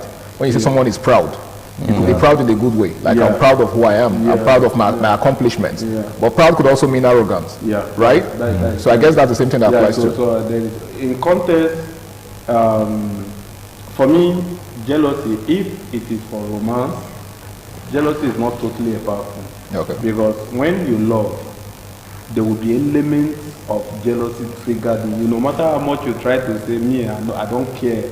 If another man wants to have her, the man should have her. There must be something triggered in you. That is an offshoot of love Okay, so that's healthy. That's healthy. But when it is taken beyond the boundary of relevance into insecurity. Insecurity, like he was trying to say, tends to be something, to be a function of an inner defect. And so we cannot excuse it. And what inner defect are we talking about? Could it be inner defect of emptiness, like he Mm. talked about emptiness and low self-esteem. And so, and when it comes to men, when it comes to low self-esteem for men and emptiness, we must stay and address it, because we cannot allow men to be empty. Yeah. We cannot allow men to be bereaved of ideas. And so because of the position, the sacrosanct nature or the sacrosanct position that men occupy, because of how important the position of men in society are, I will always advocate that men deal with the problem of insecurity, because what brings witchcraft sometimes is insecurity. It may seem to be an innocent word, but if it is unbridled, it can lead to a whole lot of other things. Like Zabi was trying to say that it can be managed, which is the correct thing. Every man has an element of insecurity in him. You can't pretend about that. But if you have also the ability to manage it and put it under control, means that you have something beyond the insecurity itself. It means there's an element in you that is more powerful than insecurity. But if you are stuck with insecurity alone, that's a big problem. Okay. Right? So that is what we are trying to say, that love comes with a portion of jealousy. But insecurity with men, especially when it comes to do with a general workplace, can lead to so many things. For me, I want to say that instead of being insecure, work on yourself. Grow. When you grow, you will now find out that the next person is not your problem. That your problem was actually lack of growth. Okay. If Zabi is trying to do certain things, the reason why I will be feeling insecure when Zabi comes around to do his thing is that there is no value currency that I can also bring that will make me relevant around Zabi. So you feel threatened by his presence? I feel threatened by what he's doing. But if I have value currency, and then he's shining his shine, and I'm shining my own shine, then that self-esteem narrative will be, gradually it will erode away, and will become best of friends, will become partners, and not just competitors. Yeah. All right. So can I quickly let me strike on a part, because I believe that's where most of us want to really miss it. Okay. We believe that anything that has God in it is good. When the Bible says God is a jealous God, that doesn't make jealousy good.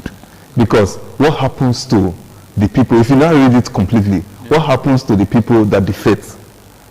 The Bible tells you what happened to them, right? So that shows you that jealousy is bad. Because God now being a jealous God means that if you now give what is due him to somebody else, there's a repercussion. Okay. Which something happens. So the problem is with the repercussion. There is always a repercussion. There is always something. Right. So that's what I talk about. There's always casualties. Okay. So just God being a jealous God, there's always casualties. Okay. Well, Christians are not casualties. All right. I think I quite agree. You're not getting sometimes just in language,